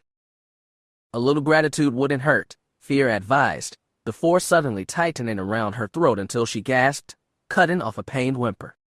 The pressure stopped as quickly as it had started, the lesson delivered. For a time, I worried you were lost to me. It was during that time that I realized how much I had come to enjoy hearing of your successes. You were no longer just a pawn on my board. I had come to be fond of you in my own way. He offered a shallow smile. When I heard you had fought your way back and regained your powers under Harkin, I was ecstatic. Of course, I still had a loose end to clean up. Nas, she said. Indeed. She found out I was the one who contacted her about making sure you stayed on Korriban, and she tried to blackmail me. She demanded that I take her as an apprentice. You were ready for your final trial, so I dealt with two problems with a single stroke. I knew you would enjoy killing her after what she took from you. He stood up, smoothing his robes. And so, here we are, all caught up. His smile turned savage. Now, you must decide what happens next. Me, she rasped, her muscles trembling against the restraint. The Dark Lord nodded. You have a choice, child. Two choices. Choose wisely. I can release my grip, give you back your weapon, and we can duel to the death. I am certain you will fight bravely and die within 90 seconds, and we will have wasted 2 years of preparation. Avaryss tensed, a part of her wanting nothing more than the blade. That remnant of Keera would rather go out in a blast of plasma and blood than live as a broken dog on his leash. Yet her ambition pulled at her thoughts, curious about the alternative. The second choice. Fear's smile turned broad and imperious. The hard choice. It will break your pride, youngster, but if you can endure it, it will be worth it. Dying is easy. Living is hard. If you choose to live, you must abandon your hatred of me. It was a useful tool during your training, but now its use is spent. You will stop fighting the hierarchy. You will bow and become my new apprentice. He looked down at her like a tyrant evaluating a new province. The rewards are endless. I am a warlord on the rise, youngster. In 2 years, my fleets will take another system. In 5, I will sit on the Dark Council, helping to govern the galaxy. I will need an enforcer to manage my holdings, a Lord of the Sith to oversee everything I win. I had hoped my son would take that role, but he lacks the strength. Avaryss blinked, the information catching her off guard. You have a son. Do not look so surprised, Fear smirked. Yes, I am married and have a child. He is 11, trained by his mother since he was 3. When we first wed, I thought she was my soulmate. But passion fades, youngster, just as it would have faded for you in your pure blood if he had survived the barracks. He offered a cold glance. His death saved you from a tedious domestic disappointment. Be grateful. She remained silent, refusing to provoke the pressure again. My wife is a scheming ingrate, and my son is an idiot and a sadist, Feer stated. He is entirely unworthy of my legacy. Fortunately, the Force has gifted me with something, someone new. A young Sith born not of my body, but of my will. A daughter who is strong in the Force and cunning enough to understand what I'm offering. He leaned in close, his voice a low whisper in her ear. With my training, you will surpass me within a decade. You will rule the House of Fear and take it toward absolute power. I have seen the vision. His smile turned cruel. Cast aside the Oridanna farm girl. Let go of Keera Lylos and her desire for vengeance. Become Avaryss in body and soul. Become my apprentice, learn from me, let me guide you. Be my heir, my daughter, and all that you have sought will be yours one day, all of it, and more. Make your choice, youngster. Are you my apprentice, or are you my victim? The choice is yours. Avaryss shuddered, her mind spinning. She couldn't believe the scope of his delusion. Did he truly believe she could simply forget the slaughter of her family? Did he honestly think she would call him father? It was insane. The proposition felt like an insult, a grotesque parody of the family she had lost. Every remaining instinct inside her screamed to reject the profanity, to draw her weapon, ignore her cracked ribs, and let him cut her down if it meant she could die with her teeth in his throat. She gathered her inner energy, preparing to force a final, suicidal lunge. But the dark side inside her breast flared, burning with a ravenous hunger that drowned out the ghost of Oridanna. A sudden, flashing vision crossed her mind. She saw herself standing at his side in the heart of the Republic, a Jedi Grandmaster dead at their feet. Fear tore the heart from the corpse, and together they feasted on the power while the Sith armies blasted the planet to rubble around them. It was a magnificent, terrifying vision. She found herself getting lost in it. Distantly she could hear the phantom scream of Keera Lylos, begging her to rise and fight, to die trying to tear out this man's throat with her bare teeth. But the dark side proved stronger. It was the desperate drive to be the butcher rather than the meat. Fear was right. Accepting the second choice was not easy. The words stuck in her throat, so heavy they nearly made her gag. But her ambition was absolute. She remembered Spindraw's warning in the lower pits. You will be tested, acolyte. You must choose between your passions and your desire for power. She had failed with Fel. If she failed again tonight, she would not leave this room alive. She suppressed a shudder, a single, bitter tear running down her cheek. She wanted this man dead more than she wanted to breathe, but she wanted his threshold of power more. She needed the fleets, the titles, and the absolute command of the dark side that kept him untouchable. To take his life, she had to first inherit his world. She stopped fighting the pressure. She let his strength force her knees against the stone flagstones, looking up into his yellow eyes. Yes, she whispered, the syllable raw. Fear tilted his head slightly. What was that, child? I couldn't quite hear you. She cursed him silently, her jaw tensing. He was going to make her crawl for it. I said yes. She managed to croak, her voice dropping into a flat, defeated monotone. I pledge myself to you and your teachings. I will do whatever you ask. A heavy wave of satisfaction radiated from the Dark Lord. Excellent, he purred. The suffocating pain vanished instantly, and she collapsed at his boots, her body trembling as she humbled herself before her family's executioner. The physical submission made her sick to her stomach. Coward, the part of her that was still Keera spat from the dark. Maybe. But I cannot kill Lord Feer if I am dead. Only this path offers me the chance to accomplish that goal. The Dark Lord stood over her, his shadow blocking out the light window. Say the words. I am sure you have heard them before. Declare my desires are now yours. Say it, and embrace your role as my apprentice. She offered a slow nod. The words were heavy, but she forced them past her lips. What is thy bidding, my master? Fear smiled down at her, entirely pleased with the transaction. Rise, my apprentice. She forced her body back to his feet, her pride broken, her stance rigid. "I am yours, my master," she said, her tone completely empty. "Command me." He laughed, placing a heavy arm around her bruised shoulders. "This is my desire. The two of us, together at long last. Ours shall be an alliance of fear and avarice." He let out a triumphant laugh. "It will take time, youngster. Letting go of your hatred towards me will not be easy. But in time, you will come to see me as your true father." She froze her expression, suffocating a violent surge of rage that threatened to snap her jaw. "Keera's father is dead. Lord Feer created me. He watched over me. He is the master now." She lowered her head. She felt more thoroughly broken than she had after Zion's torture. Fear caught her slump. "It will take time," he repeated, guiding her toward the exit. "But you will come to accept your new position. You might even come to like it." "As you say, Master," she whispered. He led her out of the training room, moving her toward the transport terminal. "My dreadnought is waiting for us," he informed her.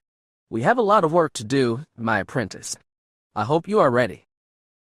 Avaryss drew a deep breath, reaching into the freezing vacuum inside her chest to unlock her remaining power. "I am ready, my lord. How do we start?" Fear let out a dark chuckle as the heavy door slid open. "Trust me, daughter, we have already begun." She offered a silent nod, falling into step beside his heavy stride. She would find immense power in his service, of that she had zero doubt. But there would be no peace, and certainly no rest. She was now the primary enforcer for the man who had killed her family. She would live inside her worst nightmare. But peace was a lie anyway. There was only passion. Fury. Rage. Hatred. They would be her only allies now. She needed nothing else. For the Empire. For the Sith. This concludes Star Wars: The Old Republic, Darth Avaryss, A New Sith. Thank you for listening. Darth Avaryss has taken her first steps into the darkness. Ahead lies a path of fear and avarice. The story continues in Star Wars: The Old Republic. Fear and avarice.